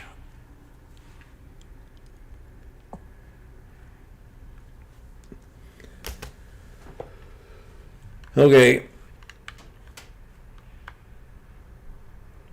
Well, I guess that sums it up. I got to go do my things and come back. Got a long night. Can't wait for winter to get over so I can build my little bitty off-grid cabin. So I can go up spend some time next to my mom before she goes. And,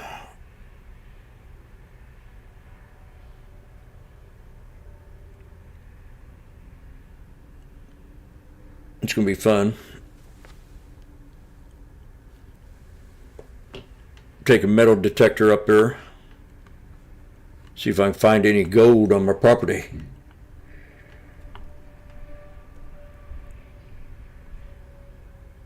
My dad buried somewhere back in there and I don't know where it is, so I got to go find it.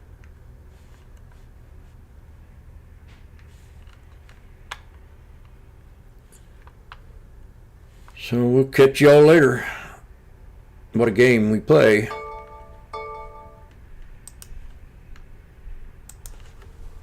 Thanks, Livid Goose.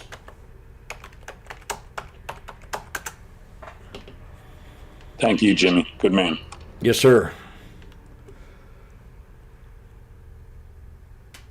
Anybody new in here, say hi to us so we can get to know you.